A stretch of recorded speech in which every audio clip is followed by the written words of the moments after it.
and establish the water level there, the top of the pipe, is that point horizontal? Is it on the same elevation as the endpoints? If you did what in the... You kind of cut out for me.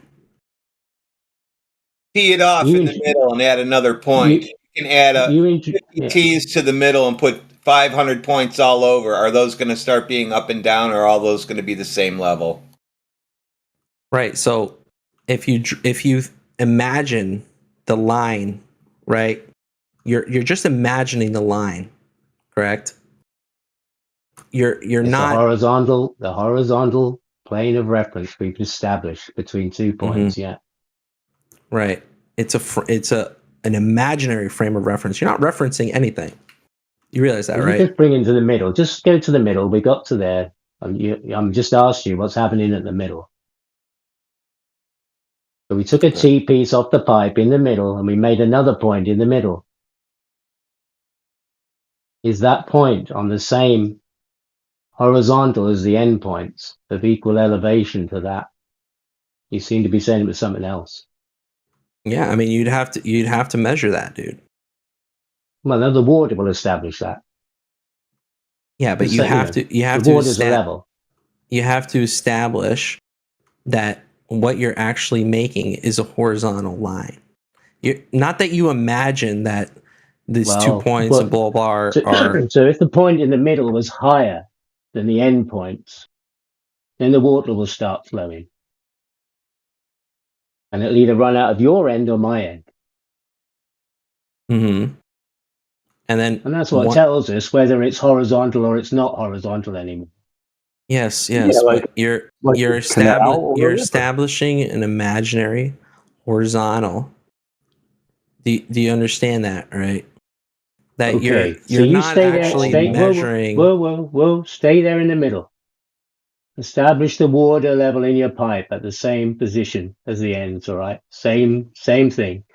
Flush with the top of the pipe. We have 3 points now, all on a horizontal. Then we get another pipe, and I'll run from my end to your end, and we'll establish another level that matches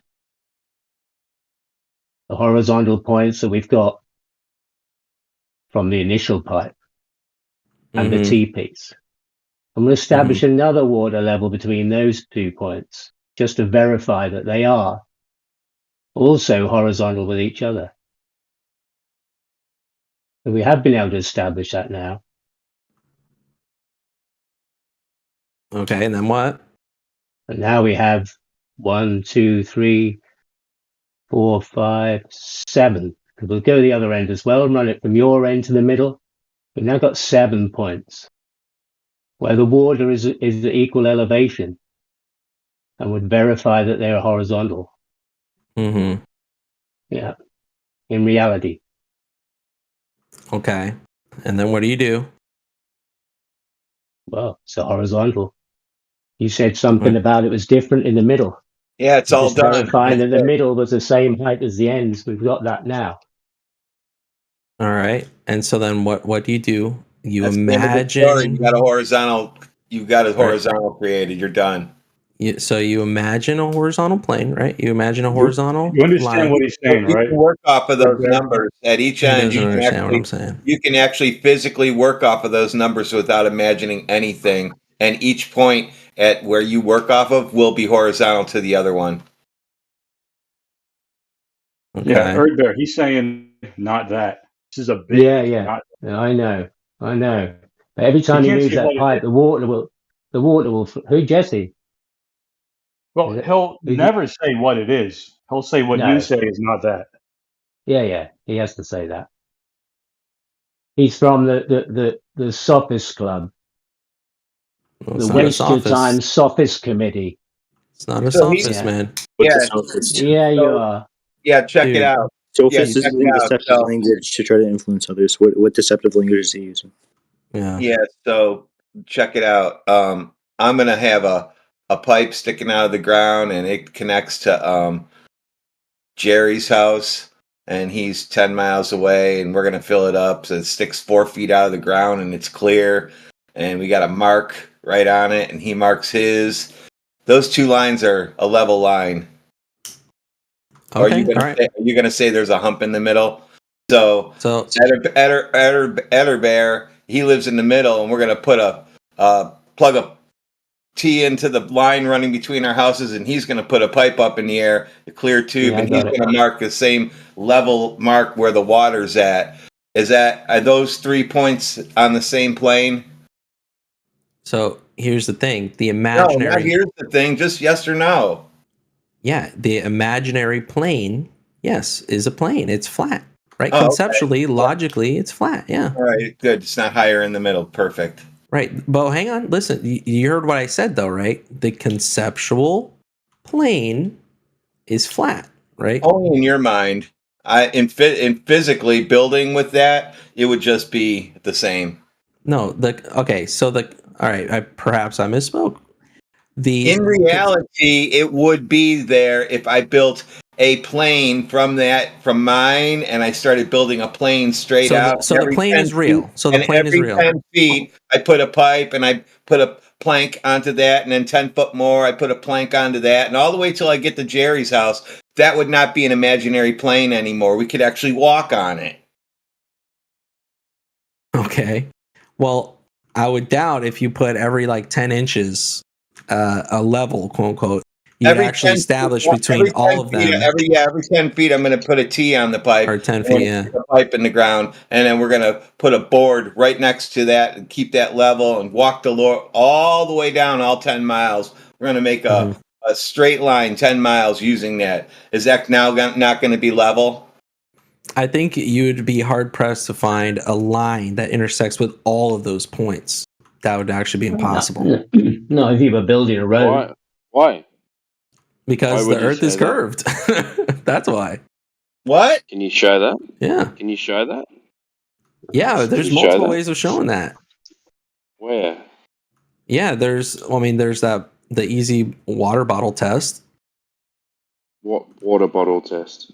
So if you take a water bottle and you hold it to your eye level and you line it with the horizon, right, on the ground, right, or around sea level, and then you do the same thing up in an airplane, the horizon doesn't meet with that water like it does at sea level. Are you going to be level in an airplane, or what? You mean conceptually? Is the water not conceptual? Level? Raise your bottle up and down to the camera, like I pointed out. All you had to do was lower it. You can make it exactly on if you want, dummy. Have you ever built a house before, buddy? No, you can't. He hasn't done anything. Because if you lower it, then it won't be level to your eyebrow. Nep. Have you ever built anything before? This globe. Yeah, I've built multiple tables and done some framing. Tables. The house. Yeah, he cut the wood the wrong lengths quite a lot of times, though. If he had to throw lots of bit away, and then he decided, bugger it, I'll cut a little bit off the end of the mattress, so the mattress fits the bed now. If you take a measurement, if you take a measurement, right, 6 feet, and then you walk around, and you're like, oh, you remember in your head 6 feet, and then you come back around and you measure another piece of wood. You say, well, that first one was 6 feet. There's room for error there, man. And the only way you get two pieces of wood the exact length. There's also room to get fired, like I told you. You keep cutting that shit 5'8" when it's meant to be 6 foot. Then pick up your papers and go it's home off by like a 16th of an inch, man. Hey, Nep, is there any way that you can prove that I'm upside down compared to you? Actually, yes, there are some ways. How? We can. We can do. Look at celestial objects. We can see based on constellation and azimuthals. You just said look up at the sky. Yeah, that's how you do it. I mean, you asked me, that's how you do it, right? I know you think. Show me that. Proofs Show are me funny. that my plumb line. Show me that my plumb line is different to yours. Do that. That it intersects in different areas. Yeah. Yeah, you could do exactly what I said. You could look up at different constellations. We can plumb lines. Ask for a plumb line. Just a plumb line. Right. So we set up a frame of reference, right? The azimuth and elevation. Down? Hang on. Down? is the frame of reference. Dude, conceptually, though. Conceptually, don't forget. Don't forget to say conceptually before you say anything. So you could take an azimuth and an elevation reading, right, of a certain constellation, and you can say, okay, well, the azimuth and elevation of this constellation is you don't know what's going on in this azimuth and this elevation, and with reference to that, which we're both looking at, my plumb line is pointing at this angle away from that, and you can say, Incorrect. okay, well, my angle is pointing this angle away from that. You can say, well, guess what? Yep, it's all in your imagination. Great. And they're at different angles. Incorrect, buddy. Yeah, that's incorrect. Why is it incorrect? Well, the only way that you know where you are is because of the sky. Yeah? Well, it's a frame of reference that you can use, can't you? Yeah, so that's latitude and longitude lines only from the sky. Yeah. I don't see your point. Longitude and latitude from the sky. Well, the only way you know where you are is because of the sky. And that's one of the ways you can know where you are. Perpendicular, right? What did you say? Always. Always perpendicular, right? Latitude and longitude. Yeah, in a sphere, they should always be perpendicular. Yeah. Right. So all perpendiculars to another straight line would be what? It's not a straight line. So they're not perpendicular? No. Well, are they perpendicular? Do you know geometry across? Do you know? Wait, what's geometry across three-dimensional objects? Wait, hey, dude, what's not a straight line? What isn't? Longitudes or latitudes, they go along the curvature of the Earth. You realize that, right? There's a third dimension. How do you know that? How do you know that? Because the longitudes and latitudes meet up at two separate points. They meet up at the north point and the south point.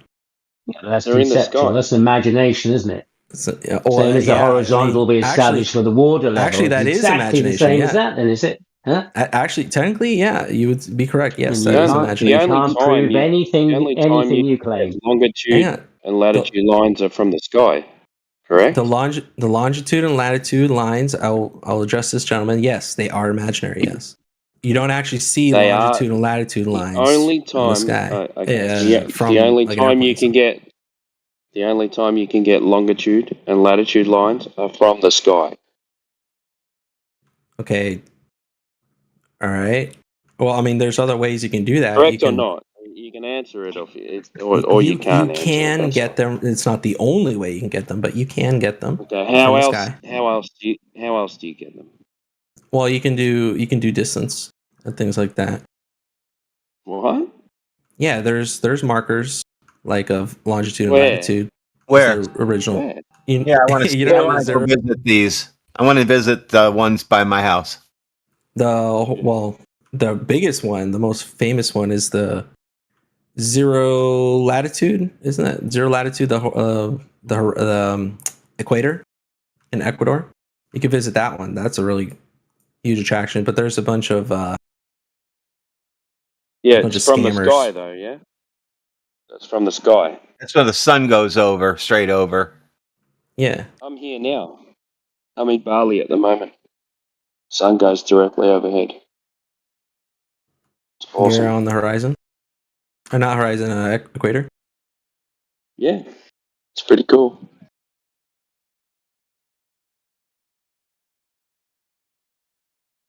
It's the only way you can tell is from the sky.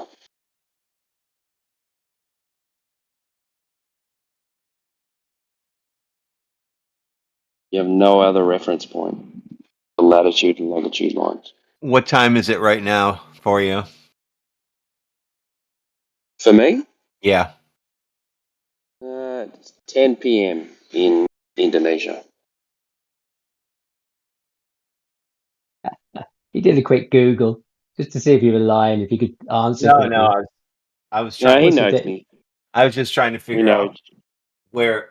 Okay, if that was the other guy. What time it was where he was at. Yeah.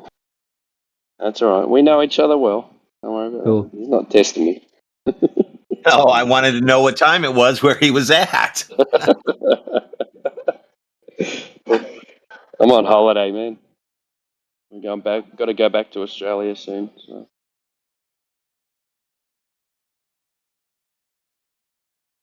I really want to go back. Tomorrow's my last day of work until January 3rd.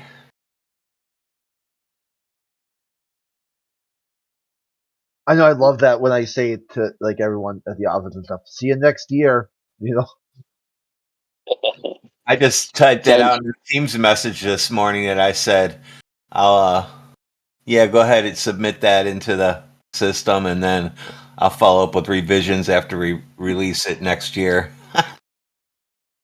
Yeah. So Nep, the only proof you have of the Earth being a sphere is in the sky.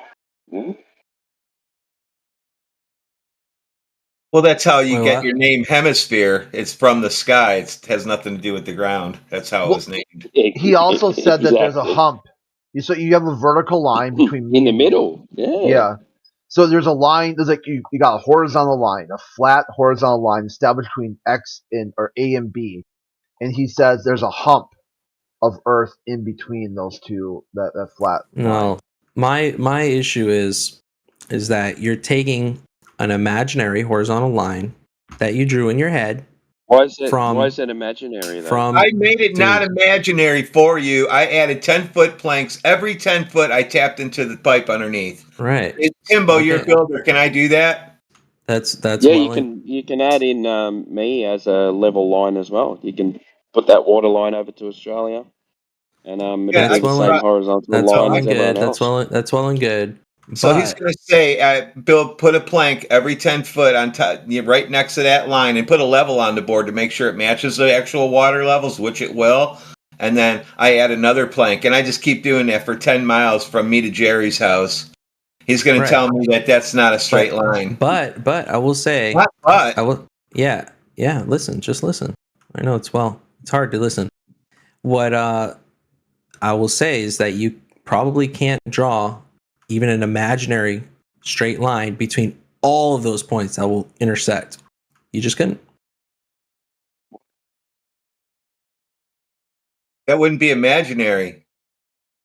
Right. You couldn't draw an imaginary straight line. It wouldn't need to be imaginary. I drew a real line made out of lumber. You would have drawn a curve. You would have technically drawn a curved line at that point, effectively, because it would fall the curve of the Earth. You'd have to prove that the Earth is curved before you draw a curved line.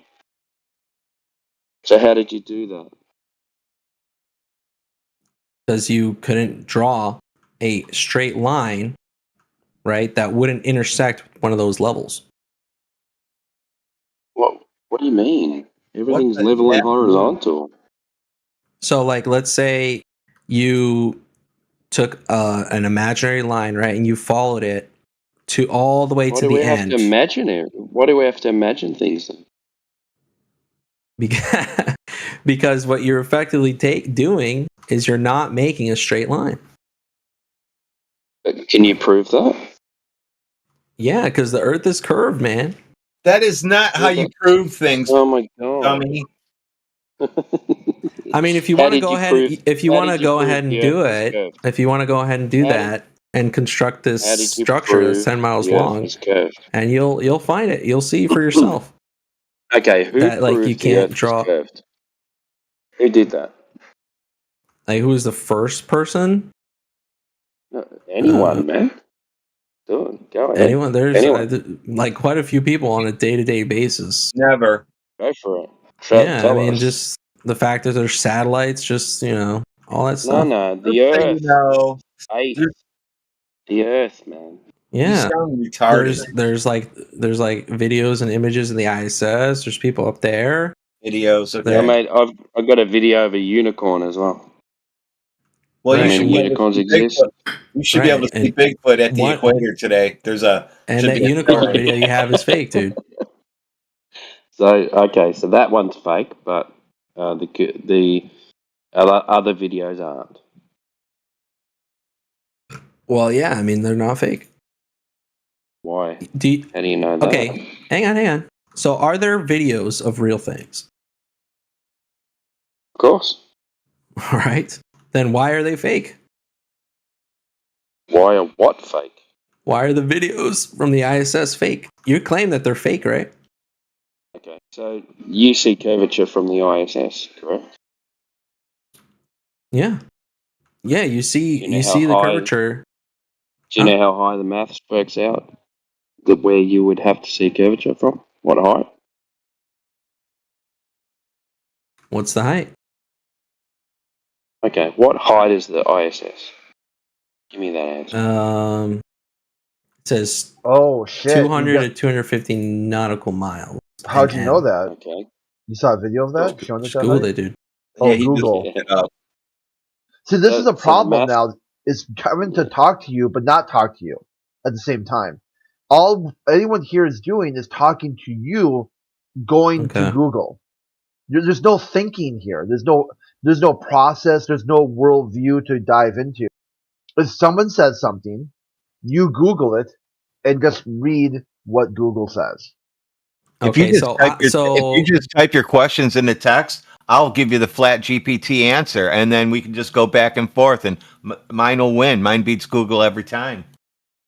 Okay, so should I have just not said the height of the ISS? No, you would say how you that's know fine. it. Like, how do you Yeah. know that? You said the height of the ISS is X, and I know this because Google told me so. And then be like, okay, well, yeah, now there's something to go on. See, you came in here and you said, like, hey, what's the height of the ISS? You said it's X number of miles above sea level, and then you made it sound like you know that. Like you know, like you got some knowledge on that. Oh, I mean, it doesn't matter. It's a belief system. You just believe the story. It actually matters as well, because the so-said height that you would have to be above the Earth to see any curvature is around about 1,200 miles. And where do you know that from? Because the planetarium director. Mm-hmm. And you believe that planetarium director? I'm talking to you, not the planetarium director. See, this is the issue. Okay, you just look up. I'm just getting stuff about the planetarium information director. I'm getting information from people who say things. Right. I'm just getting Is he in on Google, it, you think? You think the planetarium director is in on it? He's like... Yeah. Do you think he's in on it? No, that would be your claim. Why would he lie? See, he thinks the Earth is a globe, and he said, yes, the Earth is a globe, but you cannot tell at certain heights. You're not high enough to see the curve. He says because the Earth is very big. And then you're saying, well, no, the Earth is really small because I can draw a line from me to, just a couple of meters and get a curve and show a curve there. So you're in direct comfort. What we're doing here is putting conversation of you versus the experts in the heliocentric model, the guys who work at planetariums it's not our and whatnot. information. Yeah. So why is your version of Earth so different? Why is your version of Earth? Yeah, no problem. I didn't hear you right away. Why is your version of Earth so different than everyone else who thinks it? Because it's based on a very poor read of a Google it. You haven't really thought this stuff out yet. You're still like really at ground zero. You really haven't decided, hey, how do I know these things outside of some very poor reads of what other people said without really understanding what they said? I could say the same thing to you. Like, why are you saying that you can only see it from however far you saw it from a very poor read of a person that you yourself say shouldn't be trusted because they believe the Earth is a globe? They used math to figure it out. Geometry, a question of geometry. They showed how mathematically you're only seeing about 3 to 4% of the Earth's surface. That's not enough. Yeah, I was going to say that. Yeah, it's 3% from the ISS. Yeah. I don't know, man. I'm looking it up, and here it says you can see it from as low as like 40 kilometers. 40 kilometers? The best part is you know who to contact then. You don't need to talk to us. You could go talk to, I can't remember, Chris Hayden, I think his name is.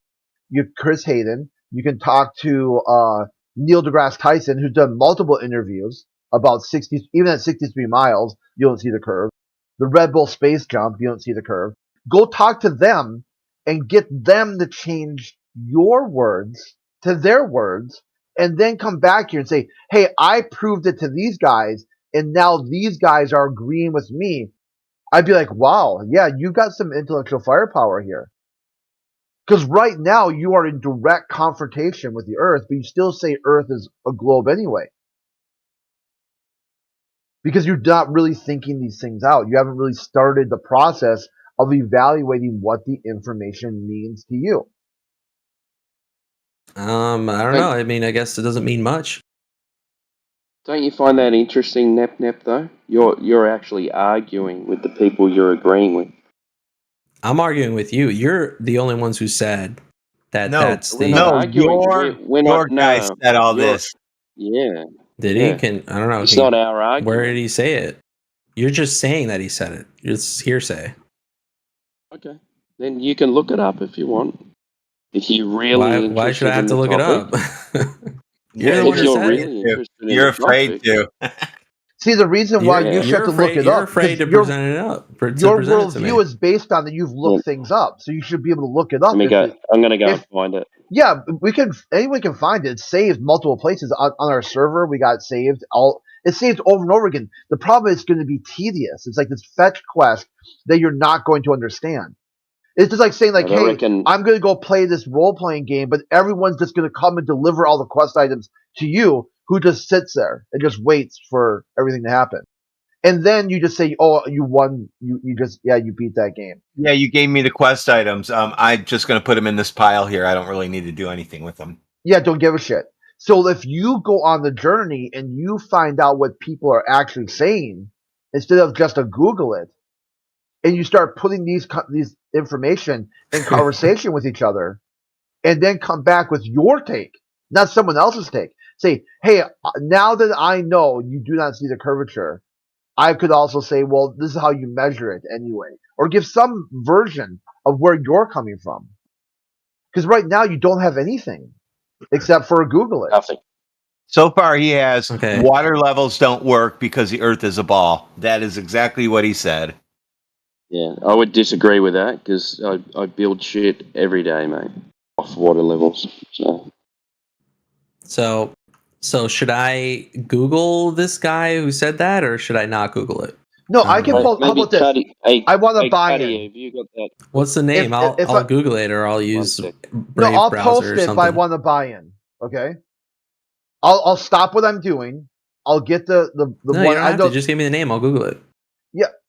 For which one? The planetarium? Paul Larson. Yeah, planetarium guy. Larson. Yeah. Larson. Paul Larson. Planetarium. Height to see curvature. Maybe you Google that. Paul Larson. You can also do the one for Tyson's too. Yeah, that shit is flat. That one. Yep, that's the one. And ISS. You can't see the curvature of the Earth from the ISS. That shit is flat. Yeah, we usually have clips playing by now, but he's not in here. He would be playing you all the clips of these guys talking. So it's a video. It's not like an article, right? It's a video. I just want to make sure. Yeah, it's a video. Are you making sure it wasn't an AI voice or something tricking you? No, I want to. If it's a video, I want to search for a video. I don't want to search for like an article or something. Making sure we're not tricking you. Well, you don't trust an article. Anybody can write those. Yeah, of course. You can go on Wikipedia, edit that shit as well if you want. Yeah. Like, this is not information that we're making up. This is information that guys on your side have told us. Yeah. So Paul Larson in a video, not any kind of article or something, right? I just want to make sure I'm finding it.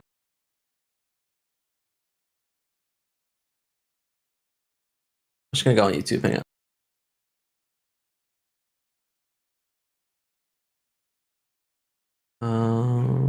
So what the funny thing is, these guys don't even know why I'm actually not finding anything. I'm just curious. Yeah, well, anyway, we'll give it to you when we get to it.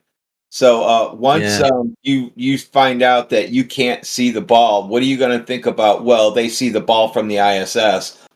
Now you're going to have a problem. You hold two beliefs. You know for a fact you can't, but you believe they can. So now what do you do? I'm sticking with they can see the curvature. So no matter what, you're going to say they just see the curve. Because of the video. That's what I know to be true. I mean, I still haven't found this Larson guy. Know that's what you know. That's what you know. That's what you know to be true. Right, like that's the thing, right? I haven't found this guy saying that. Because you see it in the videos, and the people are saying it's like, yeah, you can. Well, no, your claim is you can see it at ground level. So that's that's debunked. Well, you can measure it from ground level. How? Who did that? You're the flat Earth guy. He measured it. Who? What? Who? You're talking about the Netflix series? No, not the Netflix series, actually. With a flashlight. Are you talking about that one? Yeah, the flashlight guy. Yeah, with the circular. Oh, are you holes. Okay? Are you interested in looking at a PDF at the moment? Have you got a? Sure, have you got a chance? You got a chance? I'm going to bring you up a laser test PDF. I'll see if I can find it. I'm only on my mobile at the moment, so give me a second. Let's have a look at this. All right. I'm getting used to this new, like an app as well. It's really annoying. Yeah, it's retarded. Isn't that the worst design you've ever seen for an app? Yeah, I hate it. Yeah, you can tell that it was like interns all said, yeah, we agree this should be the way to do it. And the engineers said, fuck it, just release it. Must have been all the guys that left, what's that company that Elon Musk took over? Oh, Twitter. So he got rid of 80% of his staff because they were useless. So I just put a Google Docs in the chat. Are you in the chat? Side chat.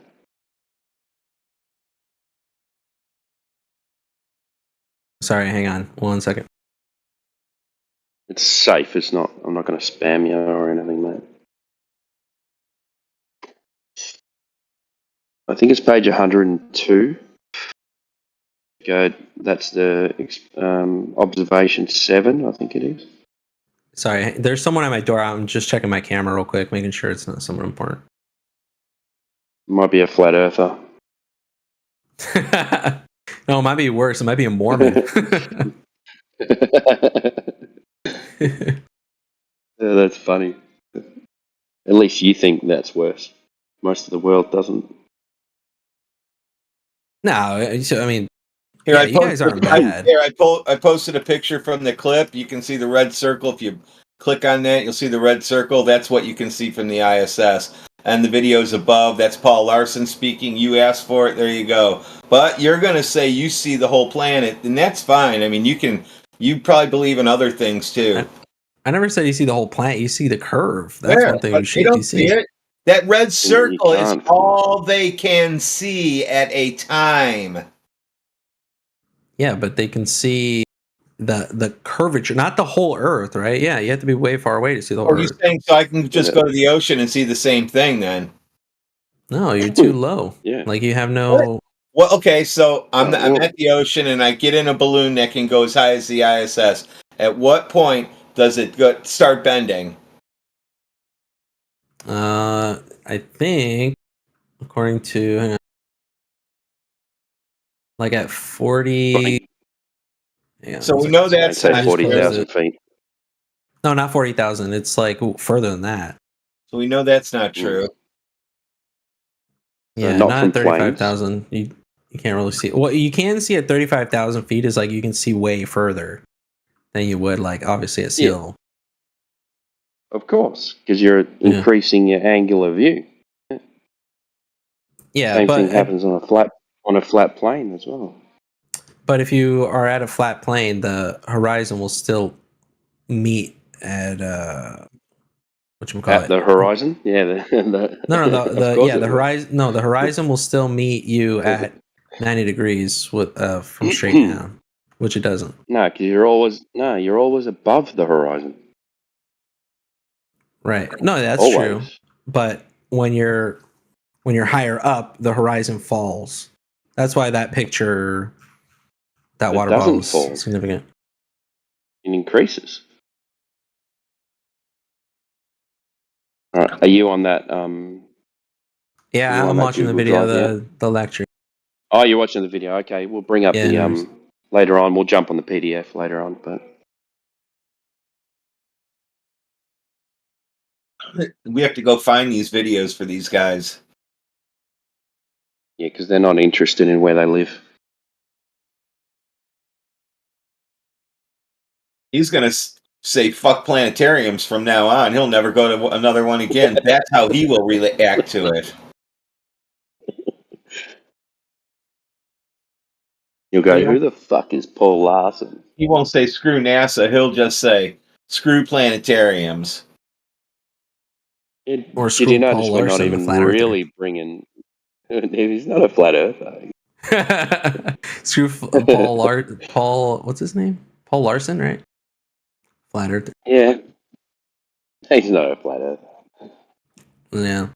But people... This is why we like to use these people. We now like to he's a use flat these people earther because because they're... now he thinks he's a flat earther because he said this. Have you ever heard of a hostile witness? Do you know what a hostile witness is? Oh, you're asking me? Someone we can use from your side who said something that contradicts what you believe in. Yeah. I mean, I have that on your side too. The Oh, go ahead. FE what? The FE guy. FE guy. Yeah, with the PDF FE core. He did the Field measurements not- actually. The field engineering FE core project. No, Yeah, you're thinking of the wrong person, man. You're thinking of Jeranism, aren't you? He's not on our side. Jeranism? You're talking about the Netflix series when he raised up the torch and they go, "Oh, you can see it. Look." You're talking about that guy, aren't you? That's not us. Yeah. That's Yeah. Globers pretending to be flat earthers. Yeah, he's got nothing to do with us. Well, I mean, he still did the measurement that proves you guys wrong, though, right? Or is that No, like he didn't do he's any retarded. measurements Don't you get it? at all. Yeah. he didn't do it right, or he He was didn't wrong? do any measurements. Okay, I'm going to give you a rundown of what happened on his thing. They had a laser Right. with a collimator. A collimator is something that brings the laser back into focus. They burnt the collimator, and the laser burnt out. So he goes, "Oh, fuck it, everyone's here. Let's use a torch." So they used a torch, and it didn't work. And that was it. So how do you use a torch to get distance? Yeah, You can't do it. a flashlight, a torch. Yeah. Yeah, you can't do it, can you? Yeah. Wait, Yeah. So what do you mean you can't? Successful on both sides. Yeah, so you can throw it out. But the light shining through comes through both holes, Yeah, though. it's not a laser, correct? Flashlight. It's not a laser. Yeah. Why does Flashlights it? Why does it have to be a work laser? like that because they spread. Lasers can go to a point, and then if you use a collimator, it brings the laser back into focus. So it brings it back to a point because everything's got spread. Yeah, everything spreads out over distance. So, but what does that matter when you have like two apertures? What? They had holes in a board. Yeah. Holes in a board. Yeah, that could be an aperture. So you're saying it took a flat earther with a flashlight to prove the Earth was curved? With a hole in the board. Well, I mean, it didn't. That's not what it. That's not what it took. But I mean, he just proved it right there in one of the experiments that you guys bring up. How did he prove it? Not an experiment that one of us guys did. Now don't be a retard again. And No, say not that you guys did, but that you guys say that should be done. You know. No, we didn't say go use a flashlight in a board. Nobody said that. When you finish watching the video, we'll go through the PDF. So we'll post the video. We'll post the video that goes with the PDF, and you can do some research tonight. All right, but this is a proper observation that's been done. Have you finished watching the video that Radwin sent you? Well, which one with what's his name saying it? Paul Larson. Yeah. Yeah, I watched it, but Yeah, so I don't know. So he said what, about 1,000 miles or something like that? Yeah, he said I don't remember the exact number, but it's a lot, like really high up. But yeah, I don't think what he said was accurate. Almost 4 times the amount. So he's a liar. Now that guy's a liar. I don't think he's a liar, but I think people who've actually been in the ISS, like their testimonies would probably be more viable than his. This is a person doing geometry, saying that what they show you from the ISS is not real. Right, I know, but that falls back to the form versus description. The geometry is the description of things, whereas actually going into the ISS and seeing it and reporting what you saw is. Let's jump into the PDF then. So the math is incorrect now. So now we can't use math according to this guy to solve anything. Yeah. You got yourself in all kinds of corners. You know that, right? I mean, you are backed into like 8 corners in this one square room. Well, what I'm saying is that simply saying, oh, the geometry of it, you shouldn't be able to see it, versus going up there, seeing it and saying, hey, I can see it, is patently different now. Well, who's seen it? People who've been to the ISS. So now we got a problem, right? Here's what the problem is. Now the guy up there says, I see it. The guy in the ground says you should be able to. So now they're going to figure out who's wrong. Yeah. So we take it to the ground. That's why we take it to ground level. Wait, so if you can see a curve from outer space or 250 miles up, then you should be able to measure a curve when you're on the ground, correct? Right, and I posted a video where a person did that. Let me ask you. Okay, let me ask you a question. Can I ask you a question real quick? Never mind. Can I ask you a question real quick? If the Earth is flat, how are we talking? What are you talking about, man?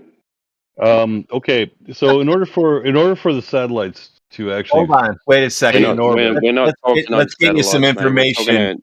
So in order for well, yeah, but it's let me get you some information first. 99% of all communications is undersea cables. Now take it from there. I'm talking about satellites. No, we're not. We're talking about us talking on Discord is because my cable is connected directly to somebody else. Exactly. So how do satellites stay in the air? Nothing to do with talking on Discord. So we're going to move back to the other guy. Yeah, we'll move back to the other guy because we're having a decent conversation, not a stupid one. So you guys agree I'm pretty friendly? Yeah, you're all right, man. All right. Yeah, because there's some people on here who say like I'm mean and like I don't know. No, hardly mean. Okay, thank goodness. We've dealt with some assholes in our time, mate. I'm mean. You're not one of them. So. Hey, then why are you guys like telling me to shut up and stuff? I mean, that was really rude. We didn't tell you to shut up, but yeah, we were kind of in the middle of a conversation. You guys are aware that like most other flat earthers consider you guys to be trolls, right? Like they consider you guys to be aberrant. You understand that, right? Yeah, we'll get to you in a minute. Yeah, you're not actually flat earthers. Like they of course, like they think. Okay, cool. So when I say we'll get to you in a minute, and then you keep talking, I'll put it. You have to stop for a minute. Yeah. So Nep, what did you post a video or something that showed something? Yeah, just kind of explaining how the Who's Em a What's It video. Jaren Nation. I have a lot of names. Oh, don't worry about him. He's not. But he's not how part he of proved us. that Earth was. Nothing to do with us. That's a good thing. Well, I mean, he proved that Earth was round. No, that's nothing to do. Who, a Glober? That's wonderful. Well, are you happy to wait. Are you happy to look at the? Are you happy to look at the PDF that I posted? Can we look at that? Yeah, I'm looking. It's a little long. I gotta. So go to page. I'll take you straight to the point. Go to page 102. Yeah, I'll go there as well. and then we can look at it. Now I've got to go back to it. Go to 102. That's I think it's called observation 7 or something like that. Yeah, calculation of seventh measurement. Yeah, I'm just trying to bring it up. My internet's a bit slow here. I didn't read the whole thing. So like the seventh measurement is because they did like multiple days. So if you go, they did at different lakes as well. So this one here is the height of the laser was 2. Let me just bring it up. 2.92. Yeah, and they shot the laser over 40. So that's in meters. I'm going to do it in meters. They shot it over 40.14 kilometers, and then the height of the laser ended up at 1.5 meters on the other side of the lake, with a missing height of 90.9 meters. Should have been obstructed by the curvature of the Earth. Yeah. So let me a lot ask. Of missing. So you seriously believe the Earth is flat? Yeah, man. Yeah. So when I got any proof it's not. Yeah, I circumnavigated the globe, dude. How'd you do that? In the Navy. How? So on a ship. Did you go from port to port? Yes. Yeah. So you pointed at a port, ended up at a port, and then you went to a different port. Yep. Yep. So are you saying the only way to circumnavigate a globe is to go from port to port? Well, if the Earth was flat, we would have fallen off at some point. How? You're following north, aren't you, with a compass? Actually, it was following a lot of. We were following our charts. Yeah. Yeah, but did your compass point north or not? Compass points north. Yeah, beautiful. So when you're on a globe, does the compass point north? Yeah. So do you have, if you're not on the equator, do you have to keep correcting east and west? You have this thing called, are you going by, if you're going on by magnetic north, you have to make adjustments, but yeah. Correct. So you're going around in a circle, are you not? A great big circle, yeah. Yeah. So how does that prove a globe? Because if we would have gone a direction other than, I don't even understand your argument. It's the same. It's the same argument you've got.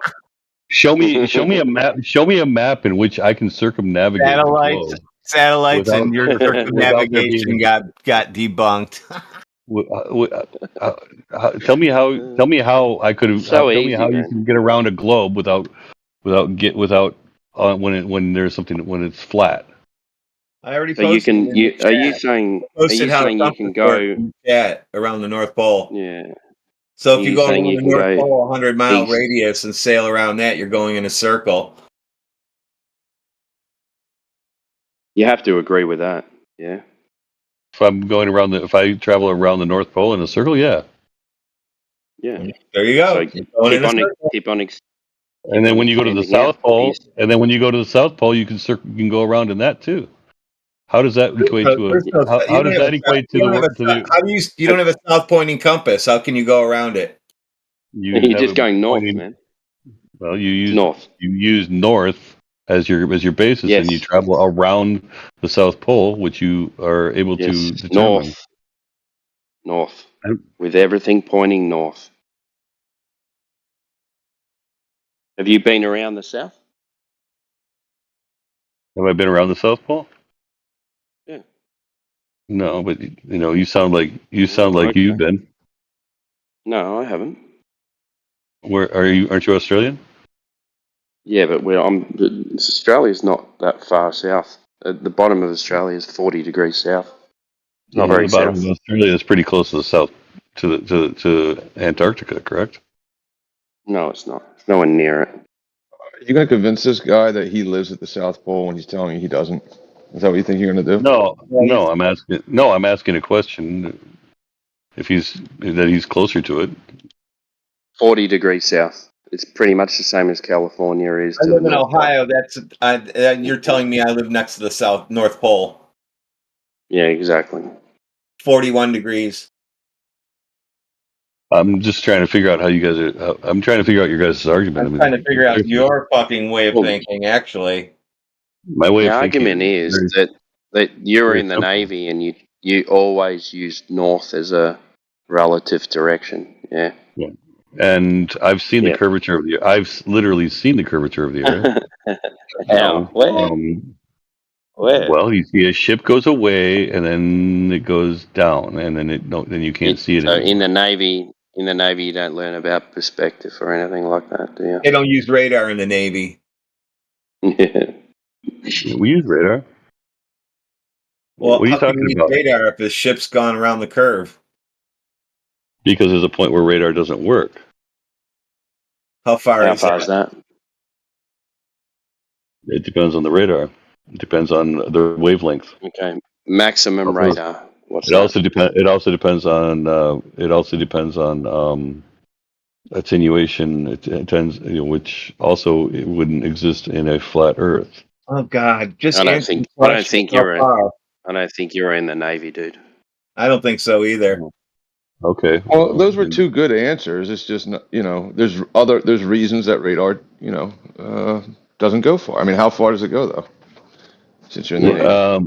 Well, I mean, not all radar is line of sight. Which, if it was line of sight, then it wouldn't be much fucking use now, would it? What? Why? All right. So a signal, a radar signal, is a wave, correct? The tighter the wave, the tighter the wave, the shorter the range. The tighter the wave, the more of it turns into more of a line of sight. Yeah.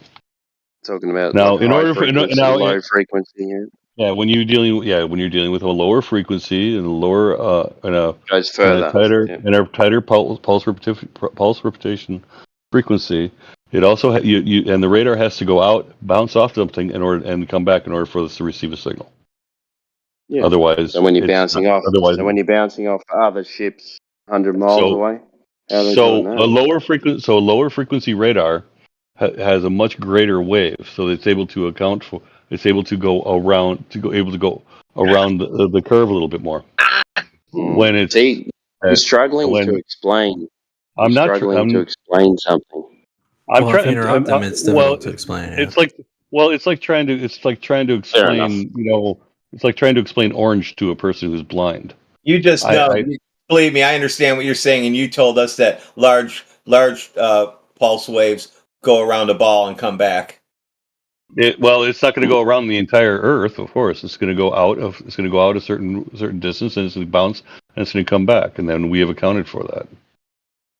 So how do you detect they ships? bounce off the ionosphere, but it's like not very accurate at all. So now you got to do something completely different now. Yeah.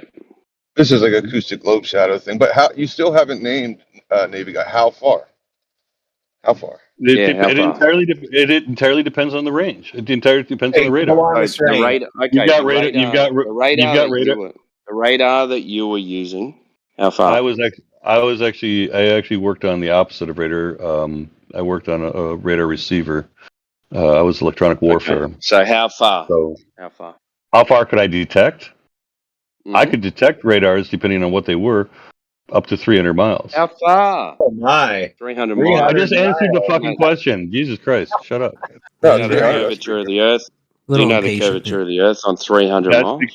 That's because what happens is the radar, because it's a low frequency, it goes up and gets trapped in the atmosphere.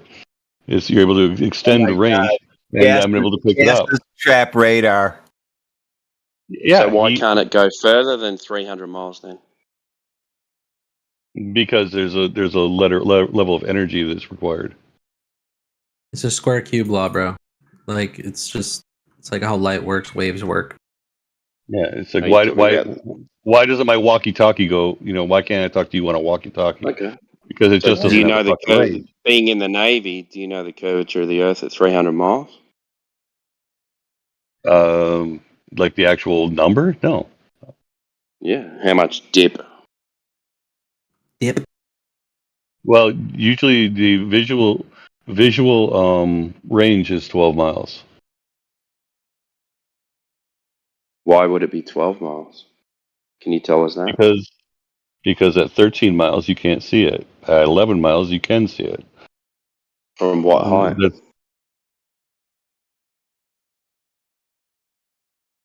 the height of a ship. Which is? It depends on the ship now, doesn't it? Have The you not ship that seen you were on. why do I The ship do I that have you to were on. The ship the that ship you that I were was on. on? Let's talk I about don't know. your experience. I have no idea. Look up the USS Cushing and then that's the one I was on. God damn. I don't know the actual number specs of things that had absolutely no But so you bearing were on my working life. in receiving radar, and you don't know the height of the ship Why would I need to? because you were talking about line of sight before, weren't you? My equipment wasn't line of sight. My equipment What equipment was did we use? called the ANSLQ 32. Oh, dude, I'm looking it up, bro. That's the exact one. ANSLQ32. This guy's verified, bro. Unless he has a fucking thing open right now. I don't know. And if you want to say Do you it, know it's a the V2. do you know the It's a do you know the V2. curvature of the Earth at 100 miles? No, there's books for that. I don't need to reinvent the wheel every single time. 6,666 feet. Okay. But Well, that's a lot, isn't it? when you go and see pictures from outer space, what do you see? I don't see them because I don't see any pictures from outer space. You don't believe in them? Well, how do you feel about that curvature with the radar, though? The 100 mile. You said Yeah. yours goes 300. Well, it goes up. It gets trapped between thermal layers. It all depends on. There's a lot of weather factors involved. You can get, like I said, you can get up to 300 miles, but it's not the normal. So how do you know? I was able, and I mean, we detected now the equipment, my detection radius was usually two times the whatever the range on was of each radar, and like I said, each radar is very different. And it all depends on what type of radar there's, and what type of scan, what kind of scan it does, etc. There's a whole lot of factors involved in it. We're talking about the curvature of the Earth on this server. Yeah. So it goes how do you up. know the Earth is curved? The gentleman who says 6,660 feet of curvature. So are you saying that wherever this ship is shooting wherever their signal begins with the radar, that in 100 miles it would, wherever that straight line is, would be 6,600 feet lower? In the air. Oh wow. Oh well, the radar would be 6,666 feet in the air. Okay, Right. and so you've got, and when you're dealing with the wave that expands, The wave curves around the Earth. the wave depending on the frequency, if you draw the wave and its expansion, normal expansion, you go up down, it'll continue to follow, it'll continue around a curve for a while. Are you sure about that? I'm very sure of that. Otherwise, radar wouldn't fucking work now, would it? Right. Don't they go in straight lines? You're saying that it hits like the object. That's not, and it tells you where the object is, and that's why it works. Well, the object it'll go in, then it'll hit the object. Then that signal is returned. Or return back around the curve. Yep. And this is all traveling at the speed of light, by the way, At sea level. at sea level. Well, your Yeah, equipment is up off sea level if a it's a little bit, ship to right? ship, huh? Yeah, So the equipment is always up off of sea level, right? Correct. It's usually at very least above the keel. No, I was going Or to say the the bridge. Above the bridge. Oh yeah, because you don't want to get freaking toasted near it because those things are strong, huh? You some of them. Yeah. Fire control So we'll go back to fire control radar, which is very short range. Has a very narrow pulse, so it's not going to But those are the ones that'll actually cook you if it actually gets focused on you. Yeah. So how do you know the Earth is curved? I know the Earth is curved because, well, for several reasons. Of course, the very first was that I have an education. Second, I've seen pictures of it. Are you saying I don't? I'm saying that you went through that education at some point in time, rejected it because you think there's a that's different. Not true. That's It's not not true. true. I have an engineering degree. Then Also, how do you? I'm also a builder and a plumber. So okay. So I have education. Why does it? You're assuming that I Why does it? have an education. So why does the toilet? Why does the toilet flush the Don't be opposite a direction don't be a where you're retard, from? man. Don't be a No, I'm retard, asking. man. I'm asking I have about two the toilets. I have two toilets in my house that flow in different directions. Really? Yep. You know why that is? Because the jets operate in different ways to create a cyclonic force to take the Well, toilet and what about and the the shit bathtub? down the drain. Well, what about a bathtub? Doesn't have Depends any what jet. way the no, they When don't. No. Do you know what? when Do you you know how drain plugs work? oh yeah, you pull them out and the water go Yeah. down. They create a cyclonic force to help the water go down the drain. Then why is it always the one direction? Except when I get It's not, why does the drain when I'm above the dude. equator travel one direction and on the very same drain, not adjusted for anything, one below the Okay, equator can you spins the show me opposite that, direction? please? Can you show me that? Well, why don't you look at the what's the difference between a hurricane and a typhoon? All right, okay. At the moment, I'm on holiday in the equator. I'm going to run the sync, and it should go straight down without spinning around. Yeah. If you are on the exact equator, maybe, I don't know. I never tested that Yeah. part. Let's go and have a look. Let's have a Are look. you on the so you're exactly on the equator, like exactly, Yeah. like to the millimeter. Oh, to the millimeter now. So Okay. where Well does it then start going the opposite? Where does it start going the opposite direction? I would When assume you I would assume at point zero. Oh, so if I step over the other side, does Well, it go one the side, opposite direction? I don't know. Tell you, why don't you test it and But tell me? but it's your claim. I'm claiming that You're claiming I'm you're claiming that when claiming we that were if both, I'm standing on I'm the claiming equator, if I'm I'm on the claiming that northern side, it'll go one way, and then if I step on the southern side, it'll go the other way. I'm claiming that when But I I've was in the already Navy, showed you. when I But I've already when I was showed. But I've already when I was proven on to you that I have when I two was on toilets in my house that flow in different directions. yeah, you're dealing with jets at that point in time, right? You said Of one course. jet forces it one way, the other jet forces it the Yeah. other way. Well, And you're my forcing bath my then bath you're goes anti-clockwise and my sink goes clockwise. Did he then you just Because say they're in the that same trains bathroom. trains go in opposite directions? I just walked in. Yes. Oh, Yeah, good. Lunatic, if you just Google this, you can see that it's acknowledged to be an old wives' tale. well, I've seen it happen, so it's kind of I'm weird. sure. Yeah, I'm you can sure you it can has. see them spinning in any direction in any hemisphere, depending on what you're assuming is a hemisphere, depending on the jets and the shape of the basin and everything. This isn't Yeah, let's actually still held to as a globe argument. how the engineers designed it to clean the toilet as it goes down or the drain. Yeah, it's called See, they do self-cleaning toilets. process. Do toilets flush in opposite directions based on the hemisphere? You'll see they're telling you Britannica and all that. They'll say, no, this isn't the case. It's based on the jets and the shape of the basin.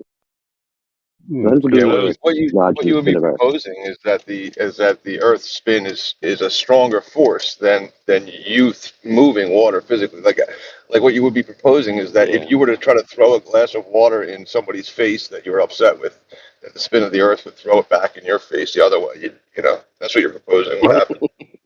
What? Yeah, because you're talking about the Coriolis effect. Yeah. Well, it's also you're also talking about, you know, even so the water on the while the Earth is spinning, the water is also spinning at the same time. Get this, all right. So if you're looking up at a plane and you're in the northern hemisphere, do you see the plane deflect? Wait, what? What do you mean? Because What? that's what you're suggesting. Like if you look up at a plane, you're on the Earth, and you should be spinning underneath the plane. That's what Coriolis effect is. The whole thing is moving. Okay, so why is the water moving only with the Earth, but everything else seems to be connected to the Earth? Well, swimming pools don't, just toilets. Yeah. What? No. So look up at a plane. Does the plane move? Do you move underneath the plane or not? So on a flat Earth, there's no rotation whatsoever, right? No. We're just talking about the globe. Right. In Talking about the reality, there's no globe. motion like you experience. How do you? Okay. You should stick to your time in Do the you have need to acknowledge that you understand what we're saying to you? I'm kind of confused by what you're saying. Yeah, I know it's confusing when you start. That's why I said you need to understand. So we're going to question you until you understand. Then we can move on to your question. It can be confusing because you probably haven't realized it, but you've just been operating under the assumption of a spinning ball all your life and everything that you've been told about. And now you're kind of trying to match reality or what you observe or what you think you observe to that model without actually having any evidence that model is true to begin with. That's why it's a bit confusing. Well, a lot of it is that with the radar. Let's actually go. I've actually got a better question. Now, when you observe, say, Mars. No. We've got to sort out this. We've got to sort out this Coriolis effect first before we can go to Mars. Well, I mean, we could just tell you very quickly that the luminaries, the lights we see in the sky that move around us, don't tell us anything about the ground we're on, in the same way that going into a room and looking at a light bulb in the ceiling isn't telling you anything about the nature of the floor you're standing on, right? They're different things. So we're taught to assume that these lights in the sky are spheres of light, and that means what we are on must be a sphere. But when you think about it logically and based on what we actually observe, it's non sequitur. It doesn't actually logically link one and the other. So don't waste your time speculating on. Well, all right, okay, at the ground. okay, all right. So maybe we can start from a different point. Why do you think the Earth is flat? Because no one has ever observed or measured curvature. All the long distance observations, laser tests, radar, long distance line of sight, they all debunk the claim of curvature. No one's ever measured motion of the Earth. Gas pressure requires a container. What's your proof? So that's a few. For over 2,000 years, people have been wrong. The Greeks. So the Greeks, yeah.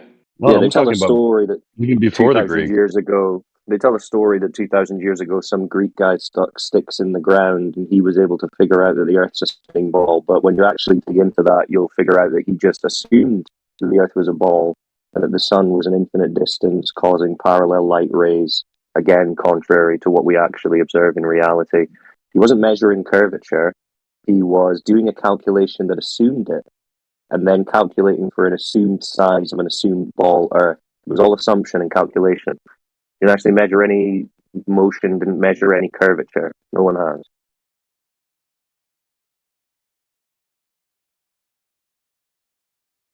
Can you counteract that?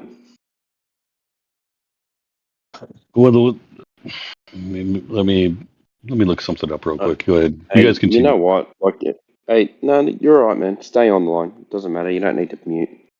But what we're suggesting is that a lot of the stuff that you've been told is hogwash. Like, it's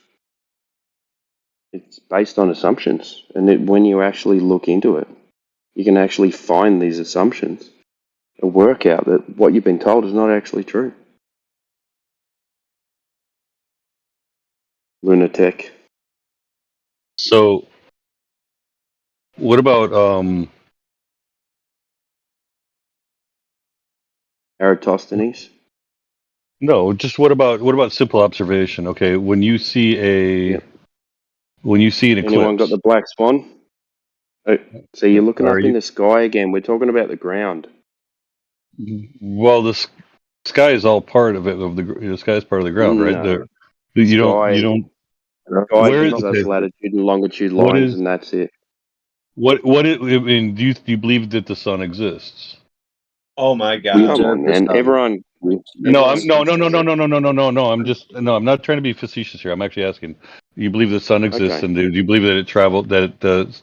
Does the sun travel No. around us, or do we travel around the sun? Well, you observe the sun The moving sun through the moves sky across every the day. sky. Yeah, go ahead. Sorry, mate. Sorry, TW, you carry on. No, it's Timbo. But no, it's all right, mate. Timbo. You go. No, I was just saying, we all observe the sun moving through the sky east to west every single day, yeah? Right. Right. That's what we observe. We're not disagreeing with that. That's what we observe. So, what else should we assume about that?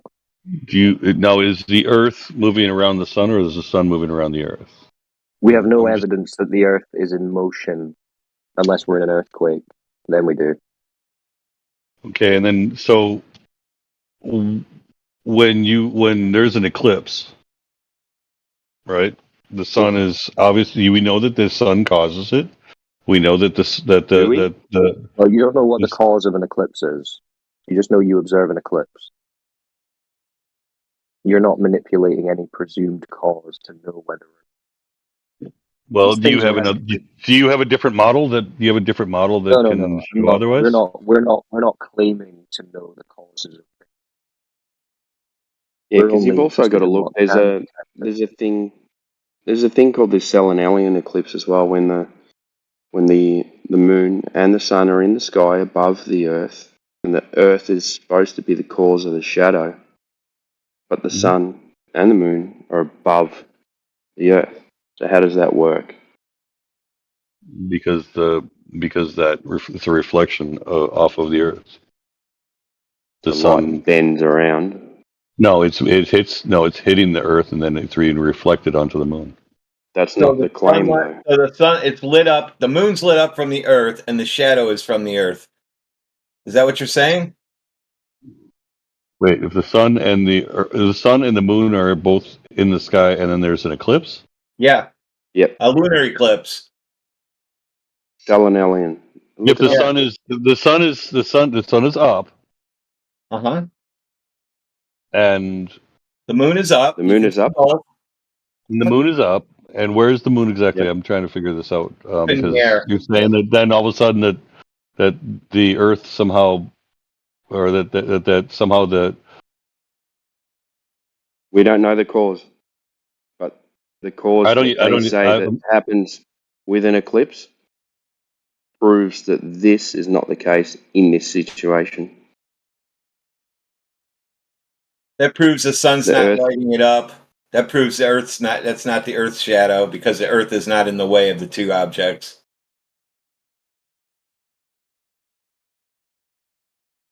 Have a look at it. Selenalian eclipse. It's interesting, really interesting. Right in the chat, I posted an image of it, what it looks like, plus the shadows, upside down, and that really throws people for a loop.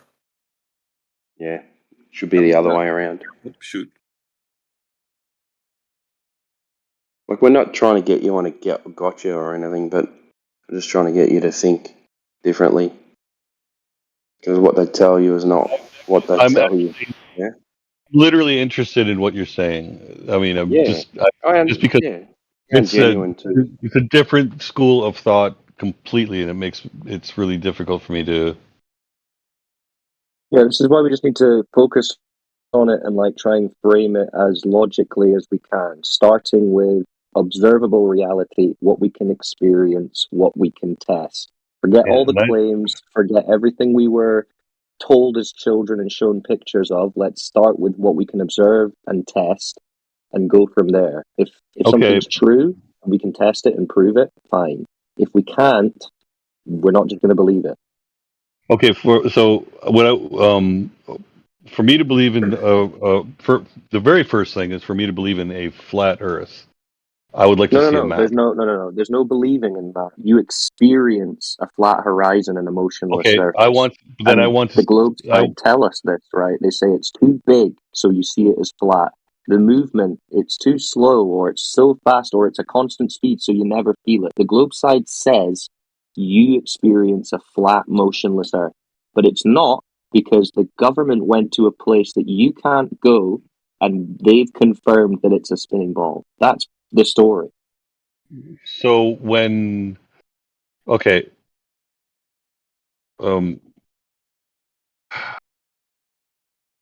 so it's not about whether or not. So it's not about whether or not the Earth is flat. It's more of a just questioning. It's a questioning of reality too, and it's more like it's reality. It's a bit of both. It's a bit of both, right? It's an interrogation of the story that we're told, the mainstream idea that we're given of Earth. It's also an examining of reality to see what that actually tells us. And yeah, when the term flat Earth is used, right? Flat Earthers didn't come up with that term. It's like a media term. Same way they'll try and use the term conspiracy theorist or something like that. But we don't really mind, because there is no curve, so it is basically flat. But it's not, it's topographical. It's not a perfectly flat surface. It's got hills and valleys. It doesn't have curve. Well, here's the Not necessarily, because every optic has a limit, and you're looking through the air, right, which is a medium, builds up over a distance. Same way when you're underwater and you can only see like 10, 15 feet in front of you because that water builds up. Air is the same, but thinner. So depending on conditions, no, you're not going to be able to see that far. But you can see further than the globe model would allow you to. That's what's being tested. Because you're a Navy guy, Lunatic. You're a Navy guy, yeah. Wouldn't that be lensing? You're a Navy guy, yeah. So you know that conditions will stop you from seeing a certain distance, correct? Right. And I also know that lensing, atmospheric lensing, will also cause me to be able to see the sunset below, or the sunset that would be below. Lensing just makes things bigger. Yeah. It also makes things bigger. It also makes it so that it appears low. It appears even though it shouldn't. Well, you've been told that. You've been given a story that, hey, this sun is actually below a physical horizon of a ball Earth, but it's being refracted up like a mirage into the sky so you can see it. That's a story you've been told. You don't know that to be true. All you know is you observe the sun. You can't tell the difference between a mirage sun and a real sun, according to that. Yeah. Because that thing you just said about getting a telescope and seeing Paris, you know that that's not true, don't you? Well, I know that any situation. Well, even under, if we had a perfectly clear sky, so you still can't see it. Here and you there. can't still can't see that far, can you? Oh, what about pointing a laser? I should be able to point a laser and hit the Eiffel Tower. We could use radar. I cannot use radar to hit the Eiffel Tower. Okay. Well, I brought up before when you interrupted before. Like I'm not saying you're a bad person for interrupting, but I was bringing up a PDF about laser demonstrations over a lake. You want to look at them? No, You is it interested? accounting? Is it accounting towards? Is it accounting for the elevation of the Yes. elevation of the Water. land? Yeah. Lake's edge to lake's edge. Yeah. No, but I mean, like, So I now mean, lasers because aren't good you enough. understand that the Earth can be curved the other way too, right? Lasers follow the curve. Well, you think Are it's you it's saying a law? water For doesn't? short range. Are you saying water's? Are you saying water's not supposed to curve to the Earth? Well, no, yeah. What are you saying? So is this just water to water? Yeah, it's on a lake. Yeah, water's edge to Okay. water's edge. Yeah, shore to Okay. shore. Yeah, And how? What's the distance? 40 kilometers. Roughly, what's just like 30 miles? 25 miles. Yeah, 27 miles, I think it is. Okay, so there should be there should be a couple meters. No, it's more than that. So the laser left. I'll do this in meters, and then we'll put it in feet and stuff. But No, you I can do work meters. in meters. It's pretty hard. No, you can do metric. It's fine. I can convert Okay, it. so the laser left one side of the lake at 2.9 miles. The 2.9 meters. Sorry, that was the height of the laser.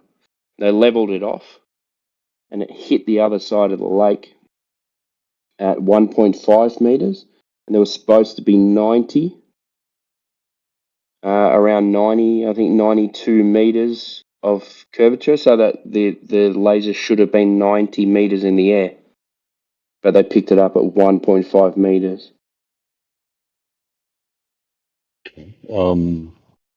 I can't account for that. So that was with a laser test. Because you were saying, what about lasers and stuff like that? So we've got examples of lasers actually showing that there's no curvature as well. I'll post the PDF again, just so you can have a look at it, and I'll post the video that goes with it. I just got to go to the other server and get it. I'll be back. Yeah, well, why would you deny that a straight line would remain straight over top of a straight line set by water, but then at the same time be like, but my toilet spins, and that's fine. Well, we can skip that entire argument. That's fine. I know, but why were you so eager to believe that toilets spin because on their own? because I've literally it wasn't toilets. It was actually That's sinks. what you've been told. I just posted the PDF. I actually did witness. We did witness it in the sinks on the ship when we crossed the equator. We actually saw. I can tell you that's I can tell you that's not true, man. My bath spins one way because of the drain plug that's in it. It's got a cyclonic drain plug in it, and then the basin spins the other way, and my two toilets spin different directions in my house, and I'm in the south. So it's not true, man. It's it's just something that's been told. I'm just saying that it was a thing that I witnessed. It doesn't mean that it was always the best. That's right. Pour the water down the Just other post side. it in the. See what happens. I mean, I can't post.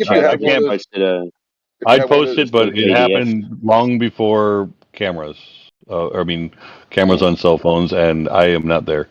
So you guys are running around on the ship playing with the Earth spin? What? You guys were running around on the ship playing with the Earth spin?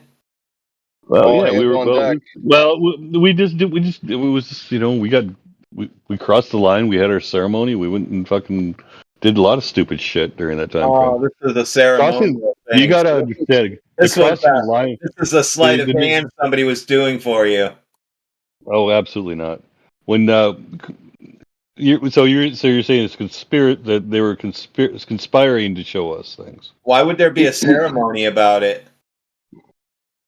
Crossing the line? Navy tradition, man. Oh, I see. Weird. But what? So I'm still, I'm still waiting. I'm still listening for more of your evidence. I just put in the live stream. Oh wait, I'm in the wrong channel. One sec. Give me a sec. I just put the PDF, and now I'm about to post a video that goes with it. Yeah. So there's in the chat. There's a PDF and a video. Mm-hmm. They go hand in hand on a laser test they did across the lake. So if you've got that, I posted the short version, so it's only like 50 minutes. The other one's like 2 hours. But that goes with the PDF. So the PDF's like 100, maybe 200 pages long, but you can actually skip to each measurement if you want to. Have you got time now? Just click on that PDF. I don't have 90 minutes to go through. No. If you just click on the PDF and go to page 102, I'll show you what I was talking about. Like it's not going to take long. It'll take about 5 minutes. Not even that. I'm just 104 actually. It takes 5 minutes. It's like a couple minutes. It's like a minute. Yeah, if that. You in there? Yeah. Yeah. It's not giving me a page. No, fuck. I'm on. I use my tablet for all my voice stuff here. Yeah, I'm on my mobile at the moment because I'm on holiday. So. Oh, it's kind of a pain in the ass. Okay, a little bit. Yeah. Slow, but I do save a lot. So. Yeah, I see. Yeah, 102, 104. There's measurement 7. Go to measurement 7, and it's got a diagram of like a quarter of a sphere, a quarter of a circle. Right. It's got some measurements on there. Yeah. So the height of laser on one side of the lake was 2.92 meters. They shot a laser across the lake at 40.14 kilometers. The height of the laser ended up at 1.5 meters, and missing curvature was 90.9 meters. So the laser should have been 90.9 meters in the air. I think it. I am saying that. I'm disagreeing with the math. I'm skeptical of. We can do it. Math. Like we can grab this measurement and we can go into an Earth curve calculator if you want. Please, just so we can. No, yeah, just please show me more detail. Thank you. So let's go. Let's remember. Let's just round it to 40 kilometers, and then I'll take you to Google Earth curve calculator, because this is not our math. This is an Earth curve calculator based on a radius. I don't know where they got the radius from, but we'll go into that later. Earth curve calculator. All right, so I'm going to type in. I'll show you a screenshot when I do it. So height. I'm in feet at the moment. I'm going to change it to metric, because that's what they gave us. I'm just going to put it at 3 meters. All right. Distance, I'm going 40. We're just going to round it to 40. But just to interject something here. Calculate. So 89.75 meters. That's what the curve. That's what the height of the laser should have been. At 40 meters. That's for 40 kilometers. Meters. At 40 kilometers. Yeah. I'm just trying to do right now I'm trying to do the imagery in my head. Yeah. Actually, just turn 12 miles. Turn it into miles so you can freak out. Okay, I'll turn it into miles. Here, I'll change it. There we go. So it's at 10 feet, and the height should be 294 feet. That's what the height of the laser should have been on the other side of the lake. A whole football field. In the air. I would have placed it a little bit differently, but okay, yeah, sure. I mean, if the math works out, the math worked out. But I can't. This is why. And I Yeah. can't explain what Well, those findings are without Well, I posted I'm the video for you and the PDF, so you can if you want, if you got to spare 45 minutes, or you can go It's not through well, it and really. have a look and and find out I how we're wrong. Yeah. and to give you a little Huh. perspective, I left a different chat because this guy was talking about how he needed to sag his pants so that he could, conceal his illegal firearm in his underwear. Which Yeah, so I I don't know what you're saying, and but like so when you said you can't, you so would have to but explain. What are I you don't talking even know about? what Sagging that what, pants? what gun. I don't even no know what that gun talk means, man. No no but idea. We hang don't on even have no guns here, no mate. what I was going to say is I called him an idiot and Yeah. and I'm not going to call you. I haven't called you guys idiots yet. I'm not going to. No, What you've the been I'm fuck more. was fine, that? man. What the You've fuck been was good. that I'm whole statement about? That was No retarded. idea. No idea. So you said you No, that's can't cool. explain I'm it speaking away for this yet. You guy. don't have the ability yet to explain it, right? But he's not showing you an explanation. He's showing you a demonstration. Like, why does it need right explanation? because I think I need more. I would want to. Yeah, them. I This just is the question. first time that you're dealing with curvature measurements and what the globe model predicts, and you've not looked into it before. Of course, you need to take the time to go through this. I would recommend, if someone can send him the server link to 24/7 Flat Earth Discord, we have an additional information section that's all alphabetized. There's hundreds of channels, and it covers curvature, long distance observations, laser tests, all that stuff, so that you can research it in your own time. Because if you go on Google and YouTube and stuff, it's not going to show you this stuff. It's going to show you a bunch of nonsense that's basically just trying to More debunk anything. well, and Yeah, okay, they just call and, us retards in the end. But and when I do ask about the satellites, is that I mean we do know that satellites are there. Well, it depends okay, what you mean by do we satellites. go A into separate satellites? conversation, but Yeah, A go ahead. man-made object we First, put in the figure out sky. why it wasn't a whole football field in the air, and then we'll talk about satellites on after you I figure don't it know. out. I don't know why that, but I can. But I do have a different observation of okay, satellites wouldn't be able to stay in the sky if the Earth was not a globe and it was spinning and it wasn't spinning. Depends what come you on, mean by bro, be honest satellite. with yourself. A man-made object in the sky that is not that So sits a there balloon? and Could it be a not a balloon that balloon. floats around in the currents? No, it has to. Air No, it's currents? outside of the atmosphere. How do you know that? Yeah, don't they say the moon is inside the atmosphere now? What are you talking about? No, Yeah, apparently, yeah. no, the moon is not inside the atmosphere. Yeah, Well, they said do That's what they say say, that. bro. Who says that? They do say that. That's NASA the Who says. globe says that? model now. no. I have never heard such a thing. No kidding. We Look always into it, have to man. teach you Google it. about your model. But Oh, look at this, yeah.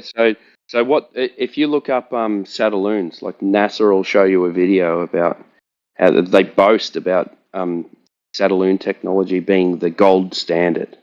Yeah, it's the cheapest and best way of communicating across the Earth, and they'll tell you okay, that if you just look it up, man. all right, So but I'm talking about the.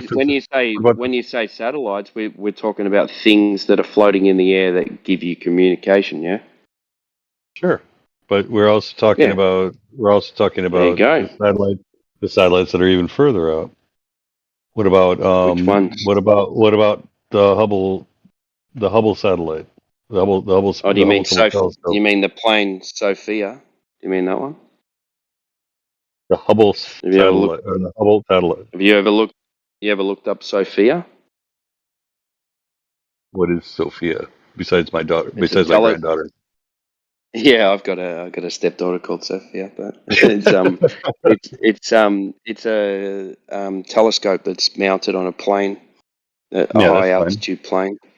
Yeah, So, but same what? images, same images. Okay, yeah, but so you're saying that they're lying about that in the what's the I'm new just one? saying it could. James I'm just the James saying West. when they don't need these things, like you guys are saying, these things are in outer space.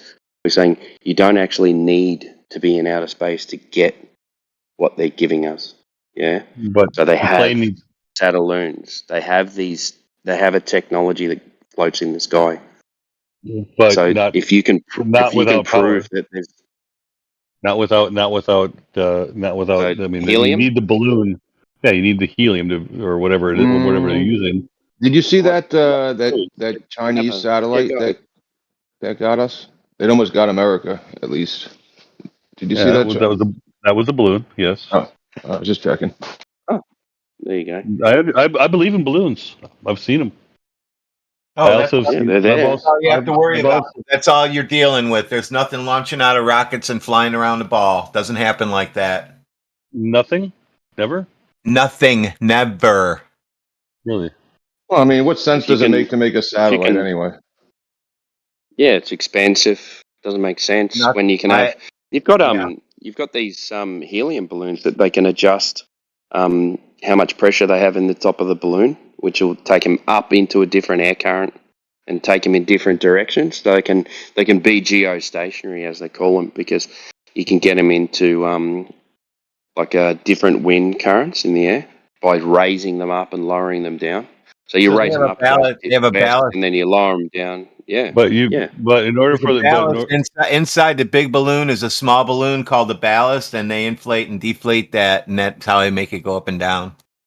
okay, Yeah. and then you have the ISS. That's not a balloon. Do you? Well, I can see it in the sky. You see a light? I can look Have at you? it. Have you though? Actually, or you? I know you can. Yeah. But have you? Okay. I've seen it with the small telescope. Yes, Nice. All right. not mine, but it was somebody else's. But Yeah. and I'm So pretty there's sure they weren't. something in- I'm pretty sure it wasn't. I'm pretty sure it wasn't a government conspiracy. Sorry. How fast We're would not. you have to move the We're not telescope saying to that, keep man. up? I say that. I'm Everyone saying. knows. The funny thing is, everyone always goes to a conspiracy. Yeah. Well, But they no, actually tell us these things. Yeah, they tell us that they've got balloons with satellites on them. Well, yeah, but then they What also more do you show. need to know? But then they have other telescopes, and On then TV. you've got Elon Musk. On TV, yeah, he's on TV too. Yeah. What's wrong with TV? Oh, what's wrong with TV? You believe the news? I believe some of it. What part of it? With the stuff that isn't spin. Like what? But how do you know what's in and what's not? Like, did you think the air was going to kill you a couple years ago? The what? The air? What do you mean? What do you mean the air was going to kill me? Nothing. Are you talking about COVID? Are you talking about COVID? No, we're not talking about that. But yes, that. Yeah. Well, I had COVID, so yeah. I got sick too. Did it look like the pictures I just sent you, lunatic? When you saw it? Yeah. Let me look. Well, I put them in the chat. I tagged you in them. Yeah, I'm just still in that PDF. Hang on. There you go. You've never seen a satellite, have you? No, it didn't look like that. It looks a little different. It was a different shape. I want to question where you're at with do you believe the government, what they tell you or not? I don't believe my government is smart enough to lie to me too much. You believe that what they tell you is true?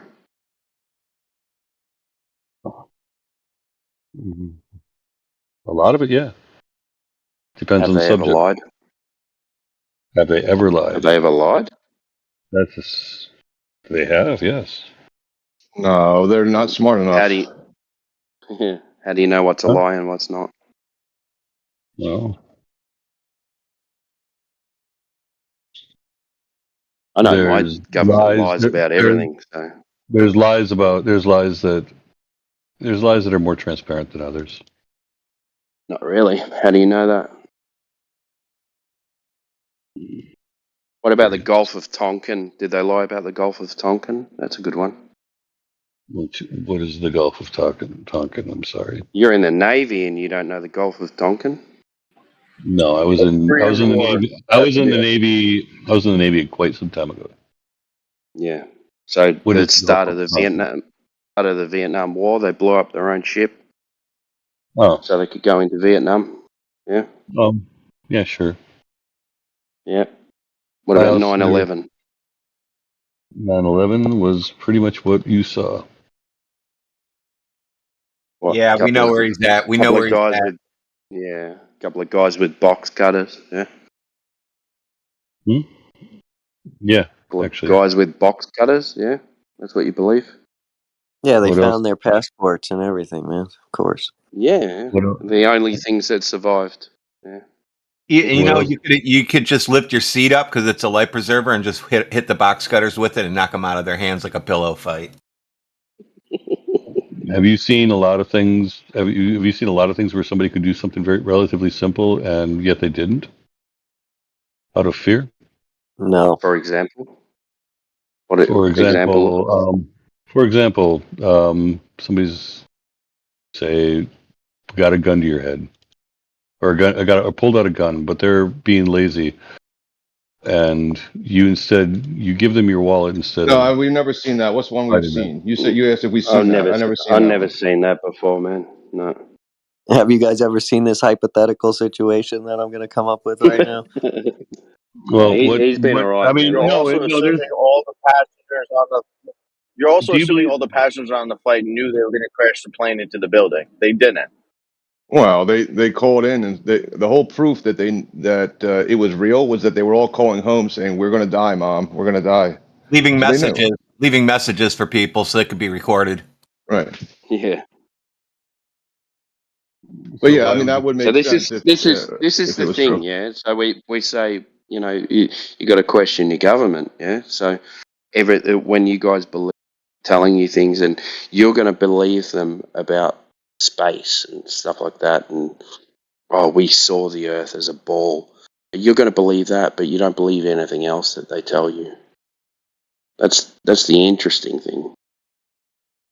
Well, I've done a lot of things in my life, and I've seen a lot of things. I'm trying to figure out where you. Why would you? You're going to say why do we not trust them? Well, why don't you trust people on certain things? I mean, why wouldn't you trust 2,000 years? 2,000 years. I don't believe anything. I don't believe anything anyone tells me unless it's verifiable. Okay. Do I exist? Yeah. Well, you're talking to me now, so I would assume that you exist. Am I an AI? Probably not. Definitely because you not. don't sound like one. But do you have evidence of it? What if I'm really good at it? I don't need evidence of that though, because I can't measure that. I can measure the curvature of the Earth. Yeah. He's a 99%er. I can see where he's going right now. Yeah. Okay. Don't go there, man. Reality is reality, man. Okay. So there was a denier. No. There was a guy named Anton Wilson who had some really interesting observations after doing a lot of mescaline. But one of the things is that not reality. Yeah. One of the things is that his thing was that you see a table. Yep. But but you can't prove that the table exists until you actually go in. Until you go over it fully. Dude, this is what the globe does to people, bro. Yeah, he's a 99%er, and he's trying to make it sound like he's got a reason to be a 99%er. What is a 99%? You're only 99% sure that you're even real. No, I've never said that. I think that the thing is, like, you're making assumptions. Thing, yeah, so you can go over and you can touch the table and you can measure it and you can see whether the table's real and how big the table is. Yeah, that's what we're trying to do with the Earth, because the Earth is a physical thing.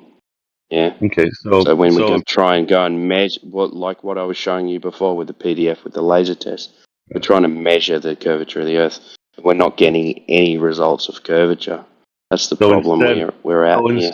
So instead of So instead of calling me the 99%er, it's actually you that are the 99%er. We're Why? 100% Explain It's that. called a our projection. reality. Ed, I'll ask you the question then. Why are we the 99%ers? Because you're the ones who are doubting, not Doubting who? you're the one who's Doubting who? doubting But you're all, but 2,000 but plus you years of already but observation. you already doubt them. You already doubt them. I already doubt what? The government or whoever's telling us.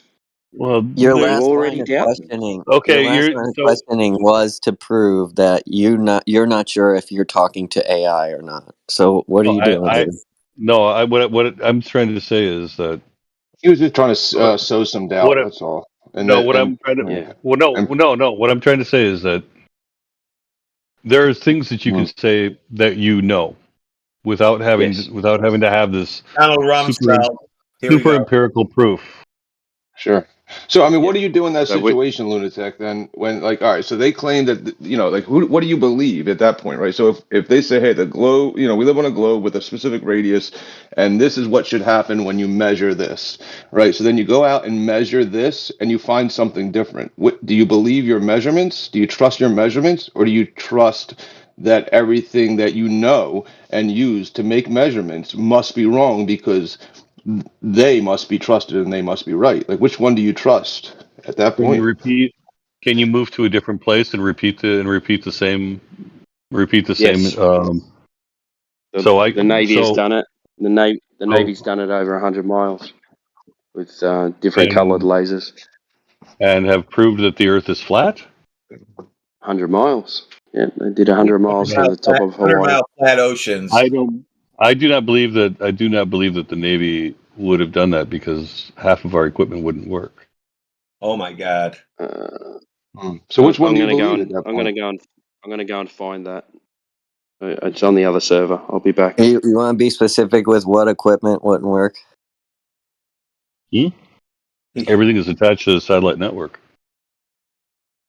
That's So the Earth-centered, Earth-based coordinate system. So balloons satellite overhead network, that we talked about then. Okay. Balloons, the right? satellite network also requires the Earth to be spherical. Nope. No, it doesn't. Mm-hmm. No. Okay. We already came to the conclusion that you can have things in the air that give you readings and give you information. Yeah, Okay. didn't we? We came to that so, conclusion, all didn't right. we? So a picture a pizza, which is kind of what you're picturing. If So you you're go to picturing the Pizza? far left side of the Oh pizza, no! He's a pizza earther. No, that's Don't not show what we're 'em. talking about here, far man. left side, if you go to the far left side of it No, and put a satellite, we're not. and you go to the far Nah, right side, dude, I got to stop you. the only way they We're can not. communicate is if they were Okay, closer. space doesn't exist. I'm going to say it. Space doesn't exist, man. Uh-oh. Oh dear. Now Well, we space like length, width, height exists. Like you could Yeah, draw that a does. you could create a sphere, a 3D sphere above a flat plane. There's no problem if that's what Lunatic is saying. We must implement is a three-dimensional coordinate system above a plane. That is possible. We can do that. Yeah, No the problem. sky. That's how we get longitude and latitude. Yeah. How we figure out where we're at. So what about what about No, but other? can we go back what to about because you're saying we're talking about space. So they say there's a vacuum above us. Vacuum, yeah, next to a pressurized system.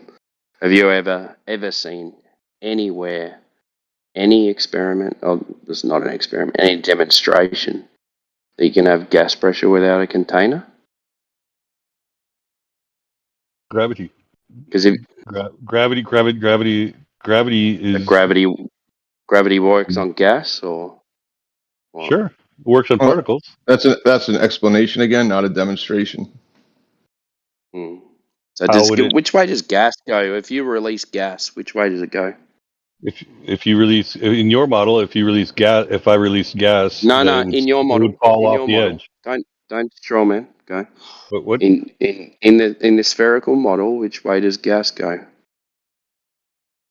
It goes to the pressure level. I helped you with the It image. goes to the same as the 36 pressure. minutes after the hour, I posted, I helped you out which way gases go. all directions. Well, yeah, but it also depends on the pressures, etc. There's a lot that goes into this question. Yeah, but okay, pressures, but where's There's not a gravity then? simple But you gravity is from the center. you said gravity of, was the container. Mm-hmm. So how does that work? Look, man, my background is in anthropology and history, so Yeah, I know, man. You're asking for too much scientific shit. I mean, I do have to live. I mean, I'm down to practical physics, not Yeah, fucking there's two claims of gravity. theoretical. Yeah, there's Newtonian and then there's Einsteinian. So you got Newtonian as mass attracts mass, and then you got Einsteinian as the bending and warping of space time, which is now. That's what their explanation of gravity is. Okay, and heavy what's yours? masses. Well, you don't need one if you live on a flat surface. Up is up and down is down. What causes us? What causes us that? Where is the? Who would ever? I don't know what is underneath the earth? I don't know about it. Who knows, man? We've only gone down 7 miles, 7.6 miles. That's okay. The thing is, like, when you say a cause, yeah, like a cause is a funny kind of claim because all as we experience is up and up and down is down, and that's it. That's all you experience as well. So when tell me something different. Like, yeah, if you've got something that's heavier than the air, it goes down to the ground because the ground stops it from going any further. So. Yeah. If there's space, then Mars doesn't. If in your model, Mars doesn't exist because if it did, it would fall down and hit us. Why? Because down is down. Now you're making a claim to what Mars is made out of. He's just making And shit up. That's right. He went immediately up into space and started talking about planets and fucking things falling from just down. He doesn't even know what he's talking about at this point. His mind is scrambled. He started melting. So, lunatic, you think that there's land in the sky? Is that what you're saying? You're throwing insults.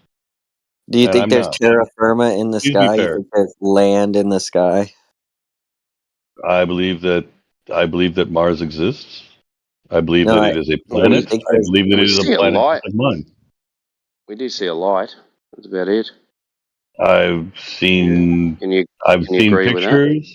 I've seen pictures of what? Of Mars. Of Mars. Yeah, but there's a rover running around it. Yeah, that's the problem, because if you look at their story, their lore, they tell you there's a helicopter on Mars, right? Mm-hmm. Okay, can things work differently? Like, is there a different set of physics as soon as you leave Earth? Or is it the same set of physics combine all of the universe together? Well, there are universal properties. Okay, so how would a helicopter be able to fly on Mars? Because it works because it's a different type of helicopter than your standard helicopter. No helicopter. Why don't they build them here? Yeah, there's no helicopter that will. They tell you that if you, like Everest, right? They keep telling people, hey, be careful on Everest, because once you get to a certain height, the only way to get down is by your own power. You're going to have to walk down, or someone's going to carry your dead body down. There's no helicopter that can get up and sit on the side of the mountain until somebody gets to you. Yeah, but now they're trying to tell you that they've got helicopters that can fly at the height or at the air pressure. 1% gravity, I think it is. 1% yeah, that's way higher. 1% of Earth's atmosphere. Yeah, that's way higher than Everest is. Like, wait, so why can't they use that helicopter to save people on Everest? Why they just letting people die? Yeah. Why don't they? Because it's a joke, dude. They because they people could. Who why are would you? They? Because why people would they like you develop are scientifically illiterate, who aren't able to really understand how helicopters work. Again, watch the insults, please. It's not an insult. No, he didn't say that. He said some people are. He wasn't talking about you. Well, no, I said like him because he's scientifically illiterate. He doesn't understand how helicopters work, and then just says, "Oh, they work anyway." I do understand how helicopters. Okay, how come they can't build a helicopter to fly to Mount Everest, the top of Mount Everest? Why would they need to? To save people's lives. few people. So Rescue they're going to go through. So they're going to go through and spend millions of dollars to save They what, spent 5 billions. people? They You spent put a billions price on a To save person's 5 life. people. They spend What they're billions going to to fly send? around and What they're take going to send? pictures, dumbass. They spent Well, billions on a Mars helicopter, and you're trying yeah, to save because millions. Mars is far more interesting than some numbnuts that wants to go and fucking walk around. Dirt is So more human life. interesting. Dirt is Human more life is interesting. not. Yeah, human life I is mean, not as important it's as Mars. Is that what you're saying? well, I mean, they spent billions of dollars as opposed to giving billions of dollars to people starving in India. Yeah, Or maybe they just made all that up. It's bullshit. Yeah. See, where's their proof of Yeah. concept? Where was their hey, here's the helicopter. We flew it at 100 miles up. There we go. Now we know it will work at ground, virtually On ground Mars. level on Mars. Well, it has to Where did fly. that happen? It has to fly in a vacuum chamber. You have to get to 1% Earth's atmosphere, and then the helicopter has to take off and fly around in it. A big one, not one. It won't even work anyway, so it doesn't matter once you pull the air out. Yeah, because like we're talking about Mars, but like we haven't even confirmed that there's a vacuum of space yet. So you can use information inside their story to debunk it because it's not logically consistent. Yeah, Or different groups they of got- people who come up with stories, and they all try to connect them together, and you can't. well, wouldn't it? Well, what's more? What? Okay, let's use Occam's razor then, real quick. What's more likely? Yeah, That the Earth is flat. no. What's more likely in the grand scheme of things is that for That 2,000 the Earth years, is flat and stationary. but for 2,000 Occam's razor. no, for 2,000 years that Everyone perceives that a there's- level that plane everybody- and no motion at all. So Occam's razor is that we live No, on a no, no. level plane and Let there's me no finish. motion. May I finish? We see please? the sky rotate above our heads, so the sky is rotating above May our I- heads. Occam's razor. That's Occam's razor. May Go I ahead, finish? mate. Sorry. dude, Yeah. you're not able to form some sort of argument here. Like somehow 2,000 years matters, like the time. If you use that, what's more likely? A model that's been accepted for thousands of years, or just a couple hundred years? There's another question as well. How much do you believe history as well? May I finish, please? For No, fuck's dude, sake. you're because your line No. is just so retarded that I don't want it to infect the airwaves with some sort of appeal to antiquity when you're not even doing that to begin with. If you really want to appeal to antiquity, were the cavemen in on it? So cavemen walked outside of the caves and they looked up at the sky for the first time. It said the sky moves and it moves like a clock. And I can use this to plant, when I'm supposed to plant different crops. And now I can get out of the cave and start building some sort of city states. Were they in on it? Were they somehow in on the flat earth conspiracy theory in your worldview? Or do you just factor them out? Okay, we'll just pretend caveman, the vast majority of human history, by percentage, okay? Like this modern, society is very short compared to how long humans have lived. So factor all of that out and just go back a couple hundred years to when the Catholic Church said, hey, dudes, it's heliocentric, but we're going to suppress that because if you say that, people think, dude, that's batshit crazy and it'll weaken the power of the church. So what's more likely? People speaking from, places of power and privilege or actual lived experiences?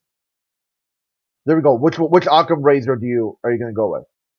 I'm going to go with the Occam's razor and the fact that the cavemen can go out, look up, see constellations move, and predict and be able to predict time of season without both. Then that doesn't require an Earth being round or flat.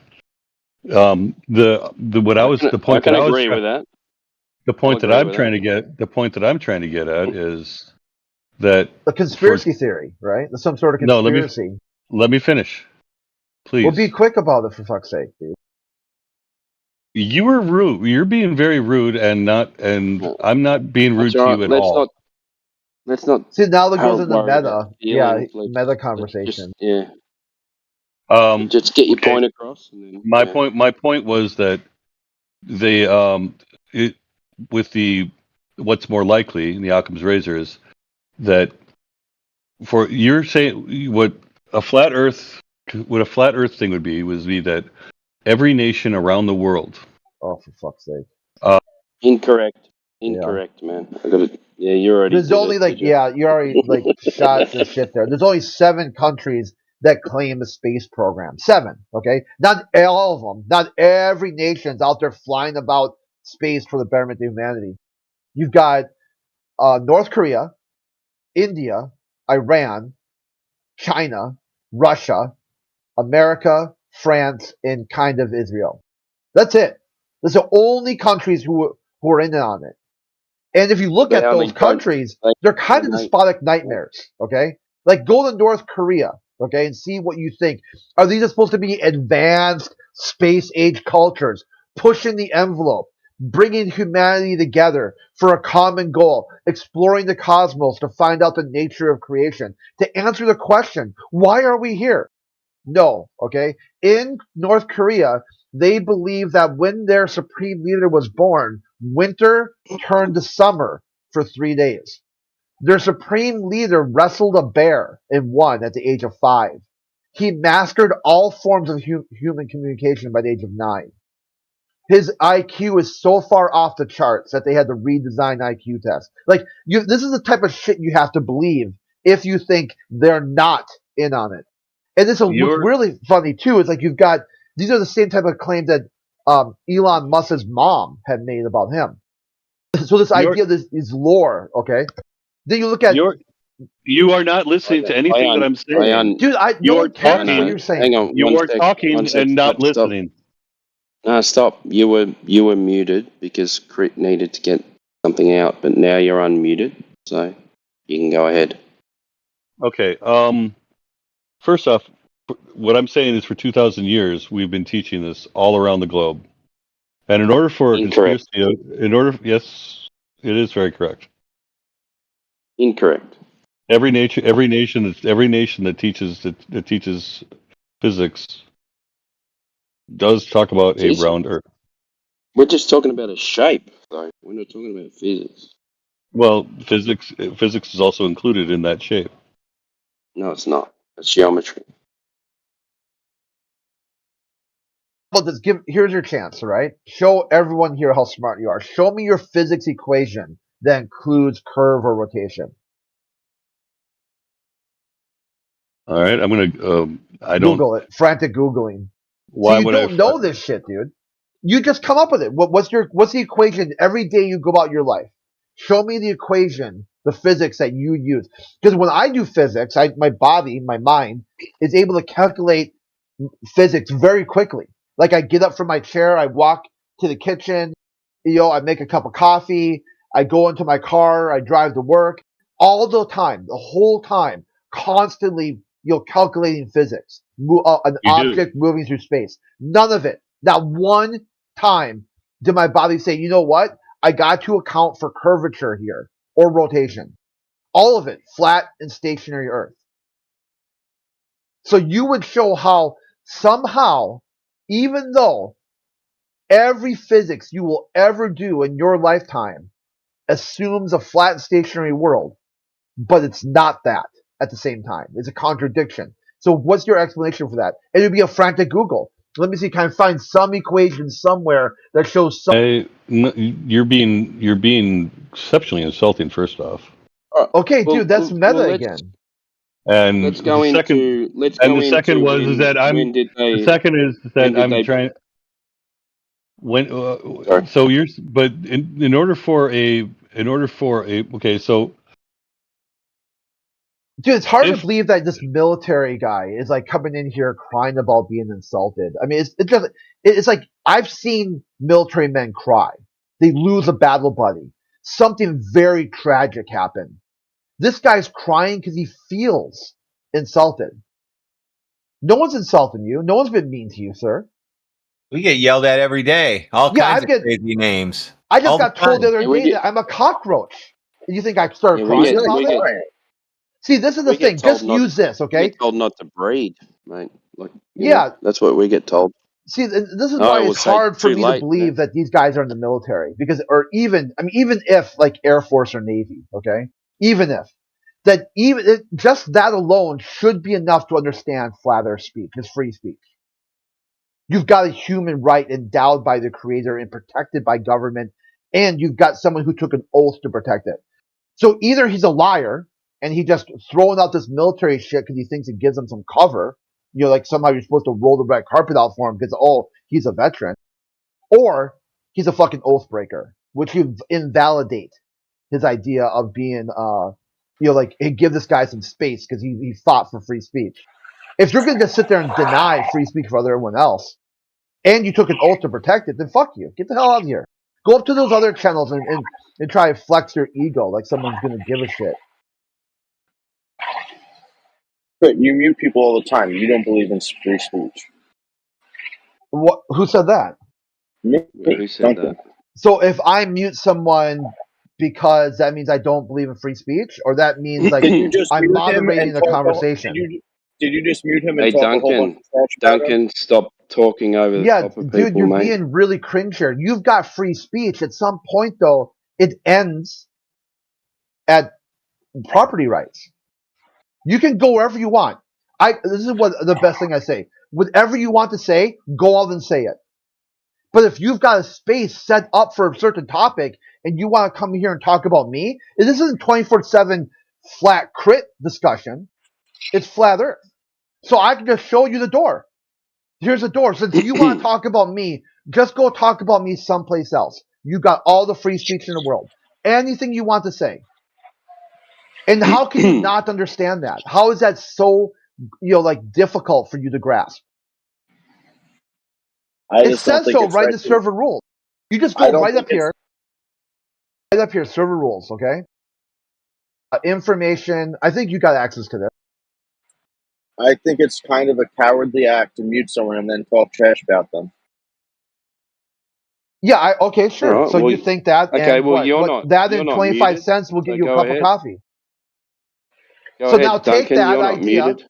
Yeah, take that idea and go get a cup of coffee with 25 cents. Because I think it's cowardly to sit there and keep asking the same questions day in and day out and not even take anything anyone says. Just over and over and over again, ask the same stupid question, not even use it to evaluate your worldview, make it seem like somehow you're some baseball empire coming in here, calling balls and strikes, like it's our job to convince you of something you said you will not be convinced of. That's cowardly. It's cowardly inside your own worldview, which is even breathtaking. You're not even able to evaluate your own worldview to start with and find a space where you can be able to communicate. You're just a bad faith actor. You're a coward. The first time I came in here, you asked me for evidence of a curved Earth, and I brought up my surveying tools and how I get Not me. No, well, yes. I asked you a question the other day, and you, I don't ask globalists anything, really. I know I asked you a question the other day. You said you had proof of curvature from a test you did, and you couldn't even tell me how you did it. Yeah, let's go back to that, because I did not ask you, okay? My epistemology is I hardly ask globalists anything, because I know they don't know anything, okay? A lot of these guys don't even know, like, how many continents there are. They'll tell you they know the Earth is a globe, and they've seen it from space. They're like, what does it look like? They can't even describe what they've seen. Why the fuck would I ask them anything at that point? They can't even tell me what they saw, with their own perception, their own eyesight. What did you see? What did it look like? How many continents did you see? Well, how much water was there? All these questions are not even able to answer. So for me to ask a globalist a question, it's a rare event. They said something that sparked some curiosity in me. So I did not ask you about any sort of survey shit. I know you don't know survey. I did. Yeah, probably. There you go. Talk to Timbo. So with my surveying tools, I put my total station on one point, and I have a rod with a prism on another point. And with the machine on one point, it gives me a horizontal angle. How far away? It was about 1,800 feet away. Okay, yep. 1,800 feet. What's the curvature of the Earth on 1,800 feet? Just a couple seconds of a degree. In measurements. Give me measurements, Yeah, mate. a couple seconds of a degree. Yeah, how much? How much in measurements? How much in millimeters? How much in inches? Whatever. I'm talking about the angle. Your angle of what? So you were on land and then you measured the angle was lower on a different land. Yeah. No, so 1,800 what I'm meters talking about. down. Yeah. So you What? would have had to been. You would have if you're measuring a drop in angle, you're going to measure the difference in elevation on each point. So in order for you to measure a drop over distance, you're going to have to be on exactly the same elevation as you were. Yeah. Correct or not correct? That's not what I'm talking about. So what are you talking about? The zenith angles. Over 1,800 meters? Yeah, 1,800 feet, Go ahead. not meters. Go ahead, man. 1,800 feet, even worse. Go ahead. So I have my total station set up on one point, and it gives me a horizontal angle of the prism, Yep. like in reference of the level plane on one point. Yeah. And then I So the take my other where machine. your prism was sitting, was that exactly the same elevation or not? Doesn't matter, Why doesn't it matter? because I'm just talking about the level and the angle of the level line. So you're measuring drop over distance or not? No, I'm measuring the fact that at one point on Earth, what's level is not level on another point. The horizontal angle, the zenith, gives you a zenith angle of more than 180 degrees, and that only works So you're saying because the plumb lines don't match up yeah, 1,800 feet apart. the plumb lines are not parallel. Okay, can you show us that? I can, I mean, not right this second. I'm driving right now, and I don't have my notes with me. You said that last time. Yeah, I'm mostly Yeah. on here when I drive. I don't know what to tell you. You're making a claim, but the other time you said you were in the field, and you said I can't show you because I'm in the field. Now you're saying you can't show us because Yeah, you're driving. So I you're work making a for a you're living, making a you know, claim, and then you're stacking it on top of a claim, but you can't show us the plumb lines don't match up. but they don't. They don't. Okay. Well, I build buildings, and plumb lines match up. I do buildings and plumb lines match up. That's your reply. What do you Well, mean you you're do not buildings? actually you're not actually a What do surveyor. you mean you do? Yes, I am. He said No, you're build, not. bro.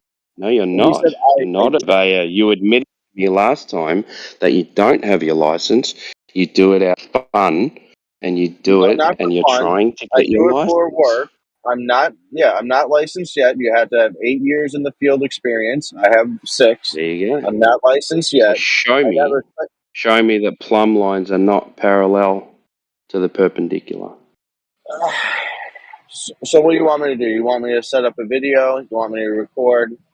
Yeah, What exactly measure do the you want plumb me to lines do? over 1,800 meters and show me how much difference they should be off parallel, off vertical, and show me the difference.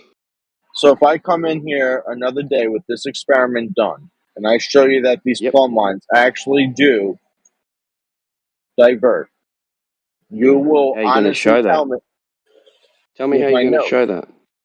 I mean, I can Show take pictures of the data collector as it reads the horizontal angle. I can give you timestamps on the photo to show you that I'm Are you not using using a total station with a pre-programmed coordinate system? I'm not using Yeah. anything about coordinates. I'm not doing anything with coordinates. And what does the total station do? Explain that. I'm not talking about that for this experiment. So What does the total station do?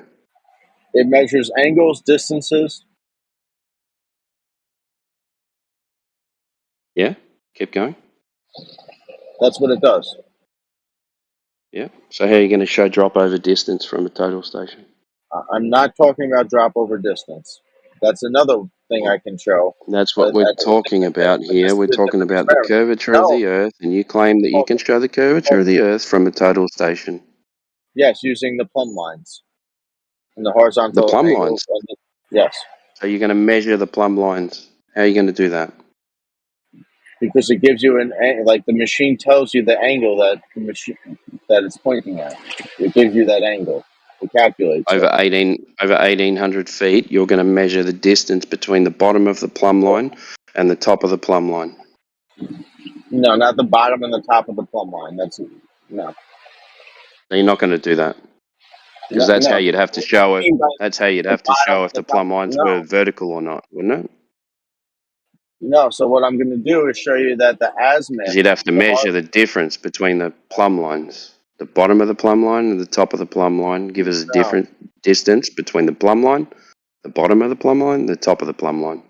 And then you can show that they're curving into the center of the Earth. So how are you going to do it then? You're just measuring angles. You're not doing anything. Yes, it's measuring angles. Yes, you're not doing anything. And if the Earth was flat, you would get a perfect 180 degrees. You wouldn't get an excess of 180 degrees on these plumb lines. So now you're talking about triangles. So. No, I'm not talking about triangles. What happened to the lunatic guy? He actually sounded cogent. Yeah, why have you got 180 degrees if you're not talking about a triangle? Why do you automatically assume a triangle? What is a triangle? A triangle is a shape whose angles add up to 180 degrees when it's a two-dimensional object. When you have a why are you talking about 180 degrees if you're not talking about a triangle? Because I'm talking about the reciprocal zenith angles from the plumb lines. Okay. Which has nothing to do with the triangle. Okay. So tell us how you're going to do it. I keep trying to, and then you keep interrupting me. So I feel like you're kind I'm of not being interrupting you. Yes, you are. Maybe you should stop talking about it, go and do the experiment, and come in and show us then. Yeah, so I'm asking you, if I show you this experiment, show you the measurements, show you the photos that's time stamping and everything, will you accept the evidence and stop saying that the Earth is flat and start saying the Earth is a sphere? Yes, if you repeat on 10 locations. I'll go and do it myself. I'll go and do it myself. If you do you can do it yourself. You can find your local surveying. Okay, when you show me, when you show me, I'll go and do it myself as well. All right? Deal? So me showing you won't prove it, but you will now take the experiment serious and do it yourself. I will. If you show me, I'll go and do it myself. I have the equipment. I'll go and do it. You have the equipment? Of course. You have. What kind of total station do you have? I have surveyors that work for me. I build. So you're not. Right? You're not going to do it yourself. You're going to have someone else do it. Of course. I'm not going to do it. I'm going to get a professional to do it. You're going to get a professional to do it. Of course. So you're not going to do it yourself. That's what I do every day. Okay, I use surveyors to survey the properties that I build. That's what I'll do. I'll use them because they're professionals.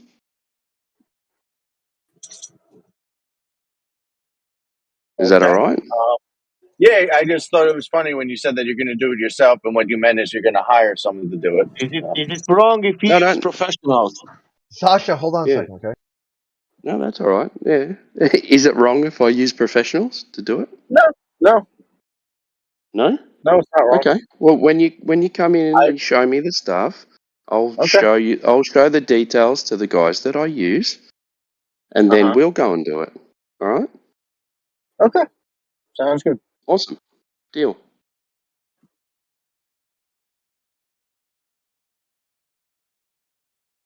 All right.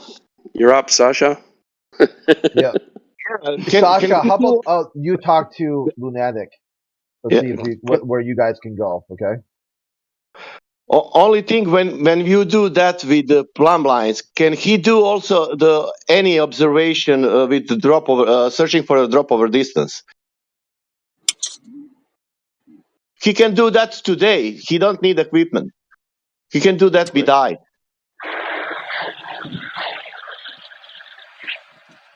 Okay, so go ahead, Lunatic. You got Sasha here wanting to talk to you. I don't have no idea why I got muted. That's weird. It's just all because the right. conversation was going on. So now you're up, man. That's all right. Hey, so going back to the question I had, so since this is being taught all around the world, and it has been for going on for a long time, like, what makes you? I mean, wouldn't it have to be a conspiracy in order for it to continue that way for so long? And what would be the reasoning behind it? Nobody knows.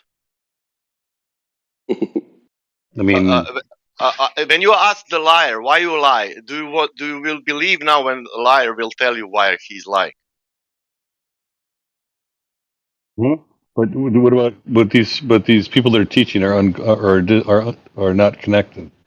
Okay, how many years? How many years are you talking? 2000 or more. No. 1915, they just figured out gravity, bro. I'm talking about but we're talking about the curvature of the Earth and all of that, and in order to have that, you're going to need that goes back to pre-Greek. And but what teachers are told to teach doesn't mean that they're lying. They're just doing what they're told, right? Okay, but how would it have persisted for 2,000 years? Because the authority, and it's, Which you say authority? persisted, you don't really have knowledge on how prevalent it's been really outside of your lifetime, to be honest, but certainly not 2,000 years.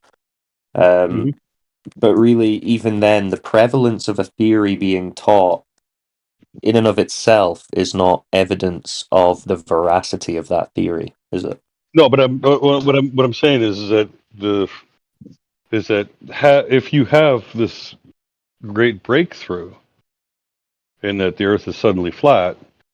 Suddenly? Suddenly. That's how it's always been. Yeah. Well, from a scientific point of view, it would have been this would be a sudden change. This would be a sudden change. Geometry question. And yet, then, well, it would be more. It would be the more. Science question came into effect when they said, "Hey, the overview effect." Edgar Mitchell, Apollo 14. He said, viewing the Earth. He wrote a white paper on this and everything, a book too, by Frank White. He said, looking at the Earth from space has a causal agent behind it.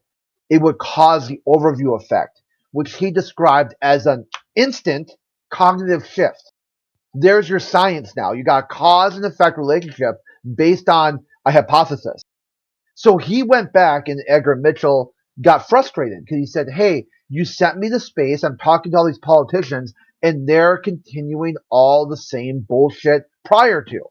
Still limited wars of aggression, advancing the agency of the police state, all the same crap, all the same, nothing changed. So he said, hey, here's something I did. I tell you that the Earth is a sphere. I saw it. I did not see nation. I can get you the direct quote of what he said. That he wanted to grab these politicians and drag them out by the scruff of their neck and say, look at the Earth, you son of a bitch. Then at some point, he was so frustrated with the state of humanity and the state of geopolitical positioning that he said the only logical conclusion is that these politicians are shape-shifting reptiles from space, meant to like grind humanity to a stop. They're basically doing things so beyond what I view the Earth to be and what I view the human environment to be that they just devalue human life. They're reptiles, and they're just people just being ground up by the machinery of government without any sort of empathy or compassion or anything to do with that. So then people started saying, wow, this Apollo astronaut are talking about there's reptiles in government. There's now you've got your conspiracy, okay? So now, before you had science, a cause and effect agent. And this is more than just Edgar Mitchell who had said this. Carl Sagan said that, Blue Marble 2.0. when he saw it, or not Blue Marble 2.0, Pale Blue Dot.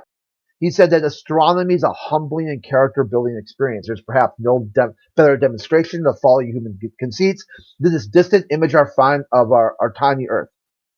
To me, it underscores the necessity to deal more kindly with one another and cherish the pale blue dot, the only home you'll ever know. And that, I got, it's not a direct quote. It's pretty close though.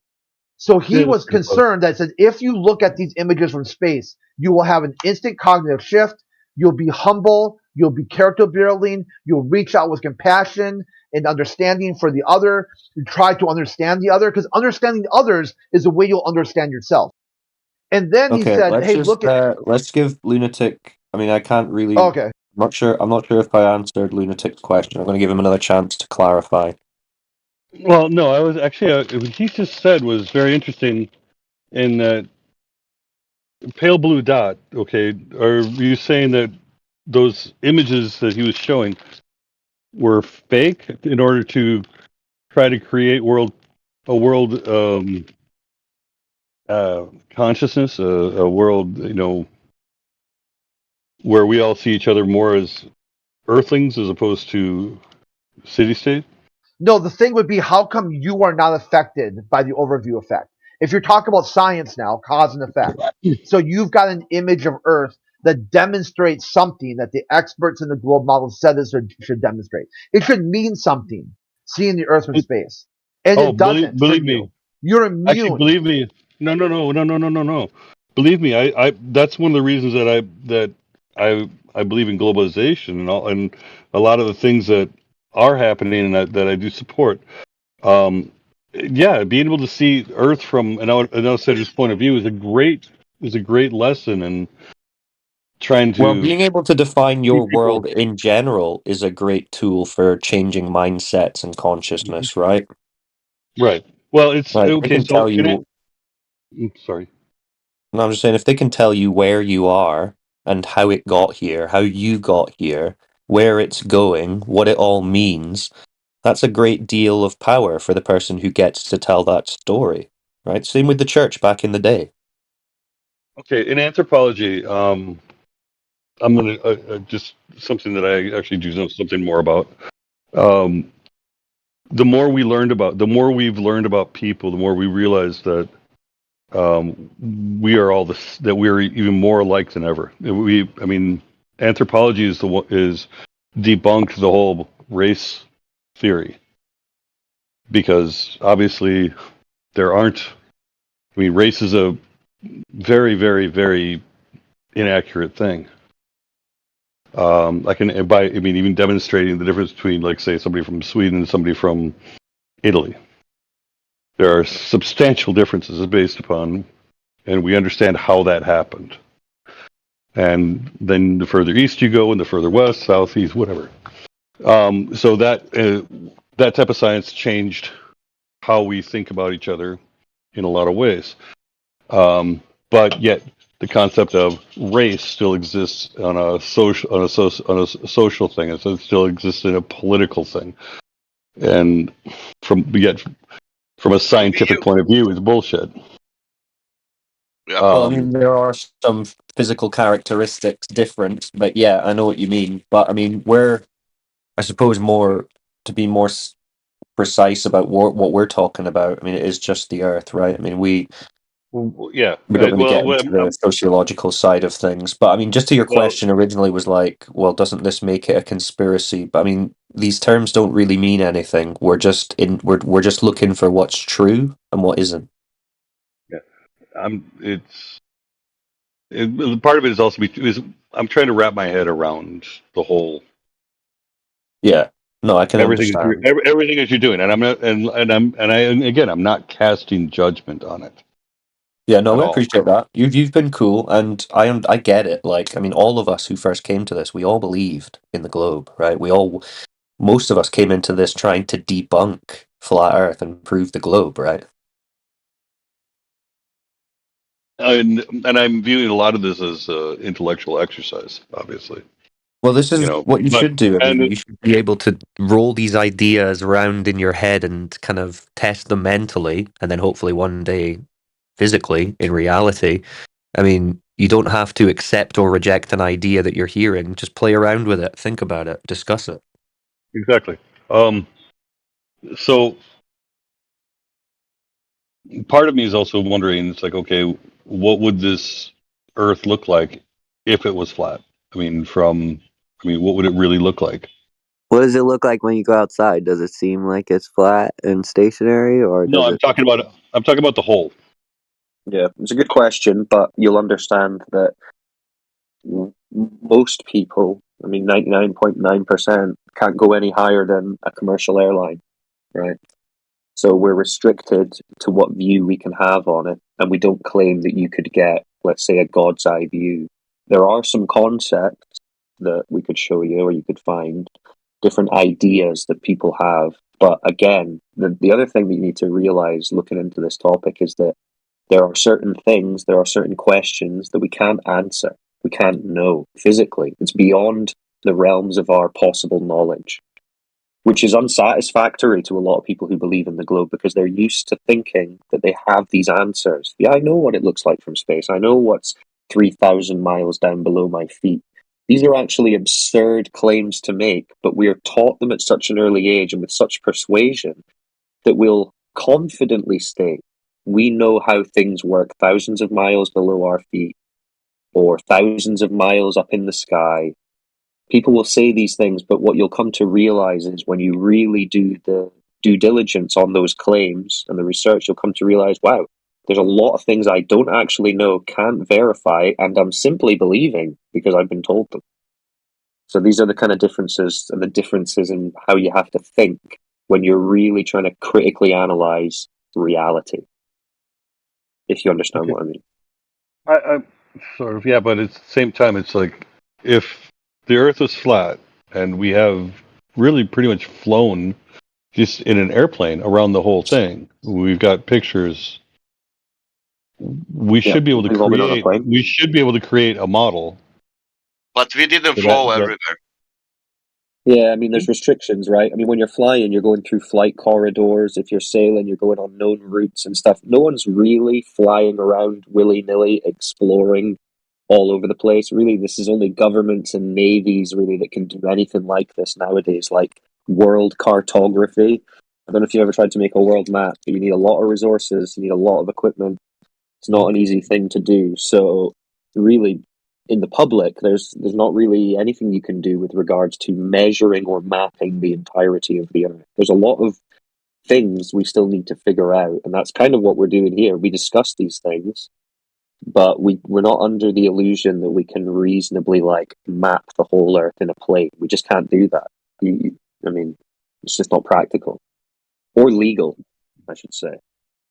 It seems like it should be that the information should already be there. We should have already done it. Well, if we assume that the information we're given is correct, yes. I mean, we've got spy planes that weren't restricted by who, where, and when they could. Well, yeah, but we can't verify what we're told the government is achieving through spy plane technology, right? They can tell us anything. They could be like, well, we flew. I mean, it's the same as spaceships, right? They'll be like, well, we've got spaceships and we flew up and we saw it was a ball, so there you go. No, that's not verification. That's belief. What we're trying to do is not to rely on the word of an authority or a belief. We're trying to see what can be verified. And I know it's a big adjustment because we've been raised and indoctrinated to not think this way, to not be skeptical. We've been raised to accept what we're told in school, on the TV, etc. It's just when I'm hearing these things, I'm trying to create the model. I'm trying to create this model in my head about what you're saying, and it falls. Think about this. It falls apart when it just falls apart when I'm doing it. Well, think about it like this, right? Let's say you had a view of a tire, a car tire, a big car tire. That's all you can observe.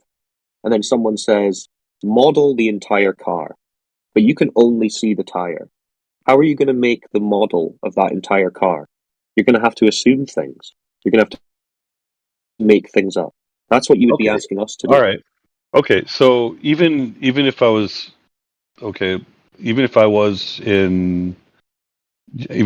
someplace and saw a tire, and then would there be ground around the tire? Would there be Sure, but you're interested in modeling the entire car.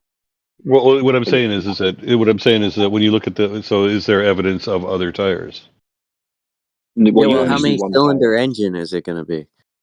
Well, the point that is, would be you only seeing the tire isn't going to tell you what the car is, what color it is, what make it is, how many tires it actually has. If you only have a limited perspective on the thing, you're being asked, or you're asking, to model things beyond your perception, which means you're going to have to make things up, make assumptions, which may not be true. This is what it's like when you say, okay, I want a model of the whole Earth. You can't do that. But when you put like various parts together, you can. When the U.S. created its first stealth plane, they were doing test flights over it, and it was super successful. They were like, oh yay, we've been able to, we can't even see it on radar. Good story, bro.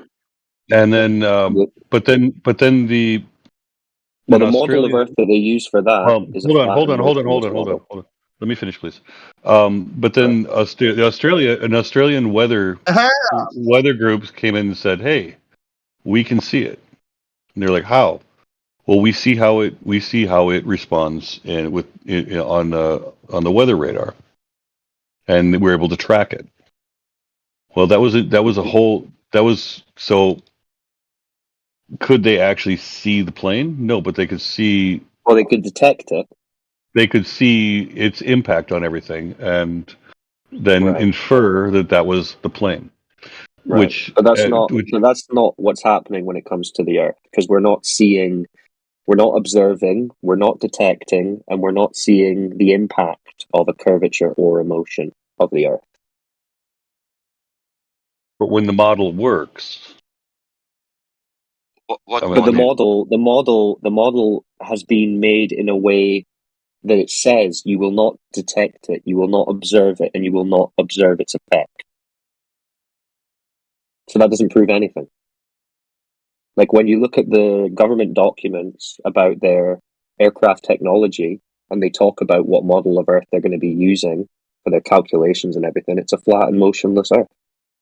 They're not assuming a globe Earth that's spinning and curved. SR-71 required. The SR-71 required. Wouldn't that have required a spherical Earth to calculate flight plan? No. All aeronautics not just because it's not flat motionless because it's not traveling in order to get to fly above Manchuria, it has to to conserve fuel, it has to make a curve. It has to fly in a curved thing to fly over a mountain. Curvature of the Earth. Who told me that story? Yeah, planes go up, fly level, and then come back down. Generally, straight lines.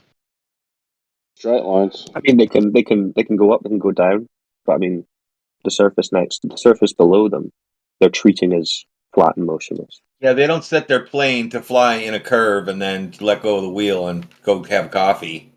Oh no! See, the whole thing. If I'm driving a car and I'm holding a bowling ball, correct? And I let go of the bowling ball. That's not good. That's not good comparison. And I let go of the bowling ball. The bowling ball doesn't suddenly fly backwards. Open the roof of the car. Open the roof of the car. Yeah, but we're talking about a plane flying over the surface. I'm holding the bowling ball out the side of the window. Out the side window. Is it there like a car? Oh, for fuck's sake! Is it there closed like a car? Yeah, you need to be kind of strict on your analogies here and try and think. real basic. I mean, just basic physics. So if I drop the bowling ball, it's going to drop straight Driving in a down. car is not the same as flying above a ball. Inside of the car, yes. So if I drop it inside of the car, it's going to go straight down. Okay. If I drop it outside of the car, it's going to be impacted by wind resistance. Okay, what is Earth? Does Earth has inside or outside, like a car? The Earth would be more like inside the car. Inside. What Why? is the roof? What is you have the car that it's container inside because it's closed. What is closed on Earth? Yeah, what you'd be saying here is that the car is a contained system and that you're inside of it, like a closed system. But that's not what they claim the globe is. So that's not analogous either. Well, the Earth would even if I put it outside, which It'd is be like an you're open sitting on the system, roof of the car. even if I was sitting on the roof of the car, if I drop the bowling ball, it's going to travel straight down. It's not going to suddenly fly backwards. If No, you drive it'll a car, travel. if you're driving a car and the roof is open and you drop momentum. and you drop the No, ball, you're right. Go, Sasha. the ball will stay in the car. Yes. They will not fly away if you drop and you're driving the car. Exactly. That's what I'm saying. If you're driving the car if you're driving the car with the open roof and you drop the ball will fell in the car. Correct. It's going to fall straight down. No, it will not fall in the car. Your car will go and ball will stay behind. It will not. You can demonstrate this. Oh, we can demonstrate that. Let's open the window of the car and let's drive the car. Meanwhile, we are driving. Let's drop the ball 10 meters in the air.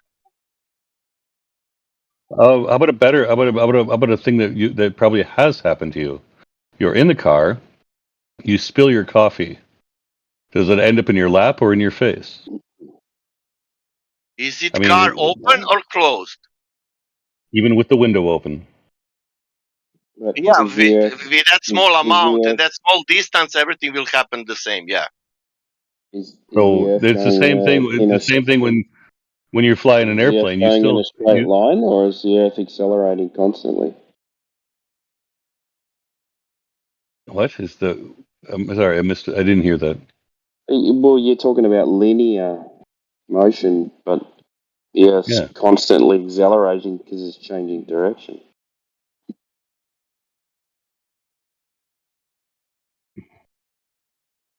Yeah, I really don't think it's that helpful to be imagining how about cars this? and compare them to Earth.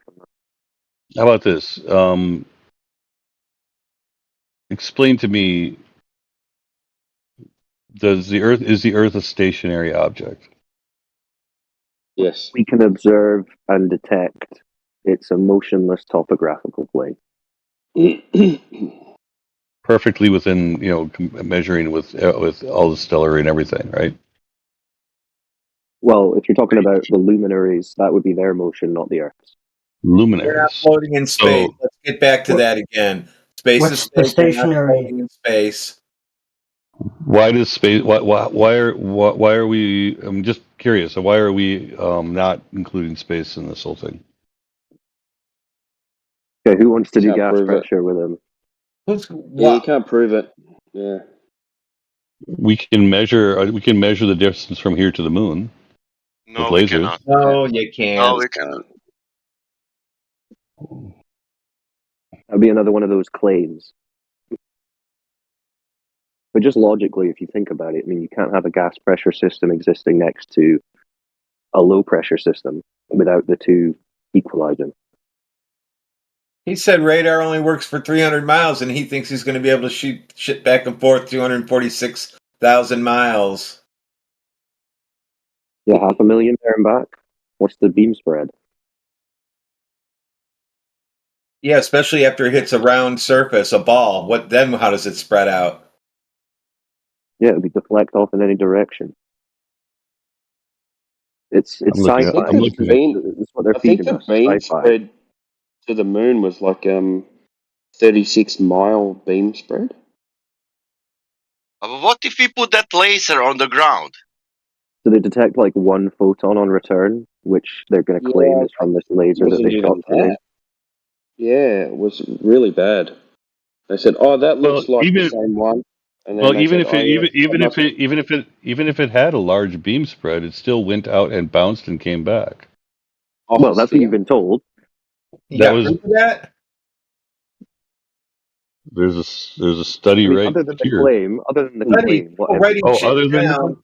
People writing so shit down doesn't prove anything. okay. Yeah, like making that claim. I mean, no one here can test or verify that claim. Well, Or know it's then true. okay. Can you prove the speed of light? No, I didn't claim to prove the speed of light. No. I wouldn't Then make how these does? claims. That doesn't change anything that we've said. But What we speak about is if the what can speed be observed. because the speed of light is the only thing that makes it so that our electronics work. Well, that depends on whether or not you believe that the speed of light is a constant in the universe. Yeah, it's not constant. Yeah. And so then our computers wouldn't work. No, they Again. made it a constant. No, the speed They of light made is it a not actually constant to make constant. the equations work. Yeah. Yeah, you're right. You don't use building computers have nothing to do with the speed of light. Well, since electricity travels at the speed of light, it's nothing to do with that. it has It doesn't. No, it has That's everything to a do with myth. It That's doesn't an you don't electrical require. myth. That's not true. Listen. You don't require to propose a speed of electricity to test. Well, in order for our time for the timing of the circuits and everything, Well, you can trial and error. It doesn't. See how it works best. I mean, you don't have to claim a speed of light to do this. If electricity had anything to do with light, then you would see it because then it would interact with light photons, but it doesn't. You don't see electricity, therefore it has nothing to do with this. Well, electricity, you can't see electricity anyway. Oh, this is getting off into the weeds. Let's stick to the earth. We're just talking simple physics here. I don't care to explain this. Lunate, can I ask a question? What would be a reason these people doesn't believe in the globe? Believe in a god? No, in the sphere, in the globe, Earth. Why these people? What is the reason these people doesn't believe in the globe? I would have. That's what I'm trying to figure out. Oh, but we told you though. Didn't someone explain the measurements earlier and the observations? Yeah, but that's it's not. From your point, that I haven't done it myself. So therefore, how can I even trust that what they did was true? No. But he's just asking you why you think we are saying that it's not.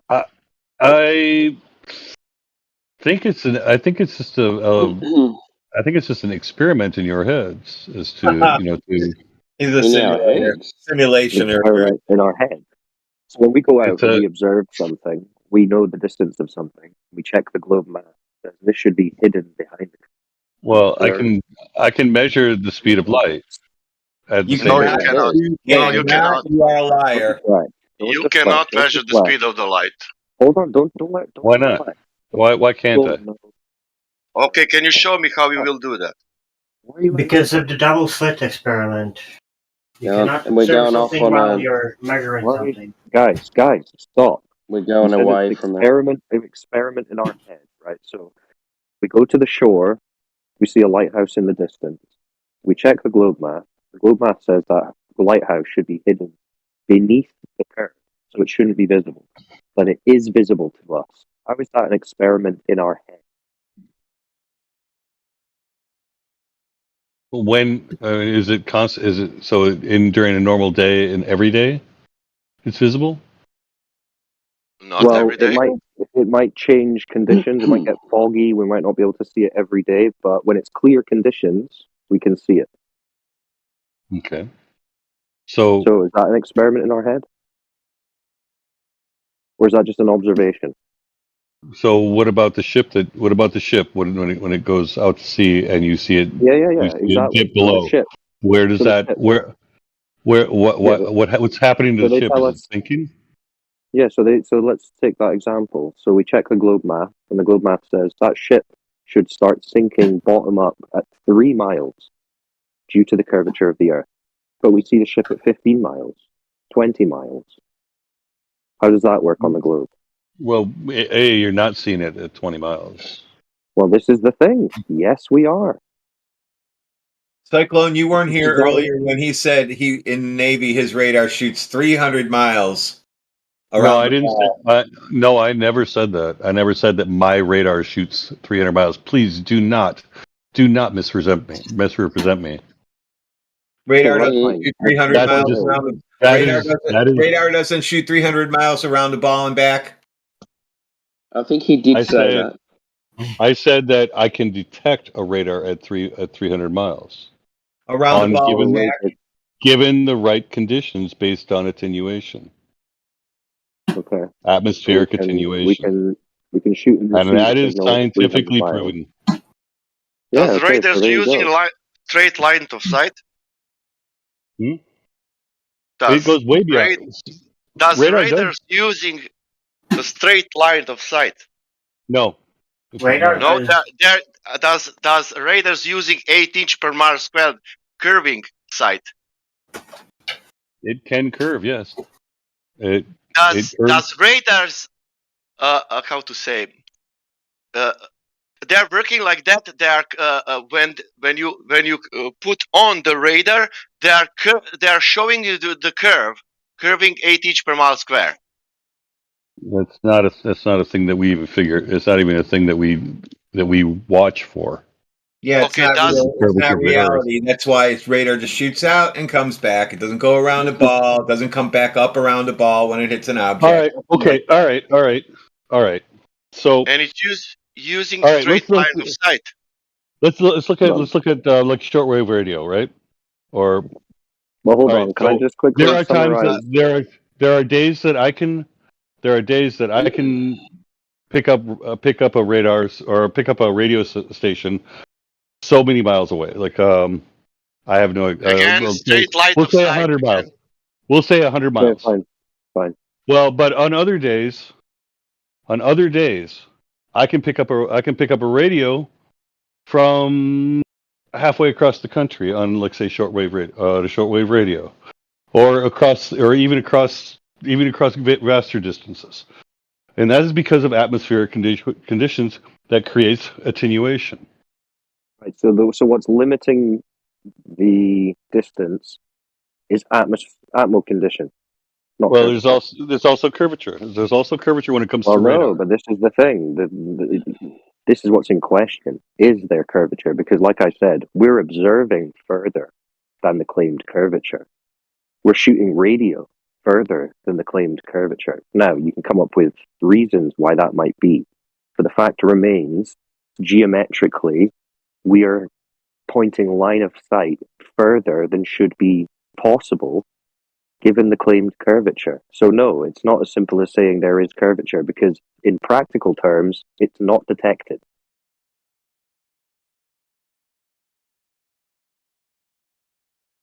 That's not an experiment in your head.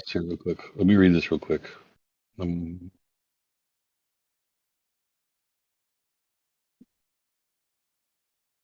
Okay. You joined our server yet? No, I haven't done that yet. No. Okay, so do you guys understand how attenuation works? Nothing to do with the globe. Actually, it does. Have nothing to do with the globe. Loretta, can I ask you a question? Why these people think that Earth is not a globe? Because they have different observations. Because their observations are of whatever reality. They have different. Whatever is not good answer. I think that you realize now, and you will say, okay, you people think that Earth is not a globe because they had this one. So far, I've only seen this one experiment. Let me check this one with you. Because it's posted in the text chat. Do you see the text chat on the side of this voice channel? Yeah, I'm looking at text. this. Right, you see there's an image of some oil rigs? Mm-hmm. Okay, so do you see the horizon in front of the oil rigs or behind them? Behind them? Right, okay. What's the furthest distance on that oil rig?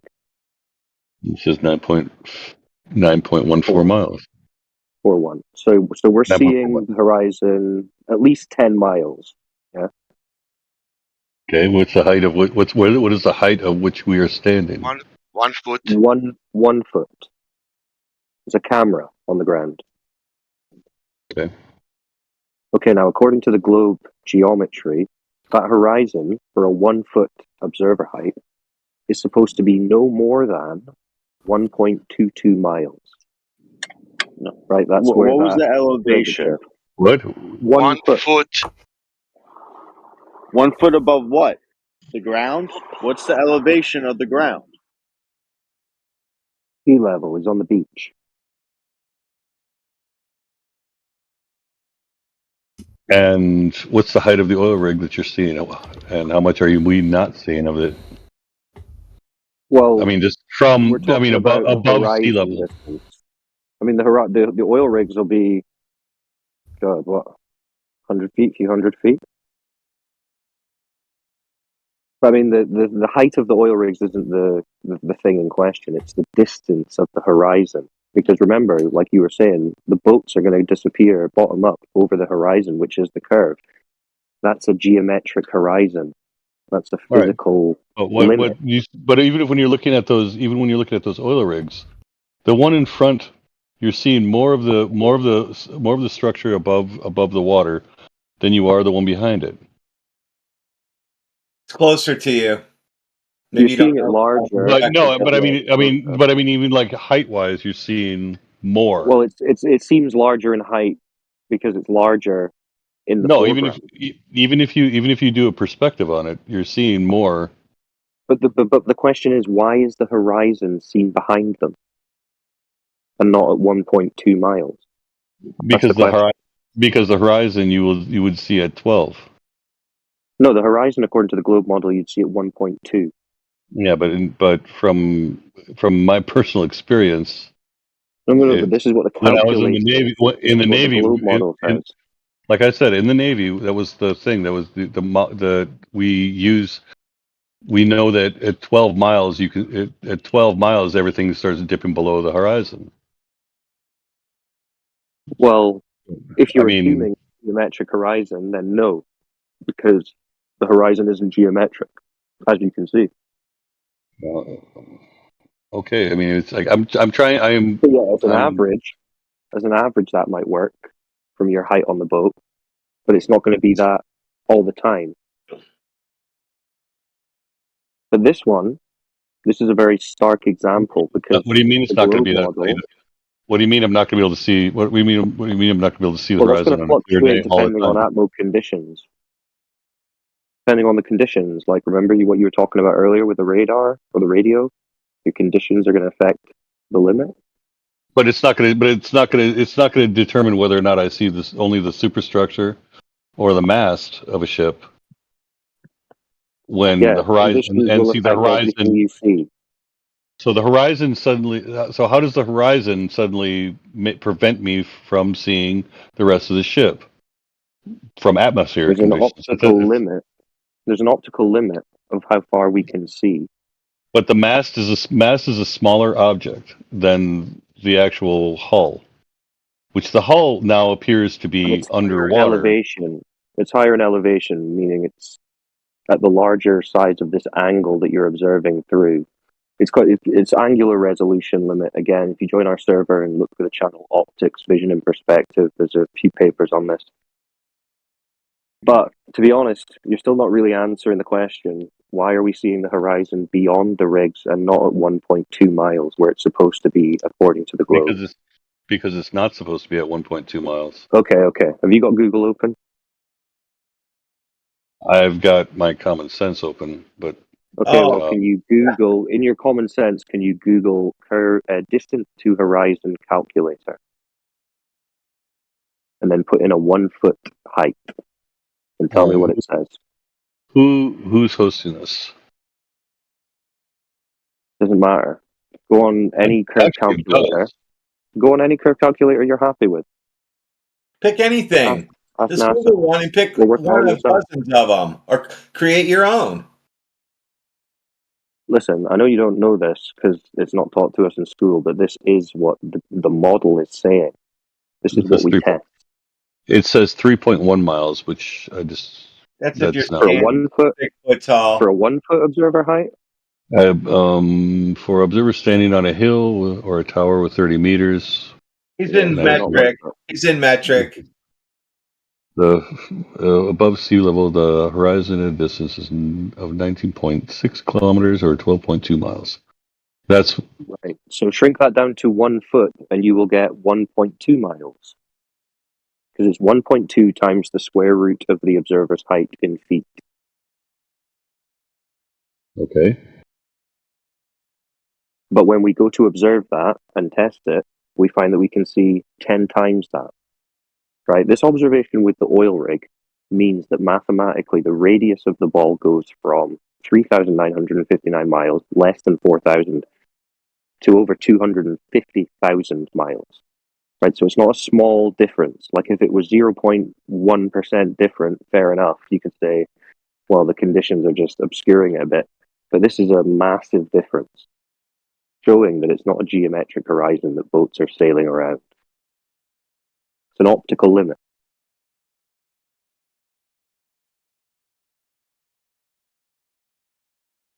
Now, is that now? Can you show me some? Okay, show me something that's not on the water.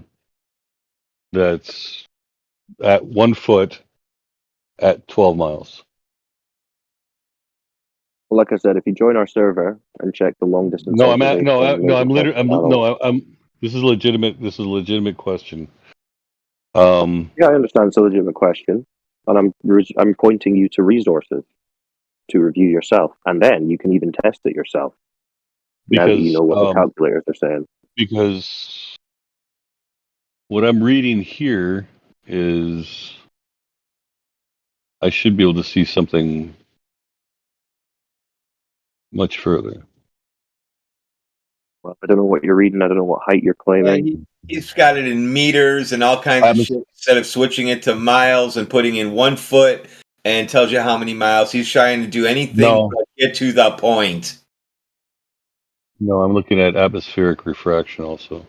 Yeah, what is it? You need to know the temperature. The water was 60 and the air was 63 degrees. There you go. Yeah, the atmospheric refraction, that's what you're going to find now that you're Googling this problem. Because since people have been presenting this problem, the globe side has been working overtime to come up with an excuse for why we see too far. And what they've come up with is atmospheric refraction, essentially saying that anything beyond that geometric limit is just a mirage. Yeah, it's not there. It's imaginary. So you guys on your boat were shooting at imaginary shit. And at the same time hitting it. Yeah, I guess it was there then. I guess it wasn't imaginary, was it? But in order for us to have hit it, then then the curvature of the bullet would have had to have been greater than. Nope. Or would have had been less than what. That's a great story, but significantly less. So you're telling me if I shoot at that oil rig, I won't hit it, or I will hit it, even though it's an optical illusion. It's not actually there.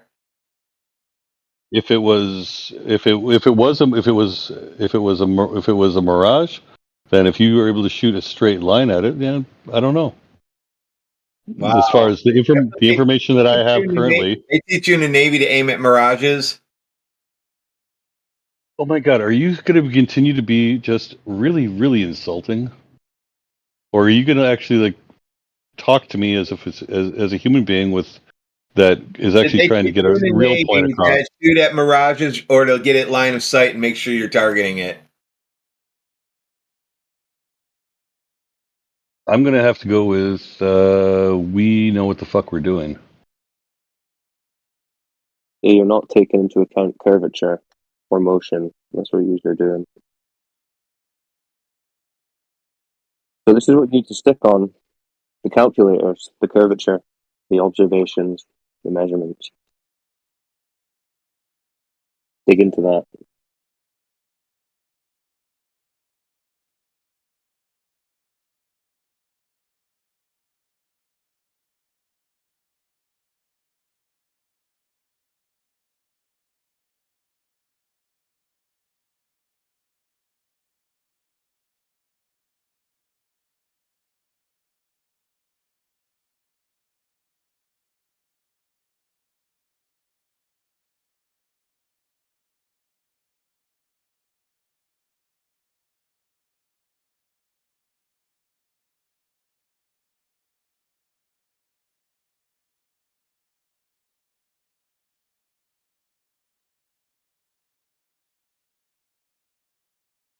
You still with us, lunatic?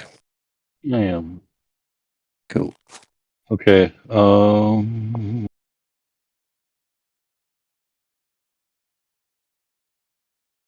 Gunner directions calculations usually begin with a range table, which tells the gunner the angle of the projectile that must be fired to hit a target at a given range. On the same horizontal plane as the gun. The target height relative to the gun can be positive, negative, blah blah blah. That's all right. You read and then let us know if there's something. Wait. Well, so what I'm reading here is that, for instance, when the say the battleship Iowa was firing its rounds with pinpoint accuracy, that they were taking into account a curvature of the Earth at a range, say at 19,000 yards. They had to take into account. They took into account an 84 foot curvature of the Earth. Yeah. Now, if they didn't, then they would not hit their target. Yep, you can read a lot of claims. Yeah, who told you that story? Well, it's on Go out and test it. Go out and mass. test it. Listen, if that were true, then the horizon would be at 1.2 miles in front of those oil rigs. Well, I can't currently explain the oil rig thing, but I'm pretty sure that somebody can. They can. But what I'm looking at right now with just gunnery, which is a thing which is something that I thought was, valid since we know that gunnery works. No, because again, you come into the problem of, okay, if the Earth is rotating separately to artillery fire or sniper bullets, then it would have to be rotating separately to anything else in the air, drones, planes, helicopters, but it doesn't. Sniper shooting at 4 miles. No, the Earth rotation has nothing to do with gunnery. Oh, sorry, you were talking about curvature, weren't you? Curvature, yes. Right. Usually people use the artillery or the sniper bullets in terms of Coriolis and motion, which doesn't apply either. But with the curvature, straight curvature. With the curvature, most times when you actually read it, and it's not one of these promoted pages that's trying to insert the idea of the globe. I mean, you speak to any artillery people. I mean, we've got people on the server who've, used artillery, worked in artillery in the militaries and stuff, and they say they never account for it. We had a guy who did the long distance record for shooting a sniper, and they weren't factoring in any curvature, any motion, anything like that. That was a much shorter range though too, so you're not going to have it. You're not going to have you wouldn't even really have curvature coming to effect. Either way, you're more affected by wind and anything else, wind, heat, etc. I mean, if you say the Earth was a globe in it, how would you account for it? I want to know how that ship targeted something that was 84 feet below the horizon and was able to shoot it with precision at the same time without even being able to see it and aiming at it. Because it curves. Because light bends up and brings things back into view in reality, mate. What's up with you? Because actually when a ship is firing at land over 30 miles, we don't see it.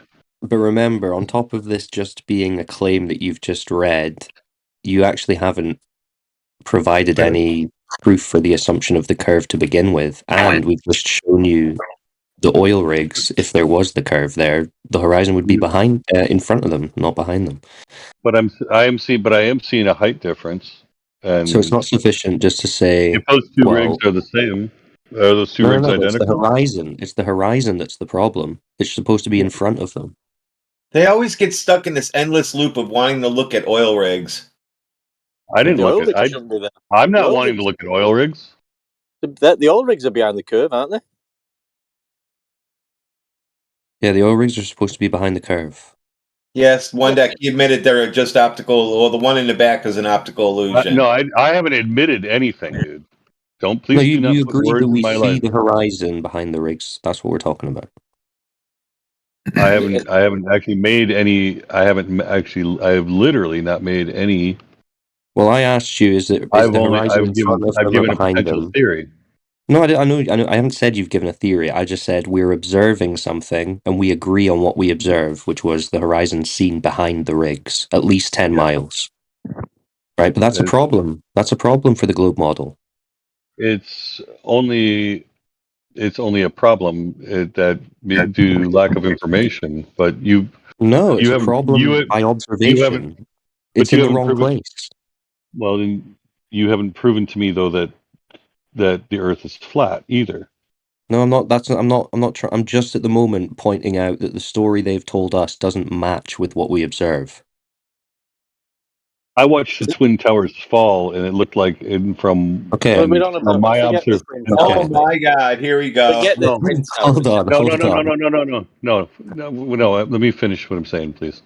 And from what I saw, it doesn't match the story they told me until I saw it from a different angle, and then I go, "Oh, well, shit, that makes sense." Okay, it doesn't matter what angle you take here. Yeah, the horizon's so not physics, but stories. Nice, cool one. Right, but I mean that's a different thing. We're talking about what we observe of the horizon here. There's not an angle here that should let you see 10 miles what should be at 1.2 miles. It's not an angle thing. Yeah. It's just the curvature is not there. It's a physical claim.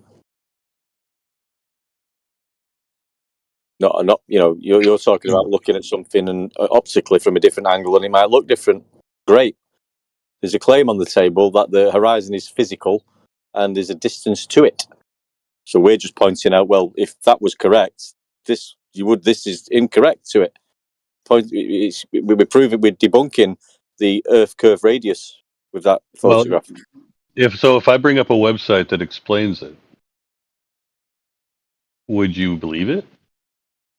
Well, try us. What does it explain? Try us. Would I believe they made a website that had some kind of an explanation? Sure. Is it a refraction website? We have one person. I know who it is. WB. So we have one. You've said that you say now that if I do produce something, you're going to say, oh well, that's just them making something up. So you're automatically discounting any. It's a website that somebody wrote something on that you said you believe them, right? Well, you're saying that you'd automatically disbelieve them. I just go with Lake Erie. That's where I live. Why would you be seeing something that's not there? That's all we need to know. His whole life is about mirages. Why can you see something that's not there?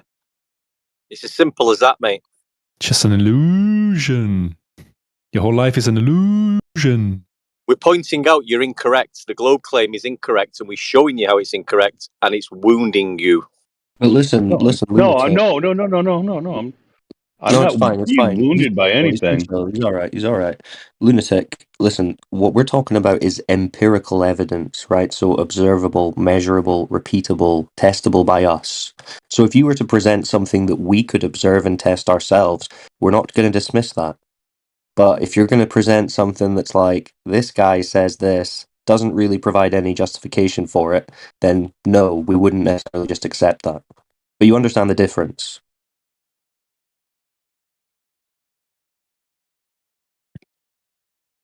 It's much easier to believe. Well, I'm looking at things because I am actually wanting to see the science. Yeah, Science. we do too. So, I mean, you're saying you've got a website with someone saying something. If they're providing some demonstrable empirical evidence, then we'll be interested. But how do you change the observations that we already have, where the horizon isn't where it's supposed to be, where we're seeing things but supposed to be below the curve? I mean, you can't take those away. You can try and explain them, but in that explanation, you'd have to be showing some empirical evidence. That's what I'm looking up, dude. Good, just so we're clear. We're not just, like, because you were saying before, you're just going to say whatever I say isn't true, and I'm just telling you, no, it's not like we're just here saying whatever. I'm not saying it's untrue. I'm simply saying that I don't know, and you believe what you believe for whatever reason, and that's fine. Yeah. No, I'm just saying. I accept that that's what you that's I accept your belief. That you believe that. Okay, fine. Well, what we would recommend. If it's not a belief, mate, it's not a belief. It's fine. It's fine, and you should research it. You do need to research it, but what we would recommend is testing this yourself.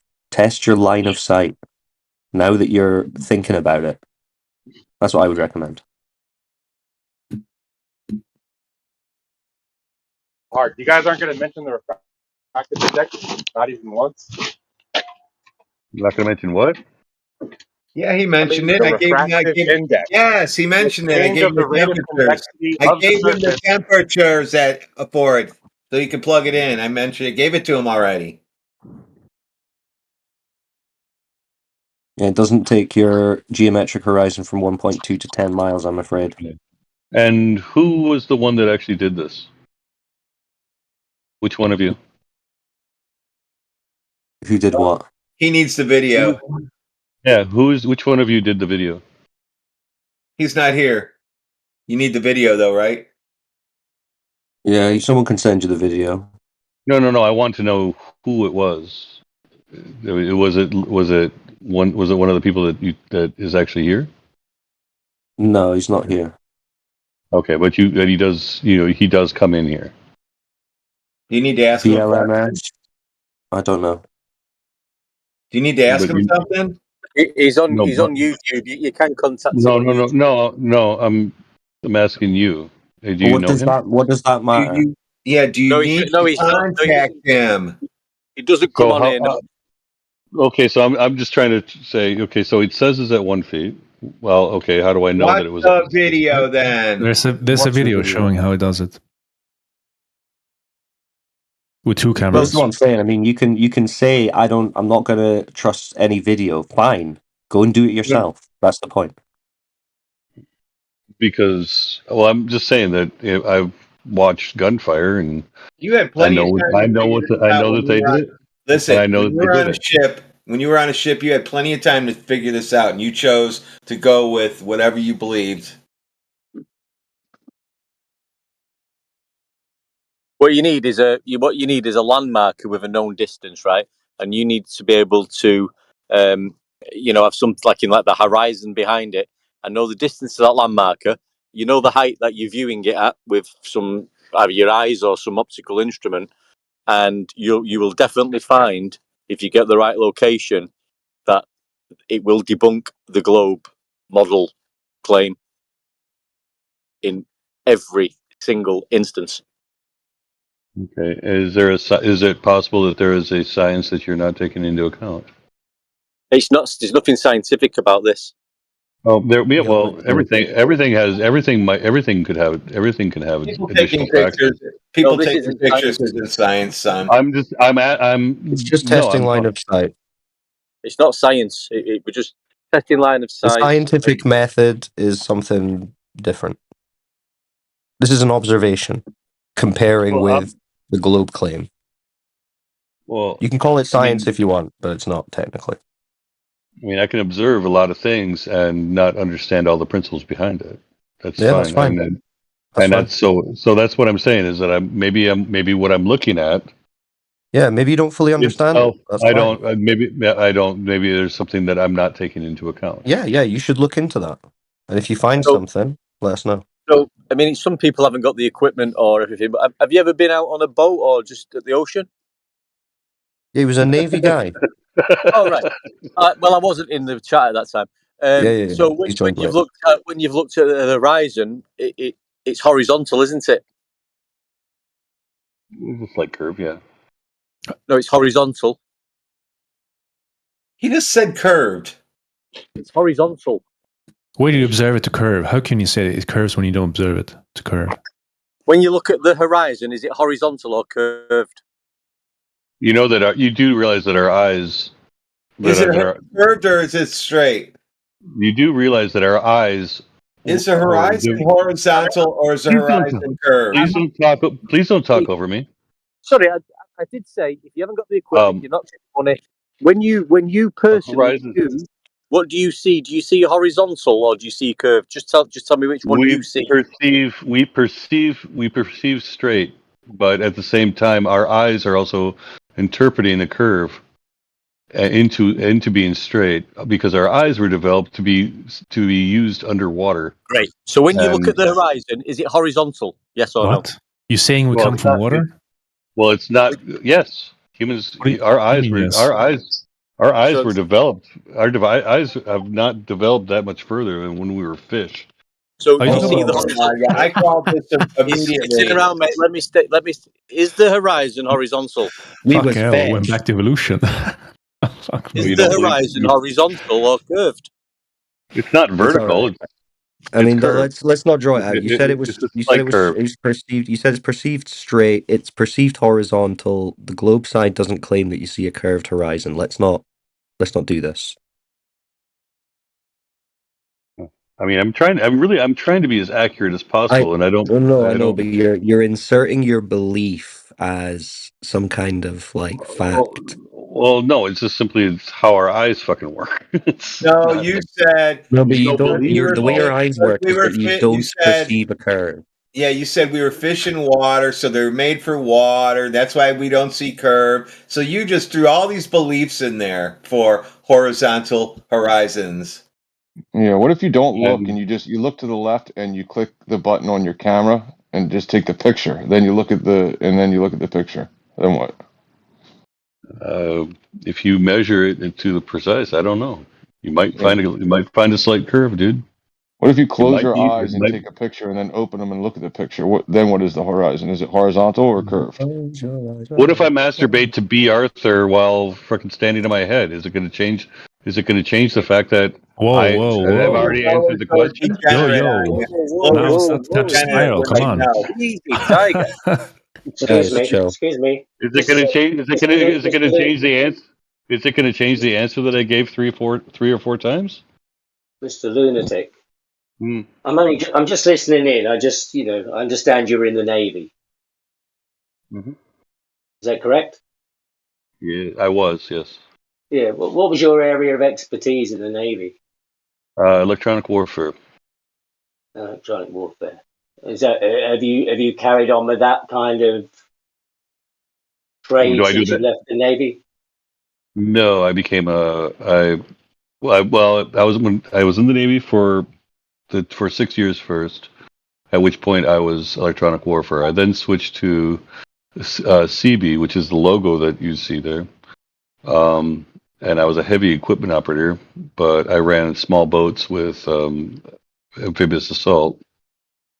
I then got out of that and went into the Army for psychological operations. Okay, so that's what I retired. I was just just painted in the picture of the information you're bringing and where you might have got that from and that kind of thing. And then I went to school for history, anthropology, and I took a minor in theater. So sea level's level, right? Yeah, lunatic. Sea level's level, mean sea level is level. Well, hold on. Was Erdebear wanting to follow up on that?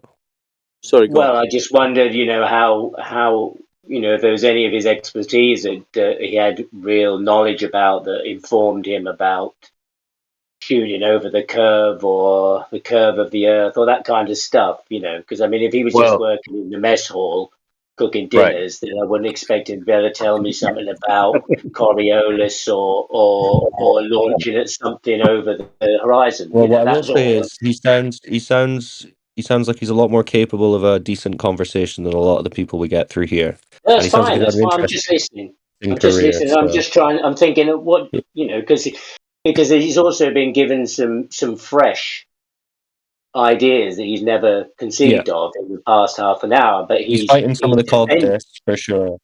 yeah, but he's defending those really hard. And looking in places and going to Google Yeah. and But I coming up mean, with websites he's it's never obviously looked at. new. Yeah. Yeah, and so Yeah. It's obviously he new needs to to him, think and about he's that a dealing with bit. some So cog discs. yeah, that's It's very okay. normal. Well, But so far, it's staying on the I have rails. I have to. Yeah. I mean, I have to take into account both schools of thought while looking at Yeah. things. So I'm trying to. Very good. I'm literally not trying to be insulting to anybody. So that's why I What get was really. that whole masturbation thing all about? That was some No, it doesn't degenerate. matter. We're No, not going back to No, that. it was that Listen, bad joke. it's that I was being Whatever. asked I was being asked the same question over and over again, and I was Yeah. trying. I was like, Listen, I'd that's already fine. answered it. That's fine. Let's take it back. So one deck you were wanting to get in.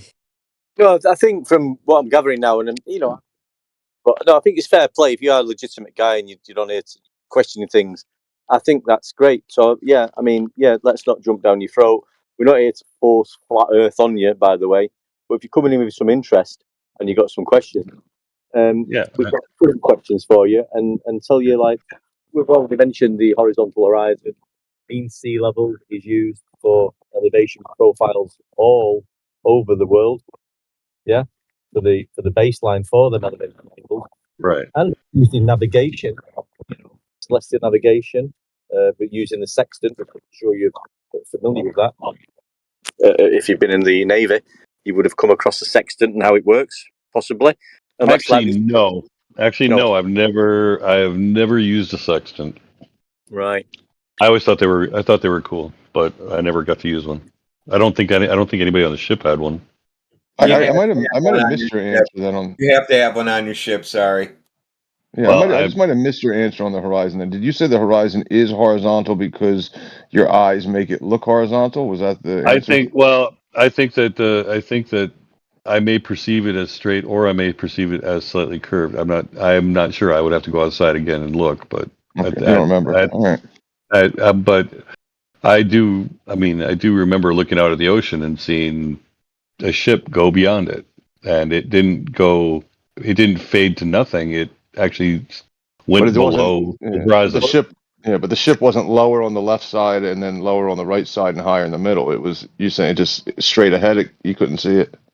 Mm-hmm. Okay. I know what the gentleman's saying, and I'm not going to be disrespectful to you, and I know the argument you're putting forward. But we wasn't talking about the ship disappearing. We were talking about the horizon. The ship disappearing is another issue. What would you say? What would you say to a sun disappearing not below the horizon but above it? What would you say to that? Have you ever seen? Oh yeah. Well, that is literally an optical illusion. Oh, so not below the horizon, like every sunset. Yeah. The sun. Well, you see the sun above the horizon, then it's. Yeah, when it disappears, it should be going setting below. No, but the sun, in reality, the sun was always below the horizon during that time frame. So you're telling me that that's not the real sun you're seeing? Is that what you're saying? When you see it suddenly turn kind of squishy and disappear, it also expands out to the sides a little bit. That's not that the sun is actually squishing out to the sides. That means that it's an optical illusion. It's so it's not there. A form of mirage. It's not there then. Optical illusion means it's not there. Wow. Well, it is somewhere. It's no. Not optical there illusion does mean not there physically. You don't see it as it is for. Yeah. Right. Right. Right. So. How sure are you that you're talking on Discord right now? 100%. All right, that's Because interesting. believe me, because if I wasn't talking on Discord, I'd be watching Netflix. All right, Netflix. Jesus. Well, it's true. It's true.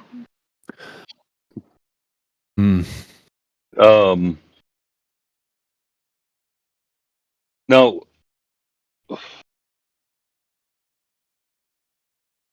how would a flat Earth change, say, the electronics industry, the Earth has always been geopolitical? flat. Electronics has nothing to do with it. Yeah, the things that you named earlier, buddy, like when you said like the radar due to attenuation, signal strength, those are reasons in reality, like for electronics, to work or not work well, and how they work, etc. A straight line of sight, bouncing it at an angle of a straight line, etc. Yeah, all that stuff, and no curvature needed. Yeah. In terms of practical application, people are already treating the Earth as flat and motionless. So in reality, in your day-to-day, we're not saying anything would appear or seem different. We're saying it would seem the same. The difference would be in how people think about our place. Okay. Now, a flat Earth. Now, okay, let's continue this thought just a little bit. How would a flat Earth determine? How did the flat Earth come about? Well, now you're thinking, right? Because this is where the topic starts to get philosophically and religiously juicy. Because the story that we've been given about the globe also has a creation story in the Big Bang, right? But if you come to falsify the globe, then you're falsifying the Big Bang, because the Big Bang only makes balls. So then you're left with, okay, how did this place get here? And that's a kind of deeper philosophical question, but most people would say it's pretty apparent that it required some kind of intelligent creation. Okay. And so basically you would have to be a creationist to... Depending how you define that, because I'm not saying what particular type of creation you should be ascribing to. I mean, there's people who believe it from a biblical perspective or a Quranic perspective, which are basically the same. Or, you could think, I'm not telling you how you should think it's been created. We're not claiming to have that knowledge. We weren't there. But certainly it rules out the accidental Big Bang theory for no reason. And you also don't have to worry about being a fish anymore. Well, our eyes are really obviously developed. Our eyes actually work better underwater. You do know that. Well, I don't know what you're smoking, but I can't see the end of my pool underwater. Well, if you're swimming in Lake Erie, yeah, I understand. That thing, my nice, clear, clean swimming pool. Well, yeah, can't see because you've got chlorine in your eyes. It knocks down a lot of these kind of large creation style stories that we've been taught, I would say. Big Bang, evolution, age of the Earth, all these kind of things are pretty much thrown out with the globe. But okay, from an evolutionist point of view, we have overwhelming evidence of evolution. Well, they say we have overwhelming evidence for a globe until we look. No, but I mean, you have the same amount of evidence. Actually, it's the same. A pure creationist story would. I mean, there are a lot of problems with that when it comes to just our human body. I mean, it's a pretty flawed thing. Not really. The human body shows that design is required. Yeah, your cakes don't bake themselves, do they? What? Yeah, I mean, this is going to take us down a different road, but you're correct in asking these questions because it means you're starting to recognize the deeper significance to this question, because really the shape of the Earth, quote unquote, is not the big deal, right? It could be any shape. It's what that implies about how it got here, what it means in regards to us, right? where we are, where we're going, where we've been. It's those questions which, if you ask me, is why the authorities have an interest in not having this get out in a big way. Well, okay. I mean, and let's continue. Can we continue this a little bit? For a little bit, yeah. But you normally don't really do the big religious argument style just because there's so many rampant atheists who just lose their minds. Well, what if we? I mean, why would the? Okay, say that this was a created, intelligently created environment thing. Yeah. Why is it facing the way it's facing versus a different direction? Well, we don't. I mean, what way it's facing? and- You don't really know what. I don't even know what you would mean by what way it's facing. We don't know what way it's facing. Like, I mean, it depends what you're even imagining here. I don't know. Well, tectonic shifts and everything. We've got these plates moving around, but we don't. But if you don't have a shape theory, and plates are flat, not balls. Well, we know that the plates are. We know that the plates exist. No, that's a theory, and plates are flat, not bowl shaped like an ball Earth. I've never seen one. I don't know if you have. Well, we've seen the effects of them. Well, we've seen things occur that we've ascribed an effect, a cause to, but we haven't seen the claimed cause to know that that's true. I'm not saying it's not true. I'm just saying you don't actually know that that's true. Hasn't there been enough? I mean, hasn't there been enough evidence that one continent separated from another, and we have we have species that exist because of that. No, I mean, you could have all these things occurring through different means or through I mean, these things could be the case regardless. I mean, the theories that we're told, and they're called theories for a reason. When they're trying to tell you something was happening billions of years ago, they have no idea. I have a question. I always ask this question and I never get to answer. Why is everything in the flat Earth model round? The sun, the stars, everything is round. It's the trees are round. Your face is round. Your mom is round. Like everything is round. The cars are round. That's all I'm asking. Everything Can is anybody round, right? explain to me You look why everything is round? everywhere. You look everywhere, and everything you see is round. Can you turn off the camera? You're capping it at 25. We need 25 VC users now. Can you turn it off, or are we gonna boot you out? Thank you. Well, the simple answer is no. Not everything you see is round. I don't know if you've noticed that. And I booted him once for doing this, and he came back in, and he's just going to keep doing that. What? That's the round fallacy. Everything is round, and if everything is not round, then everything is fake. Then no. Let's just quickly cut this off. So round isn't exclusive to a sphere. That could be a disc, and you actually don't observe spheres in the sky. You see tiny little blobs of light, and then you're told stories about them and shown cartoons basically by NASA.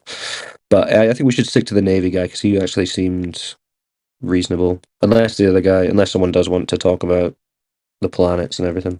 I mean, I can go. I can go any direction. I'm just here to. Hey, what do you mean by facing a direction?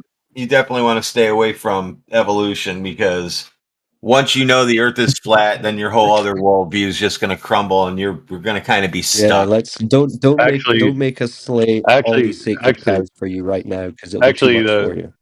Actually, to be fair, evolution and a flat Earth are not incongruous. They are two separate things. I mean, if you wanted to think that's like a mechanism that was put in place and that's what happened, I don't really care. I mean, I think it's a bit silly to assume it, but no, I mean, theoretically, I suppose you could make the argument. I mean, I still don't think you would have the evidence for it, but no, the nature of the Earth doesn't really decide that one way or the other. But I mean, it is essentially wrapped up in the globe cosmology, mythology of billions of years. So I wouldn't go for that. But yeah, evolution is another massive can of worms. So you maybe want to save that for a separate day. I don't know. And carbon dating. I mean, they have done carbon dating of the Earth. Yeah, we can get into the reliability of carbon dating at some stage, but again, I don't know if you want to really go into that today. Yeah. I'm like I said, I'm here to not cast judgment just to Well, we appreciate why would that. they No, even you do can, the? Why you would can they even flow. do these things? These carbon dating, like, what's the what's their objective? To learn? To learn what? to understand. For what reason? Why did we climb Mount Everest? For Not fun. to develop helicopters, but to because it was there because we wanted to know. So Why that's did why you think that's why they want to date things to be like 10 million years old. I mean, isn't there enough information now that you can just like work with? Like, so if the reason is to like make yourself healthier, is there really a reason to like find a bone and be like, let's date this bone and find out what made it unhealthy? You can just find out what's making you unhealthy right now. There's no need for it. So there's some sort of objective there. Well, okay, if you want to, okay, so if a human being Unnecessary. if you want to be healthier, if you want to go with that route, from as an anthropologist. So just give me a reason. No, let What me is finish. necessary. Let me finish, please. As an anthropologist, I can go and say, okay, this is what humans ate back at this time. This is how long they lived. This is how it wore on their teeth or whatever due to various nutrition. Yeah, but you can do that right now, and like with 5 people of different ages right because now on different diets. There's no need to go back a million years. Why do we learn anything? Why are you learning about the? I'm just Why saying. are I you? mean, if you have no reasonable answer, that's what I understand. Because Why are you? Why are you wanting to know about? Why does a flat Earth matter to you then? I mean, it's that the wasn't same my kind of. question. I mean, it's No, not that it it matters is. to me. It's just what it is, right? It just is what it I is. mean, a flat Earth versus a round Earth is going to make zero difference to your life generally if you're. No, I can forget about everybody on TV telling me that a 45 giraffe wide asteroid just missed Earth because I know that's a lie. And why are they saying it on TV? That makes a big difference. Yeah, you So can you're find saying out that. what difference it makes. Later on. So are you saying that there's been that no asteroids hit the Earth? Space is That's space. ridiculous. Nothing hit us. Well, there are craters all over the place showing otherwise, and it doesn't. No, they're And not that craters. doesn't. You can't And that prove that. doesn't. You And can't that prove that. doesn't. You can't prove they're craters. Well, then what were they? I don't know, but it's not from a rock hitting and making a hole. Why? Why is that You tell me how incongruous with that those? happens, and how come we haven't found the rock yet? Oh, we have. We have found many. Nope. You finding rocks doesn't equal if it came from outer space. So we found a rock. We found like a big hole in the ground with a rock in it. Oh, we found lots of them, and even the Tuskegee, not the Tuskegee, but the one that just hit, the one that just exploded over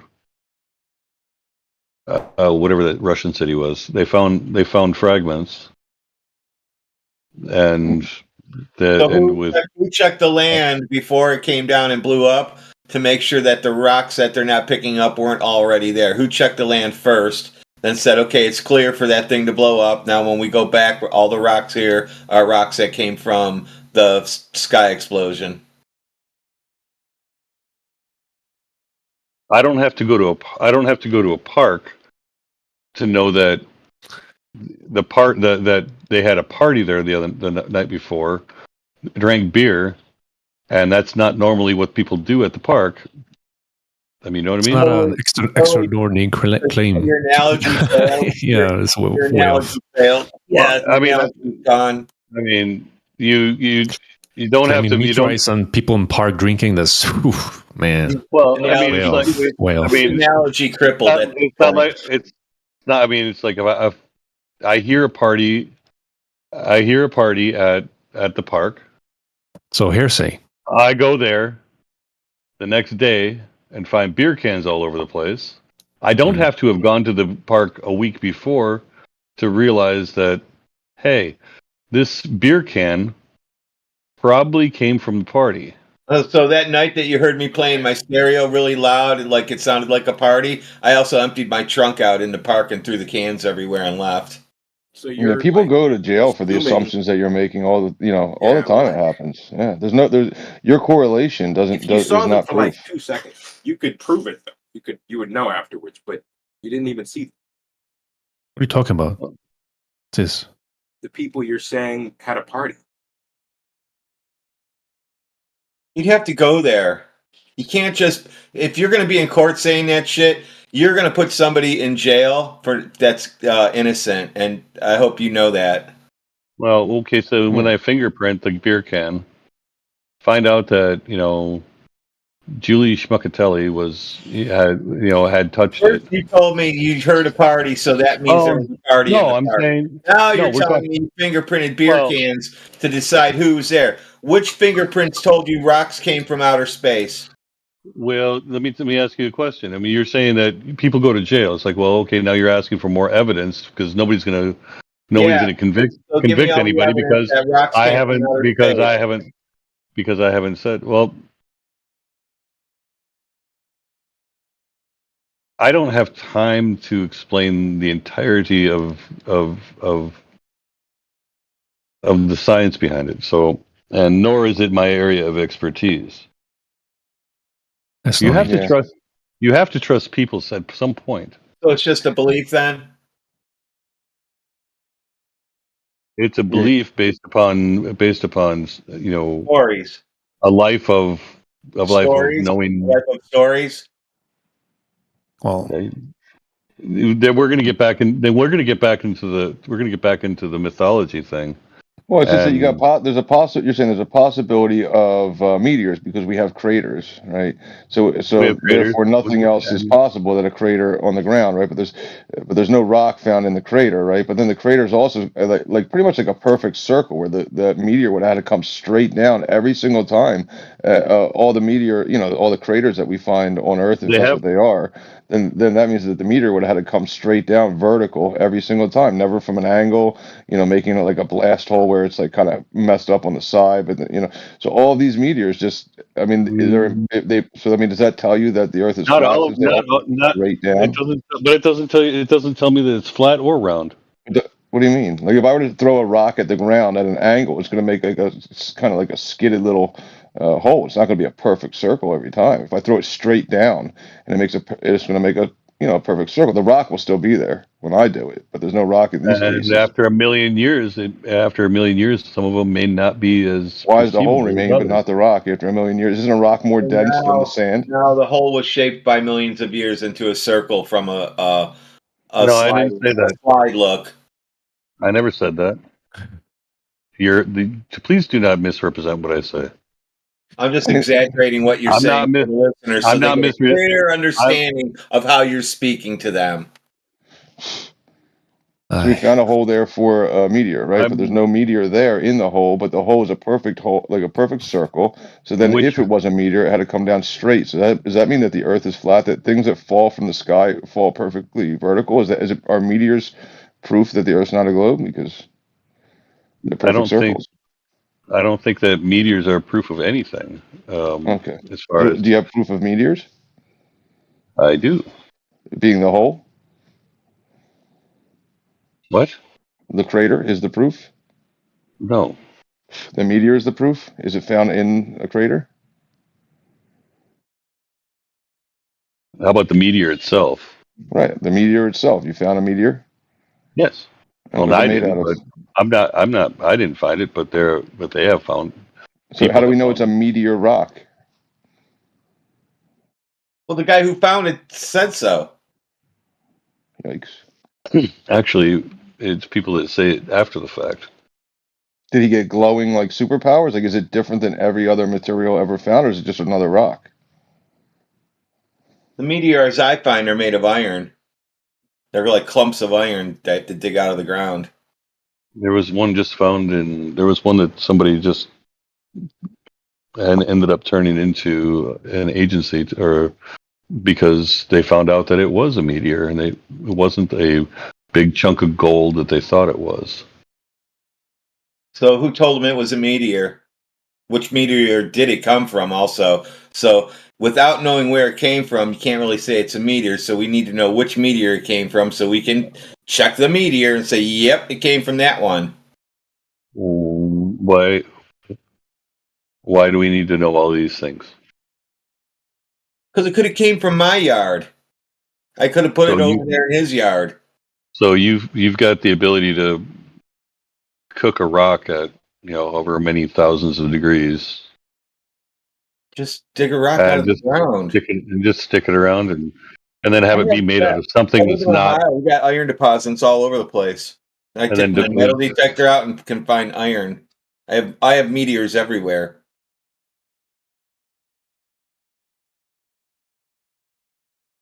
All right, I'm going to share you a video. Is this a meteor rock that I'm sharing to you? I want to know, like, what? How do you know?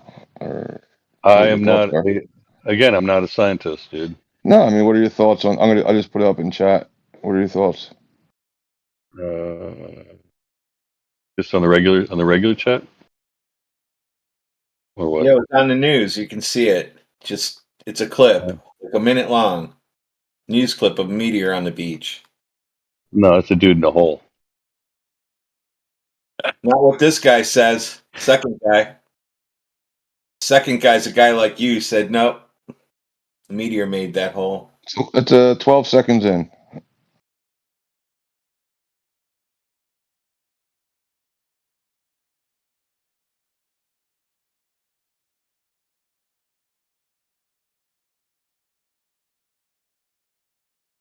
Yeah, I look more at geysers, to be honest. In different shapes or sizes. Well, you would also know differences. That would be a more plausible explanation. Geysers?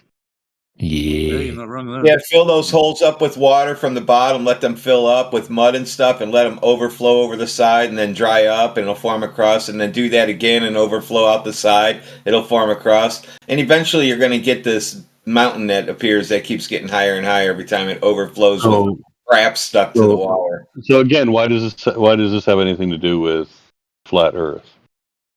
Those holes have nothing to do with asteroids and meteors falling with 47 giraffe wide objects hitting the ground, like you said. Giraffe wide. 47 giraffe wide?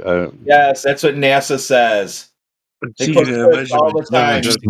They post clips all the time saying how big they are by using animals and cars and other things instead of just feet. Why does that matter? Well, you're the one that wanted to know. No, I'm just wondering why does it matter? Why does this matter? I'm curious. It's a giraffe. Giraffes are many different things. Oh my God! So they couldn't give a size; they had to call it giraffes. That's fucking ridiculous. And now that you're starting to repeat all this stuff, and I'm getting you to repeat this fucking ball of lies that you're repeating, doesn't it sound just fucking ridiculous? Why are you calling me a liar? You're just repeating lies. I said. I didn't say you're the liar. You're just a messenger. I am basing it upon, again, 56 years of my experience. Your beliefs, people telling you stories, their lies, and then you repeat their lies. That's how it works. You just repeat them and you say, it has to be because somebody else told me this. See, somebody else told me all that shit too, and then I just went to Lake Erie and really bought a P900 and did all my own work and said, well, yeah, it's flat, so fuck it. Now what? And then that's it. I didn't spaz out and try to call out. And my dad worked at NASA and worked on Hubble. And I didn't freak out and go into a spiral. I didn't do shit but go, that makes sense because that just goes along with everything else I figured out up until this time. So flat Earth wasn't the first thing I figured out that we were lied to about. Okay, hang on a second. If your dad worked at Hubble, what does he have to say? NASA worked on the Hubble project. Okay, well, don't focus on my dad. Don't focus on him. What does he have to say about the subject? He would probably have a better argument than me. He would have been around probably 90 years old now, and he's not anymore. All right. So, what do you want me to? What do you want me to ask him in history? Well, I was just wondering what his thoughts on the subject were. That he had to make everything to print, or they were going to reject it, and it would have been a fucking budget blown. So keep it in within budget. That's how we work in the manufacturing world. Okay. And what do you manufacture? You'll notice a lot. Well, maybe he wants to talk about his dad. Go ahead.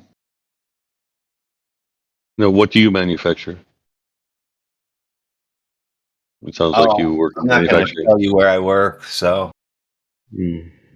Yeah, so like a lot of the things, lunatic, that you keep bringing forth, that's not your fault, right? Because it's just like, and the reason that he said, people would be like, oh, you're telling a story, because what gets presented is an explanation of why there's a hole in the ground, but no demonstration and no measurements of these things, right? So there's a hole in the ground. Why?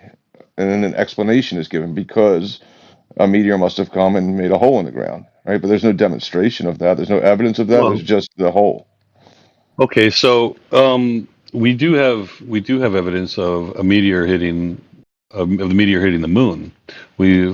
And the crater that it left. Is that a fiction also, or? I would assume so. On the front or the back? Right, we saw it, so it had to be the front. Or the side, actually, I think it was. You saw it? You saw what did you see now? Okay, what did I see? There's a fake meme going around about a meteor hitting the moon. Is that the one you're talking about? No, I'm talking about the actual one that happened a bunch of years ago. It hit what? The moon? Yes. No, that never happened.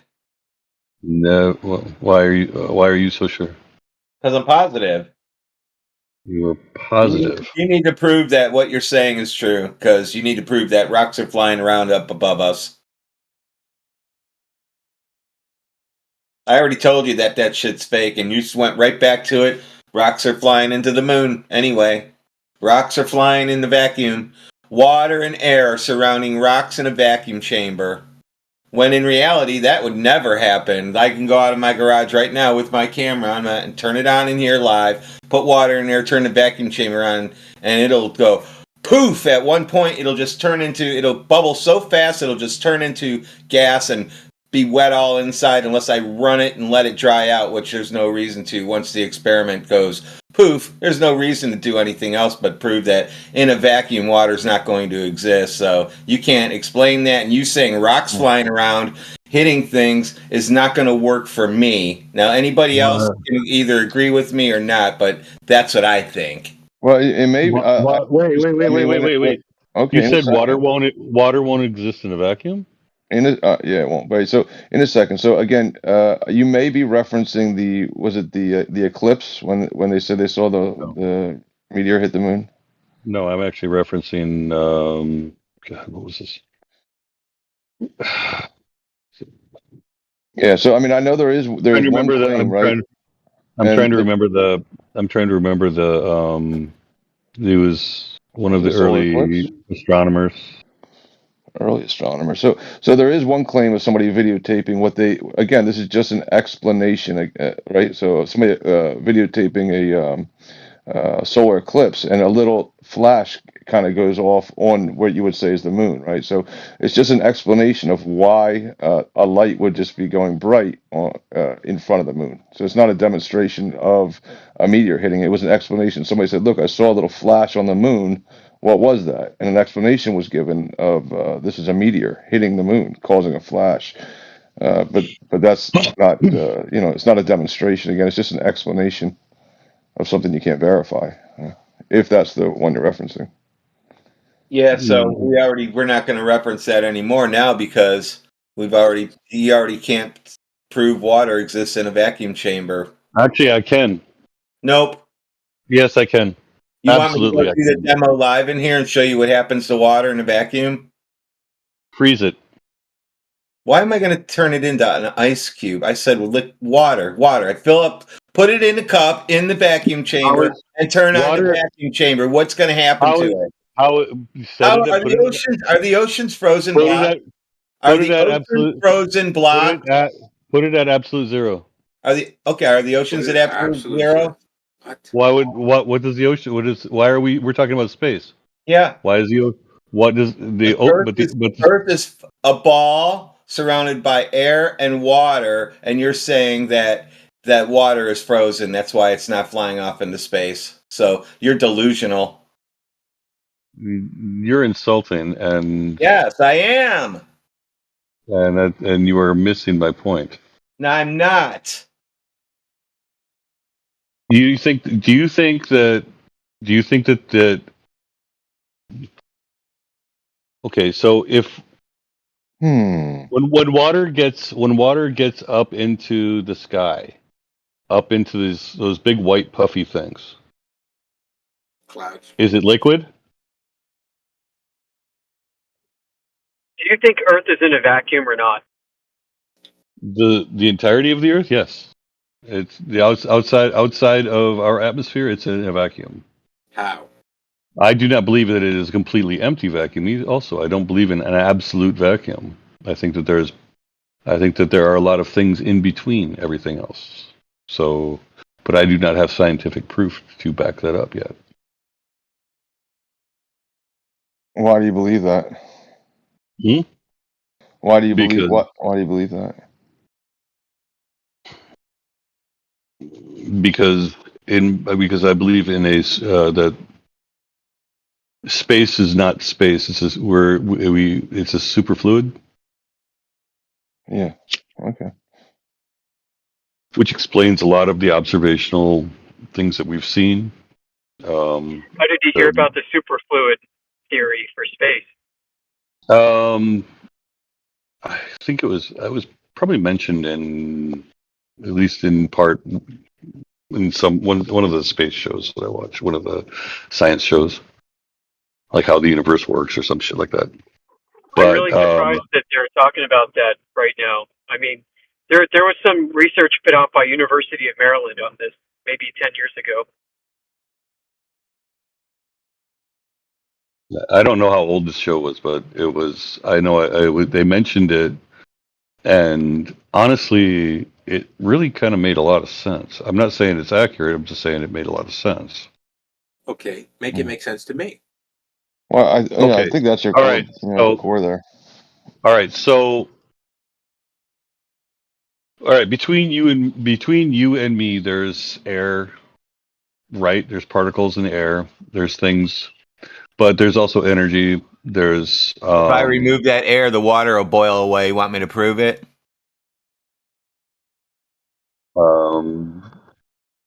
I don't really want to talk to you. I'm kind of talking to the other people right now. I'm not. Okay. I don't. Around. I'm sure he can handle it if I can't. I don't respond to insultingness, behavior. Super mean. He's super mean. No, I don't care about the water isn't right next to the vacuum. All right, so I didn't hear an insult. Where was the insult? Well, if it's a superfluid, it's not a vacuum up there, right? A superfluid is not something that is. It's not like you would say water. It's subatomic It's like subatomic particles and things like that. I don't. Again, I'm not a physicist. I'm only going based on a model I also believe in a multiverse. I believe that when you talk about the entirety of the universe, I don't believe that there isn't anything outside of that universe. I think there's probably something else outside of that universe, and there's something outside of that and everything. And so when you're looking at things, honestly, a flat Earth would be an aberration to that model. Like, what do you mean by that? Can you say what the word means? Like, what do you mean? What? An aberration. An aberration. It would be a thing that exists completely incongruous to everything else. If that's what you believe. Everything else is still what you thought it was. When you figure out the Earth is flat, then it will be really hard to understand the Earth is flat. Well, it wouldn't make any sense because if I look at other things that, okay, You ever seen a person on the moon? like looked up and saw a person on the moon? Or a video? Yes. And you know they were there, though. Well, they brought back evidence, so sure. I also think that it doesn't make any sense for that not to have happened, especially since the Chinese landed on it. Did you hear the Buzz Aldrin clip? That he didn't land? What? I don't know. What do you say? Said this little girl asked him a question. Let me see if I can bring up the That we're lizard people or some shit? Or they're lizard people? Fuck. She asked the question I was wondering as well. What? We can go to the moon. Why haven't we been to the moon in such a long time? What? You know, I think we're kind of Why? galloping all over the place. I'm kind of curious about the previous claim that Earth is in a vacuum, and yet the atmosphere and oceans haven't off-gassed into that vacuum. Yeah, I want to know about that as well. Stick on that. See, We're definitely not going to run away from that one. See, for one, it deals with rotation, it deals with gravities, it deals with atmosphere, it deals with atmospheric pressures. So a spinning ball in a vacuum will make things pull things towards it. As I'm not entirely sure of the physics behind it, but Yeah, that because seems that's to be the what opposite of molecular Yeah, so dispersion. that's no. That's a no. I'm just going to give you the answer now. Really. And what's your basis for this? I have these items I can go do it on. You have items you can do it on. Yes, Really? I can spin a ball in a vacuum chamber and things won't stick to it. Okay. What mass are you talking about? Define mass for me. Mass is mass. Mass is the definition of mass. Okay, so you sound like you're in a broken loop or something to me right now. No. Go ahead and What is define mass. what is mass? Mass is, weight. I guess I don't. Mass is mass, dude. Why are you denying that mass exists? Yes. Okay. I'm denying you don't know what you're talking. I'm denying that nothing has the mass mass. you think is not what physics says. Physics doesn't use mass. Well, then you explain to me what they explain. I don't have to explain your idea to you. Oh, but you expect me to explain my Yes, idea I to you. expect you to know your shit. Well, I Like know. I know my shit. Really. Yeah, it's mass.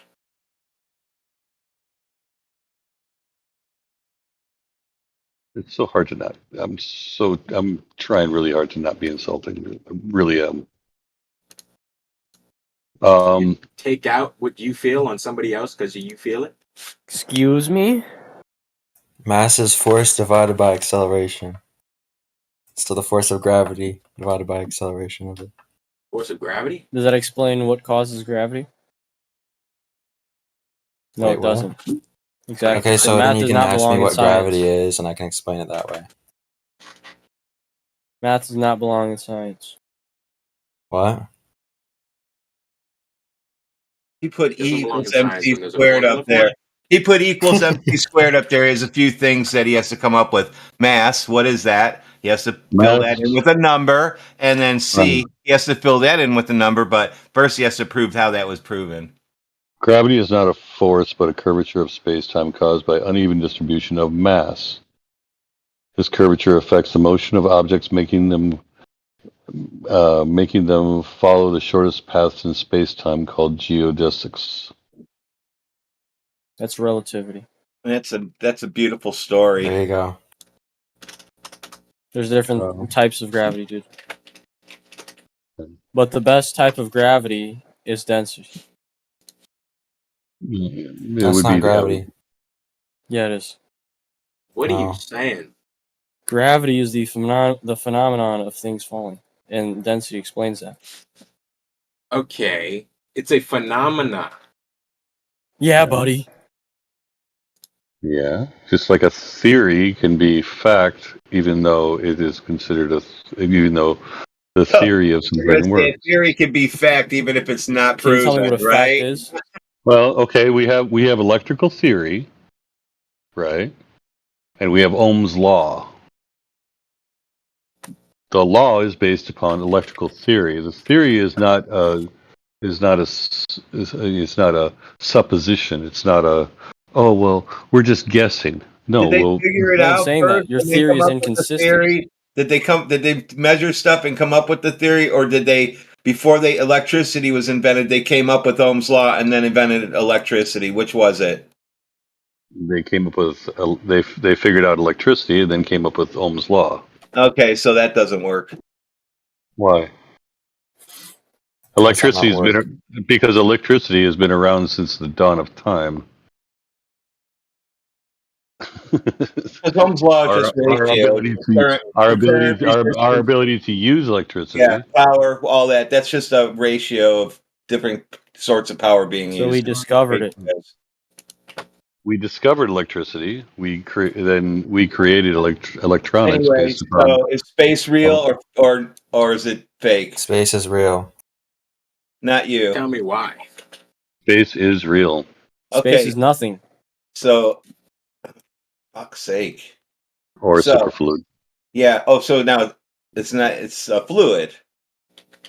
I said or a superfluid.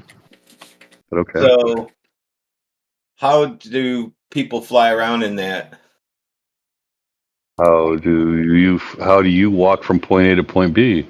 Legs. But you're walking through. Space legs. But you're walking through it. But you're walking through No, I'm walking air. on the ground. Oh, you're walking on the ground, and there's nothing else between you and wherever you're going. So when you're in outer space, what are you walking on? What am I walking on in outer space? Yeah. I'm not walking. First off, I'm floating. I got a better question. If you're in space, right, you're on this planet, which way is up? How do you know which way is up? Up is the opposite of down, and that is determined by gravity. That is determined by the gravity, which creates. Up is different on different planets, is what you're saying. Up is different on this planet if you believe in a global. If you're in space, which is up and which is down? Up is above my head and down is below my feet until I rotate, and then it's a different direction. So you're out in the vacuum of space, floating around. Earth isn't even around. You're just floating around. Which way is up and which way is down and which way is Earth? What is your point? Yeah, I know which way down is. My point is you can't. There's none of that can ever be figured out. It's just a story. You keep believing in the stories, and you actually no.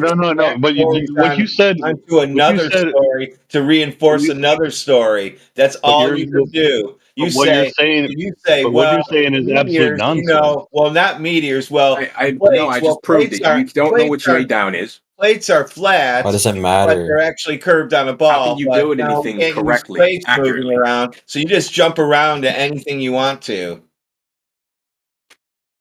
Do you have a car? Do you have a car? What kind of goofy question is that? No, I'm asking you. You have a car. Why do you want to know if I have a car? Do you know how the car works? Yeah. Do you know the status of every bolt? Of everything in it? Yeah, it's not falling apart. I don't hear any rattles. Do you know that every piece of it works? I actually build machinery and design stuff, so yeah, I know when something's going wrong in a machine. But go ahead. But do you know everything about the car? Everything. For what I need to know, I have sensors that tell me everything. Do you believe the sensors? I work with the shit for a living. Okay, R&D the stuff. So when you're I'm writing software right now on my screen for another sensor that I'm working on. What do you need to know? When you're driving down the road at 70 miles an hour, how much how much do you know the status of each thing in it? You don't. You're gonna, because you have faith in the technology of Sample that the car 10,000 times a second. that the person who put the You you have asked me faith how that the person much, who and put I told you they're being sampled 10,000 times a second. What's this point and relating to? I don't understand what this what I'm point is Yeah, he's relating just to. trying to derail there's it. no there's a point where it's like where I say where when I talk about when you're asking me questions about this and that I go, well, I don't have to know I don't have to know exactly how the car, everything about the car in order for me to get in the car and go somewhere. Yeah, but it's Yes, not really analogous because you have an experience with a car. You Yeah, don't have same thing with experience. medication. I have You have experience experience with space. I have experience with things that are like space. I have understanding Not of space. I So have I have an understanding of a lot of things. But that doesn't. you don't have an understanding or an experience of what you're claiming here, which is space. Well, even your Bible will explain that space exists. No, there's no mention of a never-ending, expanding vacuum in the Bible, I'm afraid. What was the void? Is that what you think space is?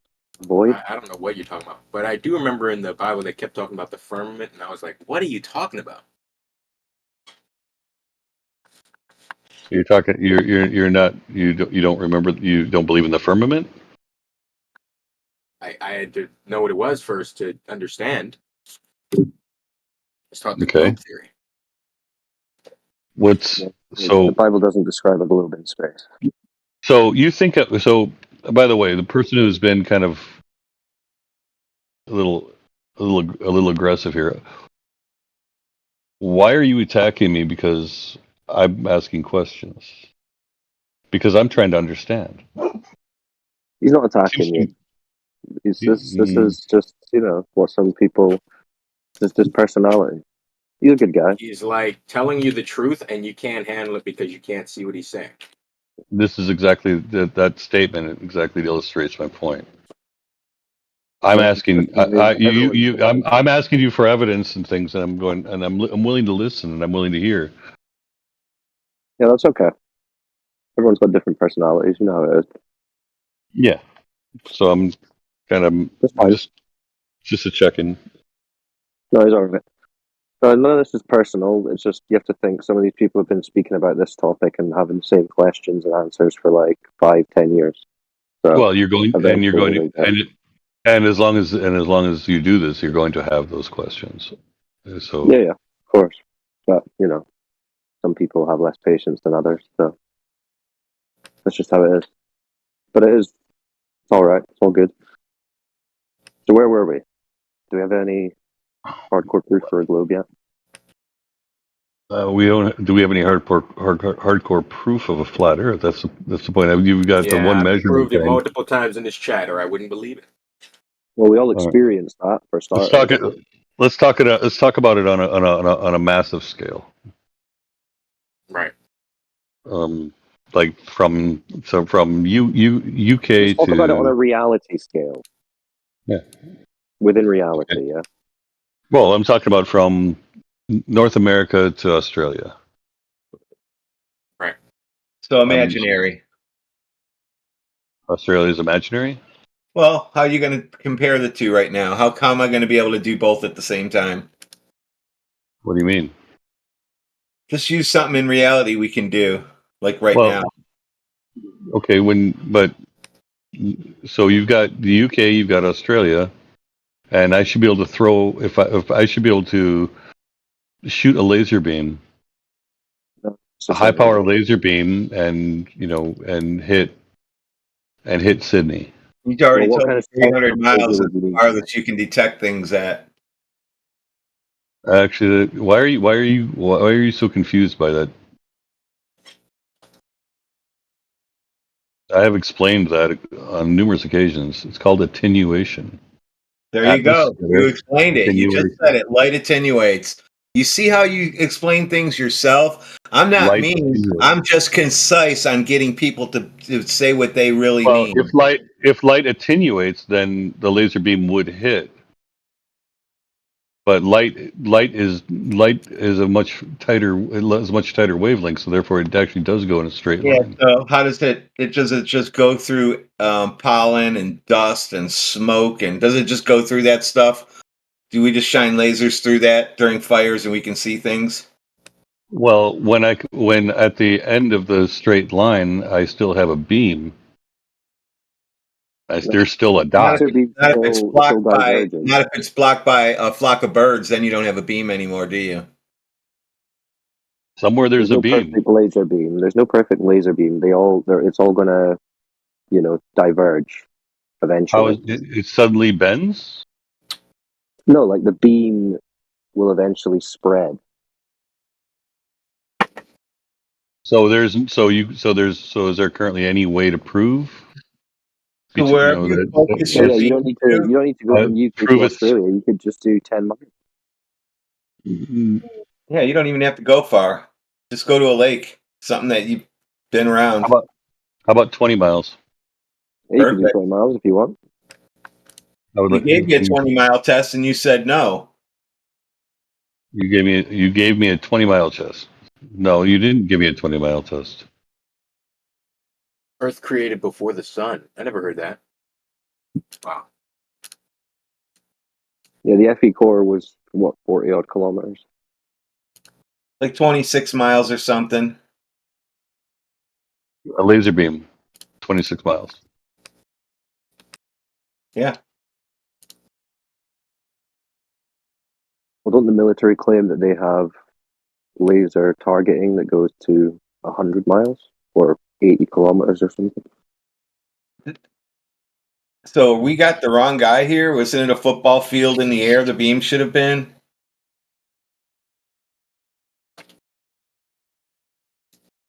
That was not. That one I said that I wanted to see another one. Oh, so see, you said nuh-uh. So I was right. You said nuh-uh. I said I wanted to see another one. What's the problem with that? Cyclone just said, 20, do one yourself, 20 miles.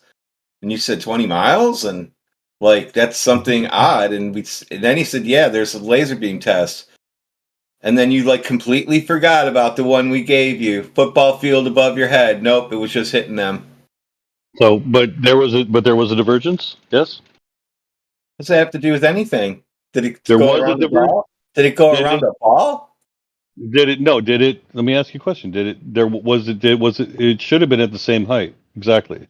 Oh yeah, but if you're not absolutely perfectly level with your laser, that's a long distance to be off, and that's actually really, really accurate for that distance. So it couldn't have been. That couldn't have been. It couldn't have been off in. It couldn't have been off in a different direction. I'm asking questions. I'm just saying.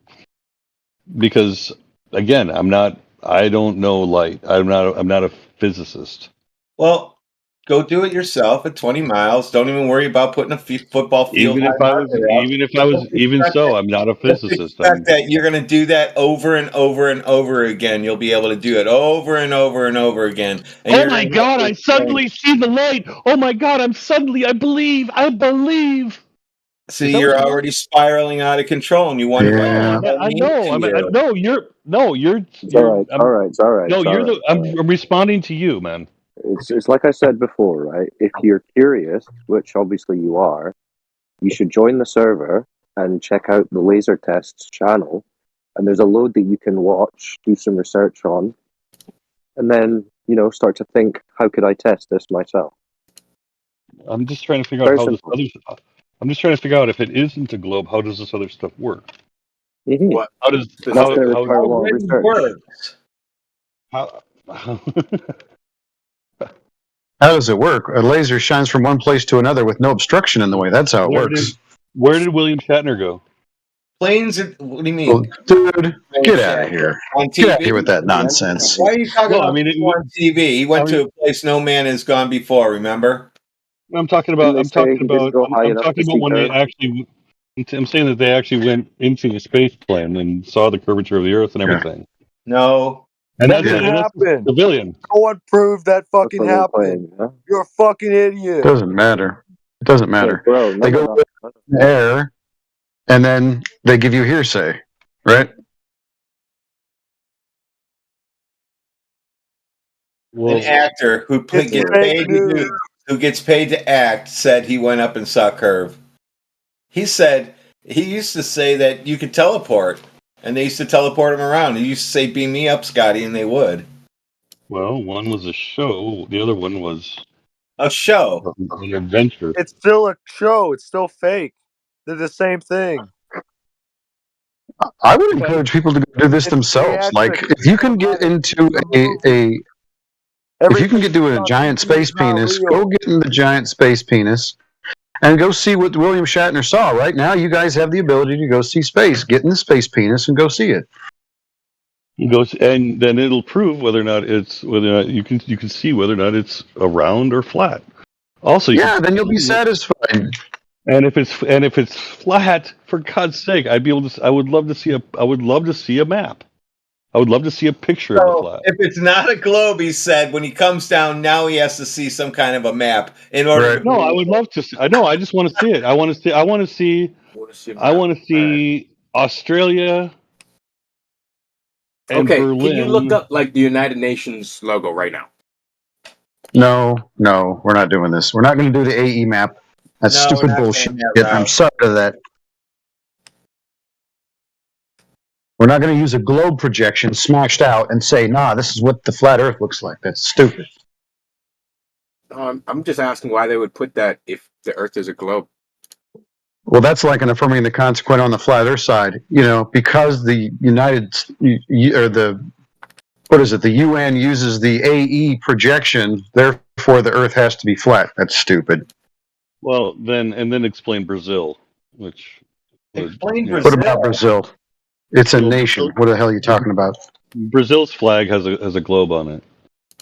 So, so, I mean, if you're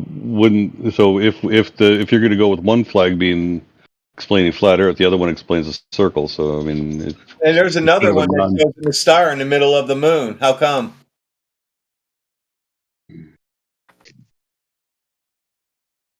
So I mean, the flag issue is silly. Yeah, 100%. Yeah, nobody says we should be using it. You were the one that brought it up. Not me. Somebody else did. We put that to bed. So don't worry about it. Is that what you're going to hang up on today? Or are you going to hang up on the fact that there's no measurable Earth curvature? Maybe get hung up on that. He said if he goes in the plane, he sees that it's flat. He still wants. Now he needs a map because he doesn't believe that it was flat. It's something else. I said that I just want to see one. Well, the best way to I would do love that to know. I would love to know what it looks measuring. like. The best way to do it would be start going to places and measuring, like learn how to use a sextant, do land reading so you can actually prove where you're at on a landmass instead of just taking if somebody's Google for word, using a phone and saying, yeah, this is where I'm at. You could actually go and do it yourself and figure out where you're really at if you wanted to, but that's something you have to do. Listen, brother, everybody here wants to see an accurate map, but there isn't one accurate map in existence that they will allow us to see, whoever makes these maps. So you and me both would like to see an accurate map. There's no accurate globe map, period. No accurate flat Earth map, period, except for the fact that all maps are flat, interestingly enough. Well, it's hard to On a ship, use a globe. You have to use a flat table to lay your maps out on a ship so you can navigate.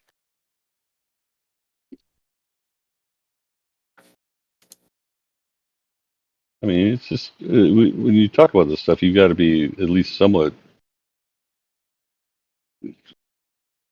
I'm done being a believer. I'm over that.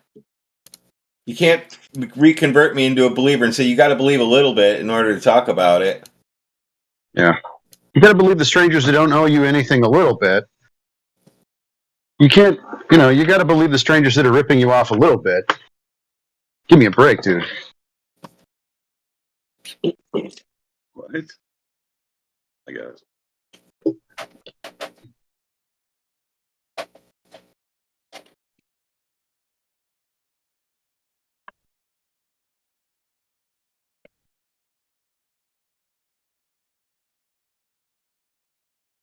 What about that?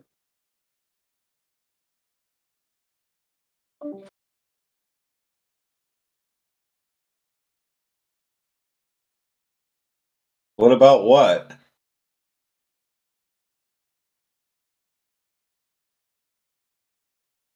What kind of curved rope do they use? Bendy rope. Stiff curved rope. That's some kind of new engineering rope where it's got a natural bend, stiff bend to it when it holds things in place. Or the fisheye lens.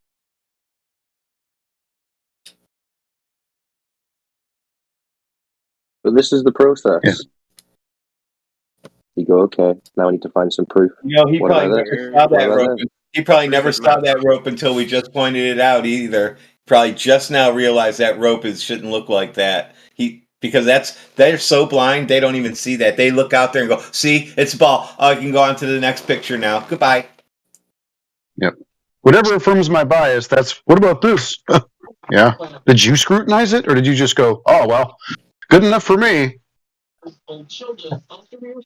He left. He realized we were right. A 2-year-old.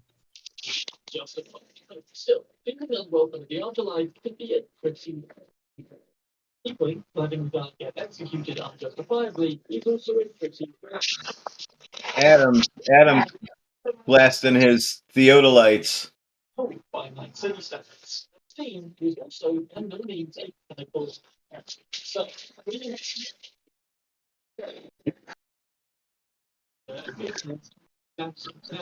I'm too mean to talk to people. I gotta go into Chat GPT and have it color up my phrasing so it takes me like 5-10 minutes to say something I say in like 5-10 seconds. I gotta have to figure out how to make it long and involved and more colorful and storified. No, Radwin, I want you to be you. Don't ever change. All right, that works for me. It's easier for me actually because then I don't have to use an AI to make things colorful. Yeah. Because I don't speak in colorful language like that. I kind of like to be direct and to the point because a shorter distance between making that point and, making the point and instead of making a big story, the better chance you have of having their attention, not wandering off into the distance, thinking about other things in the sky and all that shit. Who's this Carter guy? Well, Carter, yeah. You in the chat?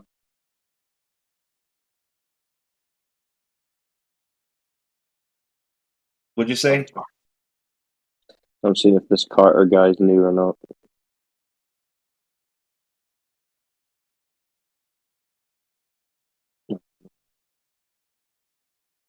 Yeah, you're all right, Adam. Just had a little bit coming through. Well, on the one hand, they really like the colorful, drawn out, fancy sounding philosophical nonsense. They love that. That's how they got hooked on this to begin with. But on the other hand, some people just need directness and simple truth. And if they can't accept it, that's not our problem. Yeah, I don't mind sitting here listening to flat earthers give long, colorful, because otherwise they're not going to have their attention. They're going to say, "Oh, that doesn't make sense. You need to get more into it or something." Whatever they want to say, fine. That's when the other people can just go off for 15 minutes. I'll go come back and listen as soon as we get to the punchline. Yeah. I like to drag it out of them. I know you do. You like to hurt them with pain and agony of at the end they have to admit that they're just wrong. And I like to sit back and listen, and I make a list of all the things that they've said so that when they start going la la la la la, I go, boom, remember when you said this? Here's what you said after that. So all this, you're just saying dumb shit now.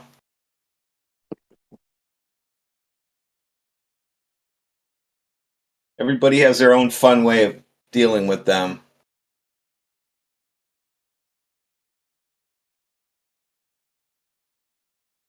We got any new people in who want to ask a question, make a point? Ooh, I see whatever has joined the chat. What's that whatever? Don't be afraid. We can adjust our meanness to your appetite.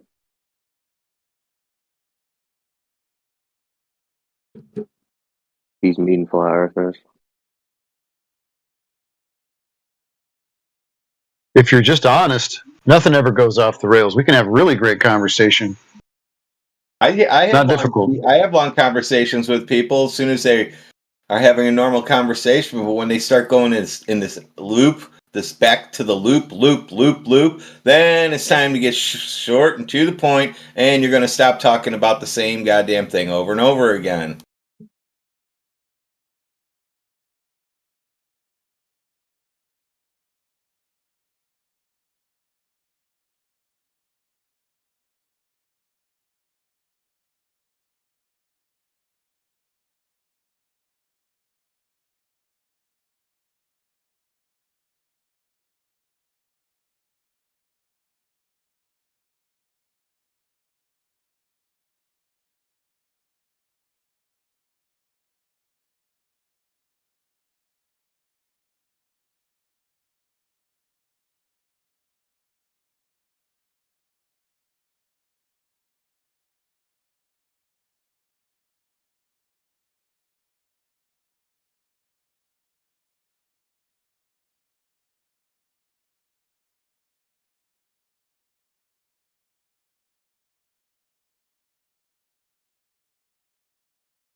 The Earth is round.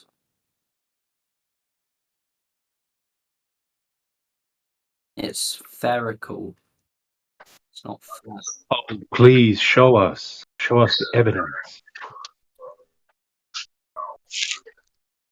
They took a picture from the moon and it was a circle.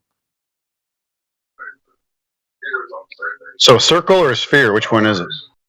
A sphere, but on a 2D Okay. picture, a sphere looks like a circle, obviously. Uh-huh. So is the moon a place we can go to and actually take pictures? Yeah, because we went there. Who's we? You went? Humanity.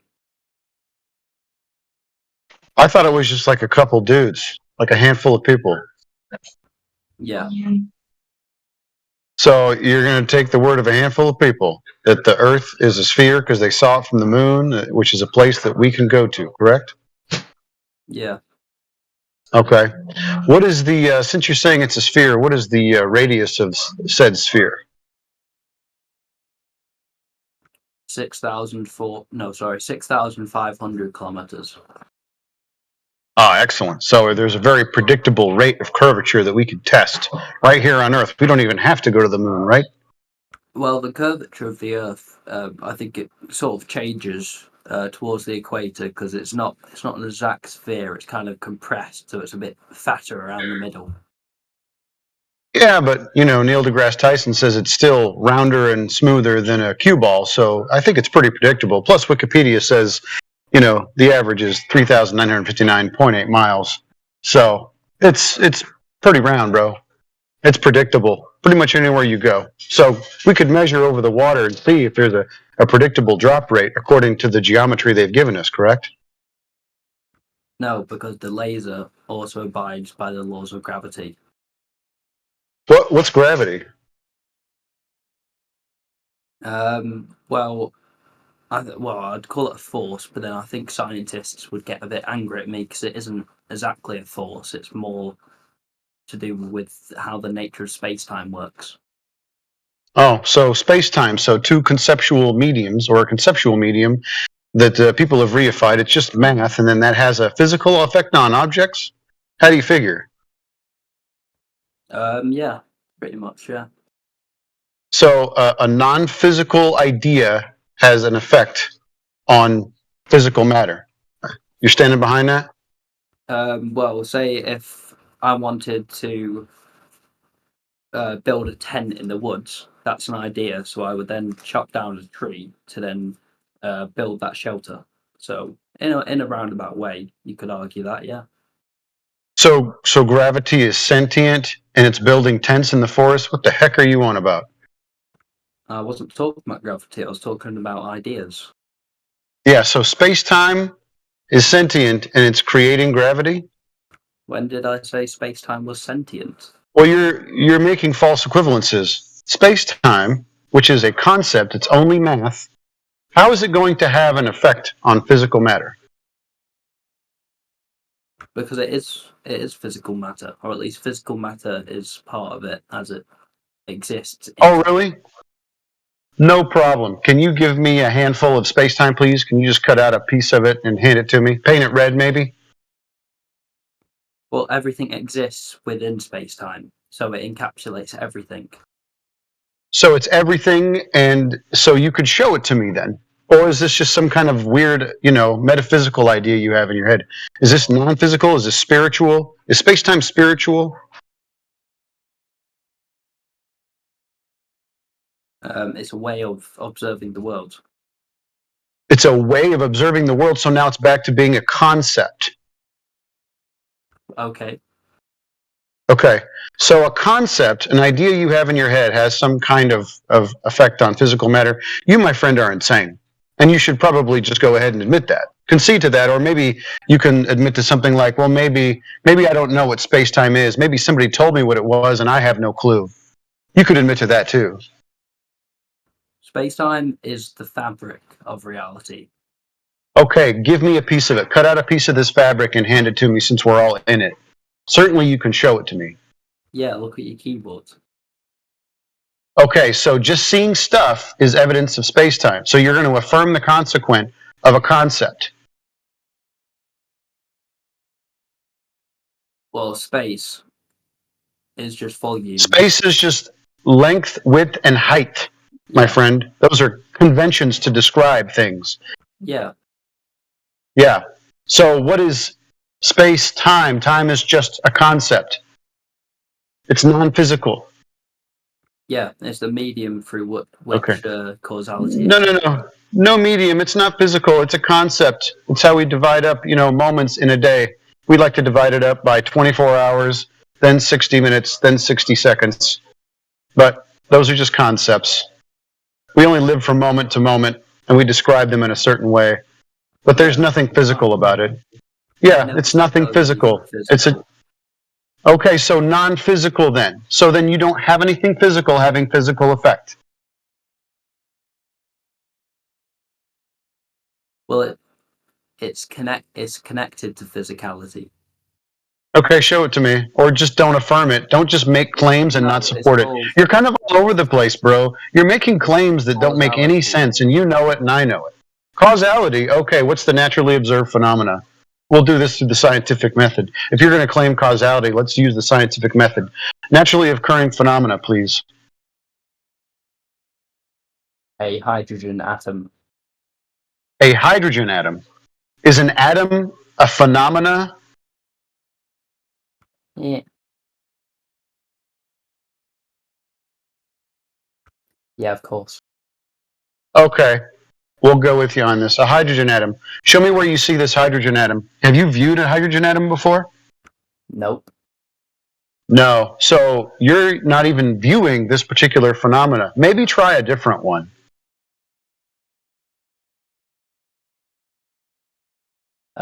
My dog breathing. Okay, dog breathing. What is your supposed cause? In this case, since you were talking about space-time and the fabric thereof, I suppose you're going to use that as your presumed cause? If you bring it all the way back to the Big Bang and what have you, then I guess so, yeah. Big Bang? What's that? Big Bang. So 13.8 billion years ago is when we observed that matter began to expand from an infinitely dense singularity to create the expansive universe we have today. My friend, we did not observe this. You are a liar. Sorry about that.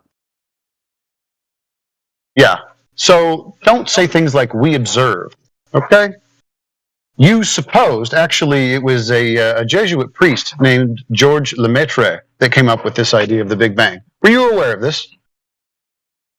No. Oh, so why are you appealing to occultic priests for your worldview? Because I listen to scientists. He was not a scientist. Yeah, I know, but scientists today. Okay, so the scientists today, what experiments did they conduct to come up with this, or to affirm this idea by the occultic priest? Because they looked at how galaxies are all moving away from a single point. They're all kind of accelerating, and then like they kind of brought that back. Okay, where are they accelerating from? Where did they start? And then that's how they. I believe that's the gist of how they kind of proved the Big Bang theory and whatnot. So what they did is, well, actually, you don't know that they did this because you didn't check their work. You heard a rumor that some smart guy somewhere with a lab coat measured galaxies moving and therefore concluded that the Earth and all this matter in the universe, this ever-expanding universe, must have started in some small, compact blob in... Where did it explode at, by the way? Nothing exploded into what? Or almost nothing exploded into where? Into itself. Oh, it imploded. Where did it implode at? Itself. So it imploded upon itself. You realize what you're telling me is much more like science fiction and fantasy than reality, because you've never observed anything like this in your entire life. This sounds like an occultist priest's idea of what must have occurred, because it certainly wouldn't be God, right? And then it created everything. And then people that you don't know gave you a rumor about how they studied this, even though they haven't proven it to you. And, you know, you certainly haven't looked at the data. And then you're going to come in here and affirm this, that this is reality to me? How dare you? Fair enough. What do you believe? I believe that the what we call the universe, the cosmos, which is only what we can observe here on Earth, was created by a singular intelligence. A singular intelligence? Yeah. How do you know that? Well, my friend, I'm looking around me. Everything is a very complex system with coding involved in it. And so, because we have information and matter, there must have been organized, intelligent design to this thing. Is complex not a relative term? Okay, I suppose so. You tell me what you think complex means. Well, complex usually refers to something consisting of loads of like many constituent parts, but that many is relative to the subject. So we might look at the cosmos and think that that's really complex, but at the end of the day, that's only complex relative to us. Fair enough. So, what is complex to you? Cars. Cars are really complicated. Cars? Okay. But those have designers, don't they? And builders. Yeah, lots of designers, lots of builders, yeah. Sure. So, a car is going to require some intelligence, is it not? I guess so, yeah. Yeah. Your body is probably about 100, maybe 1,000 times more complex than any automobile we can design today. The moving parts, the systems, the coding, even within the cell itself, one red blood cell is more complex than any automobile. So I would say that's exponentially more complex than any automobile, which requires a team of people to build it. So you're saying this highly complex machine that you walk around in every day didn't have a designer or a builder? Oh, I don't think we can prove that it does. I'm not saying that it doesn't. Okay. Well, do you think you could prove the opposite? Maybe take all of the constituent, compounds and, chemicals that your body is made of, and then just separate them all and make a pile of it and wait for millions of years and see if that pile turns into anything but the pile that it was already in? Yeah, no, of course not, no. Okay. So it's more likely, this is what I'm going to say, it's more likely that you were fearfully and wonderfully made than you just happened by accident. And this whole place happened by accident, because the same complexity that's involved in your body is seen everywhere in this realm.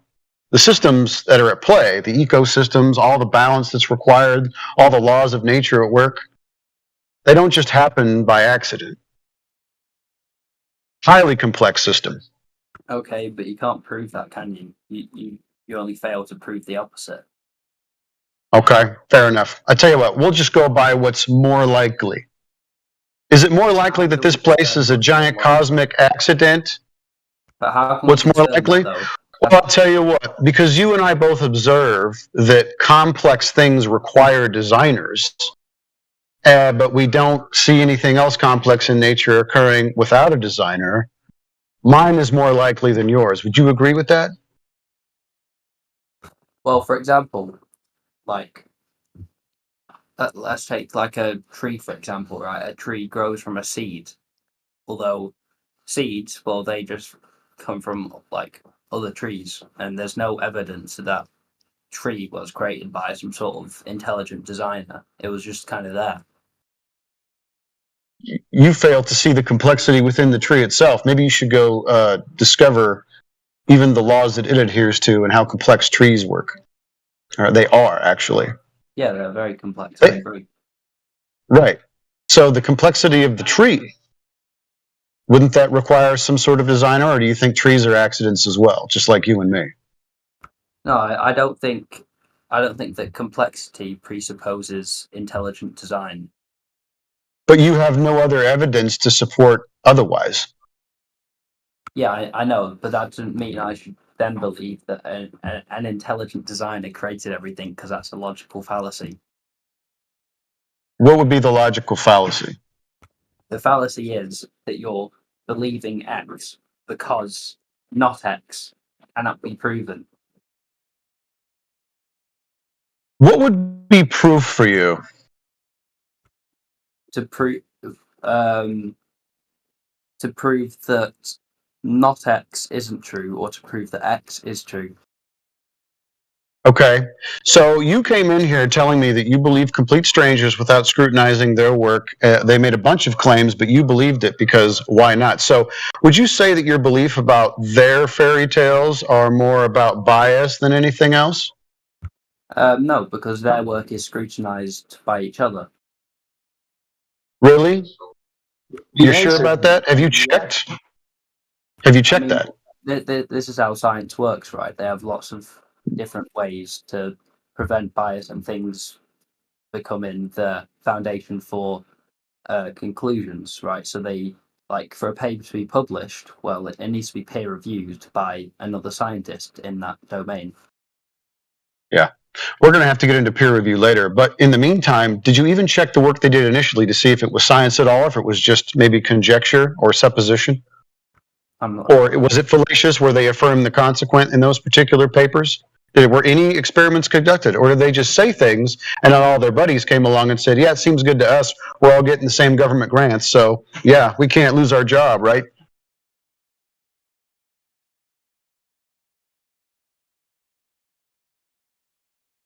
Do you not trust science?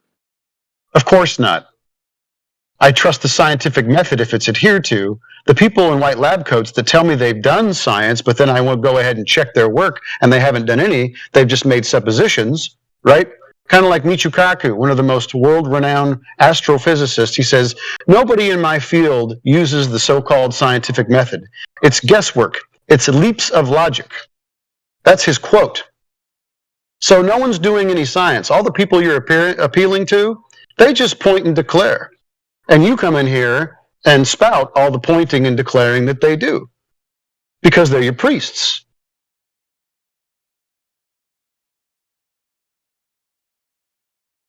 I don't know. What evidence do you have that, like, science as a whole isn't adhering to the scientific method? Excuse me, are you putting words in my mouth? Did I say science as a whole is not adhering to the scientific method? No, I did not. Why are you doing that? Because you No, said I didn't say that at all. Don't you dare put words in my mouth. Are you crazy? What's wrong with you? I said the scientific method, anybody can be a scientist, by the way, as long as they adhere to the scientific method, right? Or do you have to just go through a lot of schooling and wear a white lab coat and get government grants? Does that make you a scientist?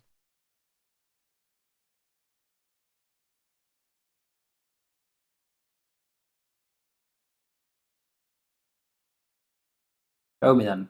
I'm very careful about what I say, and I make sure that I don't say all of science cannot be trusted. I certainly did not say that. Plus, we're going to have to be really, specific about what we talk about when we say science. Because, see, the word science comes from the Greek scientia, which means knowledge. But the scientific method in nature is something all on its own. There's a very strict method, a method of empiricism, which requires observation, hypothesis, experimentation, repeatedly, to get certain results so that we can prove things. The thing that you're appealing to is people that you don't know getting government grants, right? So already there's a conflict of interest. I got to keep my job, so I'll just keep cranking out the same nonsense, right? No experiments being done. And then you come in here and you tell me what they did, even though you never checked their work. Is that the science you want to appeal to? I would like to appeal to that science because I believe they use the scientific method. But if you can show me the contrary, then maybe I'll be a bit more open-minded. Excuse me. That is a logical fallacy you just committed. It's called reversing the burden of proof. You said you believe these scientists are doing the scientific method. I want you to go out and show me them doing that. Bring in the evidence, and then we'll go from there. I'm not going to prove your claim.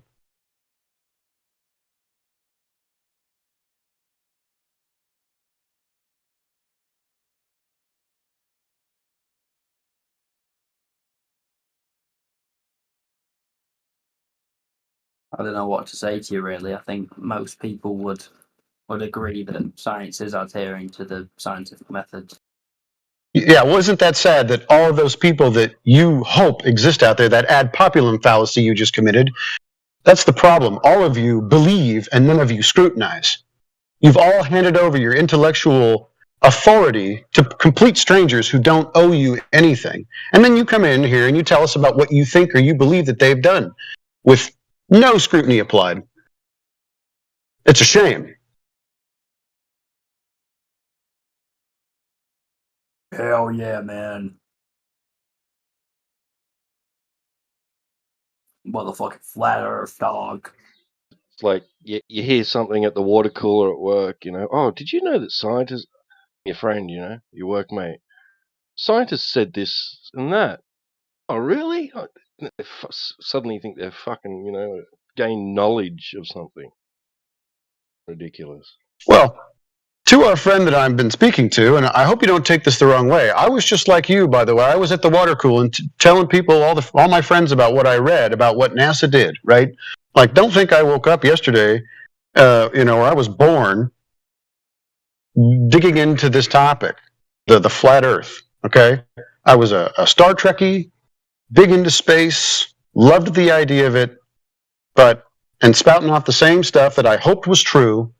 Then I had to scrutinize it. Guess what? I found it wanting.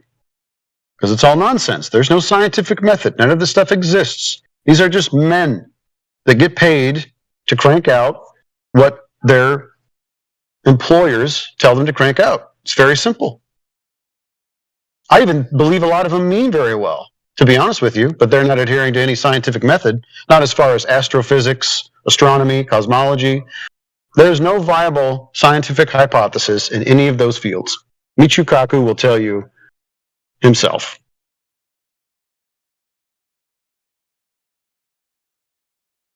Damn, you made him leave.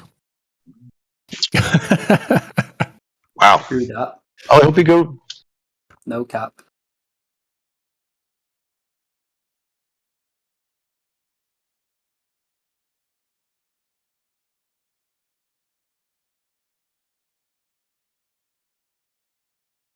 Well.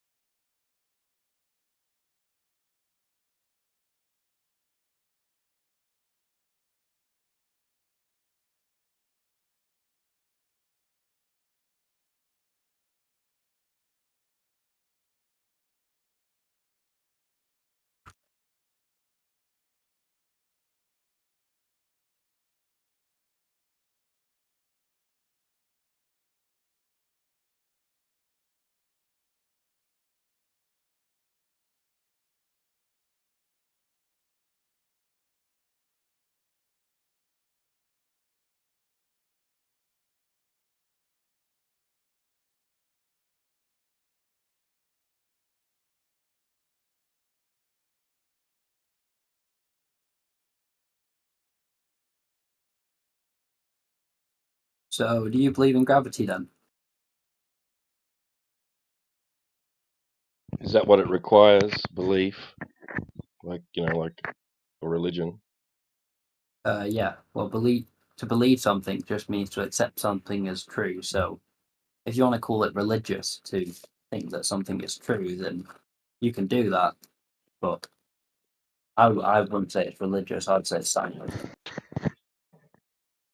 I think Says Who pretty much went through it, didn't he, already, with the whole indie space-time, you know, conceptual medium reified into existence in math.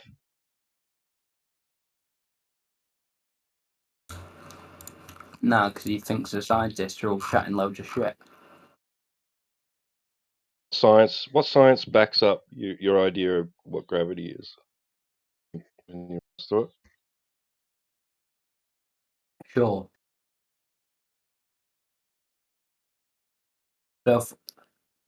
So you start with a hypothesis that there is something called gravity and it exists. And what gravity is a force which pulls objects towards the center of the Earth. So that would then mean if gravity exists, all objects should experience a force pulling them toward Earth.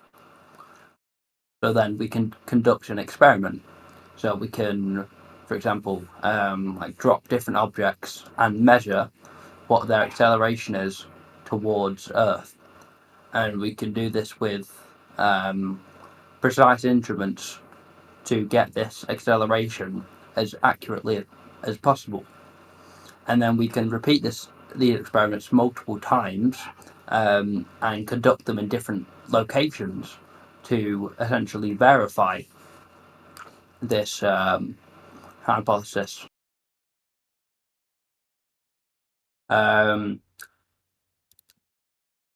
once we've done that, we'd obviously look at the data, look for patterns, relationships, and then from that we can conclude that in fact, yes, gravity is a force pulling objects towards the Earth at 9.8 meters per second squared.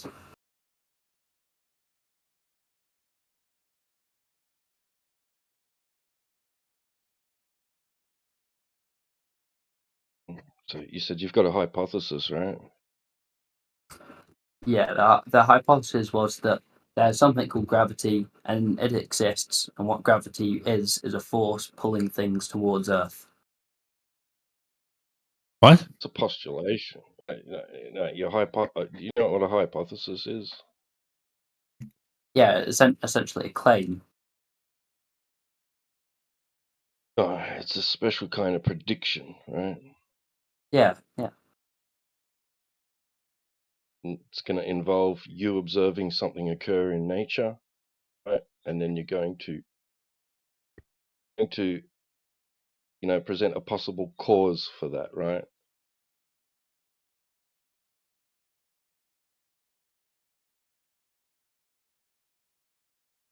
Not necessarily a cause, but yes, absolutely. verifying Natural science. Is this natural science that we're conducting here? Is it natural science? I guess so, yeah. And then a hypothesis within natural science is a supposition of a cause, of an effect that was observed in nature. That's what you get. Cause. Yes, that's what it's going to be. You're going to be presenting a possible cause, or an observed effect in nature. Yeah, I guess so, yeah. So then, going to develop your hypothesis based on what you observed happening in nature. Going to propose a possible cause for that you observed occurring in nature. Then you're going to actually conduct an experiment, right? Is your hypothesis test. That's right.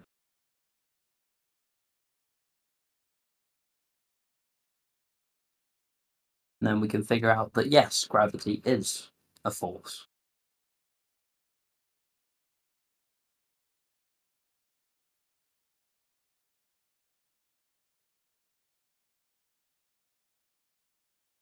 But within your experiment, you realize that you're going to have to manipulate or vary your independent variable, which would be your supposed cause, the effect.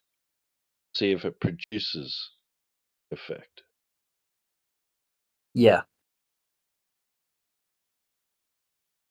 So, can you first off, what is it that we observed occurring in nature?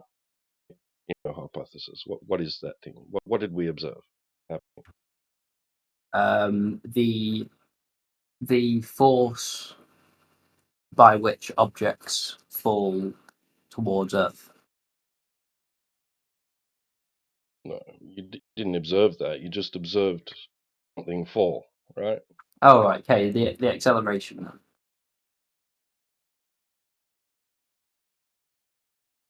You haven't measured anything yet. You haven't done anything yet. You've just observed something happening. What was it?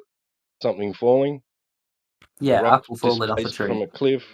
Newton Apple style. fell from a tree. Okay, right. Okay, apple fell from a tree. What's your supposed cause for that? Gravity. That's your independent variable. So your dependent variable is apple falling from tree. Independent variable, your supposed cause, gravity. So within your experiment, you're going to have to manipulate gravity.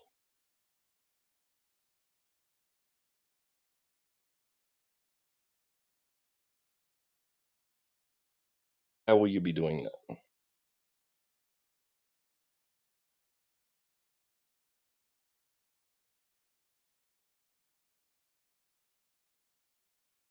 Would the I don't know, would the gravity not be the dependent variable because that's what we're measuring here? No. Is your supposed cause for what you observed occurring. Right?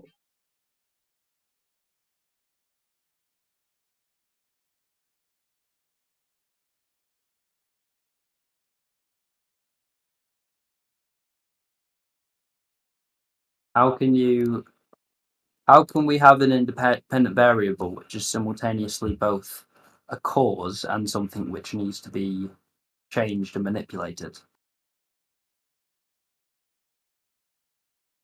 That's what you'll be doing. In your experiment, you're going to be manipulating or varying what you think is causing the thing to happen.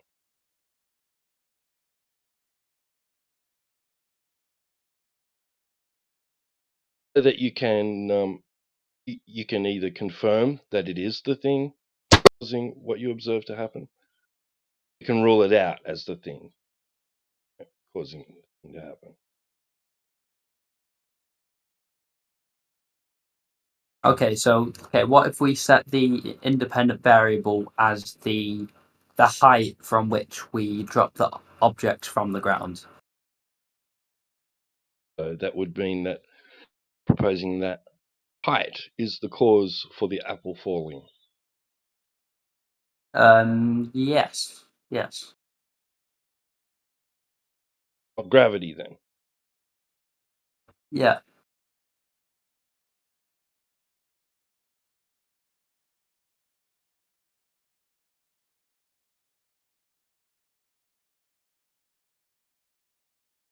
How are you going to manipulate height? You're going to just vary the height from which something falls. Exactly. And that just tells us that. What does that tell us?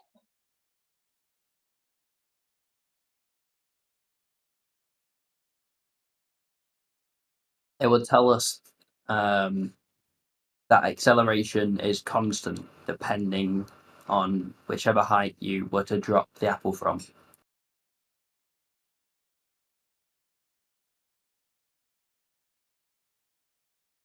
Okay. So we've accounted for other variables.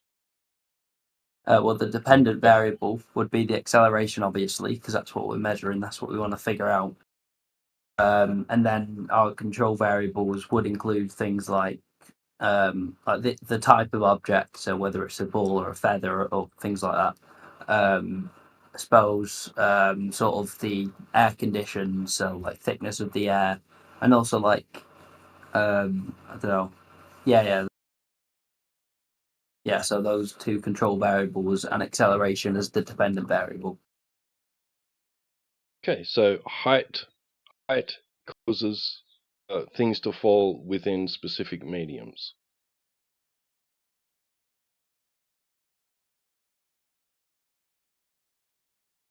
In a specific environment, and medium, height is the reason something falls. That's the conclusion of your experiment.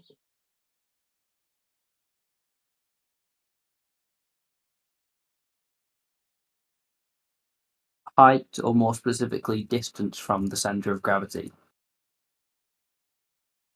You can't use, you can't Okay, yeah, it's the center can't center invoke of the gravity, object, right? like center of the object till center of the planet, right? Oh, whoa! That's it's a leap, isn't it? How so? Decided that you're on a planet, you know. Oh, we have to prove we're on a planet. Well, that would be a good start. Like, just start, invoking other things into your experiment which aren't verified yet. I mean, you're just trying to figure out why an apple fell off a tree. Said that height was your independent variable, the cause. So within strict parameters, control variables within a certain environment, specific environment. Now you're deciding that that environment involves a giant sphere underneath the apple. And you've invoked words like gravity and other things. You tossed gravity out, man. This experiment, you tossed it out.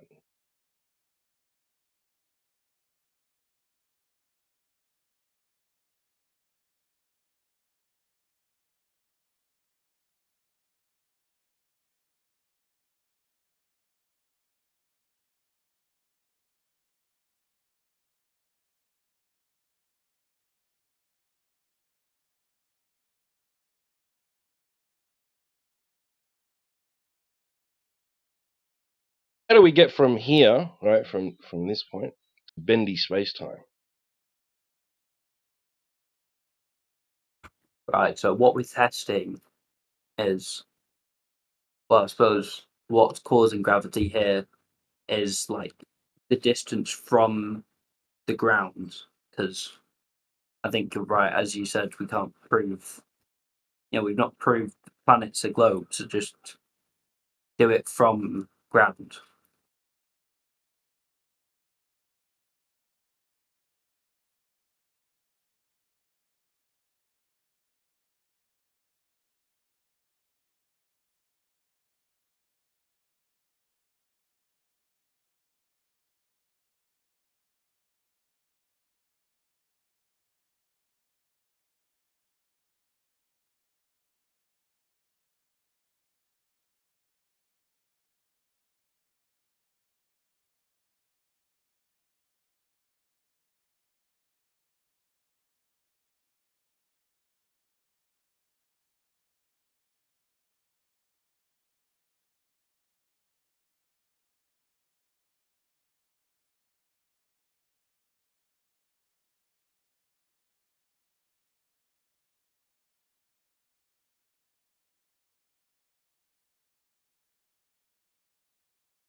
Yeah, it's a bit of a pickle, isn't it?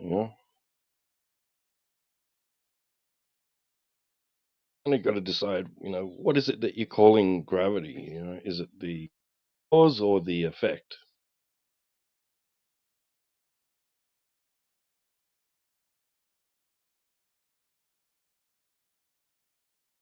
I mean, I've just jumped in, but they always talk about the old-fashioned gravity that's gone out of style, like the penny farthing. But I mean, I've been walking around this earth for a few years now, and I've never seen mass attracting mass ever. Not one example of mass attracting mass. Not that's gravity anyway. This is how behind they are, the globe believers.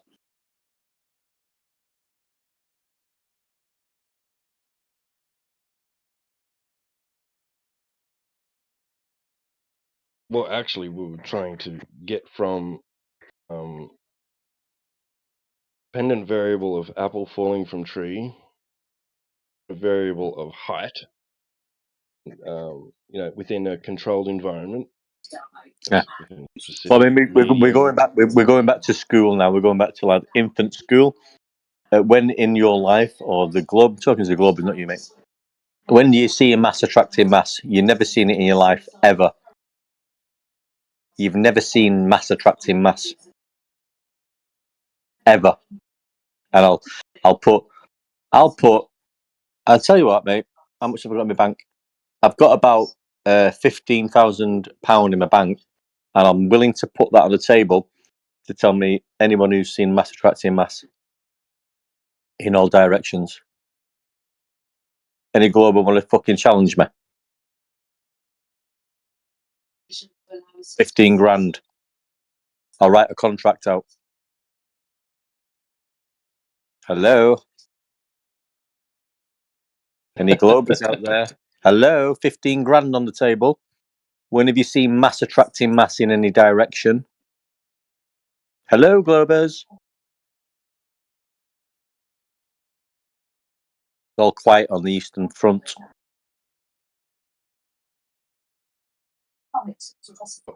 Economically sound realized that the leaps in logic that are required to go from apple falling from tree, with increased height or distance in the Yeah, but surface I know.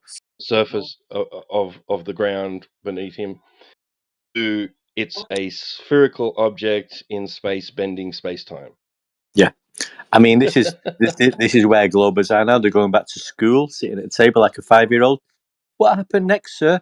Well, the apple fell off the tree and it fell on the ground. Therefore, the Earth is the globe. Okay, then, sir. I mean, this is what we're dealing with, mate. You can see how flat earthers now have just totally turned the tables on the educational and knowledgeable and wisdom system of these people. We're here to educate you. Either come on board with us, listen to what we're saying and jump on it, or stay in your fucking fantasy land, imagination land, because that's all you're in, a mathematical fucking model globe. You're in the matrix of a globe. It's mathematical. You're not in reality. We're in reality. You're not. We're pulling you out of the matrix. Get in the reality. Yeah? We're helping you out. Fucking come in with us. Come on.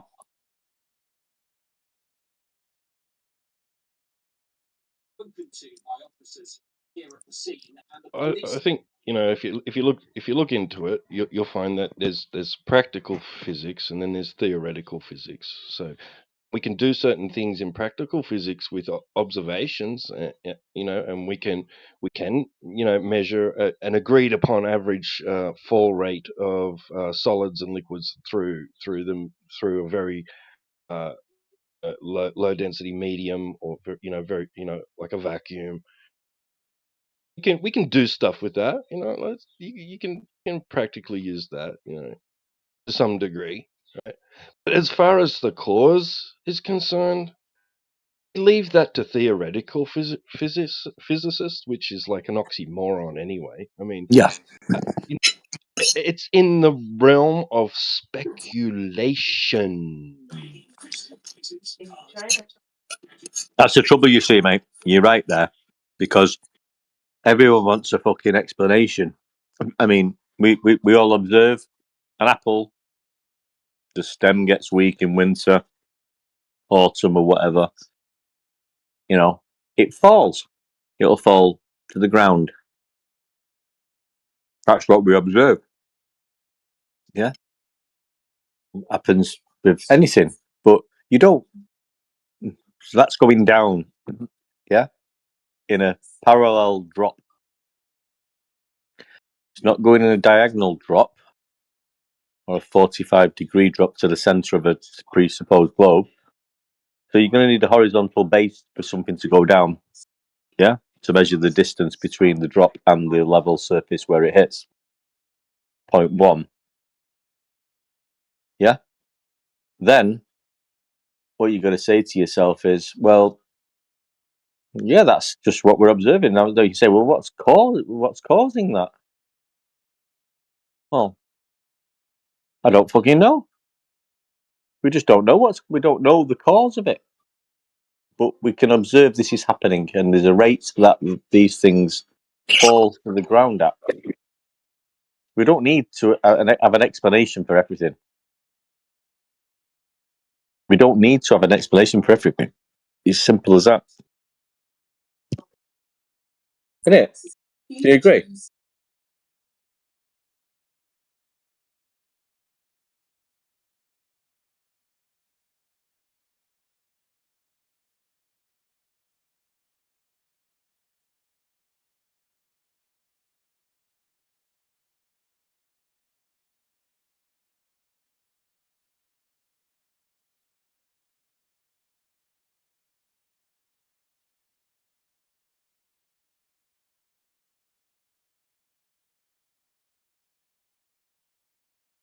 To understand them, no, go away. Measure flat, so on. Nathan, there's a reason why you got to be thinking outside the box. He's got to push that down the road. There's that ether belief that's going to come into play. Always. What are you playing, Jedi?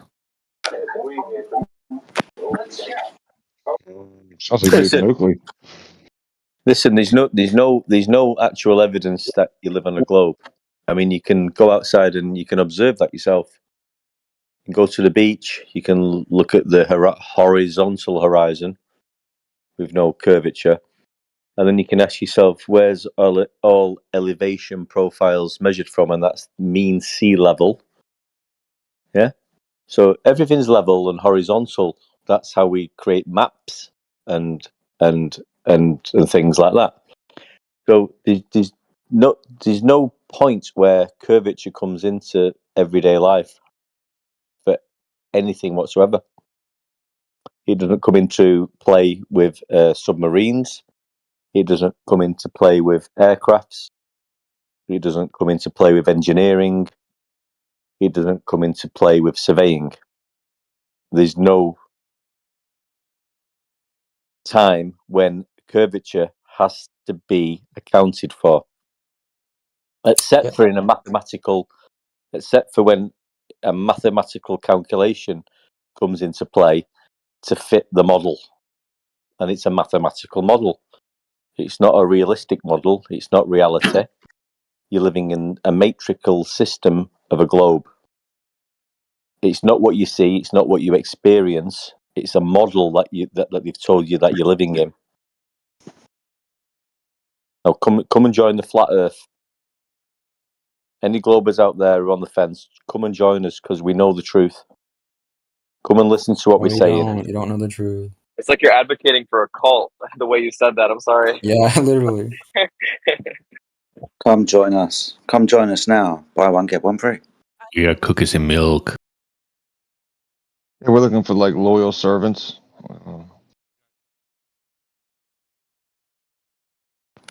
Or stay with the religious globe zealot belief that you're in already.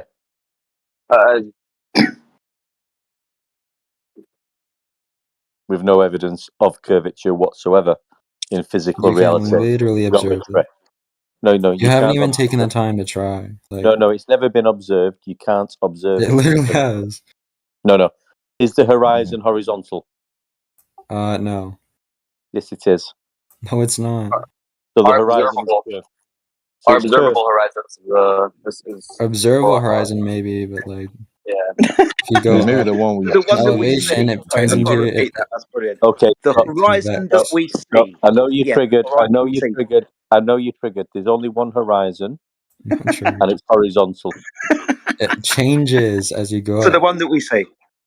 just that one though. That doesn't mean everything. It's just the observable one. It doesn't mean it has to be There's constant. another one. Sorry. The other where's one. the horizon I don't see? Well, if you're asking, is the horizon horizontal, the one we see? Yeah, the observable Well, one, where's but the that's not the horizon only we one. don't see? Where's the That's horizon invisible. we don't see?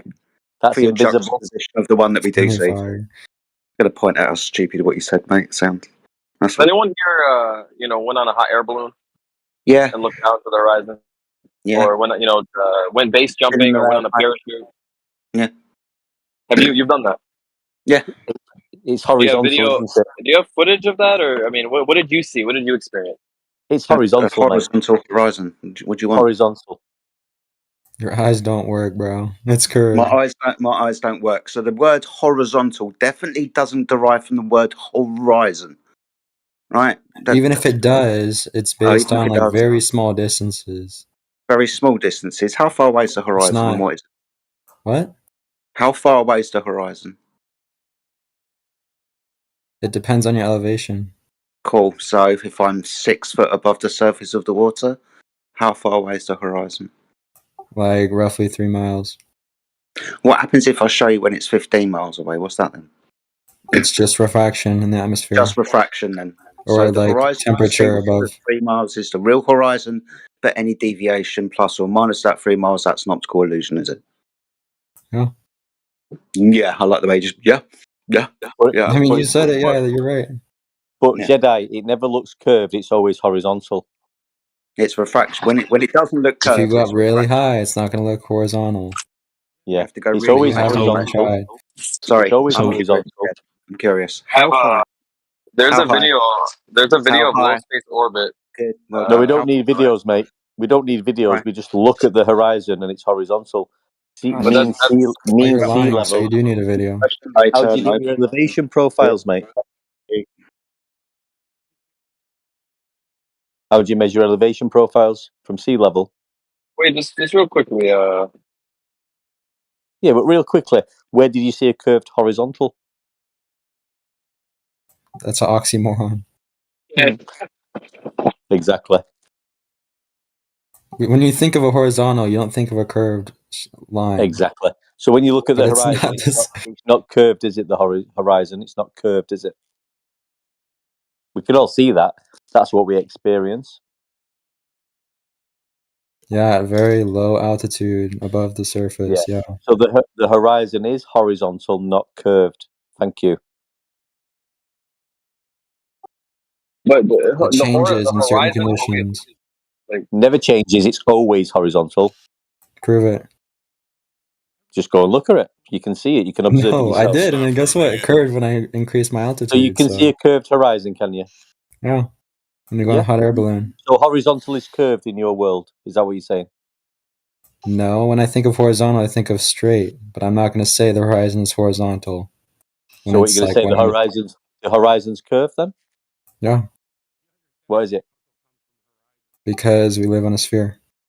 Yeah. So what does it look like? Horizontal or curved? It looks horizontal when you're on the ground, but when you go up, say in a hot air balloon, it looks curved. It looks convex. No, it doesn't. Well, that's what I saw. So no, I guess my eyes don't work then. Dude, you're being disingenuous, is what you are. You are starting to lie now. Yeah, that is possible that your eyes don't work because like when Maybe. you see straight lines as bendy or wavy, it's an indication that you possibly have an eye condition, problems with your optics. So you should probably get it checked. Maybe his mind's not working as well. Maybe y'all's mind isn't working. Yeah, but I can see the horizon. I can see it's horizontal, and I know mean sea level is level. Where's your curvature come into play? Can you see the sun behind the moon? I trust my eyes. No, we're talking about the ground, mate. We're talking about the ground, not the sun and the moon.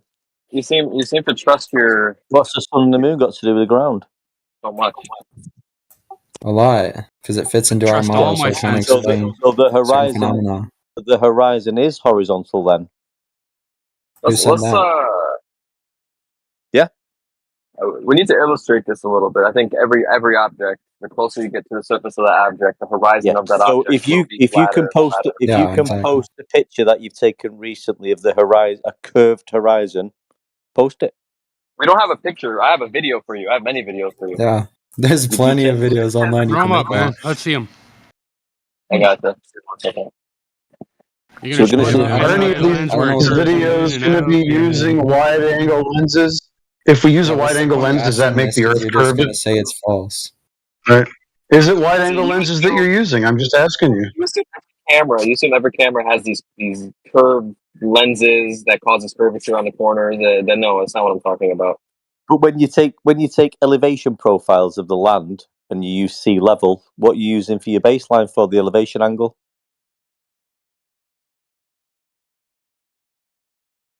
Hello. What did you just say? Sorry. when you're obtaining elevation angles of the land around the sea level, what you're using for the baseline for the elevation angle when you're using mean sea level? Whatever you do, guys, don't tell me it's an angle measuring device. Yeah, and you're using mean sea level to get the elevation angle, 0 degrees mean sea level. Yep. Is that a curve or is it level? Hello, Globers. Bro, not Anybody out there? not everyone has experienced it. I All don't right, know what you're then. talking about. Hello, Globers. Anybody out there? Is mean sea level curved or is it level? Okay, let me get you the footage real quick. Just give me 1 second. So let's stick to mean sea level and elevation profiles around the sea level at 0 degrees. What do you use for your baseline for the elevation angle? Hello? Hello? Relax, bro. We're gonna tell you in a sec. Google it. Google never lies. Gonna tell you. I know. Yeah, we me went and to Google are gonna space. tell you. Who's we? We've been to the moon. Google and I are gonna tell you. Don't worry. Who's we? Yes, You but, don't know to nothing. space. He's on to Smoke DeGrasse Tyson.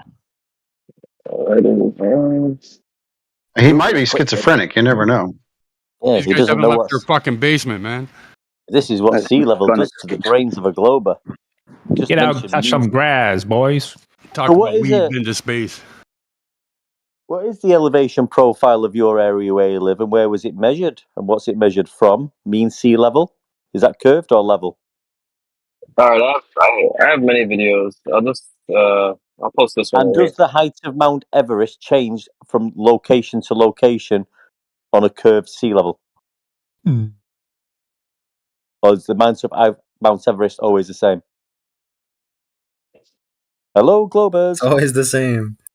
Yeah, so if the sea was curving and you was taking the height of Mount Everest over the curve at mean sea level, how did you get your elevation angle? All right, I posted a video. You sound confused. No. Wait, hold on. Hello? Okay, wait, hold on. Hello? Don't Any worry, I'm trying Globers to think know what about it. I'm trying to think about sea it. level is? Seems to have Damn. gone quiet on the globe side now. That's a hard question for them. Hold on. Are you aware sea level changes in different places on Earth? Yeah. Yeah. So does the does that mean it Okay, so it curves? changes. Okay, So the okay, angle okay. changes. Yeah. Okay, yeah, that was my question. It curves. Okay, listen. Does the height of Mount Everest change? The height of Mount Everest, it's relative to where you are. So does it change? It's relative to where you are. So what's the height of Mount Everest above sea level? If you're standing around it or next to it, or It in doesn't. regards to sea level, Dickhead. there Doesn't matter if you're standing on top of it. Doesn't matter if you're standing on top of it. The height of Everest hasn't changed. Well, they measure it from sea level. There. Yeah. Yes. Hey. Yes. From sea level, bro. There. There you go. Welcome to flat Earth. Your Not sea sea level's curve. curved. They walk sea level, right? Yeah, level, man. Hey, I sent the video. You know, Sea look level at it. means curved. He passed the test. Hey. There's your video. It's too big to see, right? Yeah, man. Earth too big. So that video of the Earth, there's no curvature of the lenses because on Oh, the that's Earth? left side there's there's no curve. On the right side there is. You believe in that shit? And you don't? I don't have Of course to. not. Why would we leave the Chi-Coms and anything they put out? It's equivalent to taking a picture with your phone of your brother's face or your sister's face and then saying, "I don't believe it." It's like this is. So these are your brothers and your friends that you trust? You dumb So fuck. are they Excuse underwater me. or something? How did they do this? So the It's Chi-Coms? like watching a new movie, dude. The fucking graphics are better than fucking NASA's, for fuck's sakes. The Chi-Coms are your friends and brothers? Is that right? Go So back they're to the hiding Horizon. technology from us. They're not hiding shit, Can man. we go back Yeah, to the they are. Horizon? It's literally just a camera. There's no advanced. It's just a camera. They're not hiding You shit. guys are so gullible. Holy shit. So how is Yeah. elevation No scrutiny, profiles measured? nothing. Globers? Any Globers out there with any common sense? What'd you I say? think you asked me a question. Yeah. So what do you use for your elevation profiles? Where's it I don't know measured what that from? means. I'm sorry, bro. Where's it I measured don't know what from? that means. Sea level. Yeah, we use sea level. Yeah, not C curve, sea level. No, it's C curve, but it appears level at that position, so we Yeah, use so it anyway. it's an elevation angle. Can you obtain an elevation angle from a curved baseline? Seriously, dude, the water's curving into a ball in the vacuum of space. Let's not even go Curve. there. Why are you detracting from the point of that one deck's making? So you're saying you can't take a tangent line on a curve, really? Like there, you can still make a flat level. No one said that. Curve. No one said that. No one. Excuse me. No one said that. Don't put words in people's mouths. The question is this: can you measure an angle from a curved line? Yes, by taking tangent at that point. Yeah. No, you're not taking tangent. Just that. Just from the line. Well, that's what they do. That's what they do. Is what I'm saying. There's no curved line. Or what are you talking about? There's no When curved you're line. taking elevation angles to mountains, let's call this one Everest. Doesn't matter how far away you get from Everest when you take your elevation angle, you're not taking a tangent line. The only line you're drawing is from your eyes to the fucking mountain. That's the only tangent line you're using. You're just confusing geographics, to be honest with you. Yeah, you're mumbling now. What? You're taking something that's simple and you're making it complicated. Yeah. No, it's triangles. Do you know what a triangle is? Okay, so you went from a curved line to a triangle. Are you serious? Dude, just because it's a circle doesn't mean it's flat everywhere. You can have a tangent line at a point on a circle. Question. You can obviously hear me talking. Very simple question. Do you fucking know what a triangle is? Yes. Good. Is it a triangle if one of the lines are curved? No, no one's saying that. What the fuck? No one's saying that. When you take elevation angles to mountains, you're not going to be using the earth that's curved for that. You're going to be using a horizontal earth for that. Not a curved line. Yes, at that specific point, they're going to use the tangent line on the curve of the Earth. That's how it works. Earlier, my friend, from every distance away from Everest, you will use a horizontal baseline to measure your angle from. This is how you get latitude lines, elevation angles to Polaris. The further away you get from the ground position of Polaris, the angle of the start will change in the sky. But the land that you are is horizontal in nature, so you can measure the angle from it. Triangle, dude. It's like proper simple. Remind me, you do know what a triangle is, right? Yes. Good. I promise. There's 3 points of this triangle when you're measuring an elevation angle to a mountain. You, the top of the mountain, and the ground position where it meets the earth underneath the mountain, which is 90 degrees. Horizontal to you. Wait, so I'm just trying to understand something. Are you aware that when they measure sea level and they get heights of mountains and mountain ranges and all these distances, they're assuming the Earth's a globe, right? And they're using a model. No, not when they do cartography. Are you aware of this? No, when they do cartography, no, they assume it to be horizontal because So they're they using. assume Earth to be flat only when doing that. Yeah. I do not understand why you are talking. Do you know what cartography is? Go ahead. You want me to talk? Yeah, it's a question. Partially. I'm not too well versed on it. Okay, so do you know what an elevation angle is? Yes. Awesome stuff. So you understand that you can't measure an angle, elevation or otherwise, if your line that you are measuring from is curved. What curved line are you talking about? Well, we're just utilizing a horizontal earth to establish elevation angles to things above that surface using a triangle. Yeah, the tangent line at that point still curved. It's not a tangent line, sunshine. No tangent line has been drawn. The only line that you draw is the one up to the top of the mountain. I'm concerned. I'm confused. I don't know what he's talking about. I'm trying to understand you, but I can't. Like, can you dumb it down for me a little bit? Like, what are you trying to pretty imply dumb. here? Can't dumb it down any further. If you want to know what a triangle is, go back to primary school. I know what a triangle is, but what are you trying to highlight? Are we using Mount Everest as an example here, or what are you doing? We're using anything planar that geometry. we want to gain an elevation angle to. So is this elevation angle, is this trying to prove curvature or disprove curvature? Or what's going on here? It's demonstrating that the Earth is horizontal, because if it was curved, you wouldn't be able to get any angle off of that surface.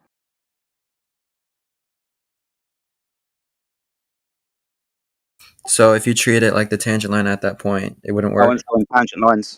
Just listen to what I'm saying. I said tangent, you're going crazy. The only thing you will do is make a height of eye correction. The elevation of your eyes above that surface. When you do that correction and subtract your altitude, it's like putting your eyes on the floor.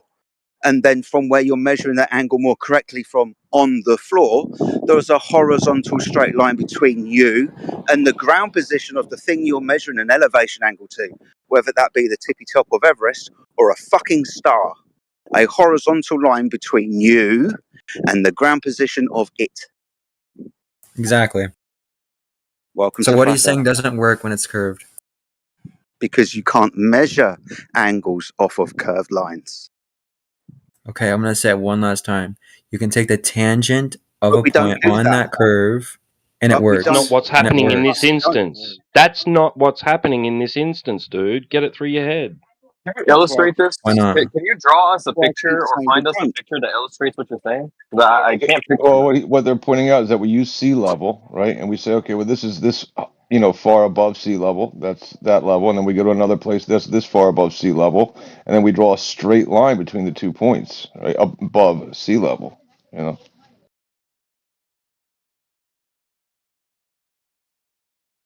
horizontal.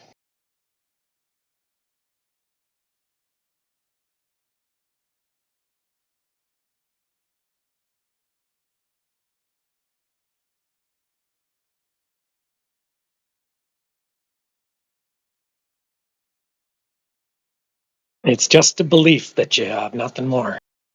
So you're saying because we can't measure Mount Everest and it's flat? Well, we do measure it, and we measure it flat. That's what we say. We say how high. Well, what's the height of Mount Everest? It's this. Elevation Relative to above what? sea level. Okay, so sea level. Is sea level fixed at any point on Earth? No, that's why it's called an average, called mean sea level. Ah, perfect. So can you illustrate this for Please, us in a picture? Please, it might help me understand what you're trying to say. Yeah, well, what they do is they use level, right? Mean sea level, and all levels, right, being a horizontal baseline, and those being parallel to each other. That's all. And that can't work on a globe? No. I mean, yeah, you'd have to be drawing a line through the Earth. You wouldn't be getting an elevation angle. But yeah, what we do is we use mean sea level, whatever, right? The demarcation of something above sea level, below sea level, and draw a horizontal line between those 2 points to measure an elevation angle to that object, according to a horizontal baseline established by sea level. And that determines what exactly? That all of those horizontals are along the same plane of reference. So they're parallel with one another? Horizontals are by definition are parallel. Yeah. Okay. Hey, I want to see this illustrated. I mean, is there an Okay, so experiment? I've dropped an illustration with regards to celestial navigation. You take Gotcha. three angle measurements to 3 stars, and you have a ground position at 90 degrees to you. That's what we're talking about. All right, let me check it out.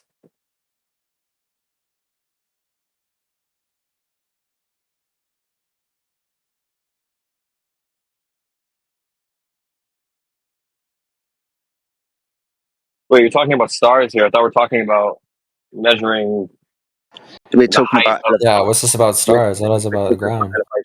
we're talking about elevation angles, which can be used to measure things at height above the surface. Yeah, Primarily, there's 2 are different you types. aware? One. Okay, Are you carry aware on. that mountains don't move, right? Mountains are fixed in position. Stars move. Yeah, this is the difference between measuring elevation angles up to things that are attached to the surface and things that aren't, that move. But I don't even think What's your gripe? It's the Right. same concept. That's all. It's the same concept on a larger scale. No problem. Just pretend that it's a mountain. All right. So looking at your illustration, do you see R there, the little short side? Let me check it out. Let's see. Do you see R? Yeah, the radius, yes. I was just talking to any flat earther. So you're saying if that was curved, then we wouldn't be able to take the angle, right? Well, Like yeah. R. Do you see where it says 90 degrees? You know what 90 degrees is, right? Yeah, I see the little square, 90 degrees, Yeah, right? yeah. A vertical meeting a horizontal. Awesome stuff. Is it still 90 degrees though, if that line is wavy and curved? But it's Which line? The little short side or the short side, Yeah, right? can you measure 90 degrees if the line's curved? No. Right, this is what we're saying. You can't measure any angle if a line's curved, right? Hold on, what's Yep, that but you R can take the value? tangent at that point and it's fine. Not taking That's tangents. what I To was saying. sorry, my friend.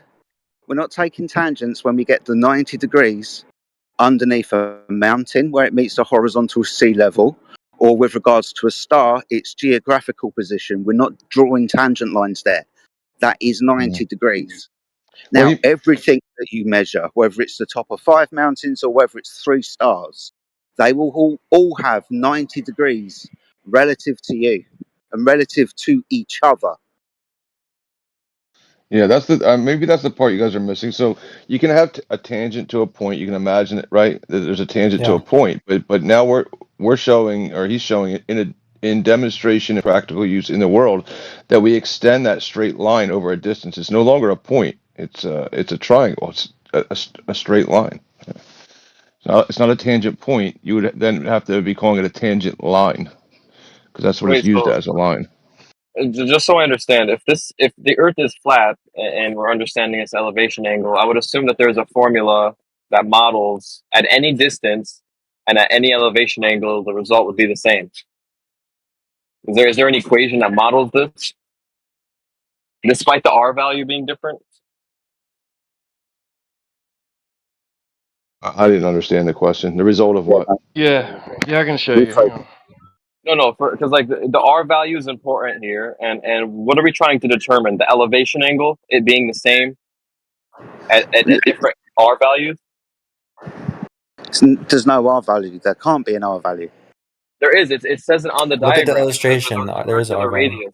It's Yes, maybe it's that's speaking on the radius of a circle, right? So now if you have if you're taking that elevation angle, you're forming a horizontal, according to sea level along that baseline.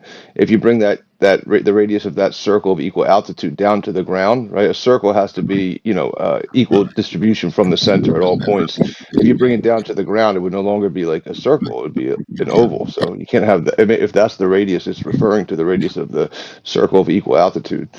Yeah, you couldn't the bring whole it point. down. You couldn't bring it down to the ground on a globe and it still be a circle. It would be a Pringle chip. No, but if you do that, no. But the problem with this diagram, and the why I'm asking for a formula that models this, a function, a differential function, is because if you increase this R value beyond the radius of the Earth to a very high value, let's say 1 million meters, yeah, in the radius length, that would be off of the surface of the Earth.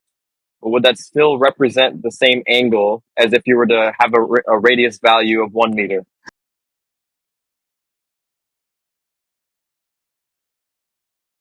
I mean, this is the R value is important though because it's like on a flat Earth, what is the radius of the Earth? What is the Earth? And then on the Hold on. sphere, what is the value? There's no real radius to the Earth, mate. But that's a problem because then you can't have a formula that models. Well, Jedi did specify to you earlier. He told you the R value is derived from elevation angles to the stars Polaris specifically. That's like a Pythagorean theorem, but that's not that's not the problem here. I'm still trying to find your problem. Are we jumping around all over the place from terrestrial navigation and now we're talking about something different, about different radius sizes? If anyone has taken a course in differential equations, you know that differential equations that model a situation in nature have boundary conditions, certain limitations that they can't transgress, and that function would become invalid. I'm trying to see if that applies to this idea, this concept, and I believe it does. Because if the R value is, let's say, 2 meters, if you stand in a position and you draw a circle around you that's a radius of 2 centimeters, and then you're the axis, and you try to measure the angle of some star in the sky, I mean, that's going to be an accurate result. But if you change it to, let's say, 2,000 or 3,000 meters, will it be the same result? Can you draw a circle on the surface of the Earth? And it You be a can, circle? yes. All right, You well then can. welcome to flat Earth. Yeah. No, it doesn't have to. No. It doesn't have to No, be flat. sorry, It just depends how big the circle is. Can you draw a circle of equal altitude with a radius of 4,000 miles on a flat Earth? Sorry, on a globe Earth. Sorry, say that one more time. Can you draw a circle of equal altitude with a radius of 4,000 miles on a globe Earth? I mean, relative to where you're standing, yeah, because that's how you would perceive it. So relative to where I'm standing at the edge of that circle, 4,000 miles from the ground position of a star. Can I draw a circle of equal altitude around that and 2 other stars? That's kind of a tricky question, because anywhere The you answer is stand, no. no, anywhere you stand on the Earth's surface, the ground is always horizontal. You're No, always perpendicular. no. From me to an object at distance, the object at distance and that line will be curved. The object at distance would have descended downwards over the curvature of the Earth, wouldn't it? So a curved line. This is the line Which your globe. between us and the ground position of a star. That line there is horizontal. If you're on a globe Earth, it's curved. Curved by how much? So you need a function that tells us how much curvature comes out of the distance that you're measuring. Do you have it? What 4,000 miles? Yeah. There is a differential function that models the amount of curvature given the globe size, whatever it is, yeah, in comparison to how far the radius of from away from the axis you're measuring, or from whichever observer point you're measuring from. You're claiming that they use the globe for this demonstration. I mean, I think he's claiming the opposite. I think Jeddah is saying that what they use is a horizontal baseline without a globe. Are you? They're using a horizontal plane. Yeah, they drew a circle, a horizontal circle, and they drew an axis up from the center of the circle. That's perpendicular. Yeah, that's fine. There's a lot of models in physics And then that have the and then same like idea. like you pointed out, he asked you the question. He said, could you have a circle, 4,000, I guess, radius circle on the surface of the globe? And you say, well, that's tricky because as you bring it down, as you bring that, that circle down to the ground, it's going to touch at different places on the globe Earth, and it will no longer be a circle, right? So you're saying that, but there has to be a function to solve that. And I would say the function is to treat the Earth as it is, as horizontal, but you're saying there has to be a function to solve that. No, I would say you would just need to implement a tangential plane anywhere on the surface of the Earth. You would assume, or you would have this plane that's tangent to wherever you're standing, because the Earth is a globe, and then you measure whatever you need to measure from that. They do this when they measure curvature. That's what they do. You're saying we'd have to because the Earth's a globe, but we don't do it. So is the Earth still a globe? You guys don't do it. We do it. You guys don't do it. Well, I mean, does this demonstration of a circle of equal altitude, does that do it? Say it again, sorry? Where he showed the circles of equal altitude being used in celestial navigation, does that do it, or does it treat the sky, the star points, there's the points in the sky as a plane at an infinite distance, making it doesn't use tangents exactly. In the picture, there's 3 different radii. Circles are different sizes. There's 3 circles. I would expect 3 radius. 3 circles. Yeah, they're different radiuses though. So what would be the difference in the angle if the radiuses are different, or what would be different in the results for the radius being different? The radiuses aren't curved. Obviously. Globers don't believe radiuses are curved either. I'm confused. What's the issue? No, did you answer Jedi's? Maybe I might have missed it. So, can you have the circles of equal altitude that that he's showing that we use for celestial? I don't use them, but people use for celestial navigation. Can you bring that down to the surface of a globe and it still be a circle? Relative to what? To the observer and each other. So all things that we're measuring from the measuring point relative to all of each other and the surface of the Earth. I would say no. Obviously, all right. Because again, but that's the problem, is that if you're anywhere you're on Earth, anywhere you go, yeah.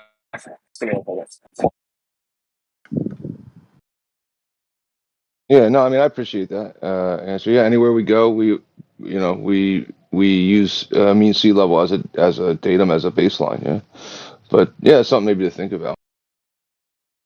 No, for sure. I mean, I'm just trying to understand. Like, if I've studied analytical geometry, and like they use spheres, and they take a tangential plane of that sphere, and they use all this very intricate differential stuff to derive the curvature formula and to understand how curvature changes.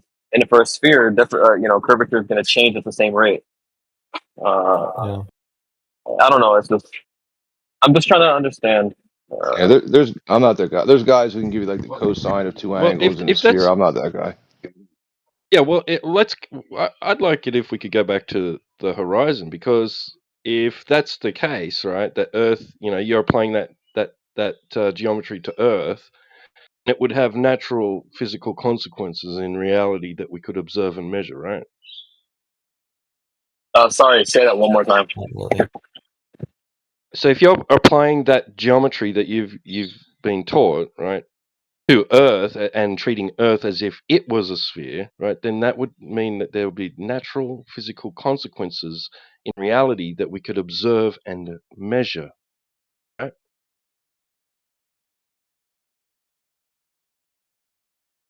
There's a bunch of different variables you need to take into account, though. Well, of It's course, not. but we'd have to understand what the question was first, and then we'd take count of all the variables. There's always going to be things that we should have taken account for, right? Yep. Cool. So what are we doing then, T-Dub? What are we doing? Measuring the Earth. How are we doing that? What variables? Well, it'd be like the ocean, right? There would be a physical limitation to the distance that we can observe the surface, right? Yes. Okay, cool. Yeah. So how would we go about measuring that? Well, you would take into account certain things before you measure it, because it's not going to be the same everywhere based on certain conditions, like the temperature above the surface, atmospheric refraction. So you need to take into account that, and then you can make your measurement. Cool. How would we take account for that? Do you think? If we're measuring for how light, the path of light through the atmosphere would or would not change, how would we measure that? Well, I think we've already measured the density gradient of the atmosphere. Pretty sure. Yeah, whichever the density gradient or the temperature that the light is passing through, how would we measure the deviation of that path of light? Well, you'd probably measure the temperature above the surface that you're looking at. No, we want to measure how the path, listen really specifically to what I'm saying. We want to measure how the path of light has changed. How do we do that? Right. Okay. So we can use Snell's law. All right, maybe I'll Have you answer heard of it that for before? you. Yeah. So Snell's law talks about how light refracts specifically from one medium to another where it hits the boundary line at an angle. Yeah. Yep.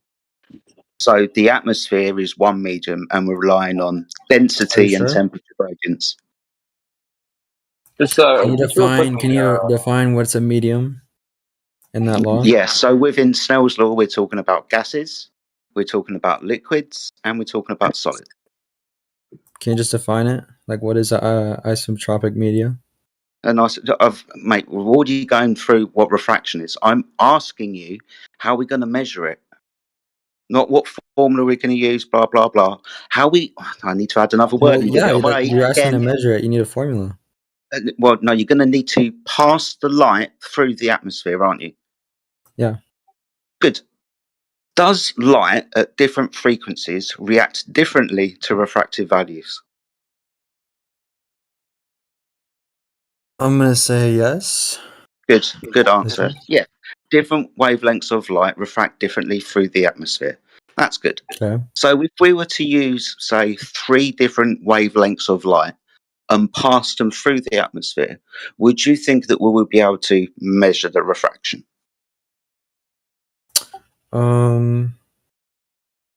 Maybe. I don't know. be honest. Well, we're passing 3 different wavelengths of light through the atmosphere, and by this method of thinking, the atmosphere is going to divert their path somehow.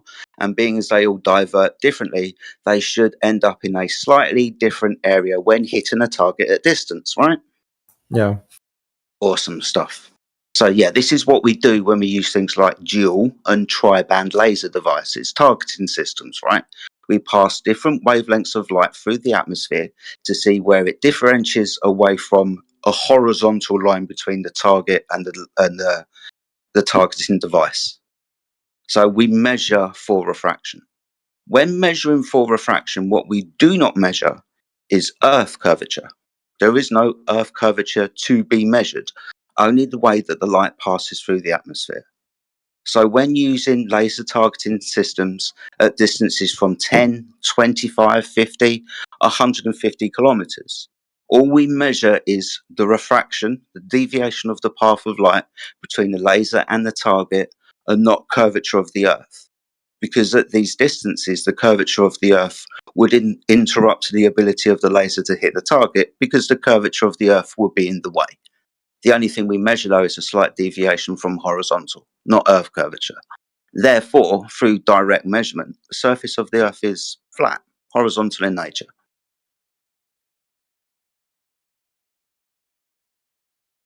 It's pretty simple shit.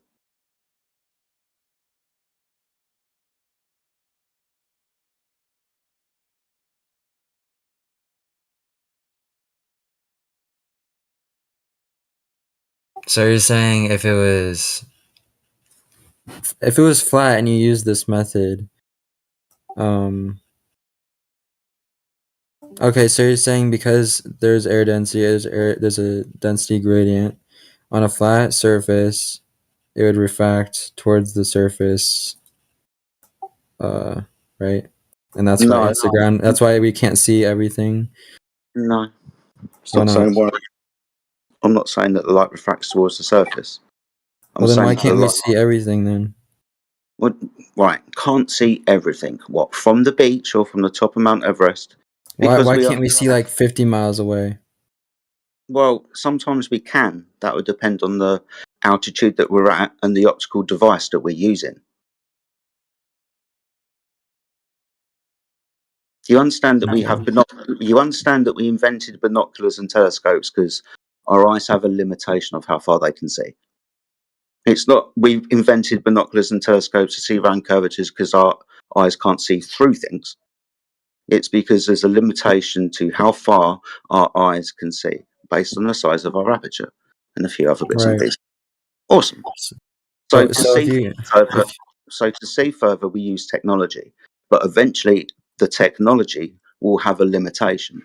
To see this big, to see this far, you'd probably have to remember that you'd have to have an awful lot of refraction between different mirrors and so on, but most definitely a massive aperture, right? Yeah. You imagine your eye next to a basketball, for example. That's a huge aperture compared to that size. But your aperture of your eye is tiny compared to the size of the Earth. So you have a limitation of your view, and so do binoculars, telescopes, and high zoom cameras. There's also another problem as well. With further distance, you have to look through more and more atmosphere, so the atmosphere gets thicker and thicker and thicker, and light disperses and attenuates. So light is not going to pass for infinity through the atmosphere. We understand what fog is, right? Now imagine fog scaled out to a few thousand miles, released in density in the local area, but still with the same amount of gas. You're not going to be able to pass light through that. So we can't see forever because we can't see forever. Even the technology that we've got wouldn't be able to get through all of that atmosphere. There are certain wavelengths of light like infrared, which are very handy when peering through these thick atmospheric layers. But then again, they only go to demonstrate that the Earth is indeed horizontal also, because they are well in excess of any Earth curvature.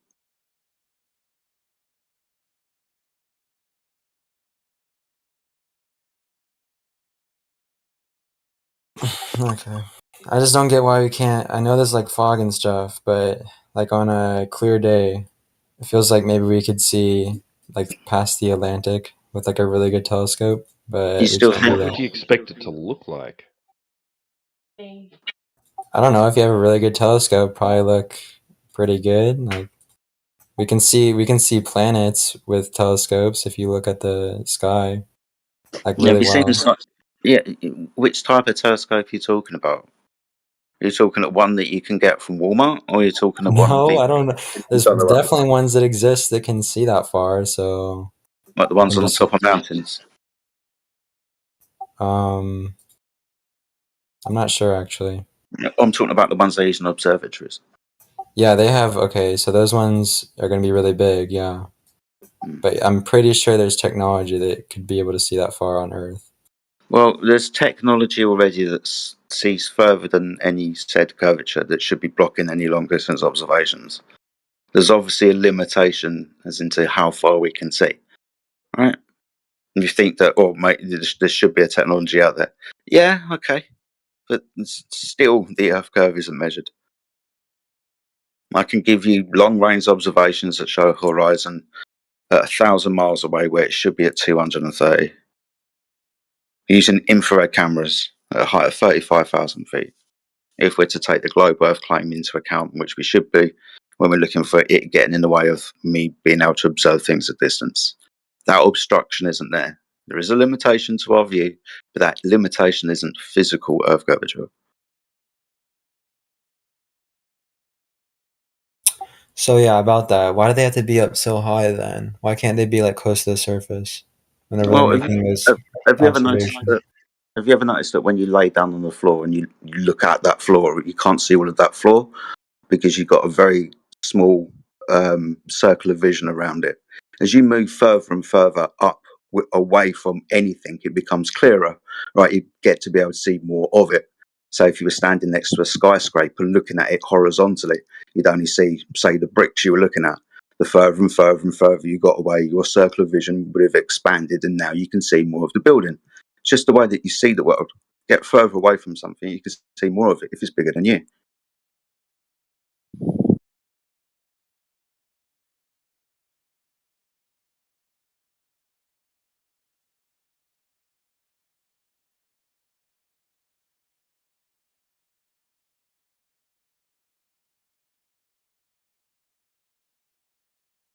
Yeah, I don't see how that applies here. Like the ocean, you don't have to be like 1 foot above the ocean, but maybe like 10 feet. And you're like trying to look at like a skyscraper or something really tall. I don't see how that applies to a situation like that. What's been having big things and being able to view them from different angles. Okay, the Earth is really big and you're standing on it.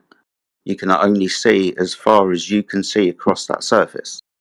Right before where the sky appears to meet the floor, the horizon, which is basically where everything is gone beyond the limitation of your eye to resolve it.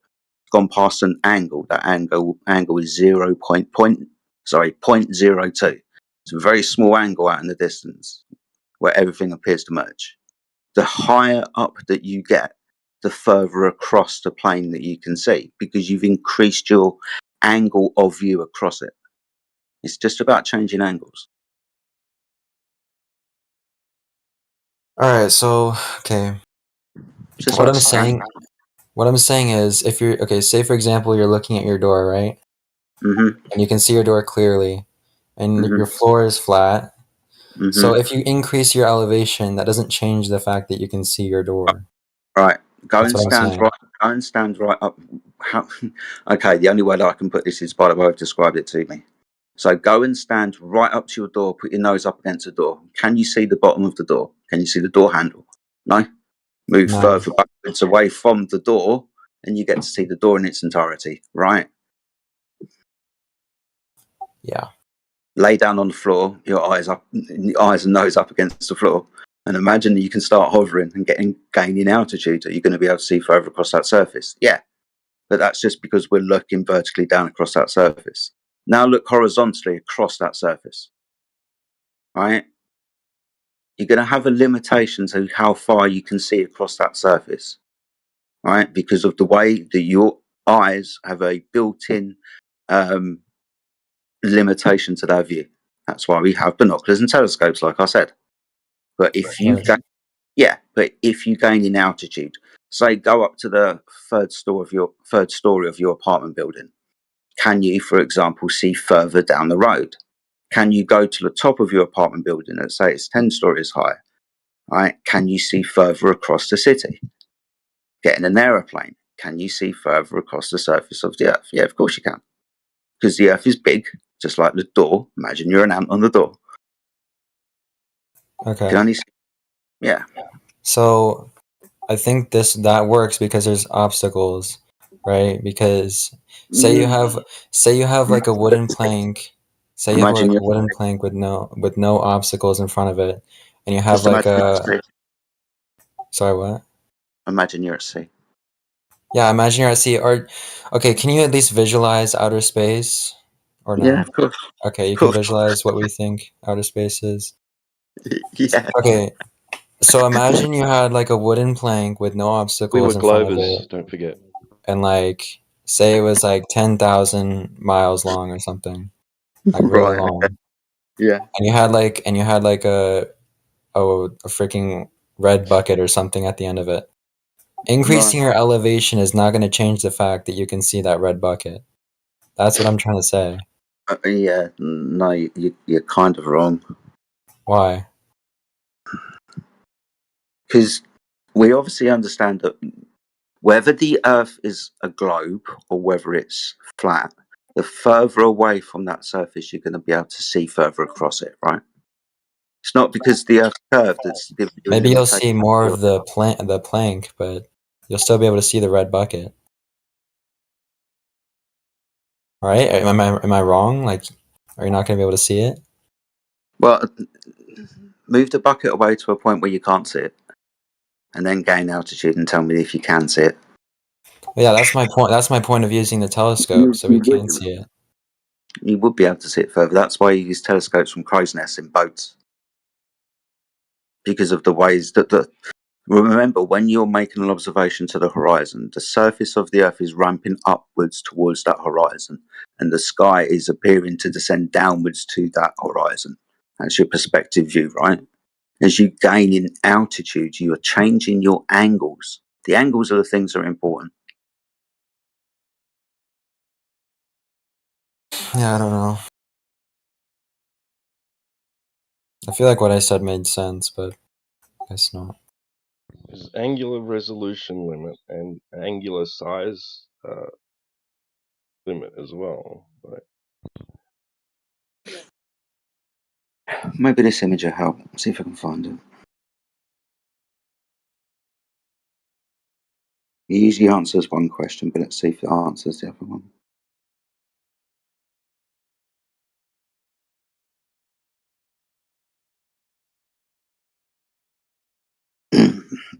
Did you see the two images that I posted at 10 minutes past the hour, looking down the hallway at the door? Yeah. Right. So in the first image on the left-hand side, right, there is a light at the end of the corridor that is on the surface of the floor that we cannot see. The surface of the floor is flat, it's horizontal, right? We are very low to the floor. Now you notice that the squares on the floor, if we were to make them like a chessboard or whatever like that, with distance, we wouldn't be able to resolve the black and the white. And it would just become a mergy line, the horizon in the distance where the floor appears to meet the ceiling above. When you go to the next image and you raise your angle slightly by a couple of inches above that surface, you get to see the light at the end of the corridor. You get to see further down that corridor.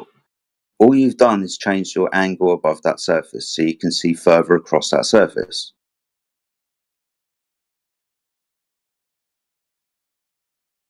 Now, usually I bring this image up to show why things disappear from the bottom up on a flat Earth. It's because of your ability to perceive things across a horizontal boundary.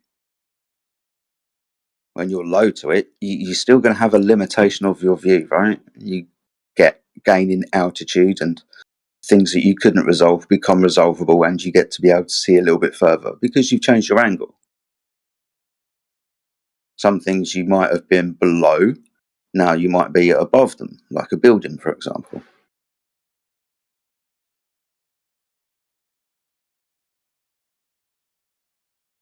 Yeah. And I'd like to point out too that we've had this conversation in good faith, where the onus has been actually placed upon us to explain something, right? And it seems like it shouldn't it be the other way around? Shouldn't the onus be on the one claiming that the reason why we can't see things at distance is due to Earth curvature? Well, it can be either way, but since it's flat, I feel like we should be able to see things that we can't in reality. Right. So when we think we live on the globe, we think that the reason why we can't see things at distance is because there's curvature in the way. When we understand the Earth is flat, we understand the reason why we can't see forever is because of a few factors, primarily your ability to see and the ability to need technology to see further, and light passing through atmosphere and your altitude above that surface of an unknown size. We can just see as far as we can see. It's not as far as the curved Earth dictates.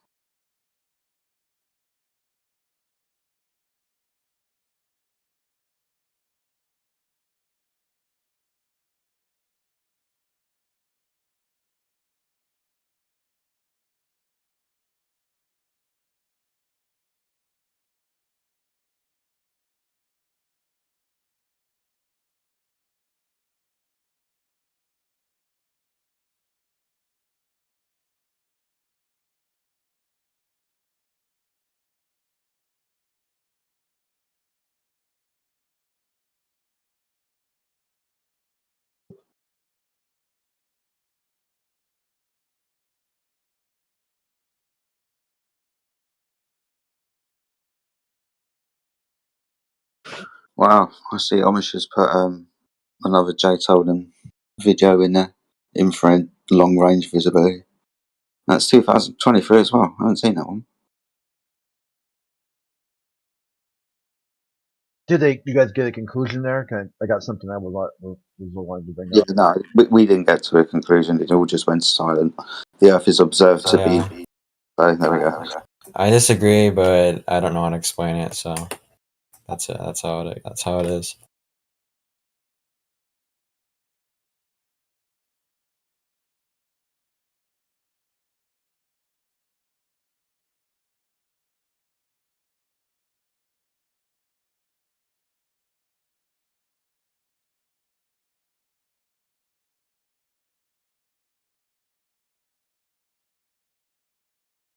All right, so am I good to go then? You guys done or keep going? Yeah. Yeah. Okay. So I was wondering, like the last couple days, like the last 2 days or 3 days mostly, or maybe I guess 2.5.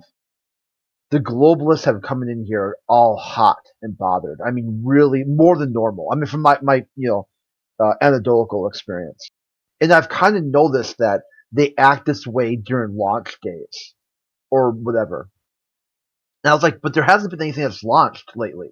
So why are they all wee-weed up about, no launching? It's the same as no launching. I thought, oh, it's just kind of like the end of the year. Another year goes by without the return of manned space flight. They see 2024 coming in.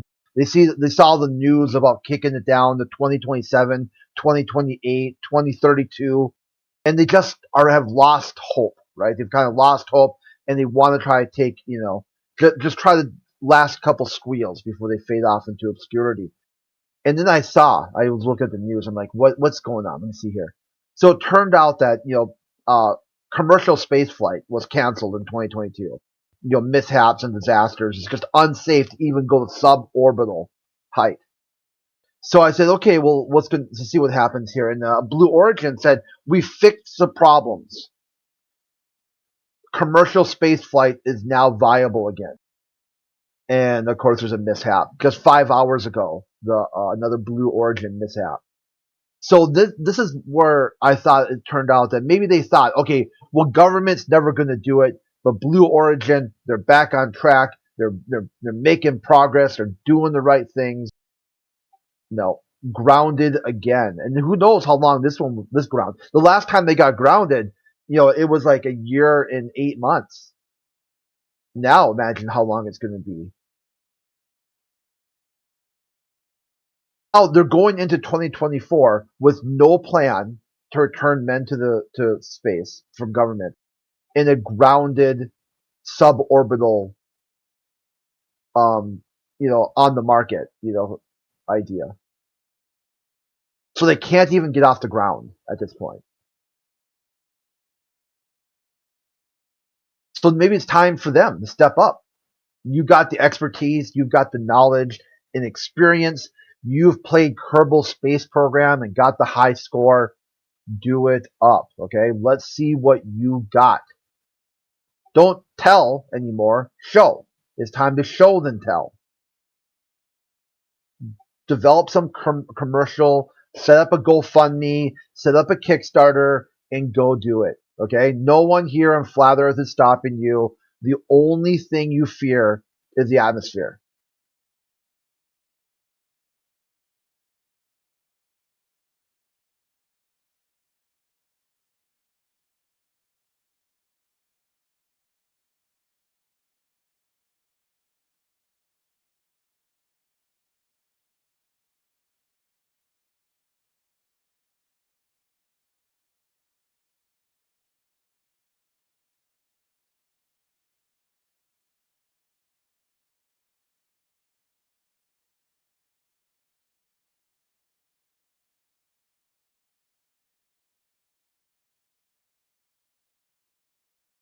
Okay, here's an update.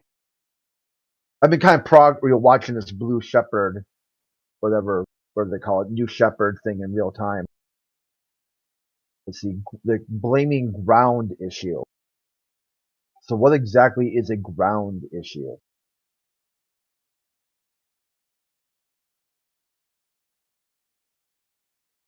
A ground system. Okay, so what's a ground system?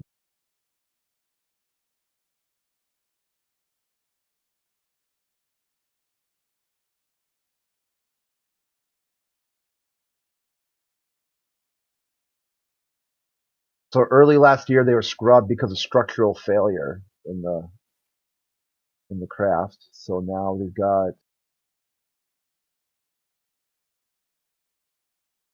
that's it. Apparently just a ground issue that they're double checking.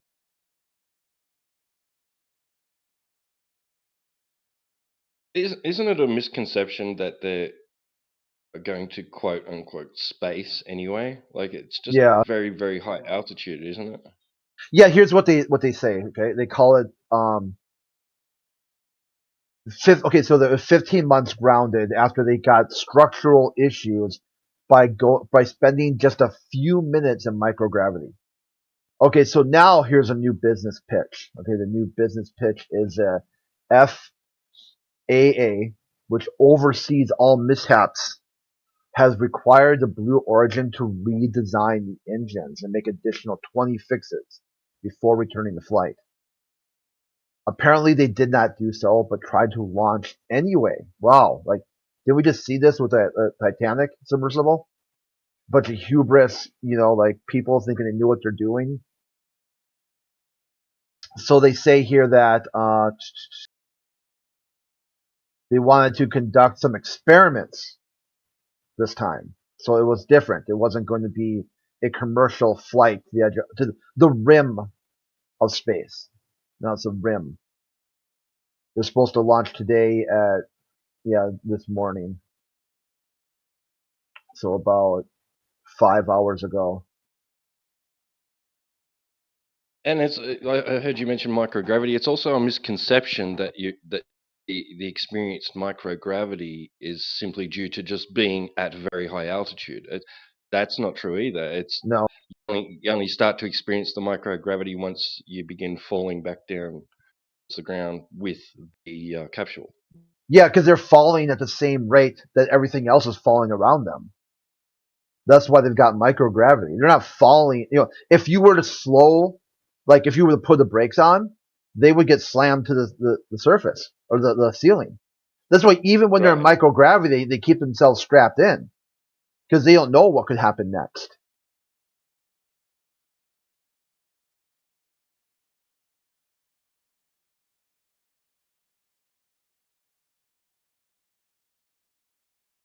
Okay, they're saying that they could later today. They're going to announce a new launch date that could be as early as next week. So this is where I'm wondering if all these anti-flat Earth globalists, rocket scientists, engineer, space wizards, has Blue Origin are you getting calls off the hook right now? All your expert level knowledge is like Amazon calling you saying, "Hey, we got some ground problems, and we heard you beat Kerbal Space Program like 18 times. Can you help us fix some of these issues?" Or has it been just complete radio silence? No one gives a shit.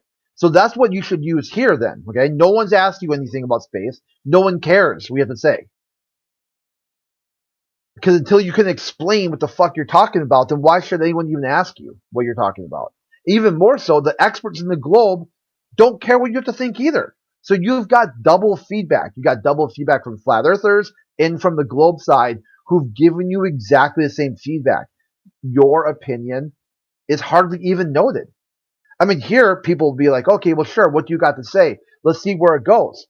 Because they're interested, kind of, until it starts going circular or into like way level of derp land. Like, why would they lie? And I can't believe that 2,000 years of human history, and start victim status. Flat earthers are to blame for why aliens haven't come to Earth. Until that shit starts, talk all you want. If the guy's still here, but someone mentioned earlier, they said, what about William Shatner, right? Referring to his adventure to high altitude with Bezos. And I was listening on YouTube at the time, I think. So I wanted to interject, but he didn't even mention curvature, right? Seeing a bendy horizon or anything like that. I think Dude Perfect was questioned, on landing about, what is the Earth round, or flat or whatever. Like, it's round, insinuating that he went up and saw a bendy horizon, right? But then we have an octogenarian lady that went up, and she was disappointed. Like, she stated in a press conference or whatever, she stated she was disappointed that she didn't get to see the curvature from that altitude. So, and then we have Neil deGrasse Tyson coming out after that, doing some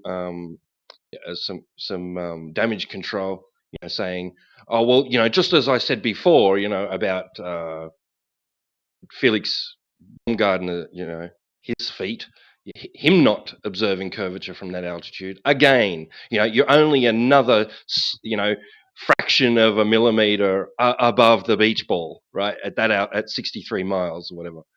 So you're still not going to observe curvature from that altitude. So so you got these conflicting some statements. They need to get it straight. What are we going to see from that altitude? We're going to see a bendy horizon, or we're not going to see a bendy horizon. Which one is it, guys?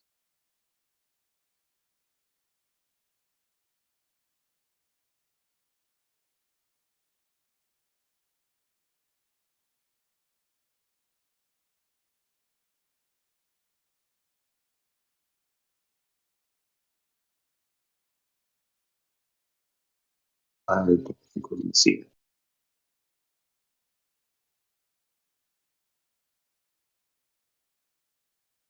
You're just getting them to let go of that concept that you will never go to space. You will live your whole life from start to finish, birth to death, right here on Earth.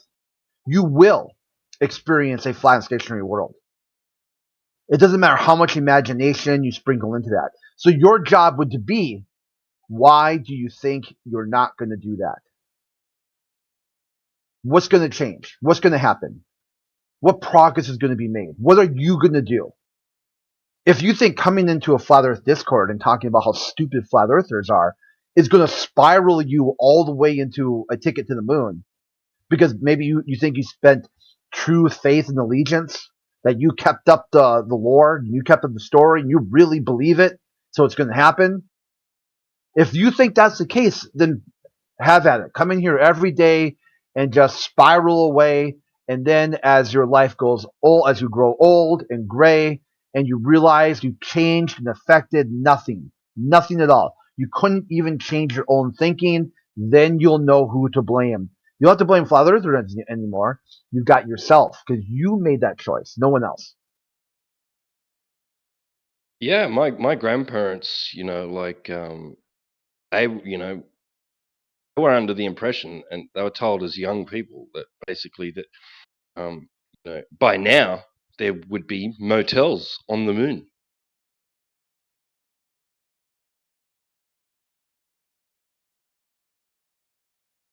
Who could go and have their honeymoon on the moon.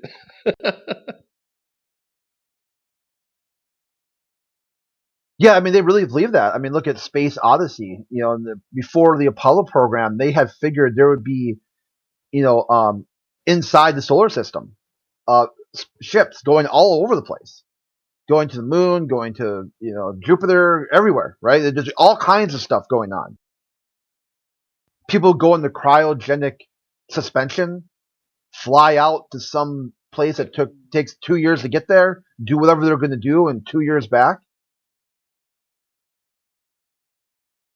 Yep, go into stasis and and when you come back, you're younger than everybody else, right? Oh yeah, that you didn't age as much because you were suspended. Not only because when you were in space going really fast, you were also suspended animation.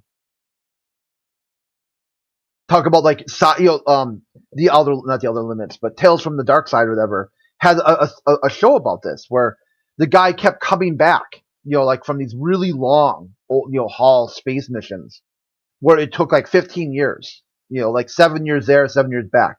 And each time he come back, society kept changing and changing and changing until eventually he came back and somehow things had just progressed so far that they forgot who he was and who they're like, well, we totally forgot that you were supposed to schedule back at this time, and and he had to try to go into a whole new world where he thought wow, this is really weird, I figured they would kept better records and whatever, and it's kind of just really goofy show. It turned out somehow he went to an alternate universe where and they met himself or something. It's so goofy, it's that's a level of sci-fi that you have to get into, that somehow anything's possible. Yeah, Gulliver's Travels is really just kind of a sci-fi remake of Gulliver's Travels. Yeah, right. Yeah. Love that story. Here's remember we're talking about the Mars helicopter. NASA donates Integrity Mars helicopter prototype to Smithsonian's. The Smithsonian's would love to display the first vehicle to actually achieve power in another world. Now, how about power here? Okay, fuck another world. Let's see this thing fly right here, right now. Okay, fire it up. Let's go.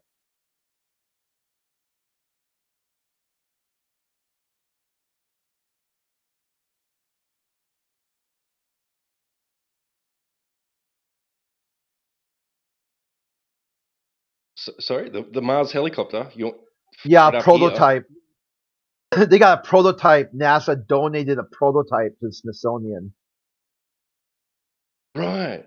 So do they demonstrate it? No. Do they demonstrate? No. Okay. It's no, inactive. no demonstration. Yeah. It just look at it. Look at it.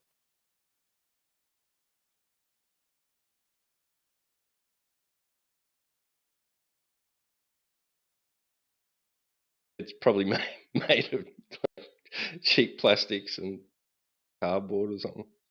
Oh yeah, it's this is our prototype. It's what it would look like, aesthetically pleasing. You're like, nah, that's little Billy's science project.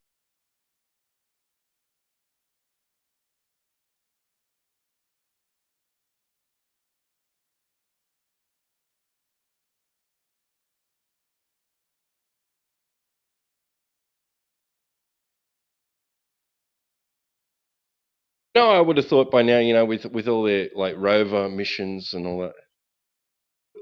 If I was a glober, I would be proposing hey, why didn't you program the thing to plant a seed and water it every day and see what happens,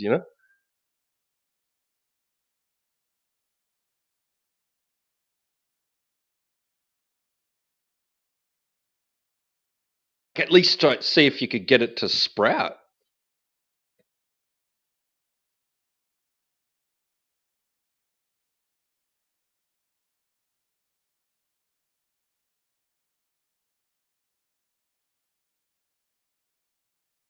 Maybe even add a bit of fertilizer. Chug a chug a chug. Add a little space coffee to the mix. See what happens. Oh, I mean, why not?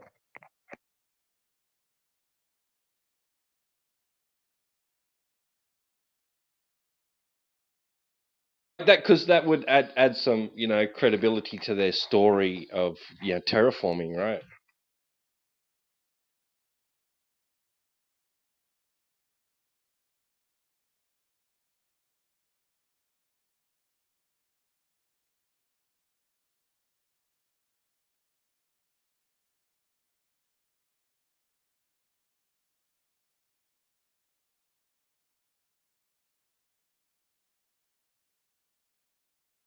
If you see that in some sort of article, some on space.com or whatever, is Yeah. the proposed idea. Yeah, that's where I kind of right? go to. Associated Press, Space.com, Business. There's a lot of good sources for crazy ass zany space news. Here's one, Space.com. Is humanity prepared for contact with intelligent aliens? New study calls for humanity to be prepared for an encounter with an extraterrestrial intelligence, and then examines the social consequences of that discovery. It reminds me of this perfect meme here. Let me find it.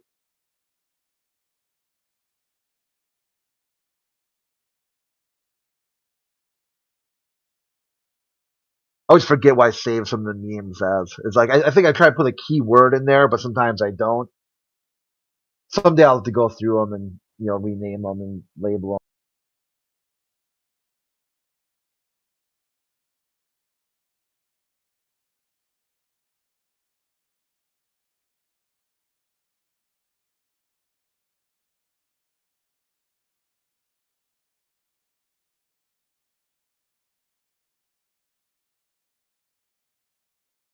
Okay, here we go. It's called Aliens.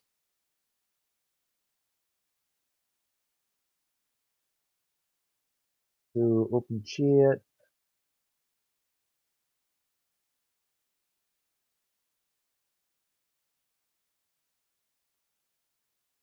So here's a meme. This is what would happen. Okay, so atheists say aliens exist. Okay, and then the Christians oh, that means my religion's false somehow. Oh no. But how Christians would really react. Okay, my Jesuit army, it's time to convert some aliens. Yes.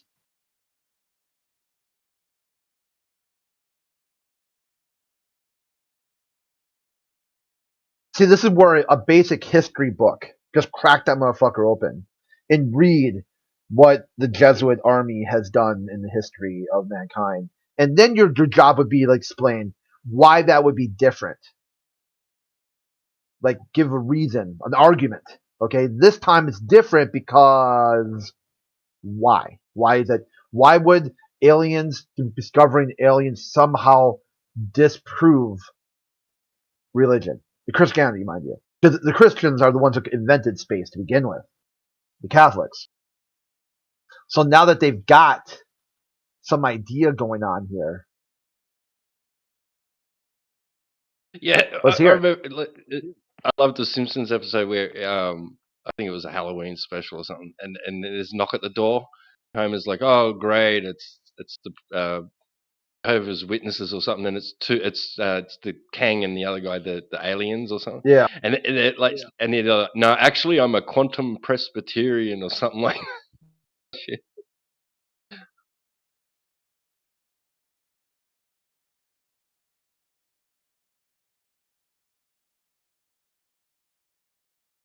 Here's Chris Hadfield and Elon Musk are now Twitter buddies. Astronaut Chris Hadfield has asked Elon Musk if he can fly SpaceX around the moon. Quote, I'd love to.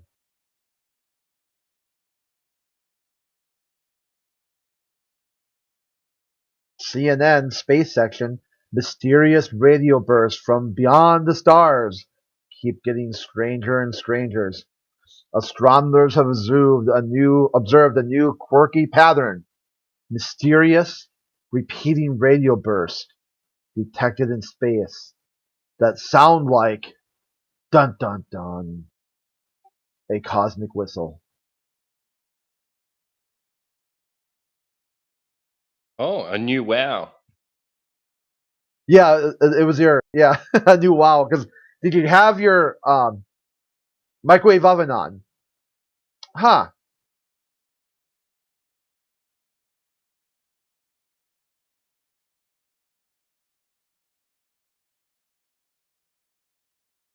Right, yeah, there's some guy downstairs like, whoop. Or that's your Don't tell anybody. your tendinitis. It's like we switched listeners. Now they don't hear it. Do you have tendinitis? Yeah. Shit.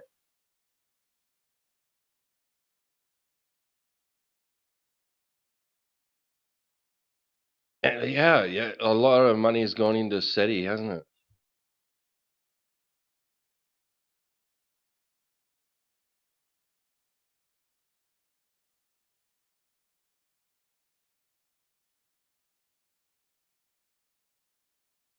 And they're apparently like very not very well government funded. They rely on a lot of private funding, don't they?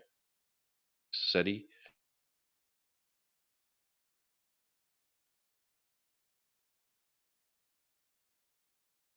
Here's one, space.com. Humans could use black holes as batteries. Peer-reviewed physics paper claims.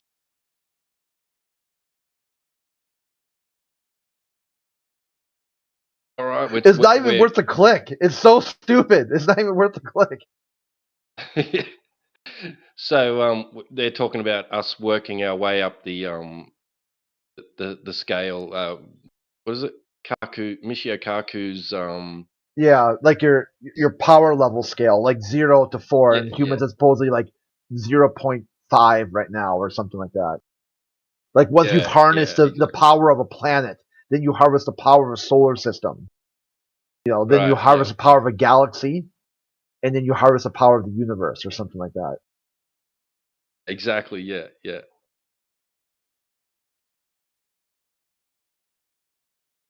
That would be like level 4, wouldn't it? Like harnessing the power of a black hole. Yeah, that would be level 4, wouldn't it?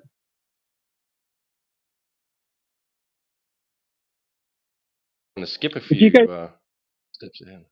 Go on. Did you guys hear about the tomato that got lost on the space station for 8 months? Yeah. I know. It's always been on my short list of the news of the day, but I just keep skipping over because there's just better stuff. I'm waiting for some sort of, opinion piece to come up for it, or something really good than just like, oh, missing tomato found. Let's see a picture of that motherfucker, or something like that, What? That's some pretty lame news.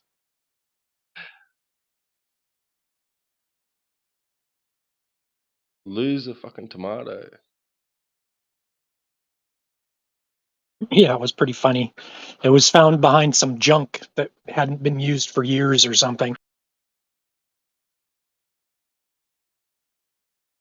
Make it sound like the space station is like a huge warehouse.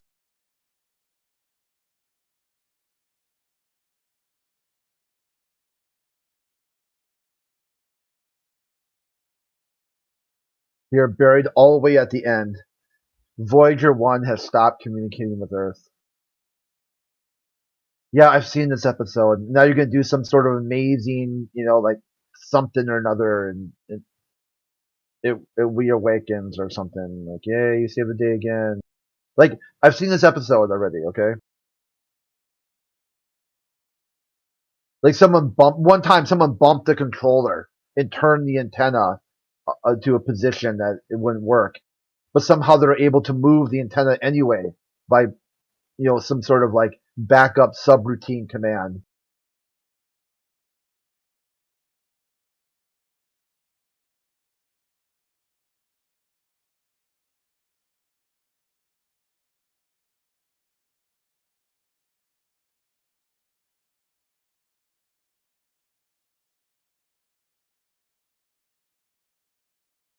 this is where they lost the plot. Okay, initially designed to last 5 years, Voyager probes have then since been functioning since like the 70s. Huh.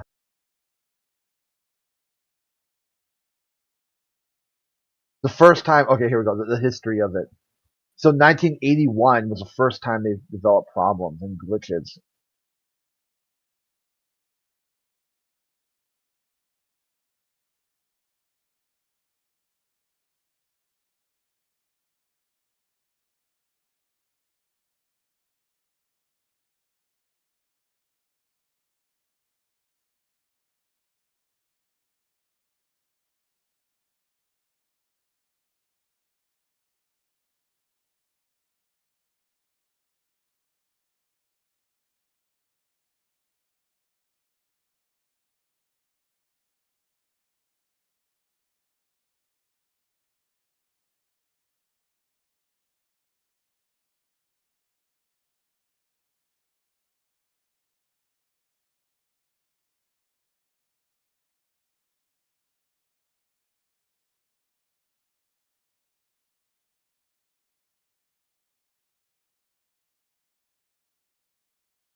Well, Crit, do you think that maybe like got to a point where pretty much it was just governments, the government controlling, particularly the American government, and first the Russians they were like the ones controlling the narrative of like space travel and all that, and then but eventually like people were like coming forward and saying, well, let's privatize this. Like, why can't we just do this? Like, so they had to, come up with a kind of patsy, or so that Oh so they yeah, invented an Elon Musk, excuse. Yeah, like an excuse. Someone who fucked it up. They said this person. Yeah, that's a good take. I was thinking about that the other day, but I wasn't sure exactly how to articulate it. So there'll be like Blue Origin, Virgin Galactic, Elon Musk. All these people will have some sort of mishap that will fuck it up for everyone else. And they'll be like, "Oh, this shit's just too dangerous. You gotta be careful." Like look at these $1 billion Lex Luthor, idiots couldn't make it work. Kind of like where they got these cave systems where they always find some sort of rare exotic fish or some sort of albino lobster. You can't go down there anymore. There's like this extinct lobster that you'll disturb. But really, what it's about is keeping people from finding out, like how these cave systems are interconnected or what's down there. Maybe there's some geological discovery that proves the Earth is not, 10 billion, whatever, million years old.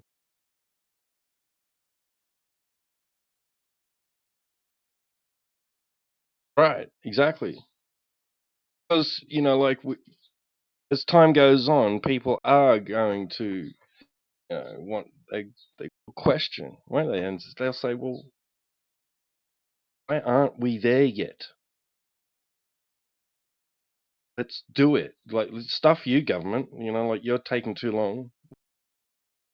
Why don't we just do it? Let's add source and whatever and go on.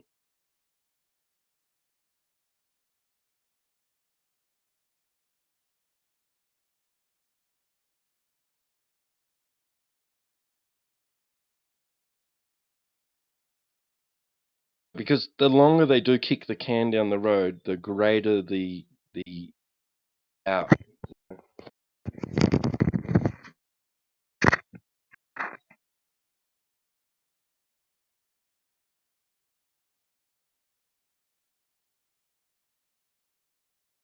He dropped there. Well, I missed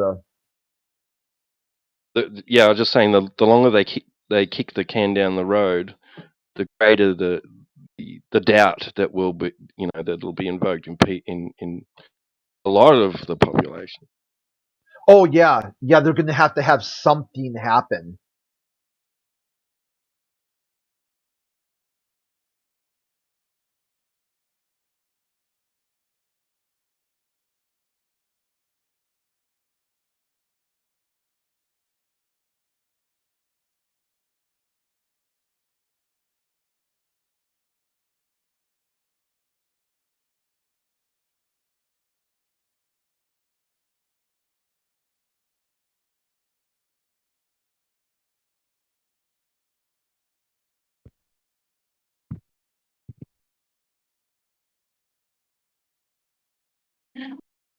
Hey, am I working? Am I working?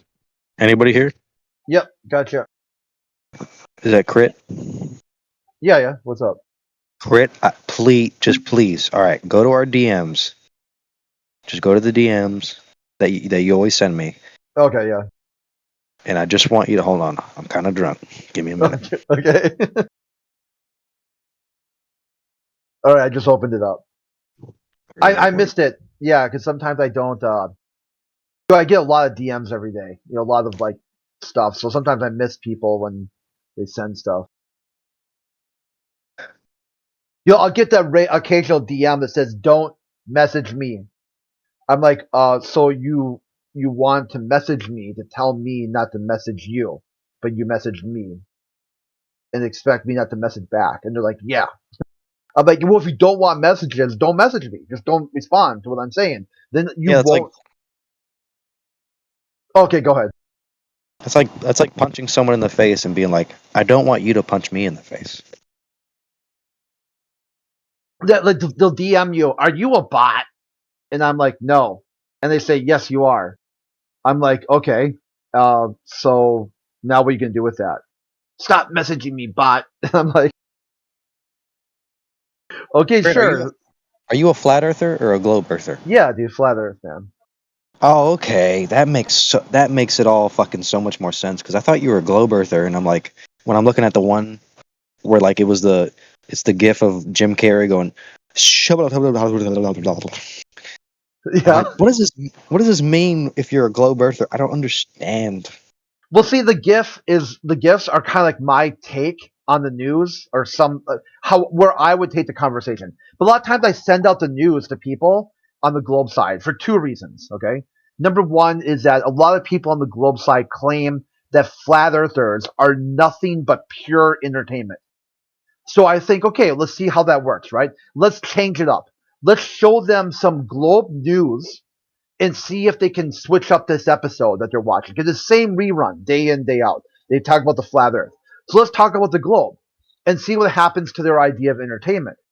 So I think the one with Jim Carrey was like, do aliens live in superheated gases in between the solar systems or something like that? I'll have to look at it again. It was like how exotic alien life could thrive in the giant molecular clouds of deep space. There we go. Yeah. Like, that's what they're pondering on the globe side. See, that should be much more entertaining. And to me, it just sounded like word soup, like straight up word soup. Astronomers have outlined the way methane producing life to thrive in molecular clouds deep in space, opening a new pathway of understanding the potential of origins. And to be honest, to think about that shit, like just being a regular guy who smokes pot, I'm like, wow, dude, okay, I don't really understand any of that shit, but like everybody agrees on it, and like if I send that to somebody else, they'll be like, wow, But like it's almost like, okay, if you think about it, like the animals we have in a zoo, giraffes, lions, flamingos, all they think about is what is the food, what is the water, what is my mate. But humans, we're a little more complex. We have road systems. We drive a Hyundai Sonata 2019. We go to McDonald's. We fucking do so much more complicated shit, and we can critically think.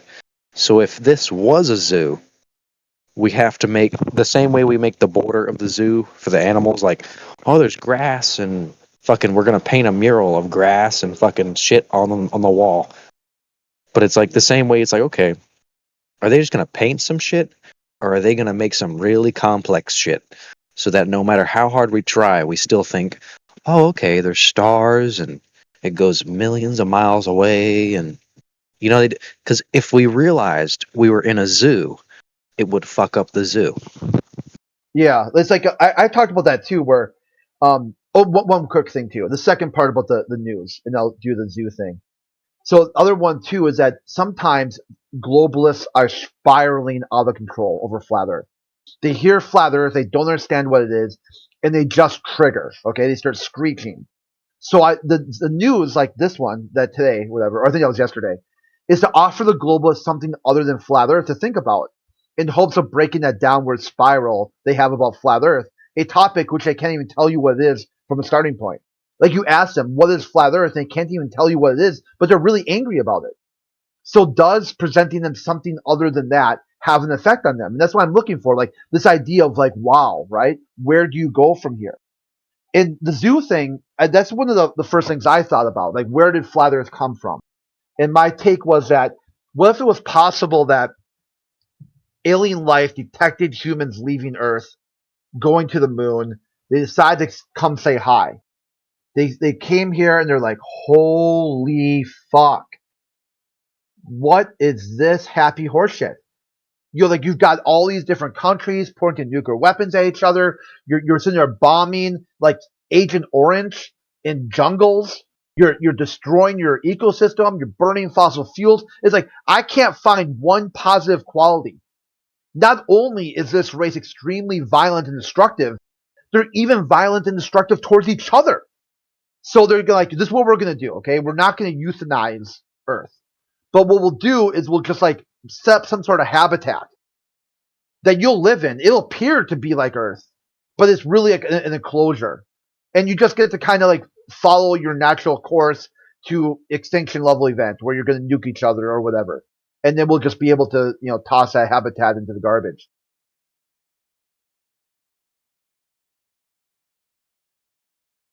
I mean, humans, me personally, I really can't remember it. I'm drunk, but I went through what's called an ego death at about age 16, and I'm 26 right now, where some like pot smoker dude I was living with just made me fucking, just like, it was the weirdest. I've seen a UFO, and an ego death is even more freaky of a fucking feeling. So it's most of these people that believe in the globe, they have an ego that they don't want to admit that they have. It hasn't died. So it's like, I don't know, dude. It's, it's like if you told every zoo animal that they're in a zoo, the elephants might start charging at the walls and trying to break out. You kind of just gotta. It's like okay. What I was saying is people don't want to think that there's someone smarter than they are. They're like, no, dude, I'm the smartest. I drive a 2023 Corvette C8. I'm a computer engineer, and I have a $3 million mansion. I am the smartest organism in all of the solar system. They don't want to think that they are lower than somebody else. Yeah, it's called like that Dunning-Kruger effect, where they're constantly rating themselves to other people and then saying they're a cut above the rest. Everyone else, they're above average, and everyone else is average or below. When really what they should do is evaluate themselves against themselves and always try to be a better version of themselves. Constantly moving forward. Have you seen the movie Instinct with Cuba Gooding Jr. and Anthony Hopkins? No, but I'm gonna watch it tonight. What's it about? I highly recommend it. I mean, like, it's brilliant. It's got some like connotation, some like the whole like, evolution kind of connotation stuff to it. But ignore that part, right? And just look at the message that it opened my eyes. I mean, like, it made me start to think about things in a totally different way. Like, it is an eye-opening film, and it's well written. It's well acted. It's brilliant. It's a really good movie, and I don't Yo, want to hey spoil YouTube, it. what's Won't up? spoil it at all. I will not spoil it for you. I won't tell you any of it. It's along the lines of what you've sort of just been touching on. Topic of the conversation that you've just been having. T-Dub, have you ever been long range distance shooting in your life? No, Okay. I've not shot Well, what you have to firearm. understand is the things that occur on a long range distance shooting course could not work, and the things that you have to do to hit the target could not work on a flat Earth. So thus flat Earth doesn't exist. It's not true. It's fake. How so? Anybody here that questions me, go get an actual instructor, go to an actual 2-mile long rifle range, and they will show you how to hit a target from that far away. And there's a lot of things that take into play. Okay, a million different things. The temperature of the atmosphere, how thin the air is, the elevation that you are, the rotation of the earth. Like, there's so many things that take play into that bullet. And if anybody here says otherwise, you have no idea what you're talking about. You've never shot a 2-mile long target, and you don't have any clue what you have to do to hit something that far away with a bullet. You have no idea. So you did this? I took a class, and I wouldn't say I'm incredible at it, but I took a class and I studied, and there's a lot that takes into play at shooting very long distances, especially if you're in the mountains, especially if you're in the desert, if you're in a super humid environment. There's so many things that take play, because what you're feeling now where you're shooting is not the same 2 miles away or a mile away. Okay, you have wind, you have the Coriolis effect, you have so many different things that are taking place. It's not just zeroing your sight, pressing the trigger, boom, you hit the target. That's not how it is. Yeah, it's the fundamentals of shooting is a steady position. Hold on, I'll be right back. Aiming. Did he just unload and then tell us he's going to be right back? Yeah, that's pretty great. Coriolis is a misnomer in Oh this my instance, gosh, but dude. I Oh my understand. I gosh. understand what he means. Hey, Yeah, you don't like, need that. You just need a So good what? steady position, sight picture, aiming, and trigger squeeze. That's all you need, and you'll hit. Yeah, You'll hit. right. So we get guys like this come in and say, yeah, you do need to like account for rotation of the Earth or Earth curvature, right? And then we have testimonial from like snipers that say, yeah, it might mention something about it in the manual, but I never fucking gave a shit and I just shot at people and killed them. I'm like, so what do you do with that? But if you notice, if you take it to an even, I forgot what the saying is or the theory, where it goes, sometimes the simplest solution is the best solution. So I understand where he's coming from. He and me have gone through different routes of information and life experience to bring us to this point. But me personally, I have seen more concrete proof. I can't name them right now because I'm drunk, but I have gone through 300 at least different things that make me go, holy shit, they're fucking lying about what we're on. I don't know what we're on, but they're lying. Yeah. But then like there's a few people that are like, I only have one thing that proves we're on a globe. I'm sorry. I don't believe you. Yeah, they'll tell you that they've got proof, and then when you show them proof, it's really just an excuse for why they suspend disbelief about this one topic. Like, give me 299 different reasons the Earth is a globe. But I can find 300 different ones that make me go, I don't know if it's flat, but they're lying about what we are on. Why are they lying about it, though? They're lying. They lied. They lied to us about 9/11. They lied to us about World War I, Vietnam War, COVID-19. Oh, but they're gonna. I was stay away from the TOS ones.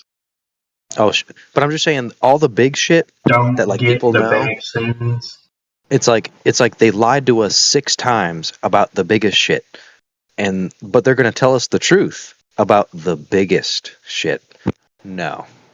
You think Yeah, remember to use code shape words. is more important than like all those other things? I never really found like why it really matters what the shape of the Earth is. It's either like a globe or it isn't. You know, like what's the purpose of lying about it? Because okay, are the people that are in control, the people that are the Freemasons, the Bohemian Grove that worship children and fucking sacrifice children and cut out their hearts? Are those? Are those? I'll get banned. No, are I mean, those we're on YouTube. That's the only reason. Okay. Oh, my bad. All right. Yeah. Okay. All right. I didn't say that. Are those people good people, or are those bad people? I would say bad people. Well, yeah. I mean, I can agree with that. Yeah.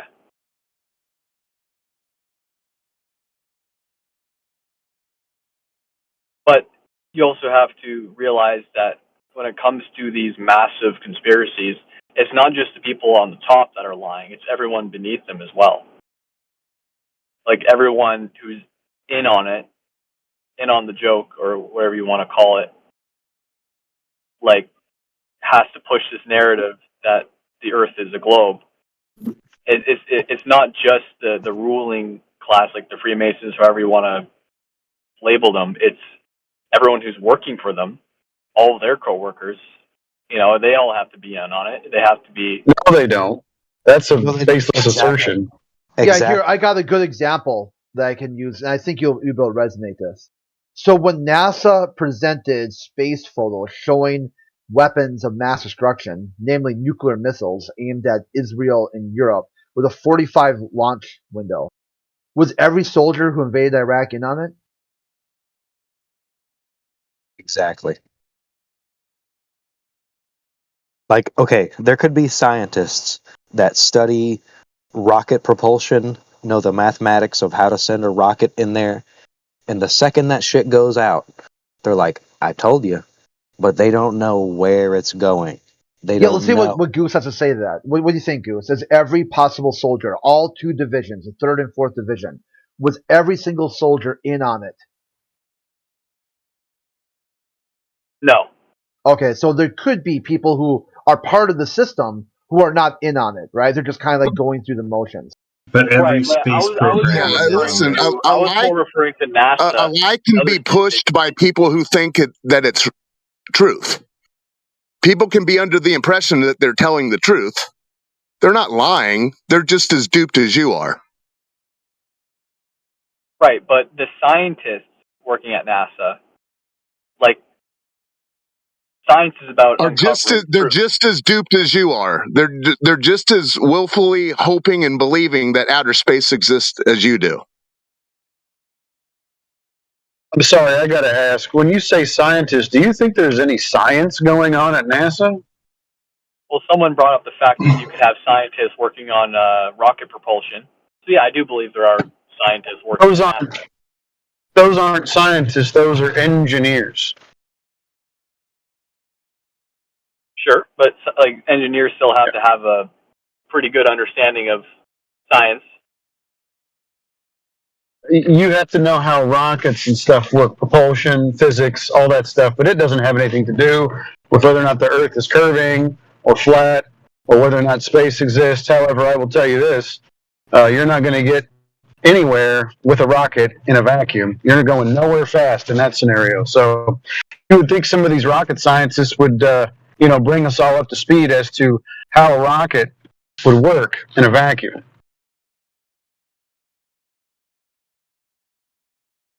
How does a rocket not work in a vacuum? Is there a reason why it wouldn't work?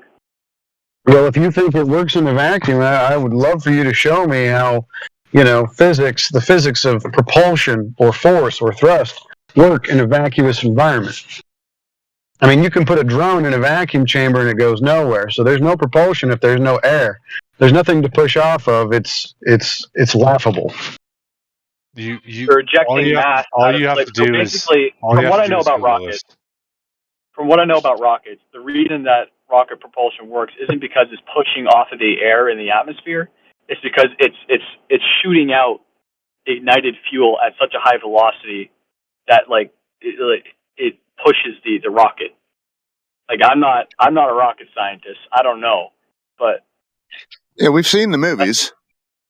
Right, that seems to be how it works. I don't know why you need an atmosphere for there to be propulsion. Bro, you can demonstrate this to yourself. Get a drone, put it in a vacuum chamber. I know vacuum chambers aren't easy to come by, but a plexiglass enclosure, take the air out of it or most of it, and see if a drone works in there. Anything propelled. We're talking about a rocket, not a drone. Those are two different forms of thrust. Is okay, fine. So what is the mechanism? It's pushing off its own friction. That create lift when the fans are spinning. With a rocket, it's because it's shooting out fucking fire out of the engine at such a high velocity that it pushes the other object up. But there's a net force problem, right? What is it pushing? It's pushing against its own friction. The flames. How are you talking about its own friction? So the jet propulsion is pushing off of itself? Yes. Okay. And can you go ahead and give me some of the citations for how this works? Go ahead, give me the citations. Give me the citations for this. I don't care what you say about whether or not you're an engineer. Go tell me how this works. Tell me how something pushing off of itself works. It's silly. I think if you're standing on like a skateboard and you're holding a bowling ball, and then you throw the bowling ball off of the skateboard, you're going to start moving in the opposite direction of the bowling ball. That's not because of the atmosphere. That's just because you're throwing mass in the opposite direction. It's something that I don't know any of this. I just it's something to do with conservation of momentum or some shit. Yep. Exactly. I don't know. Yep. And then you start moving in the other direction.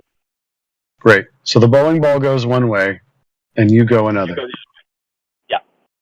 Yep. Okay. The jet fuel goes one way, you go the other. Oh, whoa. No fuel goes anywhere. It's burned. Yeah, what happens when you burn fuel? It just changes form. It goes from matter to gas, or from solid or liquid to gas. And it's also at a high velocity, which increases the energy, and it's shooting out the opposite direction. So that force there will be an equal force pushing in the opposite direction on the rocket. So this force is going to be that's how it works. this force, this thrust is pushing off of what? Itself? That would be net zero. Everything's net zero. I don't know what you're talking about. Oh, so nothing goes anywhere then. Conservation of mass is net zero. Net zero. Yeah, so no motion, no force. No, there is motion. It's just net zero. Just demonstrate it for me, boys. Get the vacuum chamber and show me this rocket working in it, and show me how much thrust you get. Go ahead. I mean, I could do that. I don't want to. Oh well, all right. Anyways, so these scientists that aren't doing science but only engineering, they're in on it or they're not in on. No, it isn't. It absolutely is not. Do you have a degree?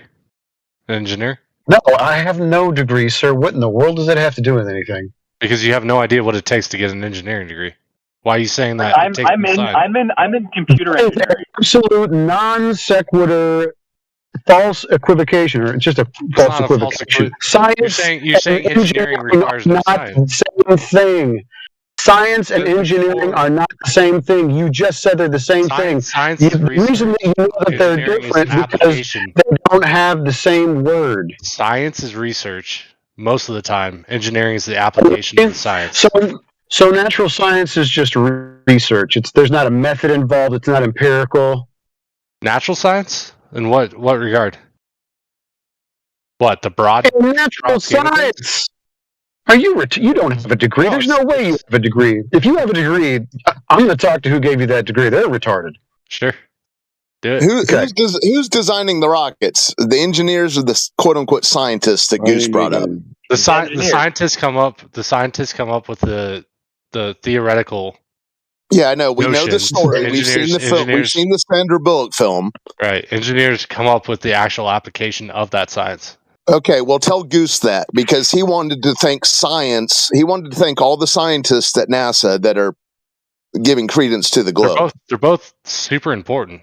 I mean, scientists come and up when with you start using research. super as an adjective, that's not a good sign, sir. I didn't say Incredibly super. important. Incredible. Yep. Yeah, So it's almost like one of the reasons why we can live longer is because of science, right? It's almost like that's the reason as to why we're living longer. So we're going to affirm the consequence. Yeah, right. Basically, science is the research of the mathematicians are more the unknown, and then science is studying those. I guess the known, but also diving deeper into that. Yeah, the coverall blanket. The coverall blanket you guys like to toss around. Yeah. Engineering is the applying those known math and putting it into something that can either stand or dynamics. I mean, like lift off, whatever the case may be. You sound super confident with this thing that you're making up on the fly. Really great. You sound like an engineer. Yeah. Okay. You have no idea what you're talking about. You're making it up. You don't know what you're talking about. I don't know. Like, where is this conversation going? Because it seems to just be like people insulting. The globe. Someone said there's scientists at NASA. Yeah, someone said there's scientists at NASA, and that has something to do with whether or not the Earth is curving. That's the real question here. I just want to know why they're all fucking lying about the shape of the Earth. Well, who's lying? Are you saying that someone's lying? A lot of people are lying. Who's lying?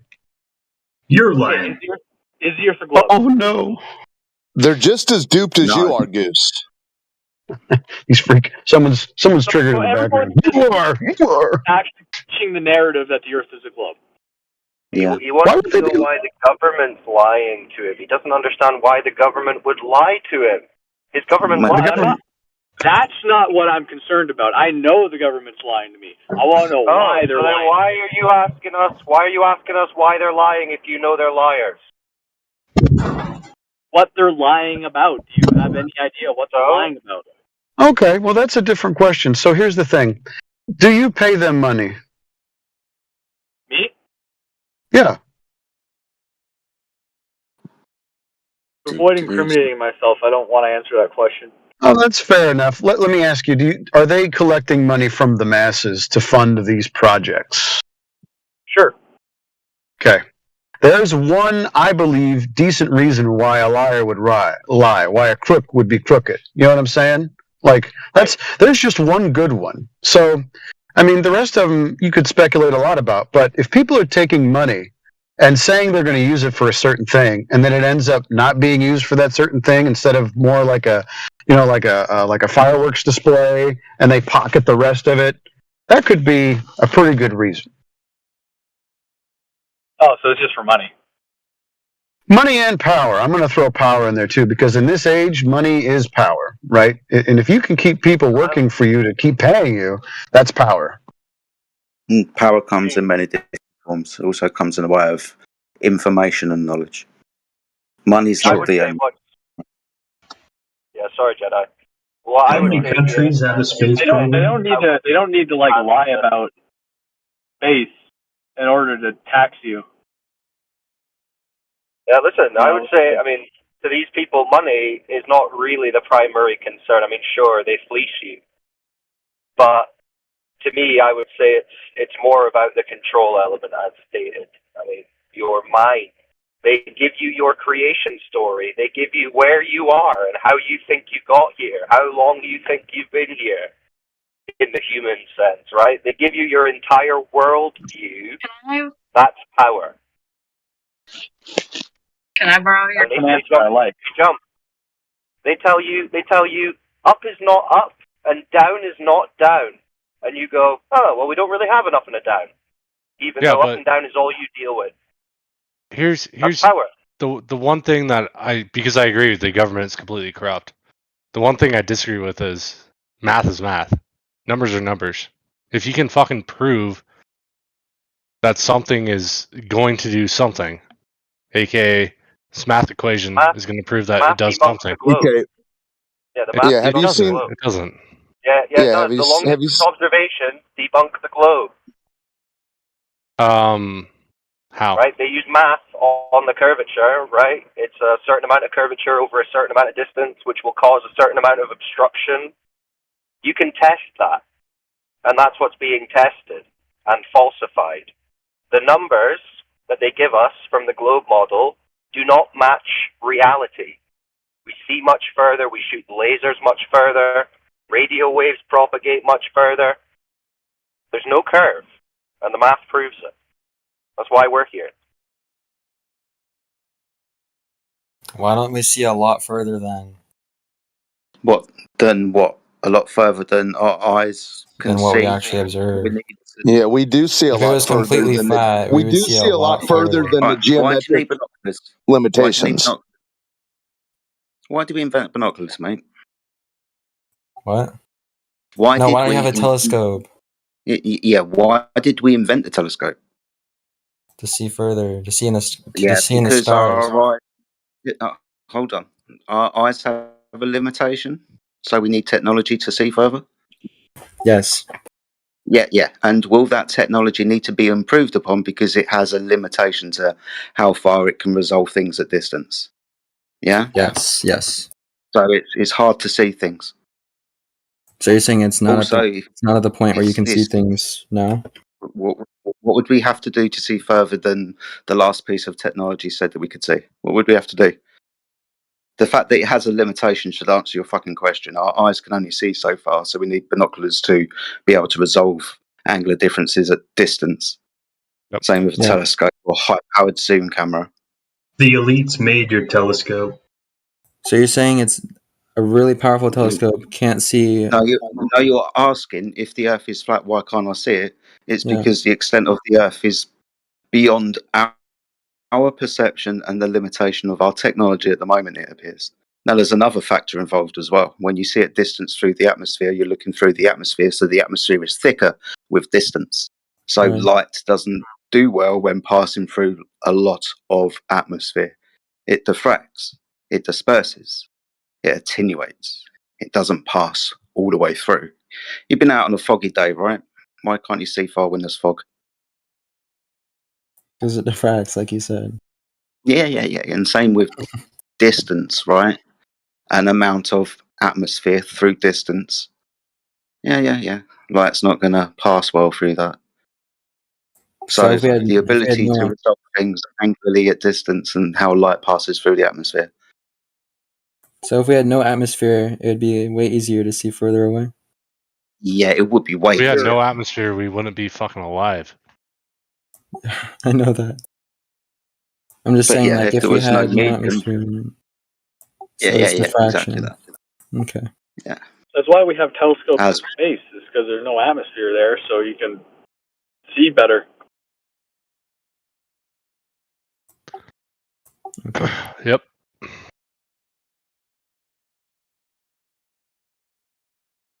But anyway, that's why we have a limitation of view across Why the do you surface. think they spend billions of dollars in shooting up satellites into space that with telescopes on them, when you could just build telescopes on Earth? We have observatories on Earth. What's like the benefit of putting them in space? You get a better no image. atmosphere. The reason why we have telescopes in space attempted though to like is because there's no atmosphere in the vacuum of space, so it's clear pictures in space. Yep. Yeah. Thank you. Hold on, before everyone starts trying to obfuscate, we're speaking to a new guy. So Talon, etc. It's time you guys let it go. I mean, you've heard enough. The Earth's not a globe. Let the new people listen.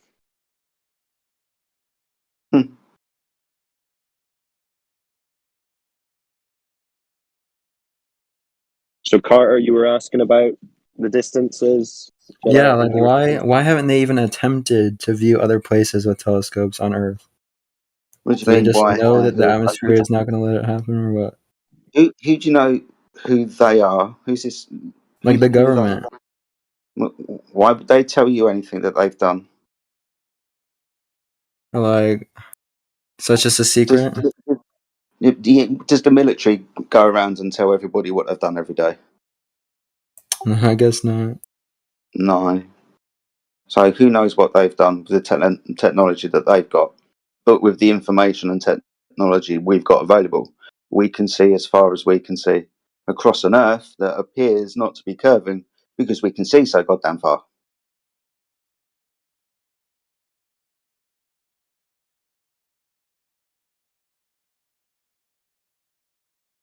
But you would agree that like increasing your elevation to see things would only make it so that obstacles wouldn't be in your line of sight, right?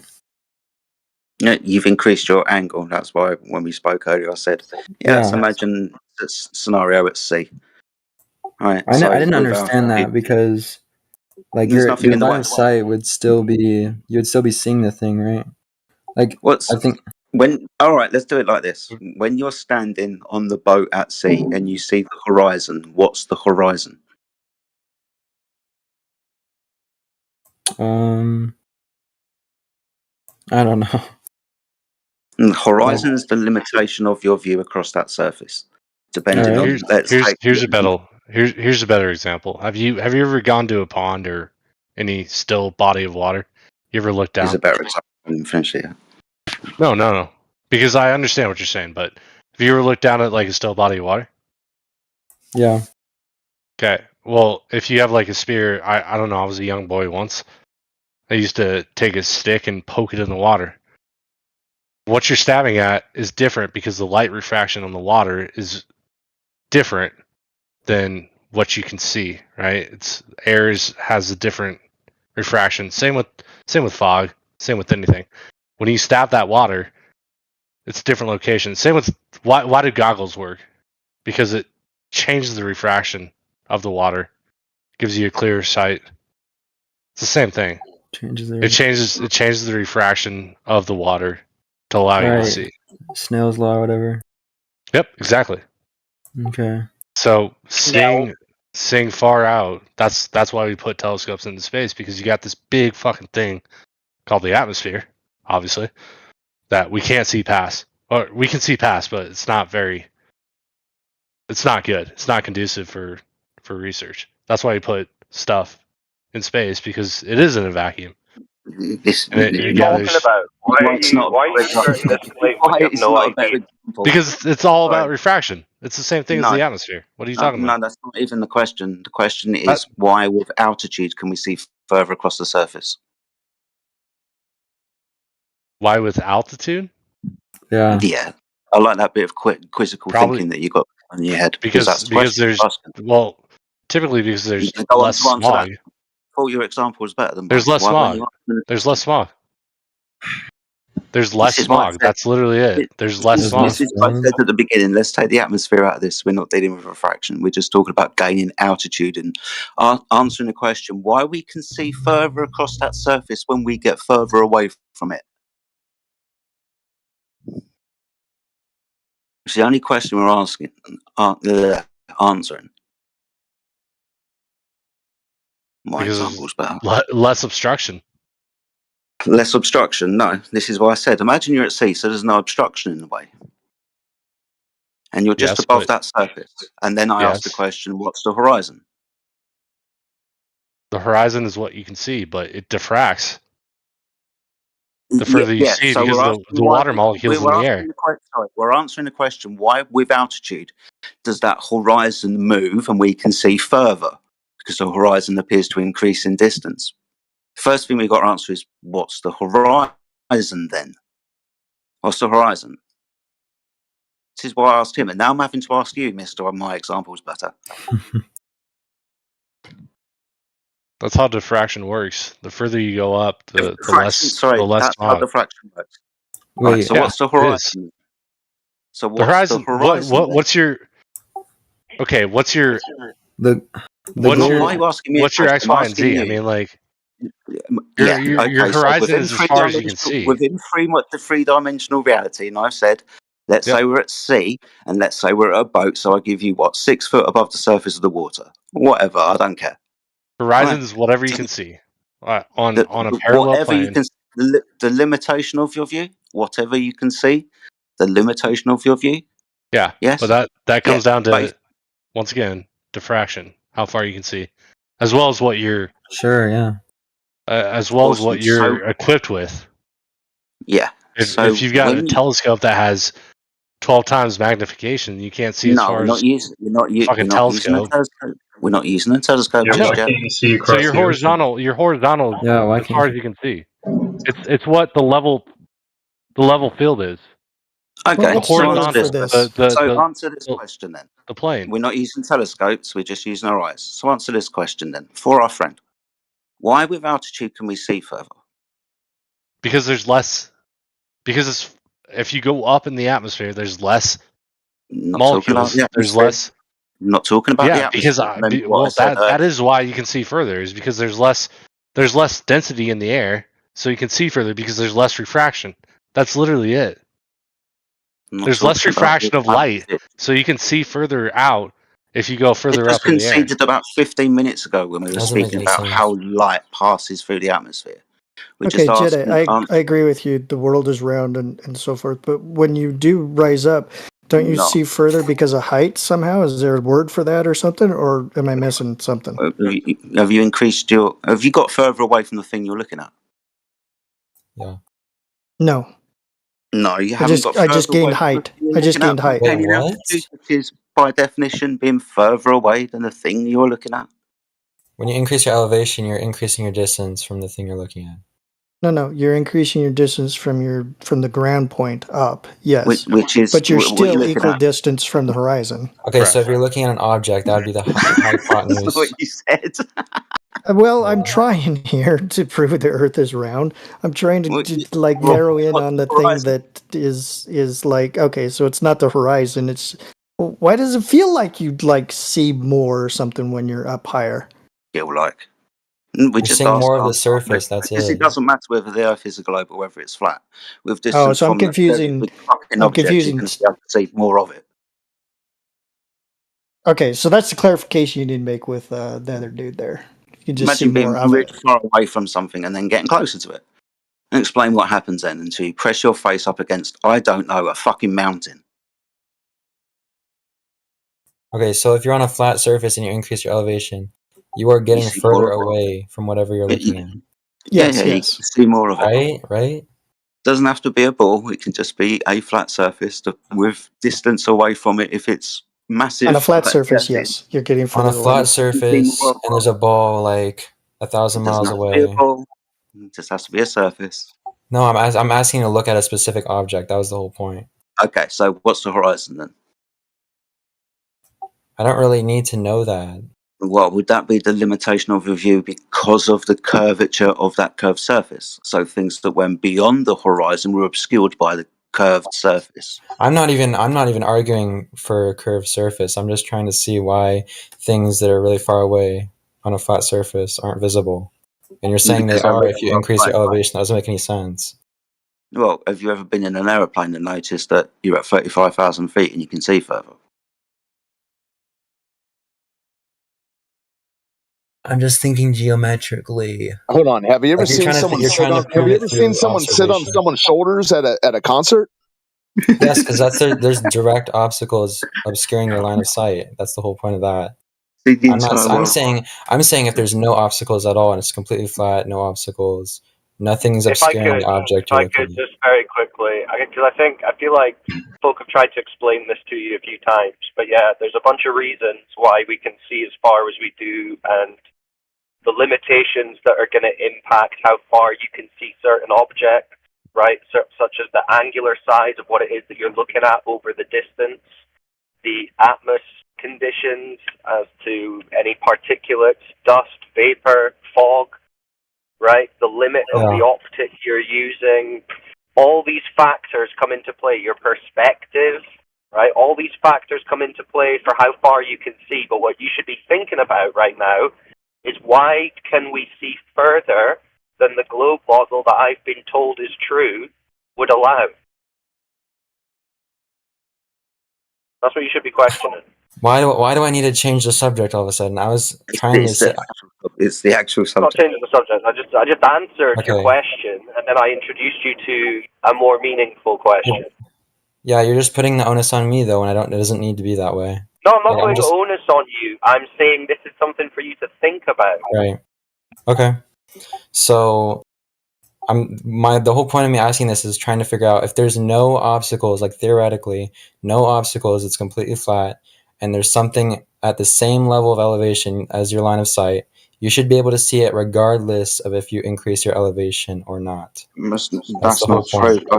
How is that not true? Geometrically, how is that not true? Because I posted you these images earlier, and it's not just a geometric question. Just because you can draw a straight line from A to B doesn't mean that you would be able to see along that line if B was an infinite distance away. Why not?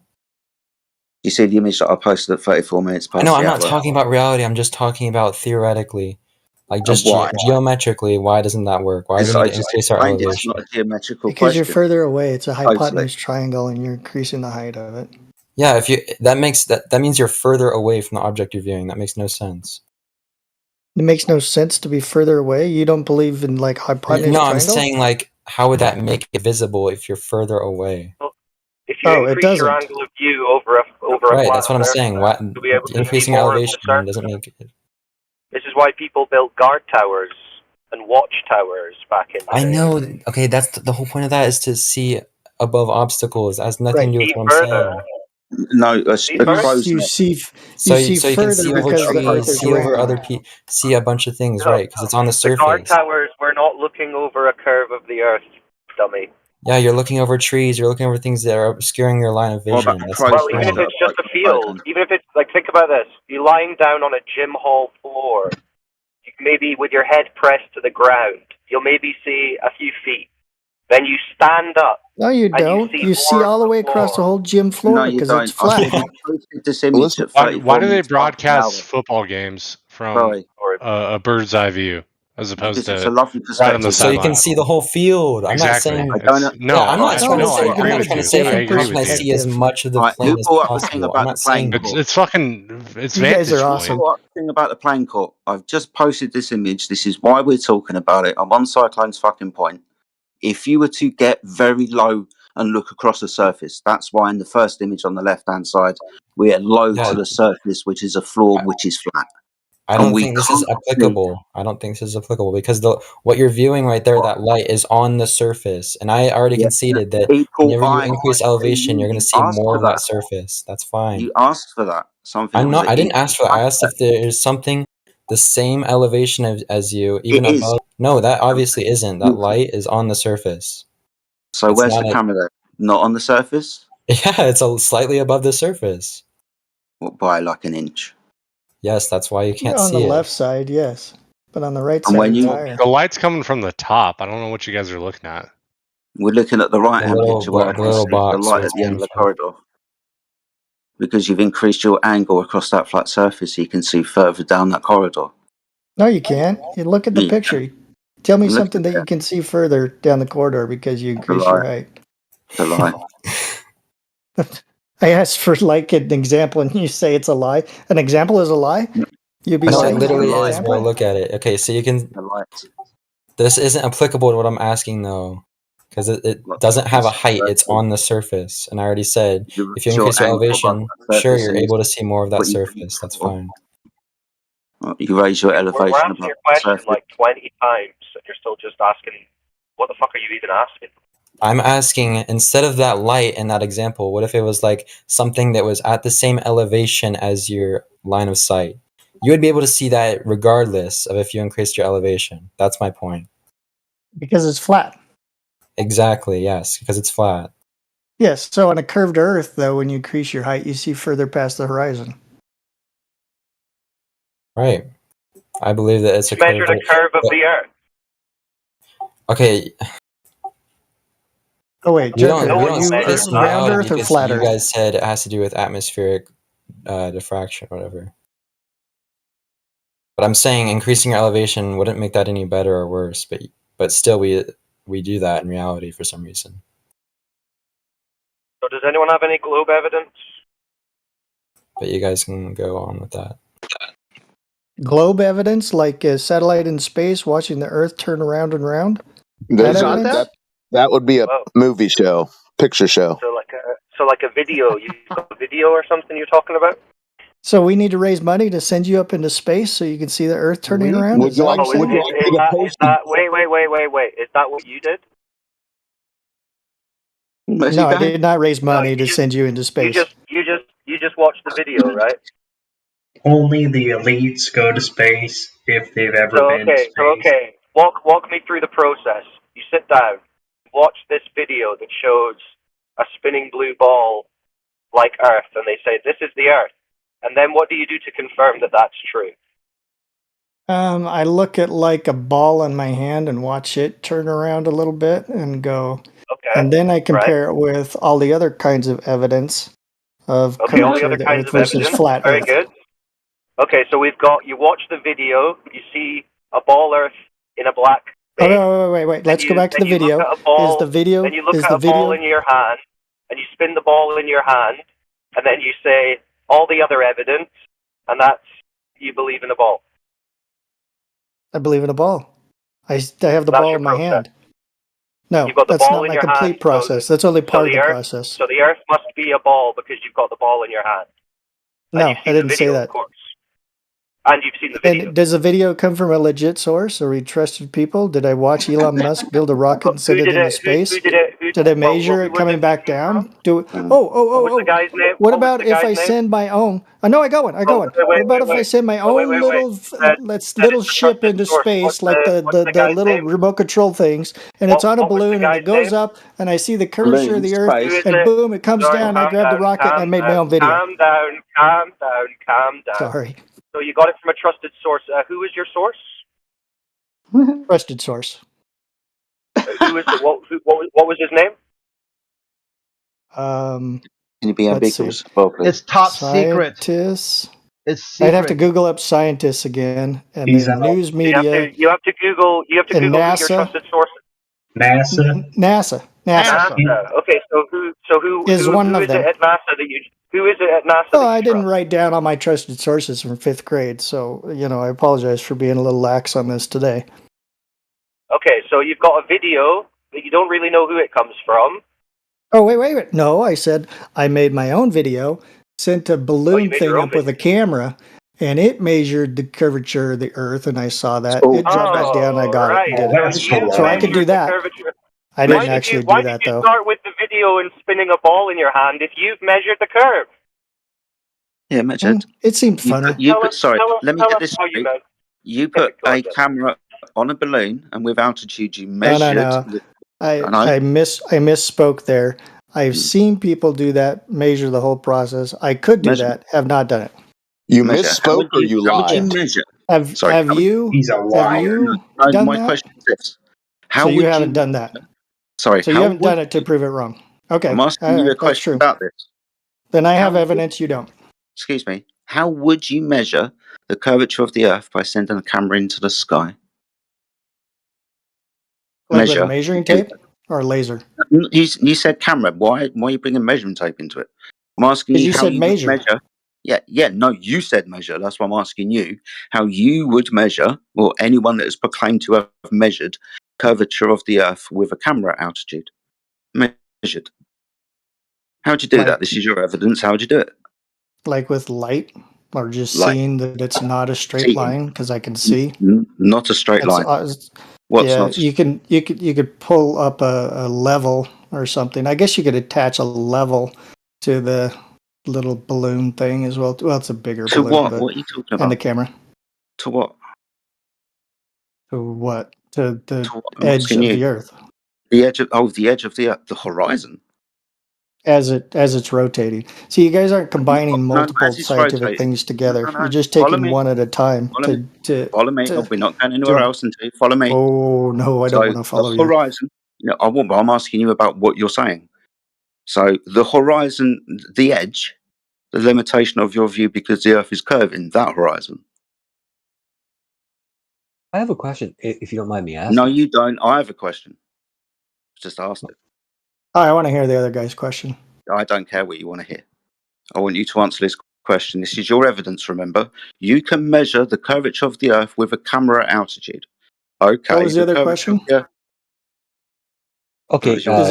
Does it compare other scientific principles to this one so we're not isolating one, can just reduce it, or what? The horizon is according to you. You said the edge, so physical curvature of the Earth then.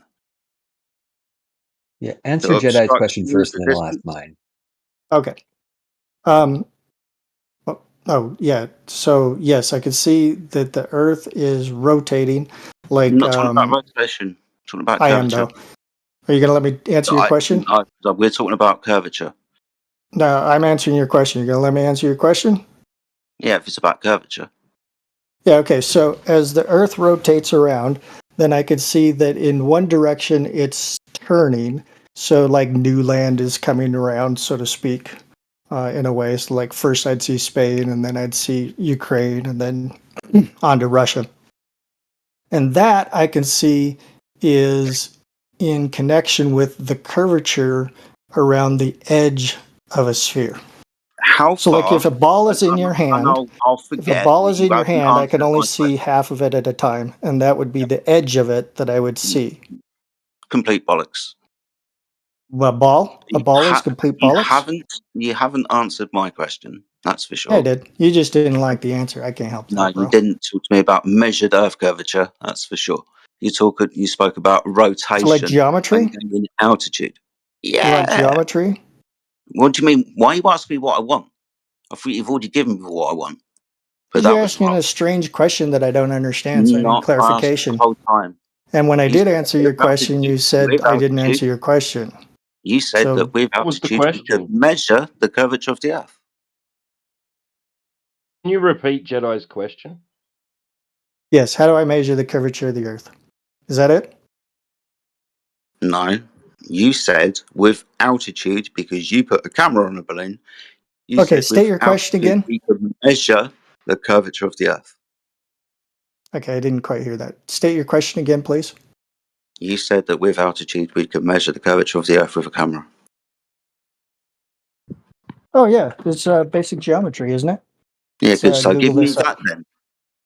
All right, hold on a second. Not this rotation thing. What the fuck? Because that's, you're leaving out the other part. Well, I'm only asking about one part. I'm only talking about the curvature of the Earth. Right, and that isolates things down, and then you can dismantle them one by one. When we put them together, you can't. Just talking about curvature of the Earth. This is turning into word science from you. So you just want him to expand on how he himself would use geometry to take a measurement, like he said. I'm trying to figure out how he has claimed that other people have measured the curvature of the Earth with a camera at altitude on a balloon. Yeah, he said it's basic geometry. Now he's shuffling through his files. No, I'm Can I just ask my Googling. I don't have any files, but I get what you mean. You said it was basic, but now you're going to go learn about it. Well, yeah, I didn't say I know all basic You things. smugly said, "Oh, this is basic geometry." Oh God. Okay, here you go, guys. Here's the link. There you Oh go. God! Have fun. There he starts praying now. No. Good idea. Don't go and grab an elephant and chuck it in the room. Go and get a citation that backs the shit up that you're saying, for example. You can start right at the top. You start with the very front thing. It doesn't get any simpler than that. Good. So explain it then. Okay. I think I can explain the curvature of the Earth from a different model. The spherometer is an instrument that can precisely measure the radius of curvature of a curved surface. How does it work? Curvature is usually measured in radius of curvature. However, for large-scale works like roads and railroads, degree of curvature is more convenient for calculating and laying out the curve. Can you explain how the instrument works? Yes.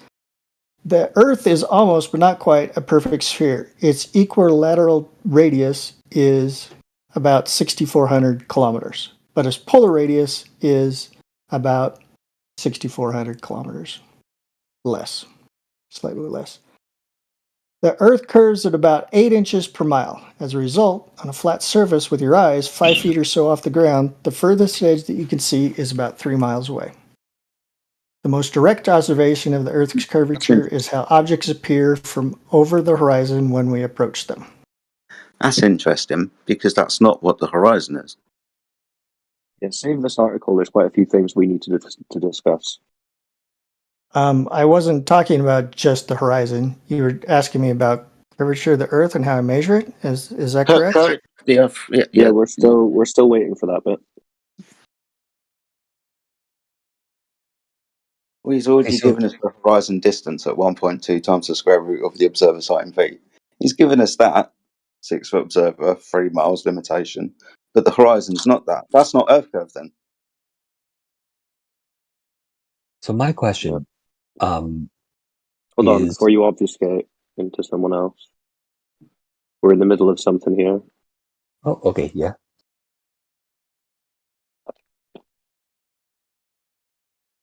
We're waiting for the bit where you tell us about the measurement that you take. I feel like I have another perspective on that if I can state that, or do you want to listen to the other one? Well, let's hear how the guy says he can measure it first, and then when he's done that, you can give us your perspective. Oh, okay, awesome.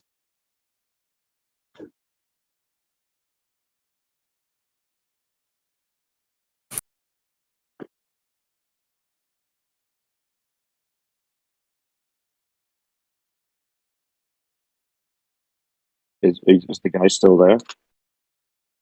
I don't know if he might have left. All right, fair enough. Well, he's not talking, so feel free. Okay, I guess my only question, speaking kind of as someone who just doesn't quite get it at all, is how can we all agree there's a sun, we all agree there's an Earth, but how can the shadow of an obelisk at the equator aim a different way than an obelisk in, for example, Canada, based on the same time of day? You're kind of thinking about Eratosthenes here. I don't know, Jedi, you here? Do you want to go through that with him? Or anyone? So, like, if... Sorry, buddy, I was reading through that article that you just fucking Google searched and come up with. You've read it, right? No, you're more generous than I am. I didn't even look at it. Yeah, I had a quick look. Sorry to interrupt, mate. No. I was saying this guy's asking about obelisks and shadows cast from the sun, so it kind of sounds like he's thinking about Eratosthenes, but maybe a slightly different conception of it. So I was saying Do you want to Things take and shadows. Think. I've moved on from calling it sticks and shadows because it might as well just be called things with shadows. Because it's a stick. It's I mean, another. it Sometimes doesn't light shadow. necessarily need to Well, be an obelisk. It could be a building. well, yeah. So things with shadows. Yeah. Yeah. Yeah. So how do things with shadows prove the curvature of the Earth? Well, I'm just curious because, like, at the equator at noon, for example, Yes. the shadow would be almost non-existent. The sun would be aiming Because straight down. yeah, you're directly underneath the light source, aren't you? That's right. But like, let's say, for example, you're not underneath the light up in source. Canada, Yeah. at the exact same time, Where there you're would not be underneath the light source. no. It would be a bit of a shadow at the same time. Well, yeah, because you're not underneath the light source. Exactly. So that would Yeah, be a bit of exactly. a curve, wouldn't it? No, that would mean that you're not underneath the light source. Stand underneath the light, then go stand over there, not underneath the light, and notice that you've got a shadow over there. Did you move across a curved surface to produce a shadow over there? Or did you just move away from being underneath the light? Yeah, but I moved. In Canada, where does the sun appear in the sky? Is it directly above your head or is it low above the horizon? For example, in equation to me, standing on the horizon at the same longitude line as you in Canada, directly underneath the sun, at 90 degrees above my head at its zenith. But Am in I the underneath the summertime, light and you're not? Right? so you're at the equator and I'm in Canada. Yeah. The sun's directly overhead me, but in Canada, is it directly overhead you or is it low on the horizon? It is pretty close to overhead. Is it fall? Is it spring? When the sun is on the equator? Let's talk. Let's talk like June 1st, summertime. Okay, so not directly over my head at the equator then. When's the sun directly over my head on the equator? When was this directly measurement over your head? Was it an equinox or something like that? Well, So when the sun, the sun's got to be June, directly over my head. Yeah, it'd be fairly straight over your head in June. Yeah. Awesome stuff. So autumn, and in Canada, it would be not directly over my head, but just no, exactly a bit off. Yeah, so not directly over your head. Yeah, and you get a shadow because there's an angle now. It's not 90 degrees. It's what, 45 degrees? It's more like 85. Well, it's going to get closer to you in the summertime, isn't it? But we're doing this in spring or in autumn because the sun's on the equator and it's over my head, right? That's right. Yeah. And in the fall time, it's about 45 degrees for me. Yeah, and when it's winter time and the sun's further away from you, and I stand underneath the sun, it's about 25 degrees from the hemisphere. Yeah. So the light's moving, or you're not standing underneath that light source, so therefore you get a shadow. That's why I told you to move from underneath a light in your room, go stand over there where you're not underneath the light source, and notice that you get a shadow. It's kind of obvious, right? Okay, but I moved to that other side of the room. You did. Yeah, you moved from underneath the light source. Yeah, I did. But based on time, I get But different this is results. why me and you are doing the observation, because I or you can't physically move and observe this thing from two different spaces at the same time. But based on time, I get different results. This is why Aristophanes had a memory, or in some occasions got a mate to go and do it. Jedi, let me state this. At different times, I get different results. No shit. Yes. In the springtime, the summertime, the fall time, the wintertime, I get different results. Awesome stuff. So the light source moves. It's not the light source. It's Isn't us it? that shifts. Really? It's our ball that curves. Well, you have to demonstrate that. That's the point. Yeah. And it's a clear demonstration. As time moves on, at the moment we've just got a different angles. It's like what Eratosthenes really tells you is that if you assume that the Earth is a sphere, you can tell how big it is. And he got it exactly right. No, you also have to assume that the light rays are parallel. So, just a bunch of stuff taken for granted, namely the stuff that you're supposed to be trying to prove. Did he actually measure? So, newsflash, shadows can be cast onto flat surfaces. Like, who would have thought? Yeah, Yes, but and the you angles make to the it light source can over time. vary over a flat surface too. Who would have thought? Over time?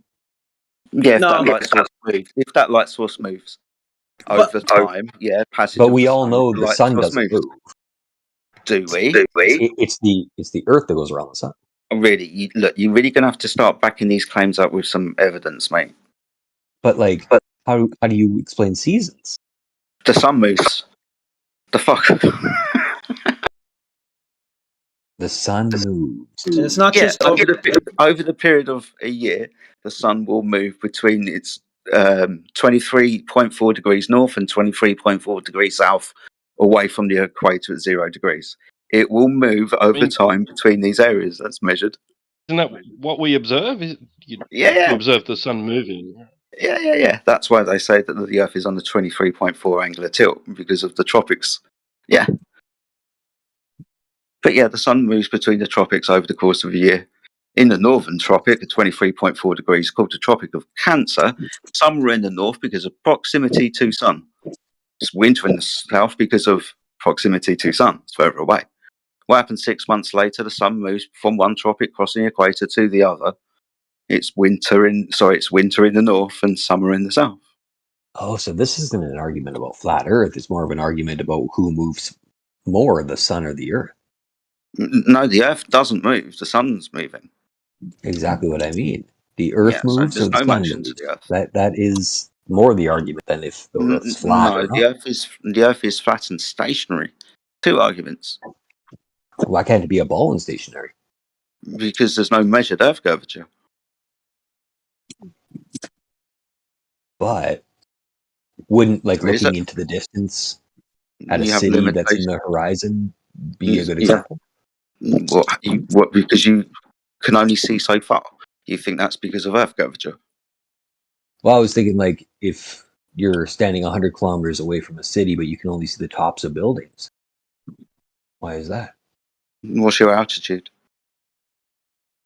I mean, let's say, for example, we're at 100 kilometers north of Toronto. Yeah. But you can see the top of the CN Tower. This is why I posted the image earlier.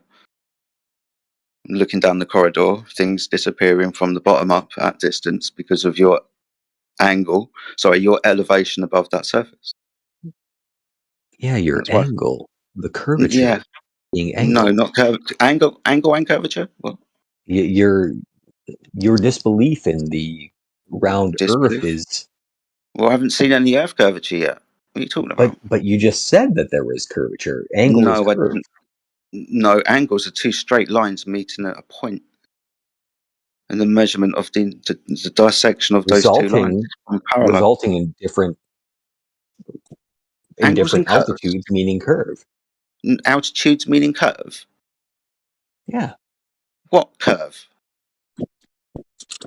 Stand with me 100 kilometers away from Toronto. You'll see the CN Tower, but only half of it. Okay, that's because... The top half. That's because... Of the curvature of the Earth. So it must be at 1.225 times the square root of the observer's height in feet to denote where the physical obstruction begins. Are you stating that I'm going above? I'm going higher and higher through. No, I'm not saying higher you're and higher doing above anything. ocean level.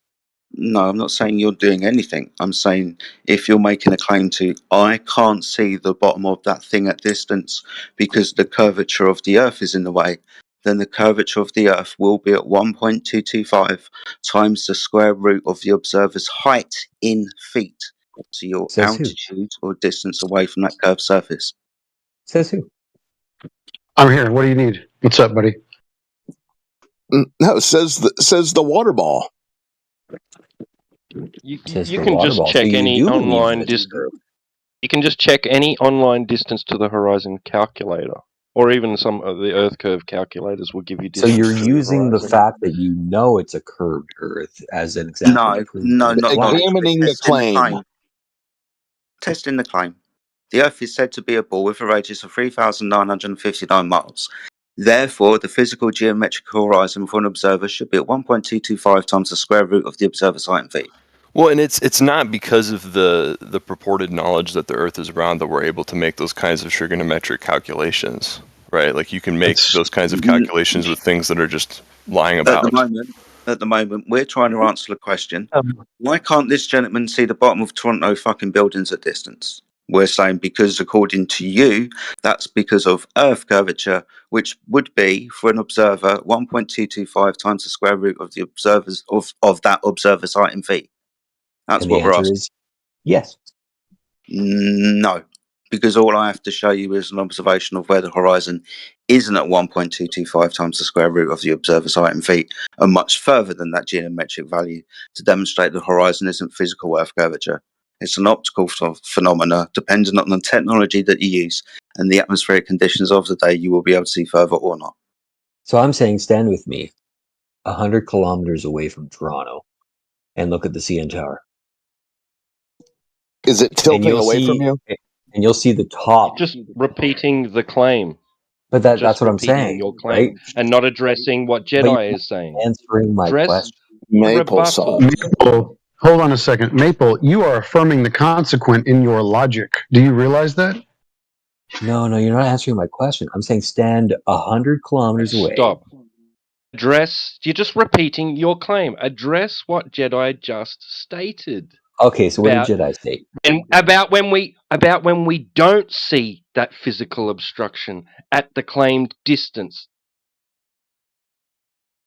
So Jedi's claiming that like there shouldn't be. So I would have liked, right, if I was in your boots, I would have said, "Can you please show me that?" Well, I mean, Jedi can't exactly show me that in this state. Yeah, I can say to you, come stand with me at this place at 3.2 feet above the surface of a body of water. Let's see how far we can see. And I can give you that observation, which I just have in the live stream, of an observation of 6 wind turbines at distance from an altitude like I've just specified. See, the problem is I have to admit, I don't know. When you give those numbers, I don't know what that means. Okay. I don't know enough of the curvature of the Earth to know those numbers. You understand what it's trying to express, though, right? I imagine you are trying to state that is the eye level of what I'm stating the curvature is. The tangent line from your eye line to the sagittar of an arc. Yeah. Okay. If you're standing on a curved surface, your eyes, tangent line from your eyes to the horizon, which if you were standing on a basketball would be the limitation that you could see across that curved surface. And it should be curving down and away. About 5 kilometers is like about how far we're supposed to be able to see. Well, if we take this math into account, if we're 6 foot above the surface of water, let's say we're at a beach, and using that calculation which I've given you, the geometric horizon should be at 2.9 miles away. We'll say 3 miles, right? 6 foot observer, geometric horizon 3 miles away. If I can see a boat in the water at, say, 10 miles away, what's the problem there then? It would mean that it's an impossibility. It would mean that the world can't be flat. That's too far. Well, do you see the image that I posted at 3 minutes past the hour? No. I'm not very good with Discord. Is there like an image that I should have been able to see? Yeah, press a little speech bubble. Takes me to a text room. Scroll up in the text room. Tell you what, I post it again. Show chat. Okay. Flat Earthers ends flat Earth? Is that the one? Is it a video? Oh, I'm seeing a diagram now. No, that's a damage control desperation film by the globalists as it all unravels in front of their eyes. Oh, I see. You may need to scroll down. Oh, yeah. We got to go far. There's been a lot of chatting. Well, it's at 6 minutes past the hour. It's where's your horizon? It's been posted twice now. 3 times now. Okay. Oh, okay. Where's your horizon? There it is. Haha. Black Swan Modus Tollens? Yeah. Tolen? Yeah. The Earth is a sphere with a radius of almost 4,000 miles. Then every horizon distant measurement must be no more than 1.225 times the square root of the observer's height in feet. The lens of the camera was 3.25 feet above tide level. See, here's the problem I face. So, I stand on the ground where I live, and I look out into the horizon, and I can only see within, maybe 10 to 20 meters. 10 to Maybe, 20 meters? yeah. You blind. Yeah, not super far, most 100. And then What? it's just like, and then it's You just like, blind. there's so many Can you trees. define horizon, sir? The horizon being, I would imagine, the distance of as far as we can see before. No, just So when you had horizon. So when you had to do those 100-meter races in school, you couldn't see to the end of where the racetrack would be after the 100 meters up. No, that's probably wrong. That's too far. No, maybe 100's a bit shy. No, living in the forest, I would say about 100 meters or 100. Yeah, about 100, 150 meters. But if I Okay, so can maybe you if I was on a define flat horizon? ground. So define horizon. So sorry, when the best you I can asked give. about, excuse me, my friend, you asked about a fucking boat, and now you're explaining to why you can't see the horizon because you live in a fucking forest. Why? Okay, so if I was good point. So if I was standing, not in the forest, I could see probably, I would imagine, a couple kilometers. Let's try to imagine a place that you brought up where you can see this fucking boat from or not. Yeah, before you were talking about seeing a tower from 100 kilometers away. What's up with that? Yeah, I don't reckon you can because you're in the woods. You shouldn't be able to see any of that tower from 100 kilometers away. You know how much Earth curvature there should be? There should be about 2,500 or more of missing curvature.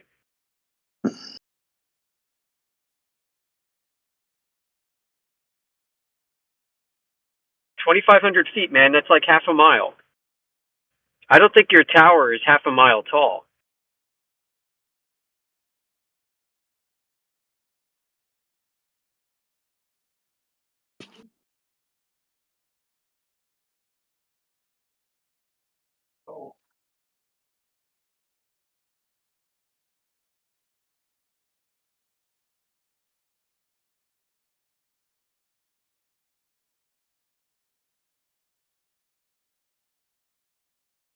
That's a good point.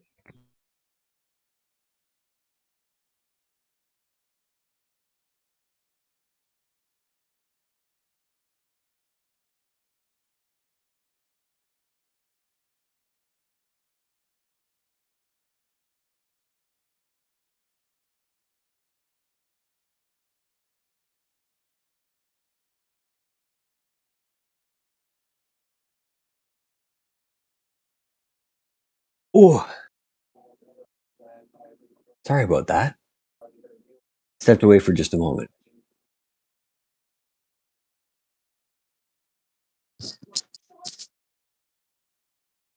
So did you miss what Amish just pointed out? I'm sorry, say that one more time for me. So Amish pointed out that you were talking about seeing a tower from 100 kilometers away. Mm-hmm. Was it all? You're right, yeah. And Amish pointed out that the amount of Earth curvature over that distance is something like 2,200 feet. Mm-hmm. So you shouldn't be. And he doubts that your tower is a mile high. Okay. No, it's not. That tower is 555 meters, and the tower would, if you're on ground level, well, sorry, I just did it from 3 meter observer height, looking across 100 kilometers. There's 650 something meters blocking from a 3 meter observer height. So if you're claiming to be standing next to the water on that, it'd be even more. So the curve is higher than the actual building you're viewing. So there's no way I could have seen that building, eh? Right. Hmm.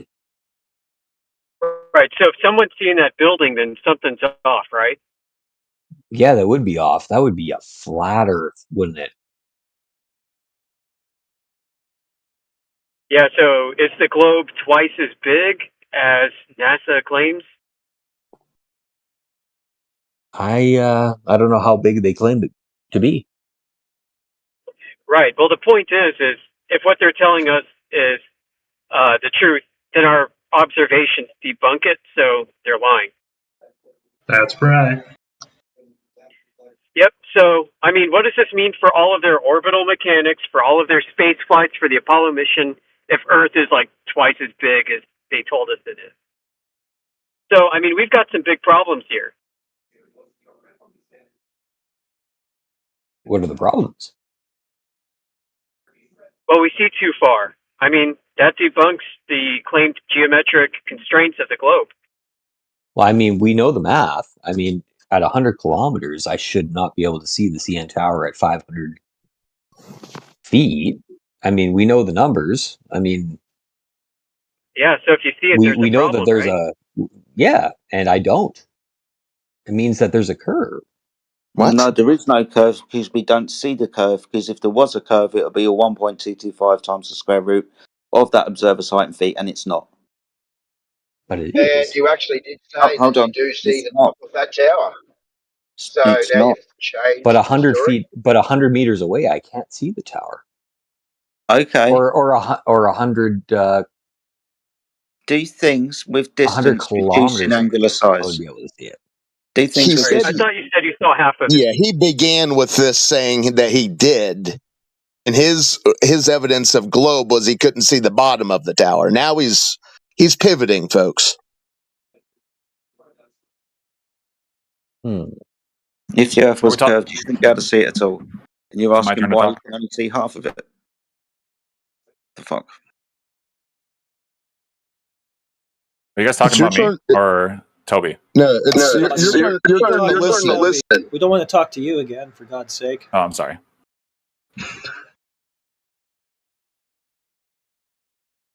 If the Earth is flat.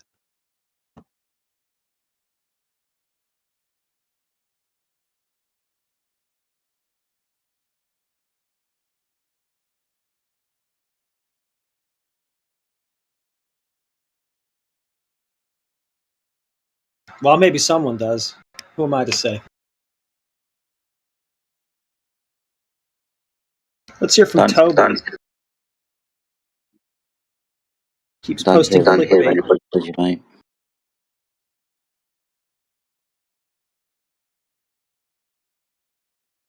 What's Toby going to say now? Seems to be a spam bot, maybe not a person. Haven't Who's that, seen sorry? or Who's heard that, a sorry? sentence from him. Just a bunch of clickbait so far. Come on, Toby, give us an argument from one of these many videos. Well, that doesn't seem at all fair. I mean, you're Life's not fair. It's no Yeah, fair. he's posted like 30 videos. He's been asked to speak. Well, you're like, give me an argument. Give me an argument from my Bible. No, he's posting videos. Asking another religion. It's a bit off. Nope. Hold on, are you acknowledging that it's a belief? This whole water ball concept is just merely embedded in your psyche and something you chant? Is that what you're acknowledging? I'm acknowledging the use of metaphors. Well, it would be a bad metaphor if that's not what you're talking about.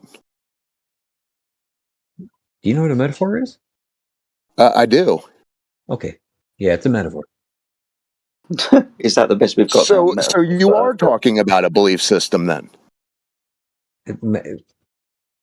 So you don't know what a metaphor is? Excuse me. Yes, I do, sir. I know what a simile is as well. Mm-hmm.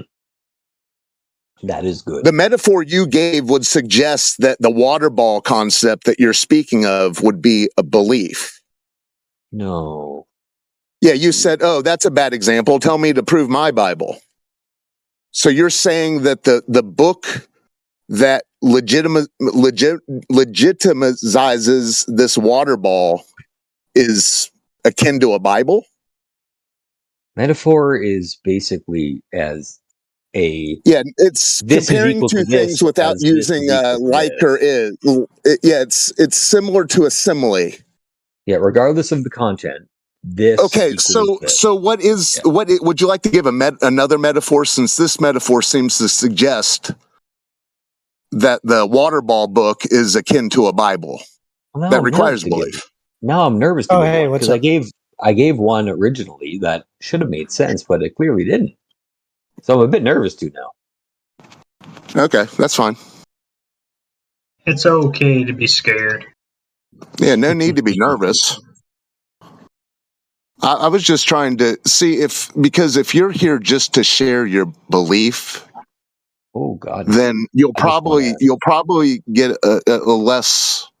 Well, thank you for sharing your belief. But if you would like to legitimize, do you think that the globe is left with you just believing it, or is there any evidence that you could offer? I guess the most critical answer that I can give to do I have evidence of a round Earth? So yes or no? The best answer I could give is me personally as a person. I don't have that much scientific evidence. Well,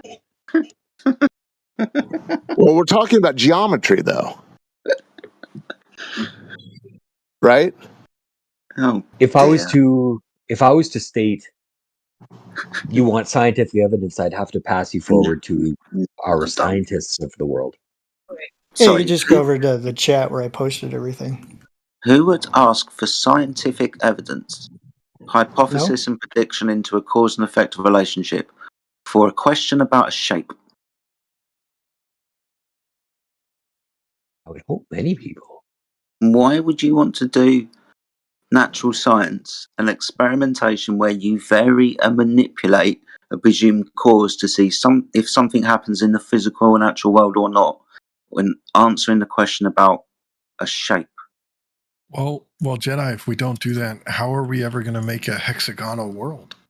Because hexagons and pyramids and circles and spheres and cubes are geometric questions and mathematical questions, not scientific questions. Exactly.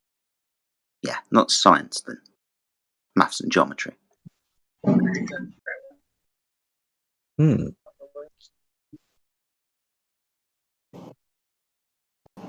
And still, Maple Sauce, it's funny, even after you read that whole thing, you even read the numbers 3959, and then 3 minutes later you said, well, I have no idea. I have no idea how big the Earth is that they claim. Do you know now? I told him as well. I know. It's how could he not? How could he say he doesn't know at this point? I'm confused. Do you know what they claim, at least, to Maple Sauce? My issue is inability to answer questions is an issue. Yes, sir. But do you now know what the claim size of this water ball is? No, I don't. 3959 would be the radius. That's talking about like a 25,000 miles ball in circumference is what they're claiming. 29,000 mile circumference. That's all the way around the Earth from where I am till where I am? That's what they say, sir. Good Lord. That's crazy. It's a small world after all. And anyone who goes and travels, if you're thinking you're going 1/12th around the circumference of the world in one day's drive, shake yourself. That'd be crazy. Well, you can get to California in 24 hours from the East Coast. What about with a plane? Traveling really fast. So I imagine. Answer my question. Well, I'd imagine yes. With a plane, you're going very fast. Not you, the other people. Sorry. Well, the speed limits increase on the out west. No, that doesn't have anything to do with planes. There's no speed limits on planes. No, what about planes? Yeah. Well, if the Earth was spinning beneath planes, you would see drastic differences in flights from the East Coast to the West to the West to the East. You don't. You do. Do you know where to find them? You see headwind. You see headwind difference. No, you're not answering my question. Do you know where to find them? Them on the surface of the Earth. We're flying above it, so every time we fly above Okay, you can't answer basic questions, so I use your own thing back against you. You don't know what you're talking where about. to find it. I All win. right, tell me specifically where we find it. Go on. Should be every time, all the time, when leaving the surface of the Earth. When flying above it, the Earth should rotate above things that I are didn't flying. say I was going to tell you. I said, do you know where? Answer I've the already question. told you, according to your Well, model. yeah, you go to the airport and they tell you how long your flight's delayed. So every time you're in an when your aeroplane, friend's showing up. No, that's only a partial question. That's every time you're in an aeroplane. So you don't know where to find it. You don't know what you're talking about. You can't answer questions. You're not answering my question. Listen, every time I'll you're in an answer. aeroplane. Yeah. Okay, let's go through all the listen, videos I posted in time the out. chat Because thing. in reality, sir, when you go in an airplane, the Earth isn't spinning beneath you, so you can't go anywhere to find this mythos. Legitimism. Okay, so if I can find a place, then that would prove you wrong. Correct? Find what place? Find what are you talking about? Answer my question. A place Answer my on question. Earth? Do you need me to repeat the question? What place? No, I said if I can go find a place that proves you wrong, then you would, a creative admit writing that, forum? correct? You need to find a creative writing forum on Reddit. Anything. Answer the question. You're gonna It's a need yes, to no question. You could find a creative writing forum on. You're gonna need to find more than one place. Okay, so I can find two places.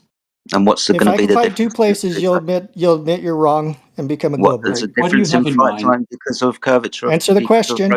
Answer the question. Because of difference in flight time, because the Earth is rotating underneath the airplane from west to east. No, that wasn't the original question. Yes, it was. Do you remember the original question, or should I That was repeat the original question.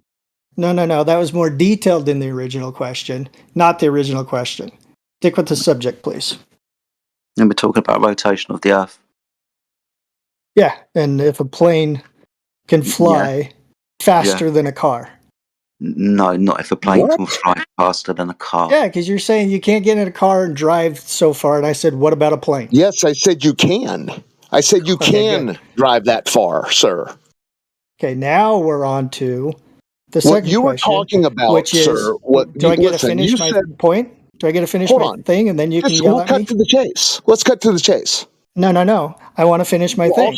I'll show you how stupid I am by not having any idea what you were talking about. Just give me a shot. Okay, go ahead.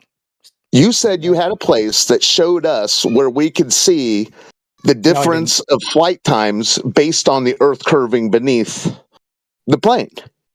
No, I didn't. Yes, you did. No, I said, if I can find a place, would you admit that you're wrong? And you said, to show what? What the dude just said, that you can get in a so we plane did and answer that show then, that so the that's what Earth we is are. moving underneath you. Yeah, that's what we're answering. Why did it take I didn't him ask for. to do that? Oh, wait. Sorry, go ahead. You were complaining that it wasn't that question. You just conceded, it was that question, because now you're just about to answer it. So we're in agreement that if I find two places that are not creative writing. What do you mean by place? Do you mean websites or what? What are you talking about? He said a place. I said the source. What are you talking about? I'm using plain English. Do you not understand plain English? What do you mean by place? You want a definition of place? I don't understand your question. Oh. I think it's hard. I feel like we need the flat earthers to explain why it's a flat earth rather than the round earthers to explain why it's a round earth. Restore my things for Done so. the We've chat done so. stuff, and I'll post a definition of place in there. Or do you just want me to read it?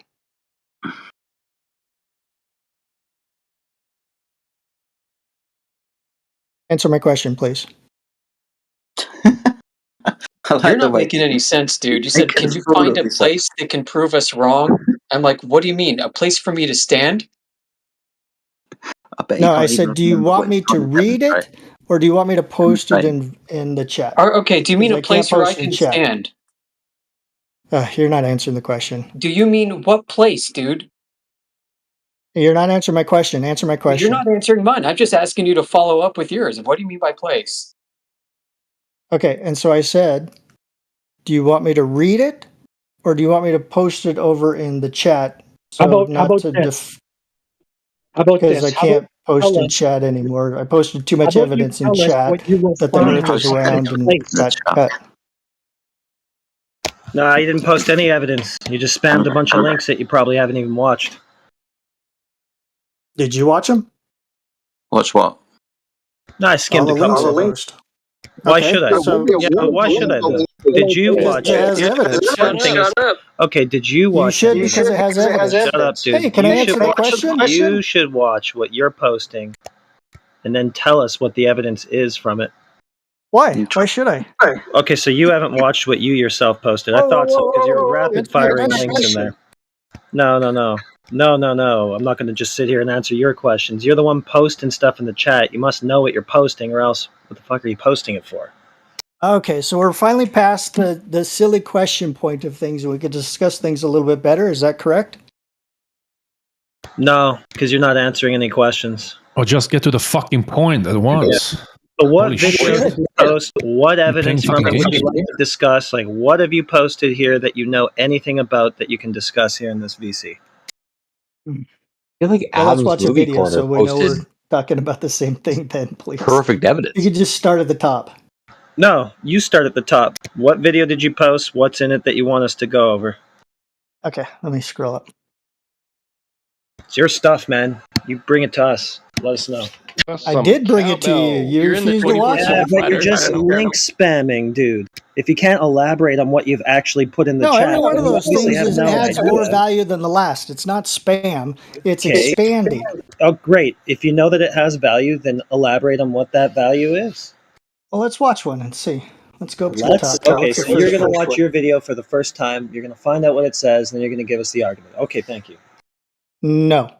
We're going to watch it together, complete the whole thing, and then take it apart step by step. Oh, we're not going to watch evidence?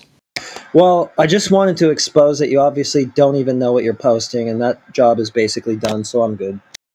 No, you haven't, because you didn't question me on anything in it. A single thing from any of these videos you posted, so you obviously haven't watched them. You're just link That's correct, I have not. Yes, you're just link. Okay, I thought so. So you realize I haven't said it. I haven't said it so far. You realize, I just said it. You realize if you post a citation or some sort of evidence, you should at least be saying, well, at 3 minutes and 36 seconds, this is what's occurring, and you should also have an understanding of your own citations, as well as being able to point out the time or the page that you're speaking of. We shouldn't have to watch 2 hours of video to find something. Yeah. Well, how can you say 3 minutes? How about 6 minutes? All right. It's like the first one is like 6 minutes long, so it's not 3 hours. The 3 hour ones didn't get in till the end. I kind of did them by time. And you haven't watched it. I don't understand why not. Yeah, I mean, he says that they add value, but he hasn't watched them, so how can you know what value they add? How do you know he There you hasn't go. watched Do you want me to post the, let's see, what's the time? Yeah, for all you know, your own videos 2:55 debunk your own PM. claims. Yeah. Did you watch I'll tell you what, Toby, you should really arm yourself. Since you spam the entire chat with these videos, you should watch them all and come in here and just kick our asses all over the place with this knowledge that you've acquired. So the first video is at timestamp 255. It's got a little NS curve on it. Well, you're going to have to not be a petulant child in this scenario and go watch your videos, buddy. Okay, so get your juice box. What's the equivalent of petulant child for your guys' side? Do I say that you're like slightly delusional then? Is that what we're doing now? Does petulant mean delusional? Do you not know what words mean, buddy? Go look it up. Did I say that it means that? I did not. Why'd you go petulant child and then delusional? I don't understand. Maybe you should get a dictionary. Maybe you should go watch those videos and then arm yourself and come back in here. But how do I argue against somebody that has a mental illness? And then you're going to add hummus, which is just silly. You don't need to do that. Go watch your videos. Get a juice box. Get a blankie. Oh, now you're doing it. Yes, now you're doing it. No, I can actually prove that you're being childish, right? Like you spam the chat with a bunch of videos that you haven't watched, and then you come in here and say all of these debunk you, and we say, "Have you watched them?" I don't have to. I don't need to. I didn't say that. That's petulant. That's accuracy. I didn't say that. Petulant is accurate. Have you watched I didn't say whether I watched them or not. Notice this all occurred when Maple Sauce had a breakthrough and realized the size of this Earth that they're claiming. Toby had to come in spiral. One of your videos. Oh, no, I was doing it way before that. Yeah, that's incorrect. Toby, one of your doing this way before video that, you posted. I know, I saw them, and one of them was star trails. Correct. Okay, so you are just to confirm, you are agreeing that what you just said was wrong. What? And so if what you just said is wrong, then you could be wrong about other things. You butted into the voice chat right I at was the very invited from moment. Chat told me to come back Go in. ahead. Okay, you butted in right at the very moment that Maple Sauce realized the size of the claimed Earth, and he gasped, and then you entered in. There was a pause in conversation, so I entered in. I tried to enter in twice before that. That was the gasp. No, so how I tried to enter in did you twice post something before about that. star trails? I tried to enter in twice before that. Did you not post something about star trails? So your point is irrelevant there, correct? Or not? Old Haas, he's not going to deal with the... Yeah. I know. Go ahead. Yeah, he was talking over me. I couldn't hear him. I couldn't hear his current complaint. I'm sorry. Well, Toby, I tell you what, since all of this is irrelevant anyways, why don't you just give us your best globe evidence? Tell us how you're going to debunk this flat Earth. We'll go back to I take it all back. You're not petulant. You're a great guy. Let's just have a reasonable conversation about how the Earth's a globe and how you prove it. So we're going to watch the first video I posted at timestamp 255 and go over it or not? I tell you what, I would rather you go and watch those videos and then come in here with the arguments, because I just don't want to watch them. You know what I mean? Oh. Well, what's the difference between me saying it and them saying it? Can you summarize? Well, I mean, certainly it wouldn't take much to gather the argument and then just come in here with it. I like to talk to real people. You know what I mean? You're kind of wasting our time because you don't even know what's in the video. So how can you possibly know whether it makes sense? No, you don't know, and you did expose that when you said you haven't watched it. How can you possibly know what's in there if you haven't watched it? That's right. You haven't watched the fucking video, so you don't know what's in it. So how can you figure out whether or not that actually makes any point for you before you've even seen it? So go find out what they're saying in it, then bring it to us.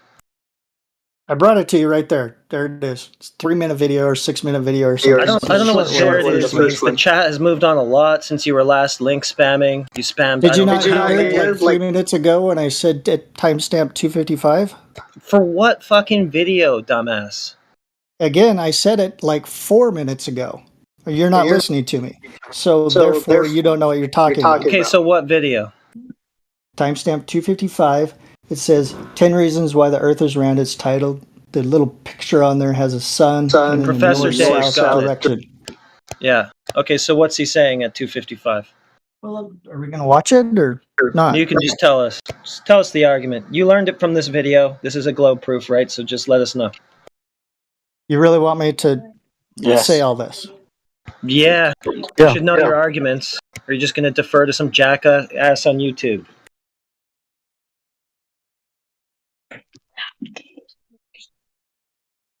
Okay, so I'm going to make 10 points. You're going to parrot 10 points from Dave. Okay, go ahead. We know the Earth is round because we have this already. That's the talking. argument. Who's talking? Whose turn is it? Start with one. It can and be we'll your turn. We'll deal with that. Then we can move on to the next point, right? Don't just gish gallop and just scattergun. Just 1 point at a time. We'll address them each at a time, okay? No. Oh, jeez.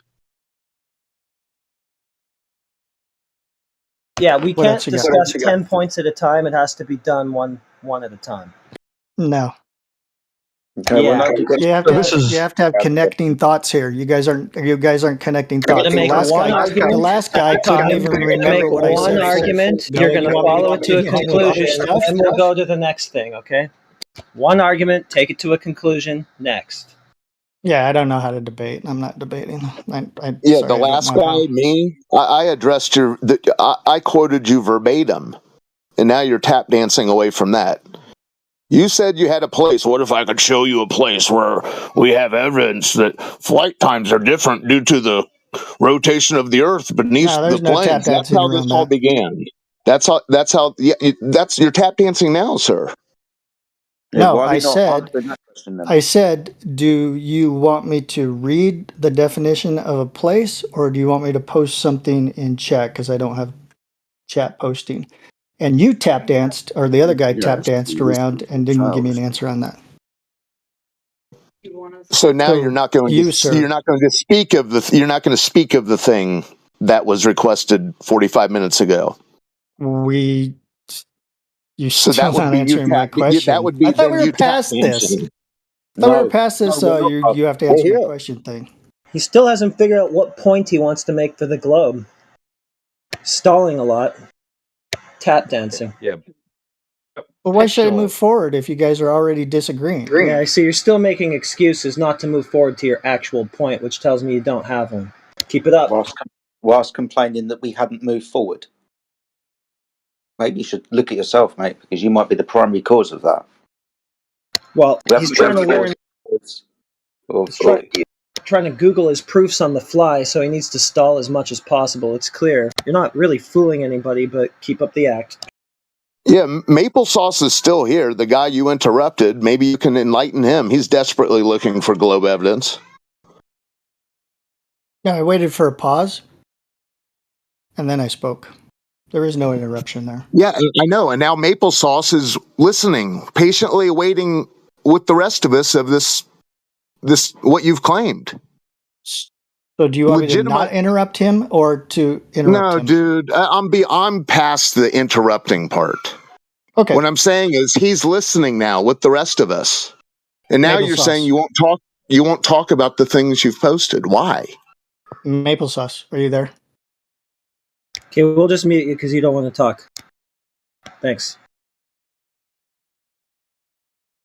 No, he's not there.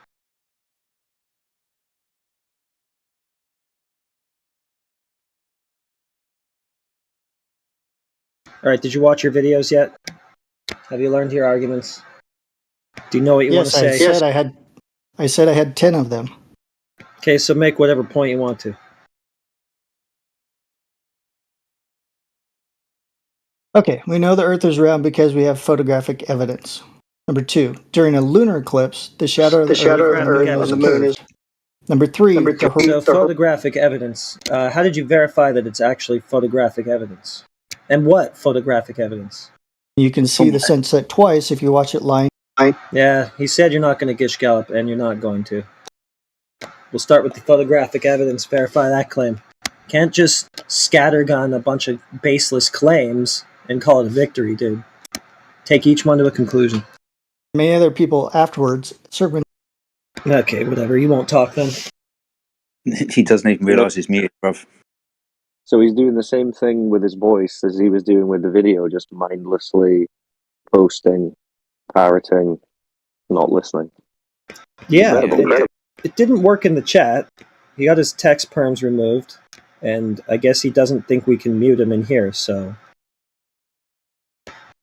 it's not going to work, Toby. And I'm making it. It's 10. You're muted. Let's just see if he's still going. All right. Toby, are you calm? Yes. Okay, the photographic evidence that you claimed. Which photo are you talking about? I'm not finished making my claim yet. Well, we're starting with the first one. Well, go ahead without me then. So you don't have a photo. Why don't you want us to address you on your claims? I want to finish my claims without being interrupted, and then how we many can more have you address got? them. How many more have you got? No. I said I had 10. Please listen, please. No. We're going to go one by one, like I said. Then no, I'm not doing it. So you don't have go a talk to photo. me. So you can't defend any one of these claims, but you want us to listen to 10 of them. Yeah, no, fuck that. Can't even do the photo? Come on, bro, that was your first point. Or choose which one you think is the most solid point. We'll just go with that. You guys just what's the mute me best when one, I start Toby? talking. What's the best one? I mean, that's pretty childish. What's the best one?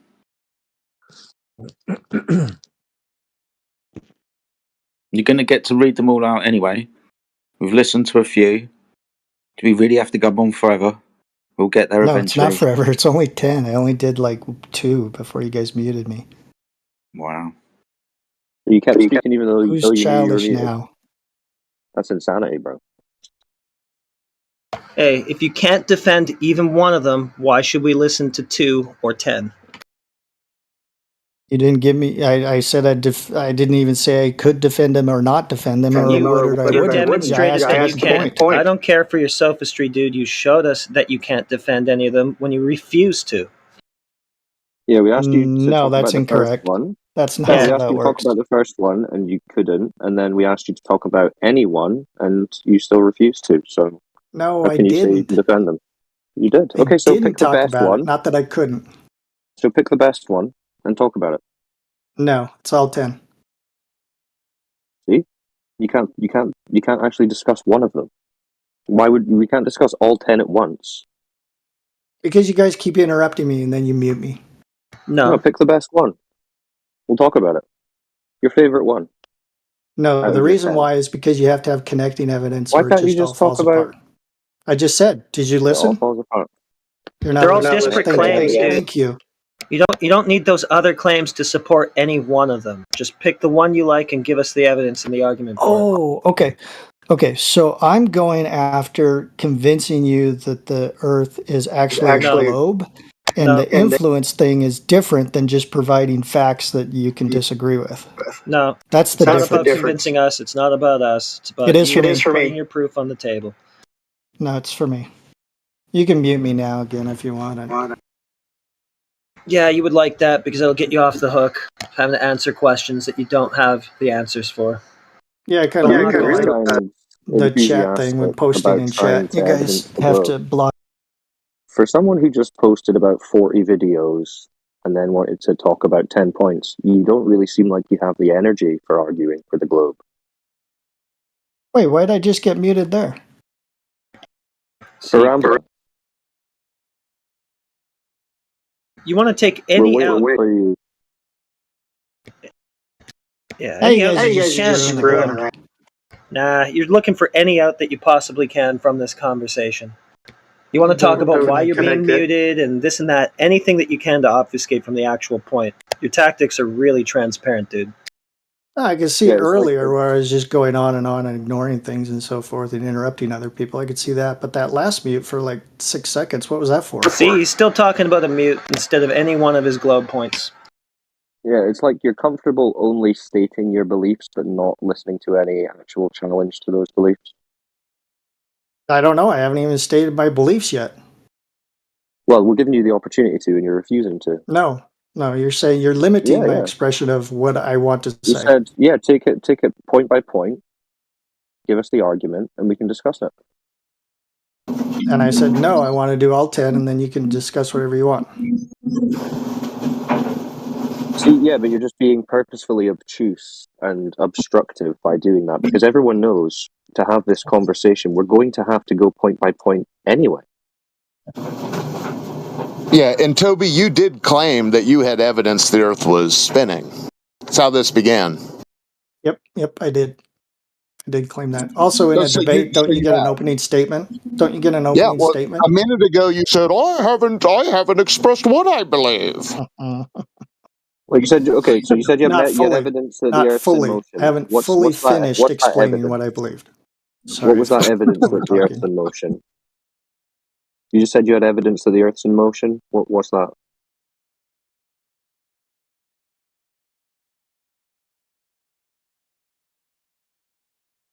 Oh, wait, I gotta go. Hold on just a second.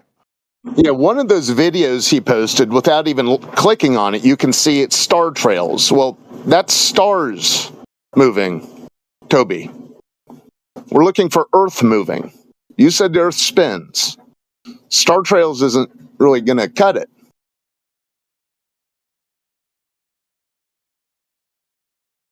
He's deafened. I don't think he has a lot to add to that conversation. Maybe we should talk about, I don't know, muting people in the panel or something.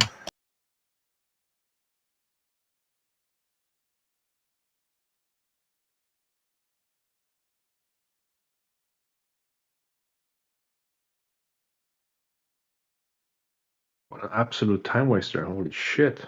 Half an hour about this talk? Oh no, he missed his own, and that was more than half hour. Hours just to get him to try to make a point.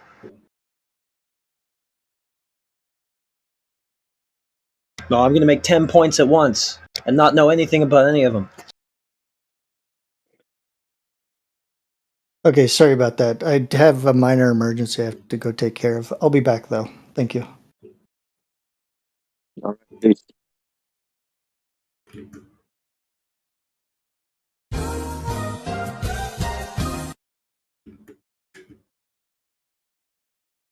CB in the house.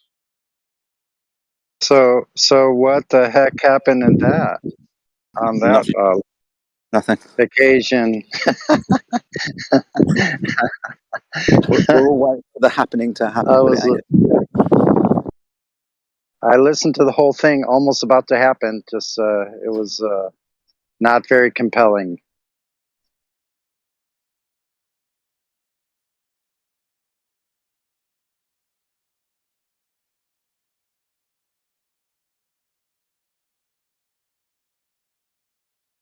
Yeah, the evidence, he says, is in the totality of the 10 videos that he doesn't want to talk about.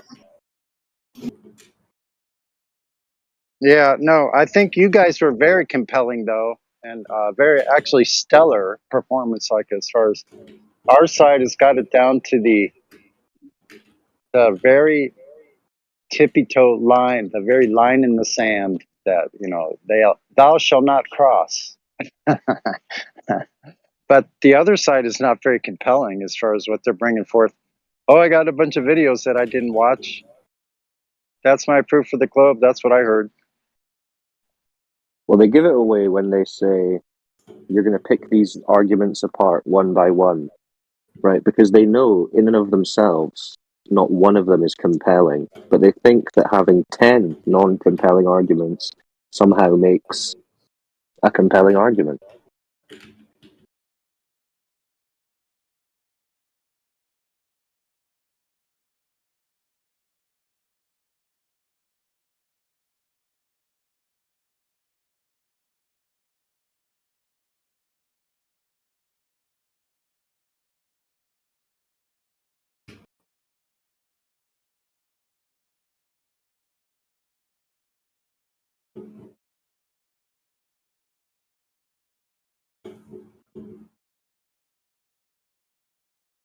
Yeah, here's 10 reasons why I think the Earth is a spinning ball. How do you deal with that, flat earthers? Oh man, he's got 10 of them. We're done, boys. I don't even need to know what they are. So as soon as I hear that there's 10, that's it. It's over.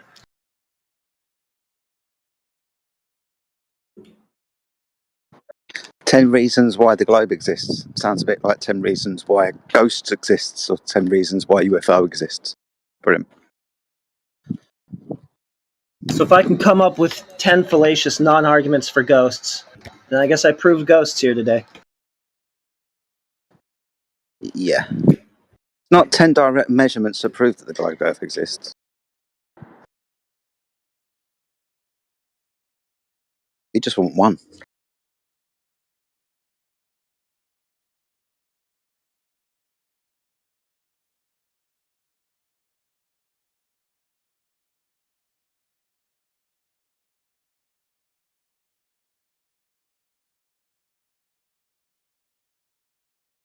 Yep, just one would be nice.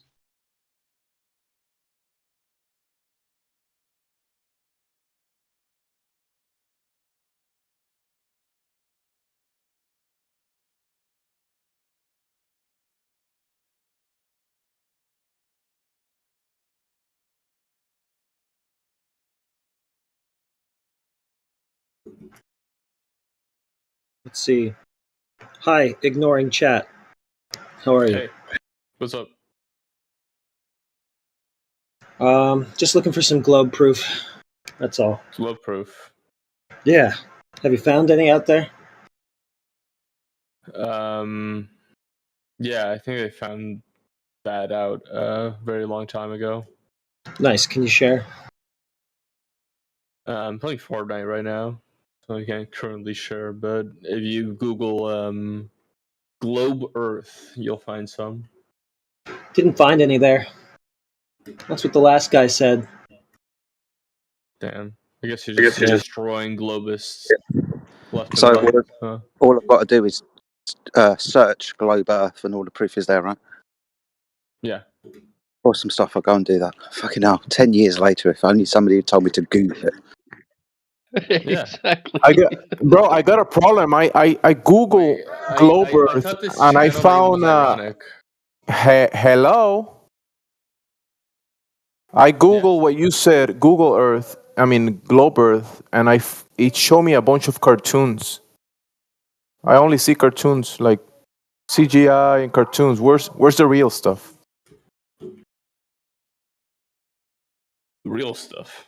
Yeah. I want to see the real thing. No cartoons about Earth. I want to see the real stuff. Google real globe Earth. Real globe. I see furniture. It's like the furniture that you can buy in Walmart and put it on the table. No, that's something else. Well, globe Earth, and I find furniture. What the heck? What are you talking about? You know, when you go to Walmart and you ask the lady, where can I find the globes? And she points you towards aisle, science fiction aisle, and you find the globes there. And when you check under them, they have a sticker that says, not for educational purposes, only for decoration.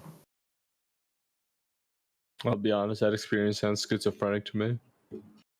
What? I've never had an experience where someone said you can't have globes. That's never happened to me. You never seen the sticker under the globe that says not for educational purposes, only for decoration? No. Never seen that sticker?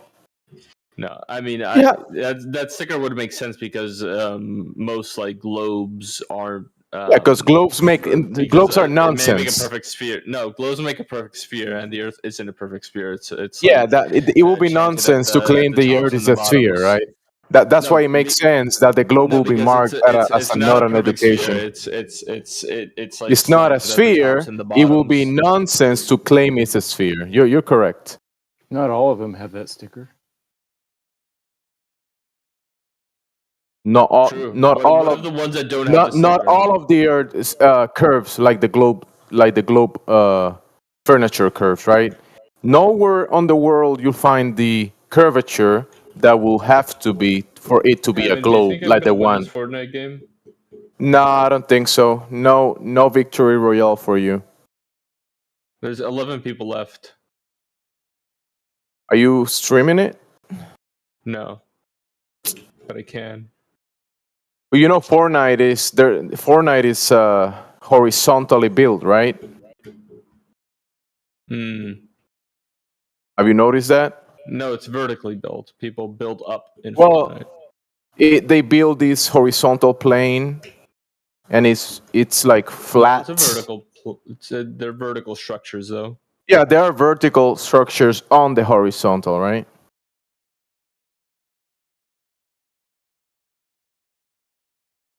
I mean, it's the size of an island. That is going to be pretty flat in terms of actual size. There's not But there's no gonna, globe. wrap around itself. There is no globe in Fortnite. I mean, unless you find it like as a remember the furniture that we talked about? You might find some of those. You'll find the globe furniture on top of the table, but the table and the building that the table is in, they're built based on a horizontal and a vertical, right? No globe needed for anything in Fortnite. Gotcha. Yeah, you know that's true. Yeah. No, that tracks. Yeah. Yeah, we agree. Mm-hmm. Yeah, same thing in reality. No globe needed for anything in reality. Unless you go to Walmart and you say, "Hey lady, can I find the globes, furniture?" And she points towards the aisle. What the fuck are you talking about? Like, Bro, you never been to Walmart or maybe Target? Are you an American? No. Where are you from? I mean, my bad. Have you ever been to a retail store? I've been to Walmart before. But Okay. I'm not American. Okay, never mind. But you've been to a retail store and you can go to a section and there's globes and you can buy a globe. Yeah, sure, but like, what Yeah. does that have to do with anything? That's the only place in reality that is the only place in reality that you're gonna find a globe. Oh, I see. You want a globe? In reality, you go to a retail store or maybe someone that sells globes, and you find that. Then, if you want to go to Fantasyland, maybe a cartoon, a movie, you find globes over there. But if you go to the realist level, you don't find the globe there. It's nowhere to be found in the realist level. You see the problem there when people start claiming that you live in a globe, and this globe you can only find it in cartoons, TV, fantasy stories, lores, like Dragon Ball Sounds Z. like a real pickle. Yeah, I mean pickles. Yeah, pickles are real. You can eat pickles. You can grow them, right? Globes, you have to build it, construct it, maybe out of cardboard, or you could draw it in a cartoon. But nowhere in reality you'll find it. Or nowhere in reality you'll use it to do anything in reality. So you see the pickle there? Yeah. You do not believe in the globe Earth. You're skeptical of the globe Earth. No, there's nothing to be skeptical about. Why would you? Why would I be skeptical about a cartoon? Right? I'm not. I see the cartoon. Okay. I know the cartoon is there. I can follow the lore of the cartoon. I see globes in the cartoon, but I don't have to be skeptical about the cartoon. I know it's a cartoon, bro. Okay. You see? Yeah. No, I 100% understand you. I 100% understand you. And when someone says, "Hey, we live on top of a globe that is spinning through the vacuum of space," that's nonsense. So I don't have to be skeptical about nonsense. It's nonsense. I don't think it's nonsense. I think it's true. Yeah, but you're retarded, Matthew.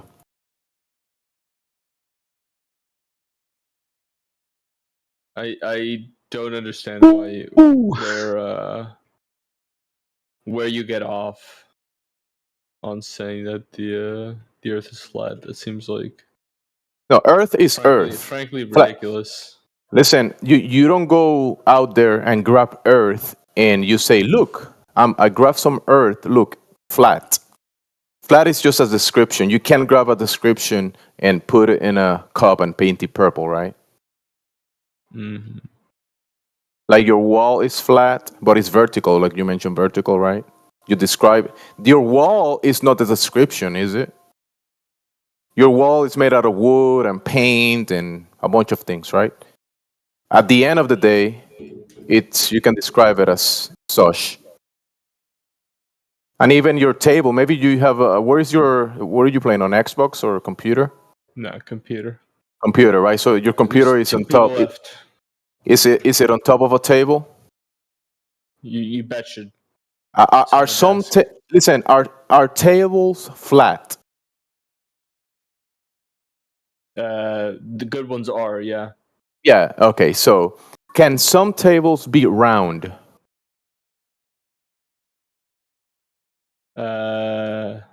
Like a sphere. Round, like a like a round table. Like a round flat table, yeah, sure. Yeah. So a table can be flat and round. Mm-hmm. There you go. That like the Earth. Well, Earth is Earth. I told you that already. Okay. I saw one person there. Oh, they're fighting. How many left? Is you and someone else? Yep, it's me and that guy. But beating bots is easy, bro. But if he has a sniper, I'm cooked. I don't have a long range. How many kills you got? 3. Was it bots or real players? Because Fortnite is like 80% bots. I don't know. Come on, tell the difference. truth, bro. Come on, tell the truth. You know, there's not everyone possible. plays like bots. That's definitely a bot. 100%, bro. How could a bot get to the last people? Hey, I got the Royale. Hey, You got it, bro. GG. Hey, you got it. You got it. Though. You said it was a bot, though. Possibly. I can't confirm it, but you know for a fact there's a bunch of bots in that game, right? Yeah. That one, I will say, I don't know if it was, but it's a big certainly played like chance that it was a bot. There is a big chance that it was a bot. Okay. But GG, bro, you still won. Mm-hmm. It was a solo one, right? Solo? Yeah. Everyone saw. And by everyone, I mean just you. You're the only person that saw that. So thanks. It's all good. You can re-queue. Re-queue. You gonna play again next match? I mean, you got the crown. Another one.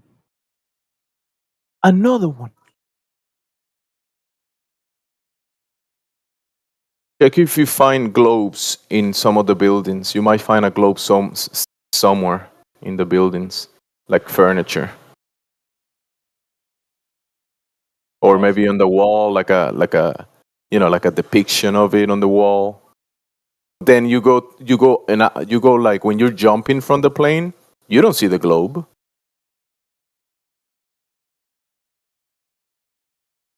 Just like in reality. I'm an ellipsoid. Fortnite is similar to reality, right? So you see the globes as furniture. You see it in cartoons. You see it in the TV, right? In the TV in Fortnite on the screen.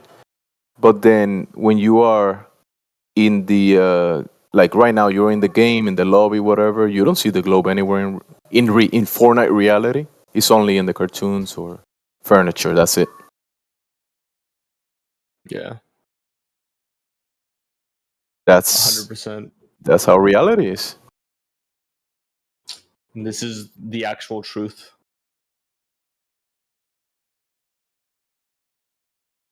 You see, you're in water. You're not on the earth because you don't drink earth, do you? You're in water right now. Water is water. And now you're going to walk on the earth. You're walking on earth. There you go. See the difference? Mm-hmm. Yeah. It's illuminating.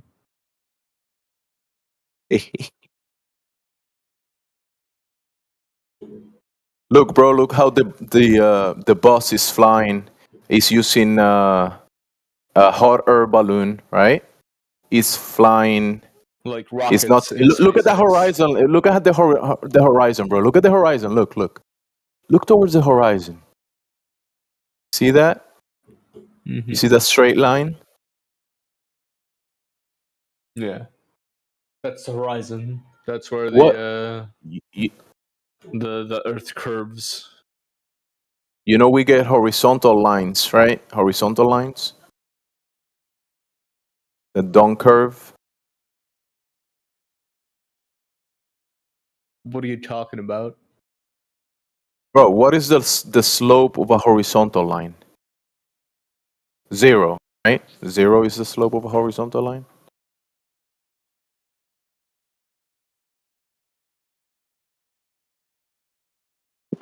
Zero is My the slope of a friend horizontal is line. playing Fortnite. What are you? Are you on drugs? What are you talking about? A horizontal You sound line. insane. A horizontal line. Yeah, I mean the horizon isn't it's where you can't see the curvature of the Earth anymore. It's not like a straight line where the Earth falls off. Do you think that that's what the horizon is in Fortnite? Yeah, I believe there are other lands in Fortnite. I mean, if you look Yeah, beyond the no, Earth, there'll not be worried Lego about Fortnite, and there'll be not all the worried other about other lands. Fortnites. Not worried There'll be about like other the lands. Rocket League I'm not worried Fortnite. about other lands. I'm worried about the horizon. You asked me what I believed in. Yeah. But with regards to the horizon, so even though it's been explained to you that the three-dimensionality of computer games, including Fortnite, the one you're playing, is based on a three-dimensional reality where the horizontal line doesn't curve. You're saying that the limitation of your view in Horizon, which is based on that 3D physics, that the horizon is because of the surface that isn't horizontal is curving. But it's horizontal. It's not curving in Fortnite.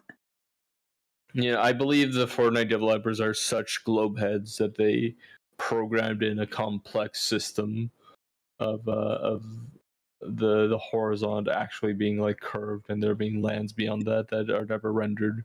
Actually, they are rendered; they're fully rendered, but they're never seen beyond the screen. That's what I believe the in. horizon is just a limitation of view, isn't it? Because your eyes have a limitation of how far they can see, right? Things get smaller in the distance. So, if you had like a really powerful binoculars, you think you would be able to see? What? Like basically, like the fact that you've horizon. answered. The fact, no, not past the horizon. To do in your with the binoculars. angle of light, but No, not past the horizon. When you get your binoculars out, you will see a horizon, and then when you get your telescope out, you will see another horizon, because the horizon is the limitation of your view. That's why you've had to include technology into this, because your eyes can only see so far. So binoculars, telescope, you will always see a horizon, because it's the only observed within the observer's eye, because it's the limitation of your view. how come when you go higher up in altitude you can see further then? Because you increased your angle across the surface you're looking at. It's like asking me, why can I see more of something when I but step on away a from it? flat on a flat plane that wouldn't increase your view distance. What do you mean on a flat plane? It wouldn't On a increase your view flat distance. plane, Have you ever going higher have you wouldn't ever let you stood up? see further. Yes, it would. On a globe No, Earth or a it flat Earth? wouldn't. With distance from... Yes, because it's the same reason on globe Earth. No, it isn't. I want to ask a question, guys. Why is the Earth flat? if you can like basically fly across the North Pole to get to like Australia and shit in Dubai. That's flying across the North Pole. That's awesome. But why is the Earth flat? It's because it's measured flat, horizontal. Then why is the Mercator projection? Why does the Because Earth? it's a projection. Can you show me where you show you what?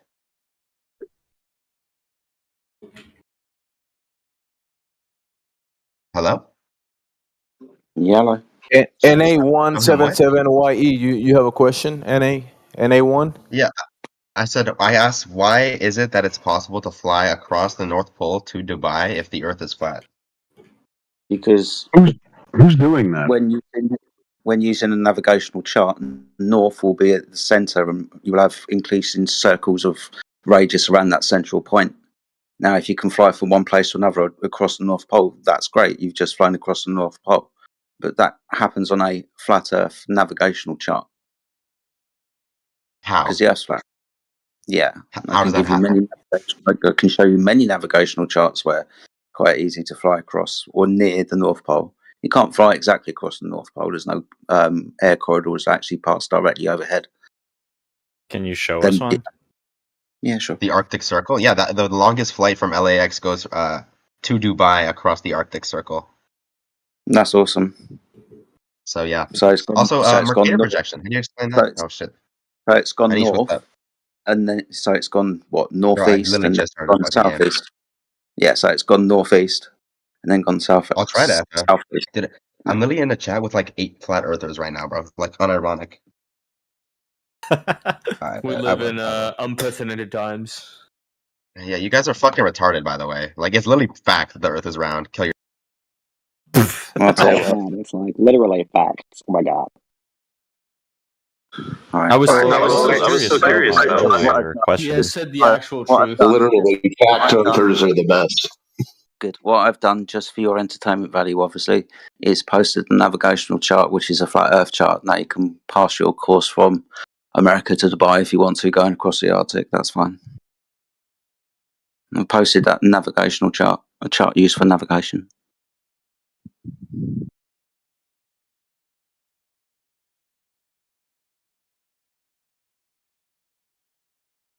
That's because it's a projection map. You have to read the blurb if you want to. It's almost like a globe in there as well. I mean, you understand this is like a 2D representation of a globe, right? You just asked me how you can do this on a flat Earth, and there you go. Here you go. I didn't ask that. FE Jedi. If you wanted to see the horizon in a video game on a curved Earth or a curved planet, this is a No Man's Sky. This is a procedural game where they have billions and billions of star systems and planets in every single one of them. And so, like right here, you can see the horizon. Alan, why are you talking? So you wanted to see a planet in a video game. No one asked for that. Well, you were talking about Fortnite being flat, which it is because it's a game, but this is a game where We're you can literally just. to me, one of your comrades, not you. You already know. So when you go up and out, you can just fly into space. Yeah, that's in Star Wars. That's right. Oh damn, right? Let's go back to the new people. There's the curve. Kill Talon. Okay, let's go back to this other spiraling, spastic, religious globe zealot. Yes, sunglasses, that is. The triggered fundy who was just talking, the salty guy. What do you got for us for globe proof seas?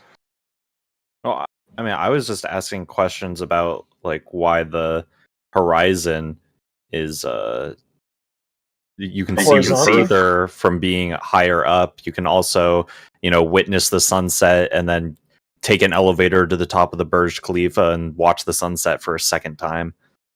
Yeah, because you're widening your angle of view over the surface, obviously. What? Huh? What do you mean by widening my angle of view? Yeah, your angle of view, it opens up as you rise above the surface. My eyes are suddenly gaining a wider field of vision by being higher up? Put your hand in front of your face and imagine you can draw 2 lines from the top of your hand until the bottom of your hand. Then measure that angle. Move your hand further away. The lines from your eyeball to the top and bottom of your hand will have decreased in angle. Because you know things get smaller with distance, right? Angle? Perceptionally, yes. Yeah, you see things relatively with angles. To the top of something, to the bottom of something, you can measure an angle, because an angle is defined as true straight lines meeting at a vertices. That vertices being your eye when you're observing things. I'm not talking about the size of things. I'm asking about like just visual information becoming available. Yeah, because your eyes have a limitation to that information, right? If I'm on a completely flat plane, right, and let's just say there's some generic cube X distance away from me, right? If I go, and it's like, let's say that's the farthest I can see, right? If I go up in a tower, I'm not going to suddenly be able to see further than that. I can still only see the same distance I was able to. My eyes are only capable of seeing as far as Y. Going higher up doesn't change that. You've tested this.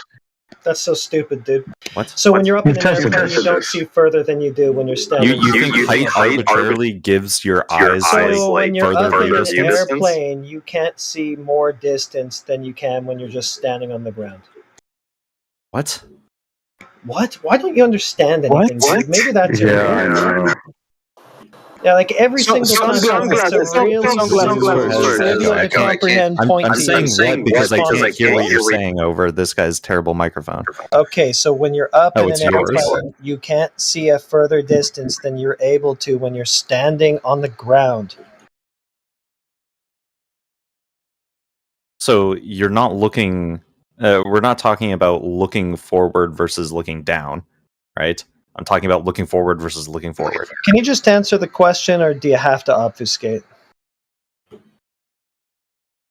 Looking from a high position straight down is just a horizontal viewpoint. I never said anything about that. I know. I did. So why are you answering a question I didn't ask?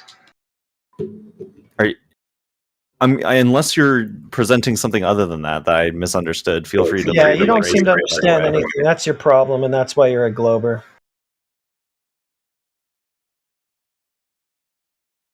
I don't think that's not why he's a glober. I think in his case, that's why he's a glober. He just doesn't get anything that's put to him. It's got to be a couldn't globe. hear half of what you said because of mic echo. Yeah, and sure. when I failed to interpret this, did the rest of the panel hear it, or was it just Heretic? You sound clear. He's just saying he's just saying that there's some issues with the sound. But it might I be think it's actually. Yeah, I think it's actually.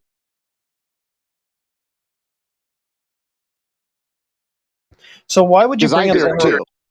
Okay, I'll fix it. So why would you bring up the horizon anyway? That really doesn't help you, because I didn't bring up the horizon. Yes, you did. No, the Yes, topic you was did. already on the horizon, and I asked a question about it. Okay. Yeah, it only echoes when Sunglasses is talking, by the way. So why would you use the horizon anyway for a globe argument? Because we're already seeing further than where it would be on a globe. I was not talking about that. Okay. You seem too confused to be able to have this conversation. I was asking a question about view distance, which was just fairly simple. Yeah, you were asking about the horizon, and you were asking why we can see further the higher up above the surface we go. But we already see further than where that geometric obstruction of the globe horizon would be, so it really doesn't do anything for your globe. Yeah, could we get I'm not a trying globe to argument? propose any globe argument. I'm just asking a question. Okay, so you don't have a globe argument. Does anyone? I always do, but I've been here before. Yeah, any of the new guys? New guys, globe arguments, evidence, best proof. No, you convinced me. I believe in flat Earth now. Oh my goodness, man. Well, I mean, that might be your problem. You sound like you're pretty easily swayed by hearing No, things. you were just so thorough and so robust in your defense. It swayed me.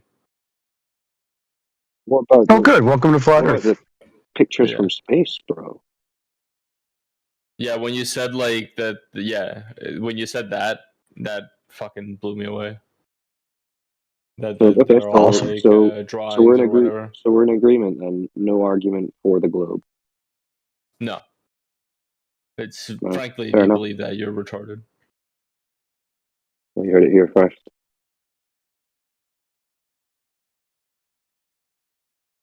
Why are so many people believing in it, do you think? I think it's because it's they true. just have poor critical thinking skills, you know. All right, so they're not critically examining the pictures and the stories that they're being told. Exactly. Interesting. But they must have arguments other than the pictures and the images, no? You would think. I would think. Because they seem like they're pretty sure about it. Seem to be taking an awful lot of money saying that they're pretty sure about it. Teaching it to all the kids in school. Saying it's proven. It's a fact. I mean, that's just big Earth for you. Big Earth lobbies. The geologists are famously, notoriously wealthy lobbying group, and So- distribute their lies and slander throughout the populace. So you got into it through school and TV images, right? That's what made you start believing it. That's what tricked me. Yeah. Yeah. Well, it tricks a lot of people. Fair enough. Well, welcome to reality. Enjoy the flat motionless Earth you experience every day. Thanks. FE or flat, you're hot miking.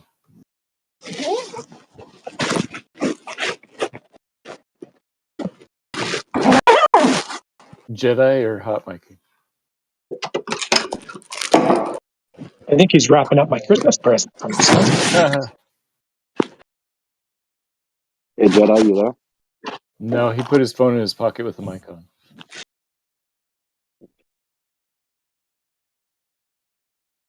Who else we got? Dr. Polar Bear. What's up, Dr. Polar Bear?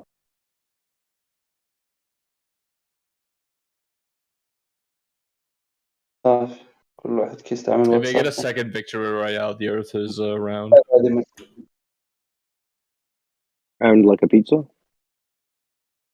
No, that'd be ridiculous. A pizza's It's round, hollow. right? It's hollow. Hollow. The Earth is hollow. Wow, how'd you know that? Because I did my research. What did you research? The Earth. What part? The part where it's hollow. How did you do that? I read a book or two What did they say? that the Earth is hollow. And how did they know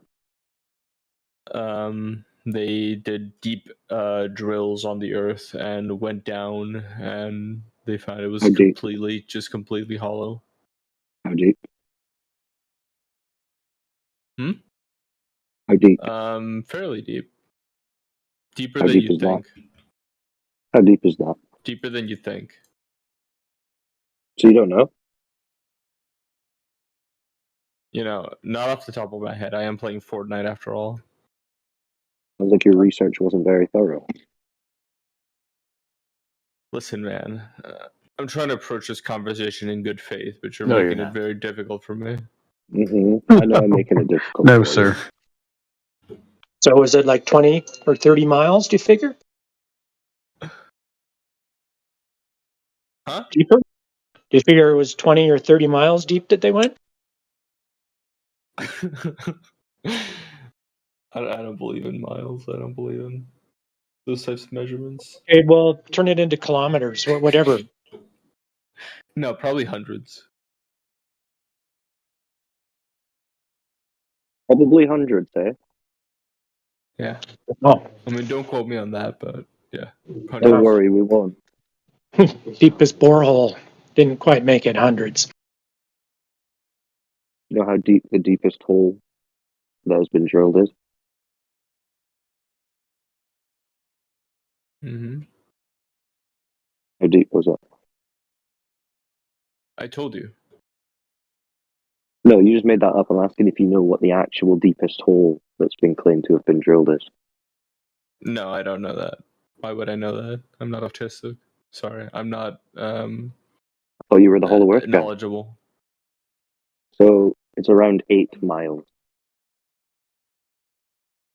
Okay. Do you know how far they say it is to the center of the Earth, being a ball?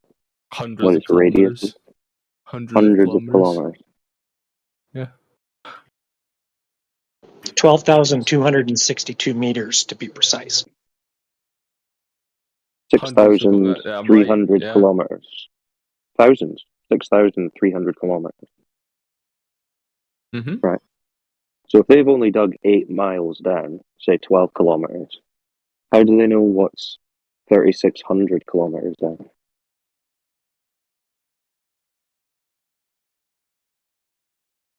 How do they know?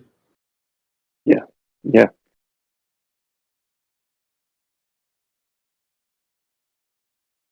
Dude, I'm not a scientist. I mean, what do you want me to say? Really? Oh. Yeah. You sounded like you were. I thought for I'm sure very you were. knowledgeable on the topic, but I'm playing Fortnite. So, you know.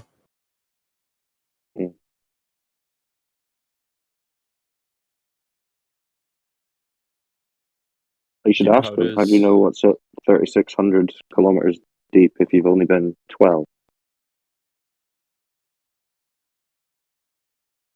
That can be your homework. Who said 36,000 kilometers deep? Who said that?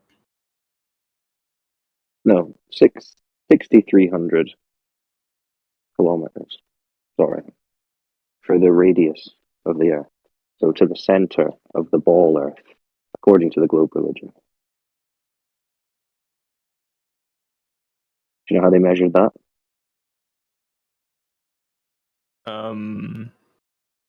Did they stick a really, really long stick down a hole? 6,300 kilometers? Yeah. I don't think so. Oh, what did you do? Well, no one's measured it. Oh.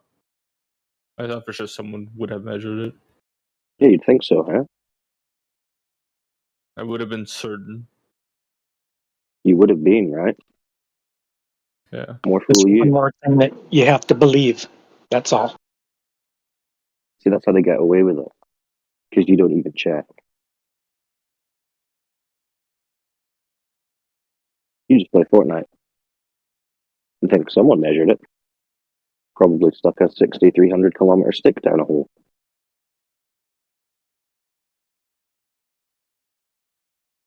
How easy it is. When you don't use your brain.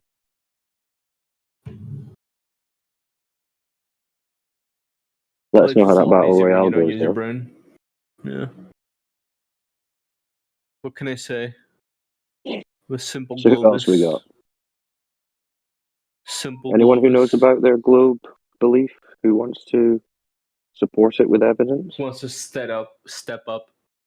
I actually had a friend of mine personally survey the globe himself, and he compared it to what it would look like if or what it should look like if the Earth has a radius of, well, whatever the radius is, versus if the Earth was flat. You want me to post that data? What do you got? Yeah, well, let me find it.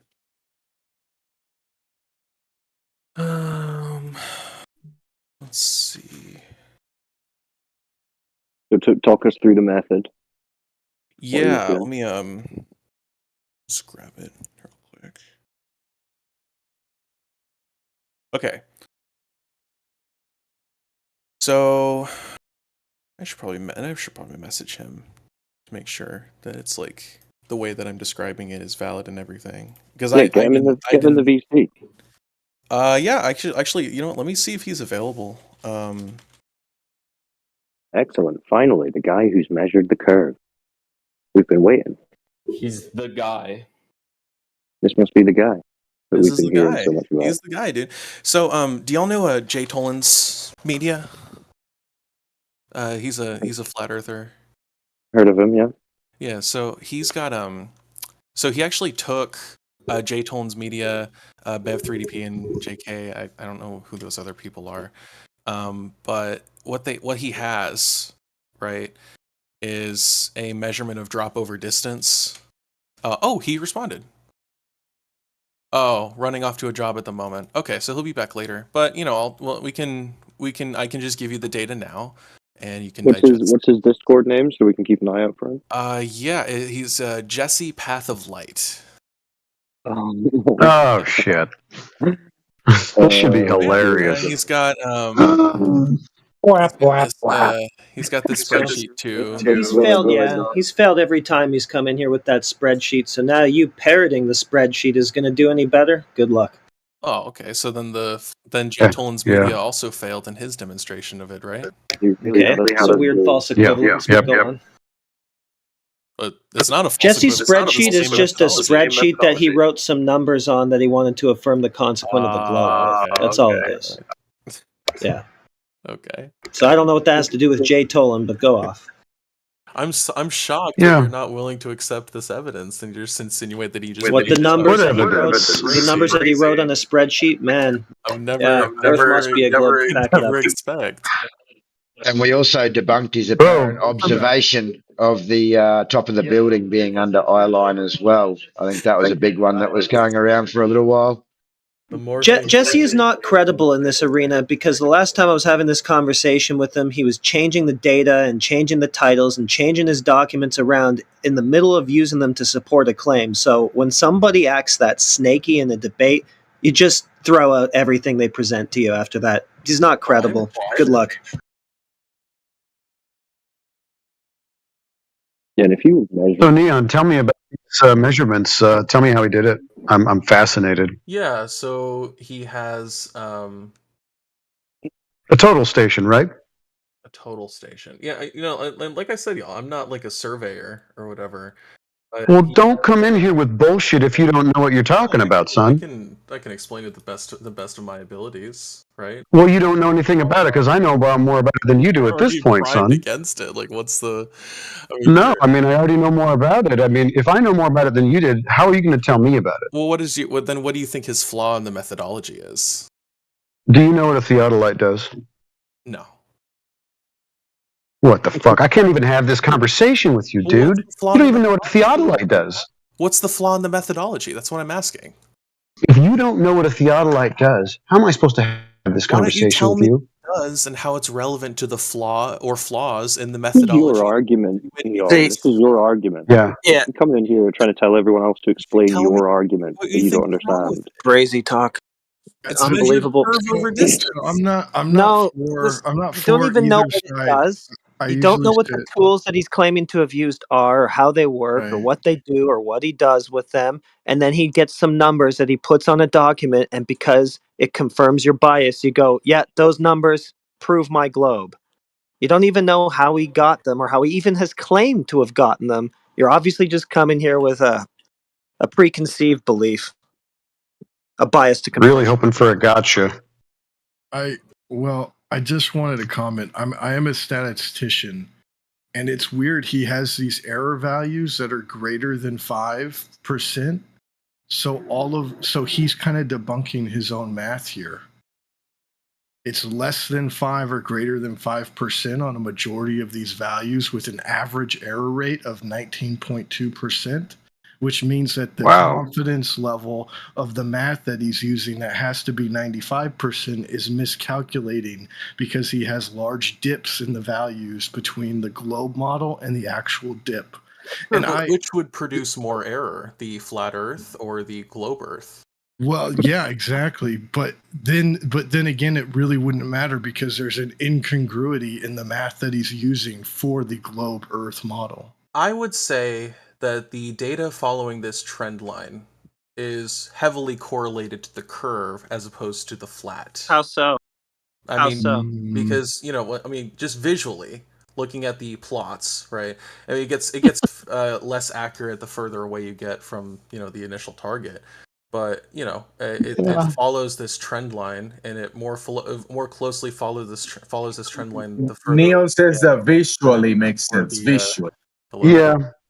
Hello. Yep. So they put data plots on a curve, and then all of a sudden you like to, in your imagination, it's got to be a curve then, right? But you don't even know what a theodolite does. Well, So they fooled you. Jesse, path of light really pulled your pants down. He gave you some numbers and a diagram, and you just all of a sudden assume it must be right, correct? It's just a level, right? The theodolite. Exactly, right. And what is the maximum effective range of that level? It's just a level.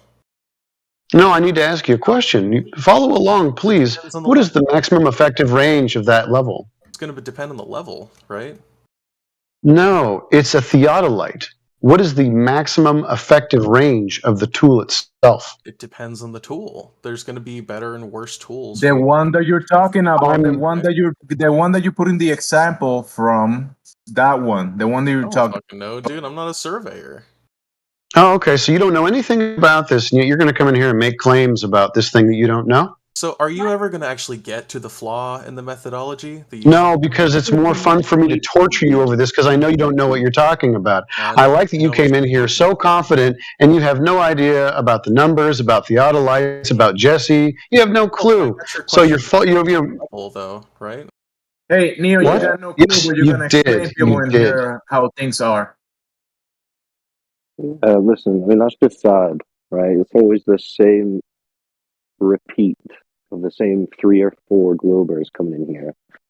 And then they'll pretend like they've got something new, and they've got a guy who's measured it. And it's the same guy who was in here for months.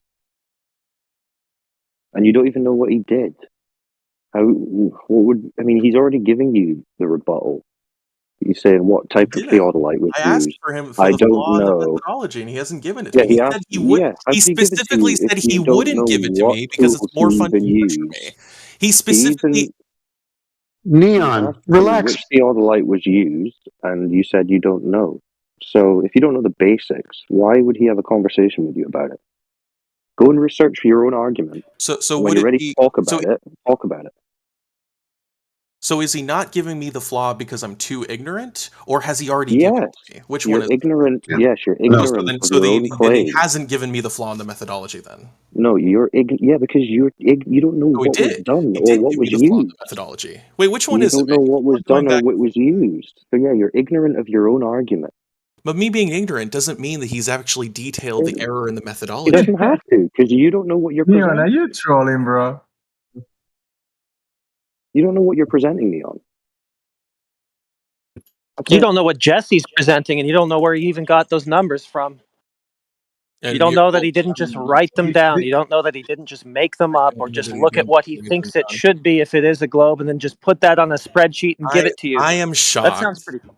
I am shocked that when I present evidence of measuring drop I'm really shocked, Neon. I'm super shocked. I'm shocked that anybody would come into a VC and not know a damn thing about what they're presenting, talking about like it's a proof of something. Yeah, I'm shocked, Neon. Can you verify any of the numbers that Jesse has given you?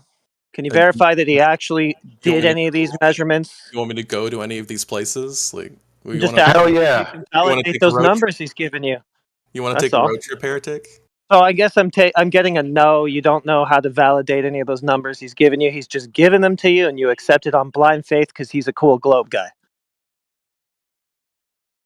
Well, I mean, he also used Jay Tolan's media's measurements too. It's funny that you would go to Jesse don't Platt, care. like random guy You on the don't internet. care. You don't care that he also before used that. flat earthers measurements too. It's I funny don't that you care. use If I hand NASA. you, Okay.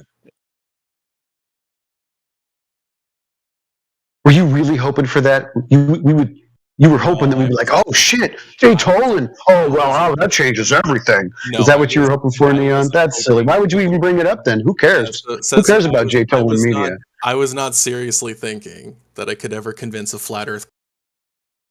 Yep, So there if we I go. hand And you then it's about the flat earthers. if I hand you a spreadsheet with some numbers that I say support some conclusion that I want to draw, are you going to accept that? Say I have some numbers on a document that comport with a flat Earth. This is flat Earth proof. Let's just say I want to say that. You going to accept that? Sure. Oh, okay. Well, I guess I'll just draw up some numbers now and tell you that they prove a flat Earth, and then you'll go off being a flat Earther. Cool. You should be lobbying for Jesse to be getting the Nobel Prize for being the first person to ever measure a curve, then, right? I don't think so, man. Just some other questions where where this, do it every day. Where this spreadsheet seems a little troll. Why does it have a line number in the far right column whenever line numbers are juxtaposed to the left and it goes down? Like That's that probably just doesn't how he make a lot. decided to format the spreadsheet. Why does he have the sum of the error feet and the relative height, but not also the sum of the model and the sum of the missing height as well? Why did he just want to point out the sum of the error feet and the relative height? That also doesn't make a lot of sense to me. Well, because if you're at 0, right, then the line. But wouldn't you also want the missing height sums and the dip? I actually know the answer to that question. Oh, okay, go ahead. It would actually, because if the Earth isn't curved and it's just flat, then it should just follow, the trend line starting at 0, and it shouldn't curve down at all. I mean, maybe you could make the critique that he should include that, and then make the error bars that would dictate. Okay, right, well, but the error feet. This is what the error bars would look like if it was flat, and this is what it would look like if there's a globe, and then you can see the correlation effect of the data points between them. And I would bet, just looking at this graph, looking visually, that the correlation is more strongly towards the curve than it is towards the flat, right? But relative Neon, and that's why. Relative height. That's why I asked you. Go ahead, bro.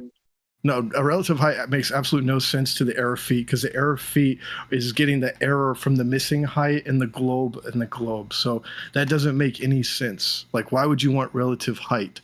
Why would you want the sum of relative height whenever it's all different locations at different places at different times with weird notes saying hot day, end of day, blah blah blah? Why would you care about relative height? That's to control for refractive effects. You would want the sum of all relative height to what? The sum of all the relative height. Well, I was just addressing different locations relative height sum. You would want that because all these different locations relative sum height for. I'm not understanding what you're asking.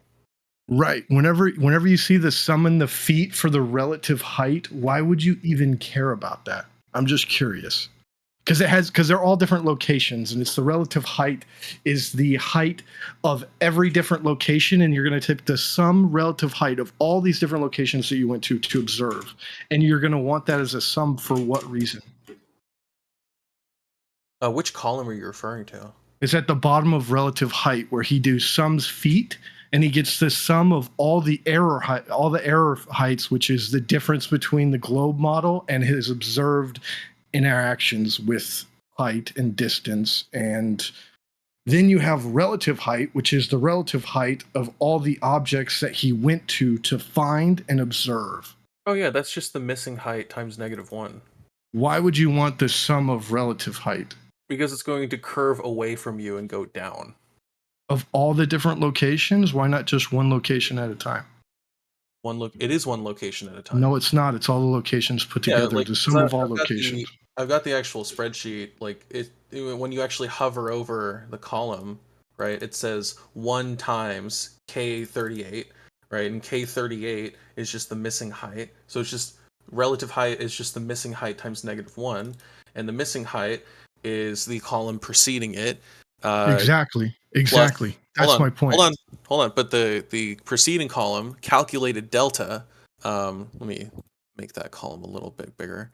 Yeah, the calculated delta in feet is that value plus -1 times J38, which is the delta height. Right. So why would you want relative height? What was your answer? No, because that's how much the curve is curving away from you. No, that's the error. No, the error would be how much it would be curving away from you, and the actual measurement. The actual measurement would be the globe model, where it says globe model dip. No. So it would be the globe model dip, right? And if you have a dip that's like 30 feet above that, for whatever reason. I don't know, or below, hill or something, because or that's below. what the Yeah, negative because for below. you do above or below. Although all of these current measurements seem to be above, which makes sense. If you have like, you know, a measurement of like, I don't know, like we can just take the dip of 5,700 feet. It looks like it should be 6,666 feet at that area, and so the error would just be 6,666 minus 5,713, and that would be the error. And then you would standardize that deviation, right? It's been a minute since I took stats, but that's right. That's correct. Okay. Which none of that goes into the relative height yet. None of what you said so far goes into relative height yet. Because all those are other calculations. Well, the relative height, if you're at 0 and you're measuring 100 feet away, you have negative 5713, for example. That's like one of the more extreme measurements. The relative height would be 5713, right? Which is the error, right? No, the error would be the way that it deviates from the curve versus the flat. Okay. I guess I'd have to listen to Jesse, because to me, he'll do a better thing. job explaining it than I will, for sure. To me, those are both I'll the give you same that. thing, but I understand. All right. It just, I don't know. It seems odd why you would want the sum of all of the relative heights from all different locations, because it doesn't matter based on location, and all locations do not matter. It's based off of location, not all locations combined. So it makes no sense to me. Doesn't matter. It's based off of one particular location, not a collective of all locations. I agree. That doesn't seem to be necessary here. Exactly. But whatever. I'd have to talk with Jesse to ask him, why did you do that? Because it doesn't matter. It's irrelevant data. But go ahead.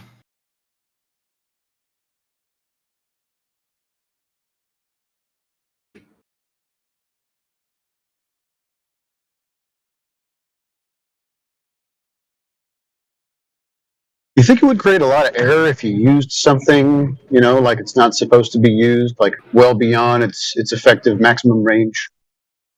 Maybe. Do you think Maybe. Do you think that's the error in the methodology? I don't know, because I'd like to talk to you about it, but you have no idea what a theodolite is or does, or what method he used in this particular instance, right? I mean, I know that a theodolite is a level. Yeah, You think and what's the maximum effective range of what he used? it's going to depend on the level that he used, right? I don't know the specifics. Maybe you should go check that out.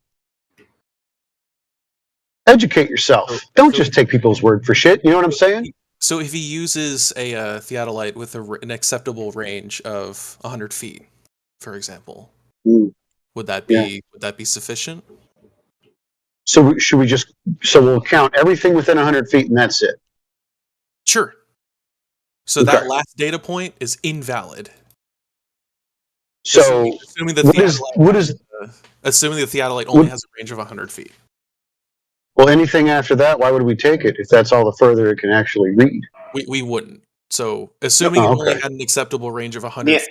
Neon, can I jump in here? Within 100 feet. Yeah, sure. Can I jump in here with this? There's actually good reason, depending on the measurements, to decide they're reliable. So when you measure things in the real world with devices that have a lot of error in them, you end up with unreliable measurements. Your standard error of measurement, it's a statistical measure of how reliable your measure is. Your standard error of measurement gets very large, right? So if you're measuring something off in the distance, and let's say your measuring device is not very accurate, you would get widely varying readings, both high and low, right? You just get a scatter plot, right? So if your readings are relatively stable, then you know it's a reliable measure, right? And they line up, right? They're stable and they correlate around a line or a curve or something like that. Yeah. That's a false statement only because you need to know what a theodolite does in the first place to know if that's true. I don't think you need to know exactly what it does in every instance, as long as you know generally what it does, and then it's reliable within a certain range, and then you can extrapolate based on the data. Yeah, that's fine. Nobody cares what you think. You're just saying words. You're just making a claim, but you're not supporting it. You're comparing something like a theodolite with what else?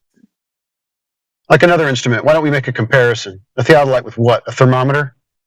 What? Why would we compare a theodolite with a thermometer? Oh, I want to know what he's talking about. Because he's going to say, oh, well, if it's consistent, then it's going to be consistently off. He doesn't know what he's talking about. Anything anyone says that contradicts you is unreliable. Oh, yeah, and then you're going to make it about me. See, I'm asking you specifically what you're talking about, and you're not going to give me anything that you're talking about. You're just going to say, oh, if it turns this way, it's going to be this way. Hold on. I said general principles of how you can tell from data if something is reliable, right? Would you like to contradict that? General data points with something that is reliable within a certain range? Are we going to add that caveat? I'm telling you, you can look at standard measurement to determine if your readings are reliable or you've got too much noise in there, right? You can see the stochastic and you can detect it by a standard distribution. You can detect if a process is or readings are stochastic, right? Yeah, that's what I'm talking right. about. So what does a theodolite do? Are you going to answer my question? Or are you going to respond? No, I'm not going to answer your question because it's important to know what a theodolite does. Because if you don't know what a theodolite does, you'll know that the question that you're asking is stupid. No, I don't know what it means. It doesn't matter. Exactly. No, It doesn't matter. So you can't respond to my thing because you don't know what you're talking about. who cares? Who cares? It doesn't change the fact that you actually have to know what a theodolite does and what we're doing here. Who cares if I can't respond to your question? You can make a red herring. That's fine if you want to, but we're talking about theodolites today. Red herring is because it's direct. Would you like to talk about theodolites too, Owen? And you're going to jump on the bandwagon because you really hope that the red herring worked, right? What does a theodolite do? If I answer this question, will you answer his? Listen, bro, I'm going to be straight up honest with you, and it doesn't even matter. I have no idea what he was talking about, right? I don't know, and I don't care because it doesn't matter. We're talking about theodolites today. Okay, so it doesn't matter if I answer your question. You're just gonna. Well, if you don't know what a theodolite does, then this whole thing is for nothing. Okay, so if I answer what a theodolite does, then you'll answer his question. Is that what I'm hearing? Yeah. Let's talk about what theodolites are, and then what they do, and their maximum effective range. Used to measure horizontal and vertical angles. Okay. That's what it does. So now can you answer his question since that's what you said you And would do? what is the maximum? I didn't say I would do that. Now you're putting words in my mouth, you piece of shit. I didn't say I was going to answer his question because I told you I didn't know what he was talking about, right? Remember that part? Remember how I didn't say I was going to answer his question, and now you're being a piece of shit? Remember that? You can ask clarifying questions. Oh, great. Rubber ducky dickhead, where are you at?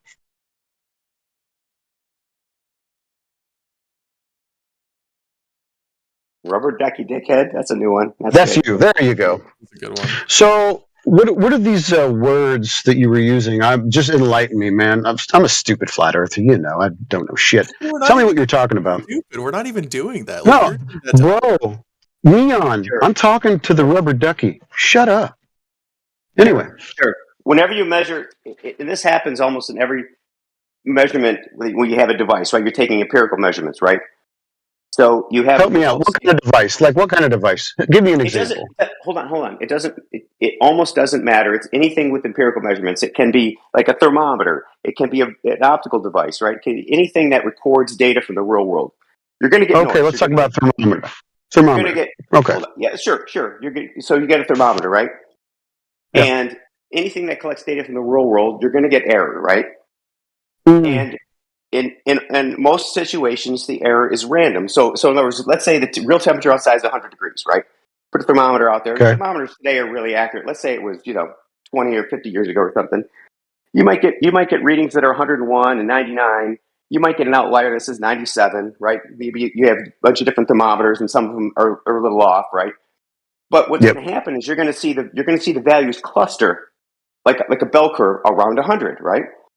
But the wider those variations are, right? So let's say you had a bunch of readings and some were 80 and some were 120, and you're like, man, our thermometers aren't accurate. We don't know what we're measuring here.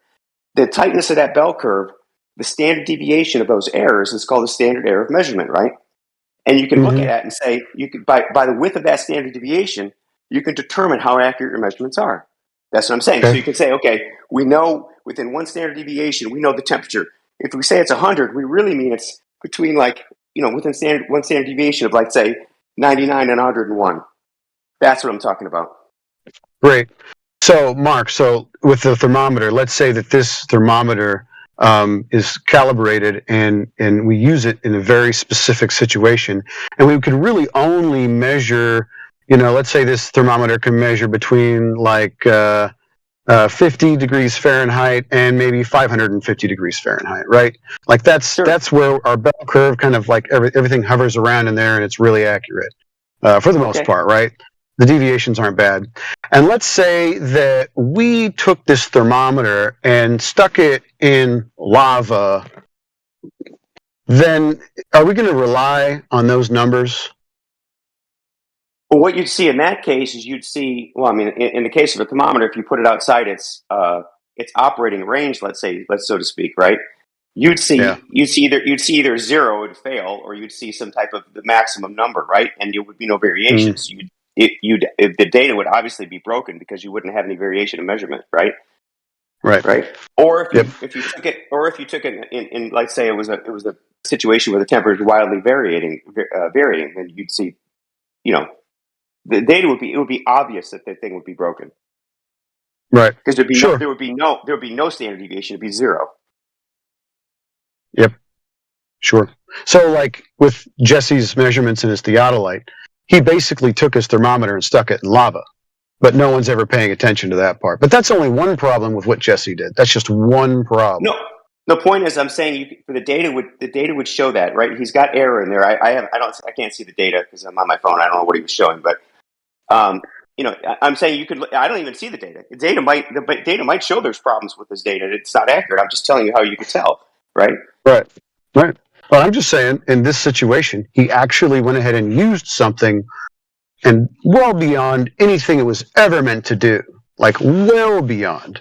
And everyone's running around talking about it, except there's another problem with the data that he collected because he didn't factor in something. But I'm not going to spoil that for you guys. I hope you figure it out. That's my favorite part. Well, if you're talking about refraction, they use a standard measurement for that. Nope. Okay. Not refraction. Nope. All right. And it's a very simple effect. It's a really standard, simple effect. And once you guys figure it out, you probably won't be using it anymore. But I don't want to spoil it for you. So scrutinize it. Learn what theodolites do.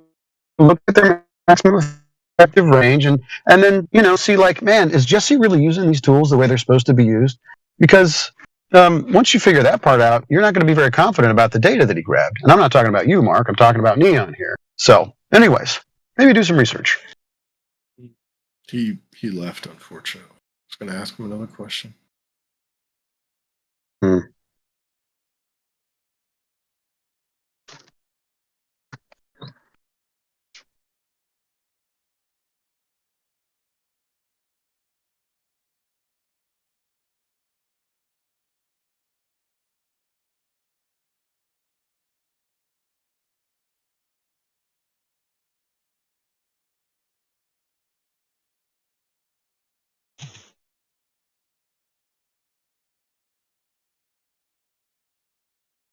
I don't know, Mike. I don't know much about. I mean, I kind of know what they are. I don't know much about them before just now, but I'm looking at them. They say they can be used, the digital ones, for a few kilometers at least.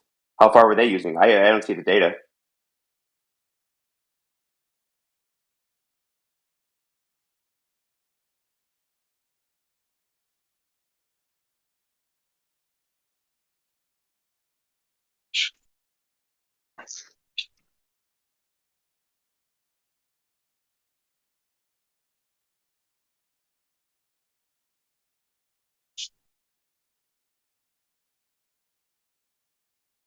Hello?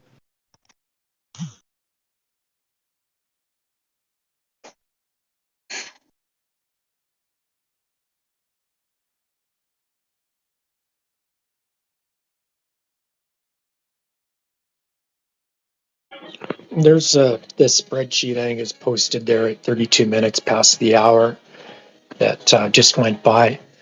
And I don't know, it looks like they were using it up to 100 kilometers or something.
Hey guys. I think the Earth is flat too, because I'm a retard. Yeah.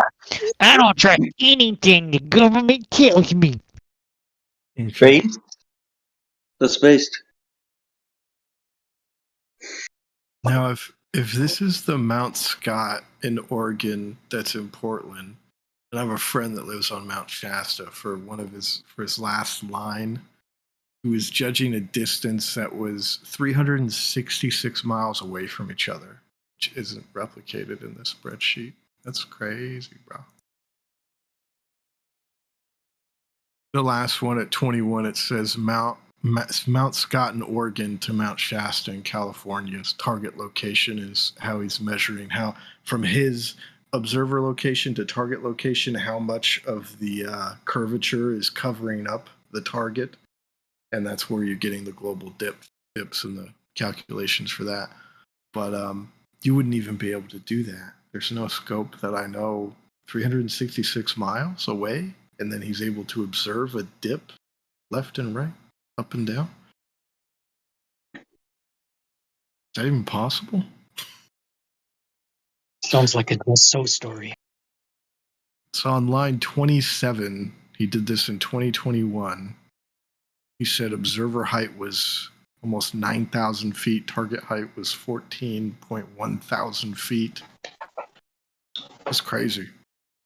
From a mountain in Oregon to a mountain in California, trying to see how much of the curve is covering the mountain in California from Oregon over a 366 mile distance. Craziness.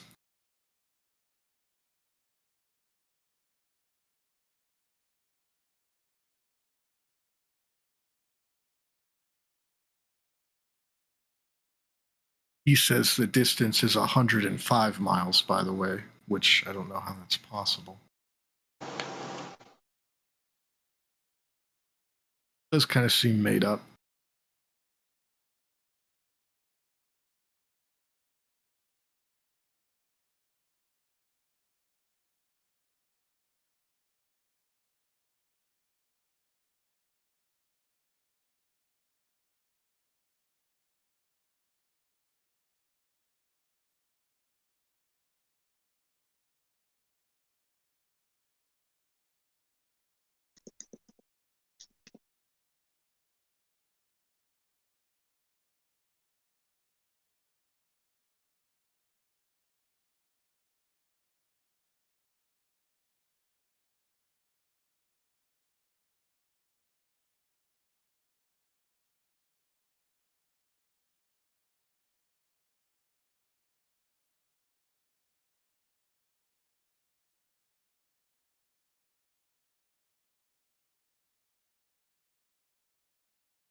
Everyone's muted but me. What the heck, bro?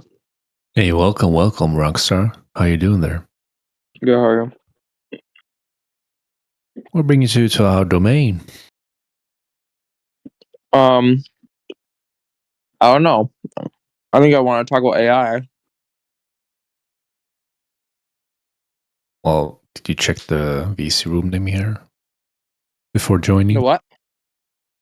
Did you check the name of this VC room before you joined? Yeah, flat Earth. Nice.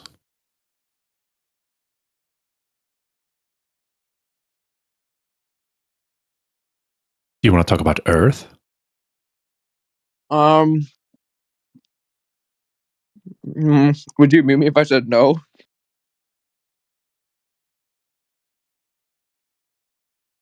Well, you don't have to say anything. No. Well, I'm glad you're muted.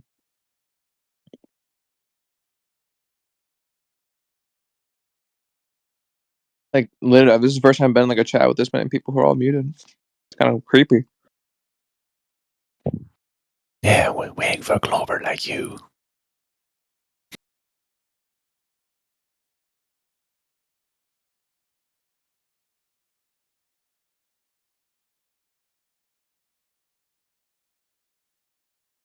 So,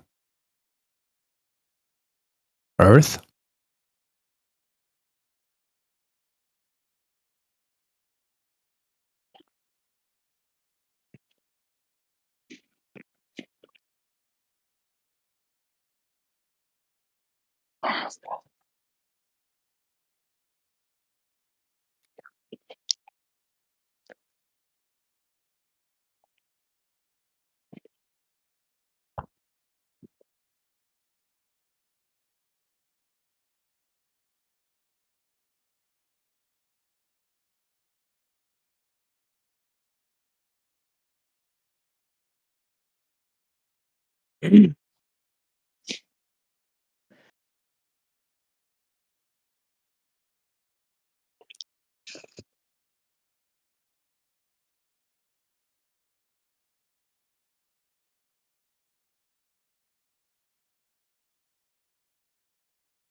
Is it your first time here, Rockstar, in this VC?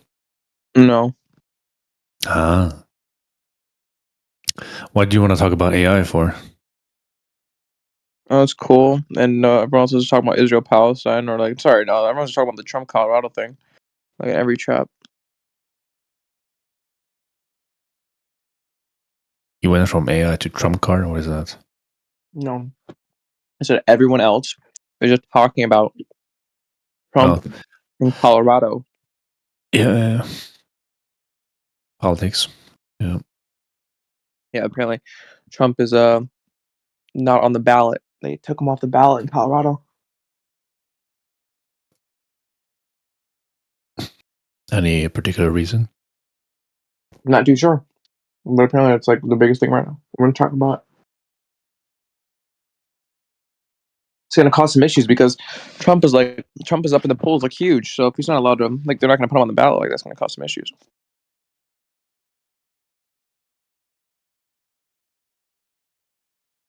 Yeah, I guess they want him to win then.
Flat Earth is fake.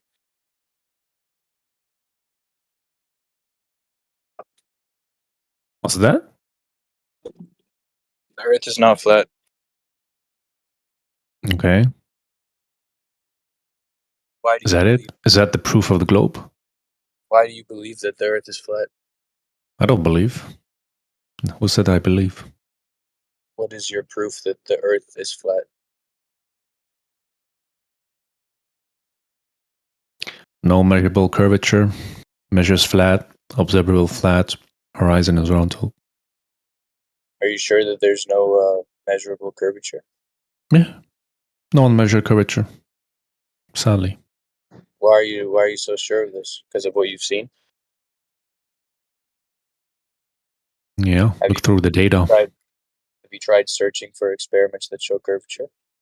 Or do Yeah, you yeah. use psychological Laser experiments. Yeah, that's one of them. They proved no curvature to be found. According to the globe math predictions, anyway.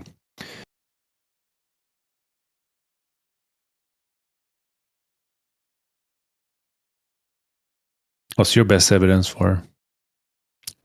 Have you seen curvature? Have you measured curvature anywhere? Yeah, I have evidence. Just wait. I'm gonna provide it in the chat here in a few seconds. All right. Go for it.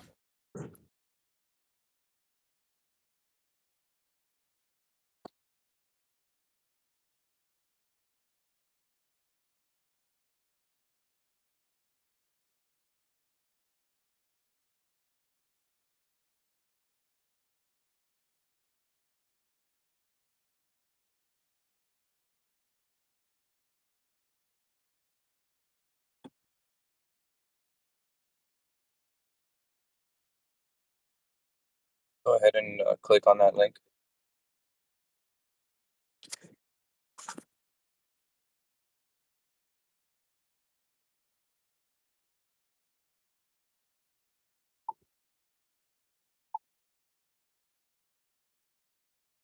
Are you there yet? Oh, what kind of link is that? Just open the link and you'll see. Can you tell me what's in there? Yeah, it's a study. Study about what exactly? If you don't mind telling me before I click on that link. It's a study proving the Earth's curvature. Yeah, but what was the study about exactly? What did they perform? They performed experiments to prove that the Earth is not flat. Okay. How did they go on about it? The methodology.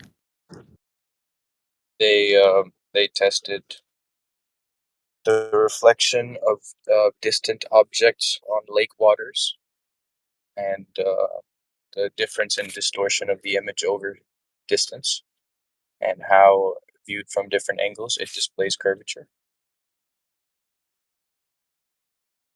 Just go ahead and click it, bro. I'm not trying to like hack you or anything. I've been on this server for a long time. Don't want to get banned.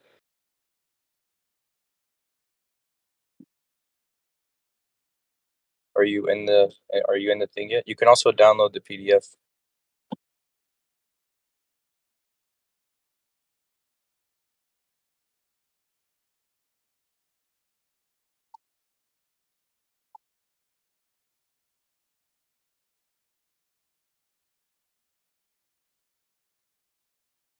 Are you there?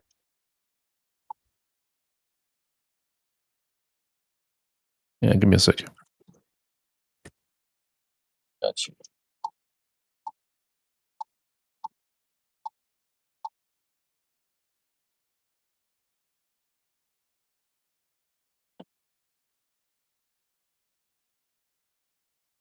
I also have something to debunk the horizontal Wait, polarization. what did they use here? You said mirrors? Read the study. I'm And not do you know how gonna. long this is? Can you give me a citation at least? What do they use? You can just read the study, bro. It's not that long. You can handle it. It's pretty long, man. I'd rather have a short version of it. Scroll to the conclusion or put it into Chat GPT. Ask it to summarize it for you. I'm providing you the proof. Don't be ignorant to it.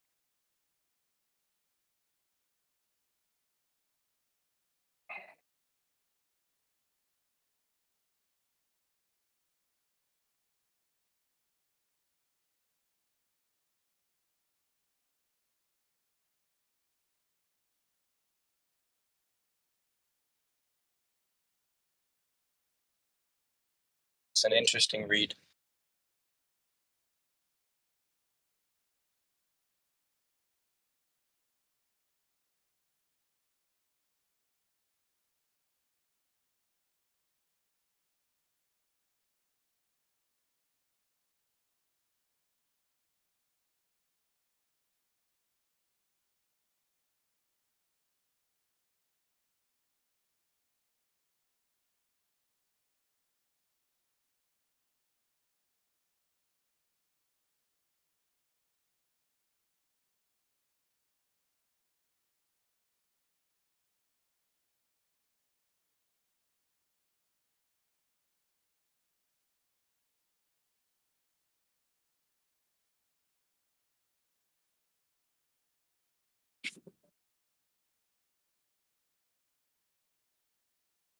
You seem awfully confident that you know there's curvature.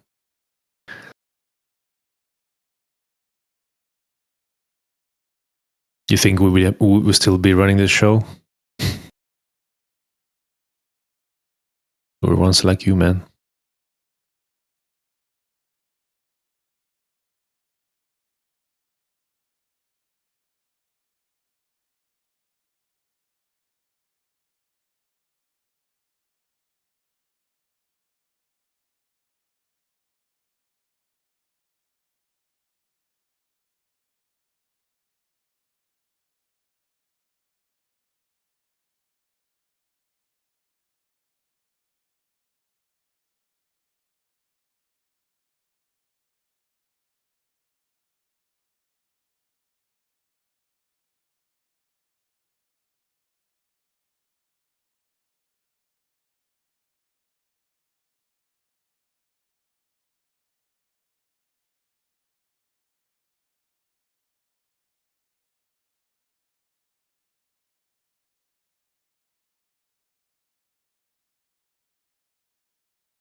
And he left as well.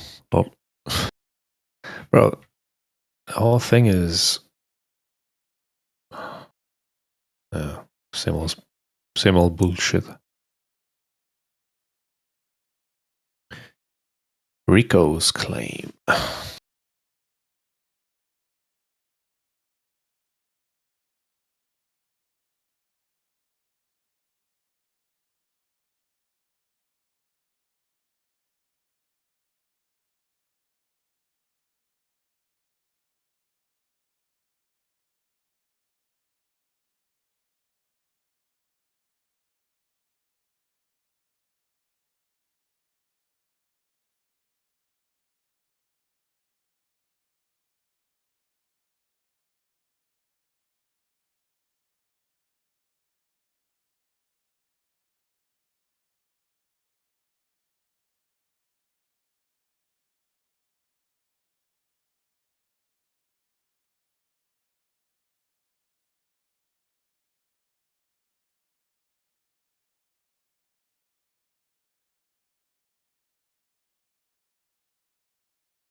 Where them globies at? Ding ding ding ding ding ding ding ding ding ding ding ding ding.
There are less people on here than usual.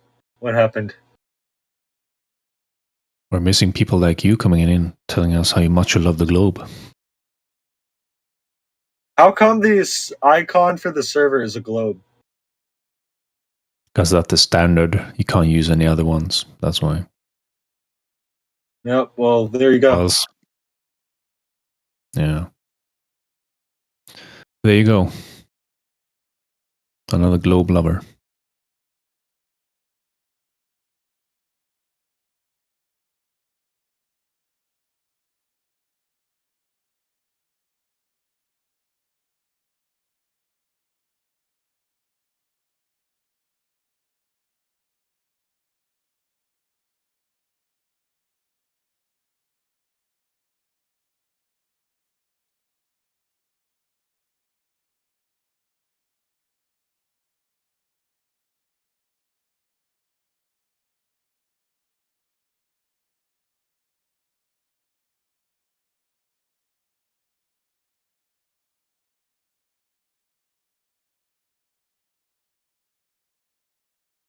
So who believes in the flat Earth?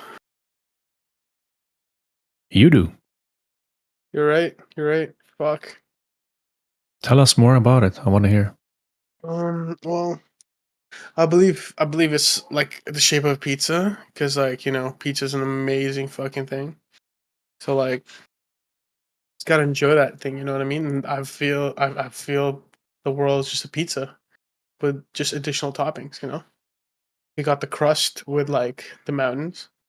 We got the oil in the rivers, and then we got pepperoni with like land. You know, the world's a pizza, bro.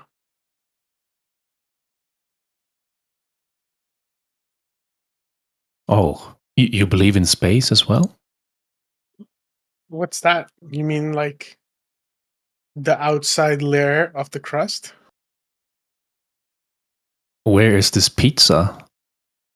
It's the za, bro. Is pizza the universe? Shh. There's no universe, bro. Mm. So space in pizza? Or pizza in space? No, there's no space in pizza or pizza in space. It's just pizza. So That's pizza is the universe? Yes, it is. Oh. Pizza is everything, bro. And nothing. Everything and nothing at the same time. Cool story. Thank you, thank you. Do what I can. Like to educate everyone. You know? Yeah. Tell everybody how you love pizza. That's nice. Yeah, bro. There's fuck,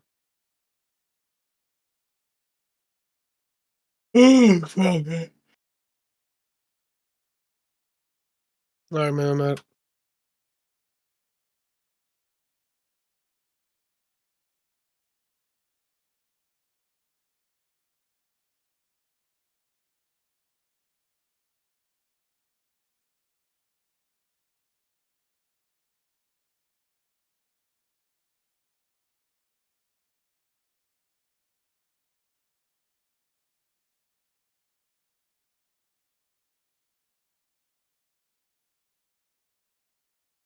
About as believable as a globe, right? What do you say? Huh? I said that's about as believable as a globe. What do you say? Yeah. Didn't give much. Just a story. Yep, yep.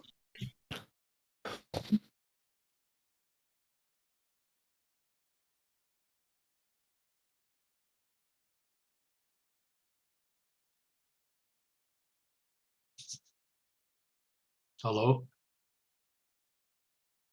What's up, Goose? How you doing, man? Not much. Just chilling, I guess. I got a question. I think I asked it earlier today, Mm-hmm. but I just want your opinion on it. So, if it's flat, or at least it's not a globe, and that the ruling powers in the world are concealing the true nature of reality. What purpose do you think it serves? In Well, are you asking why the lie or what exactly? yeah, why the lie? Like lying about other conspiracies, it makes sense why you'd want to lie to like cover up Yeah. the truth, because it like the truth would would actually harm their interest. But what about what about the shape of the Earth? Like, what does lying help promote their agenda?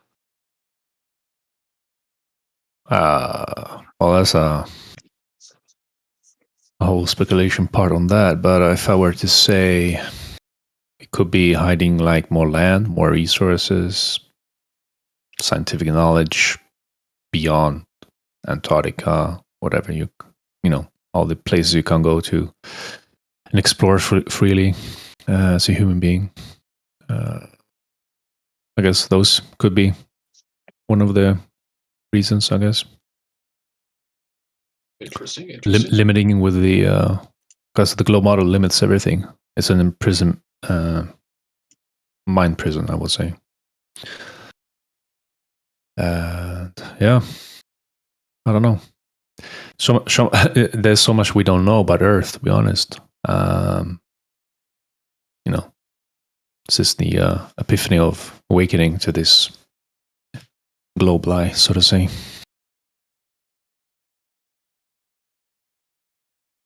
Yeah, but that will be my take to it, I guess.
Hello, Dutch.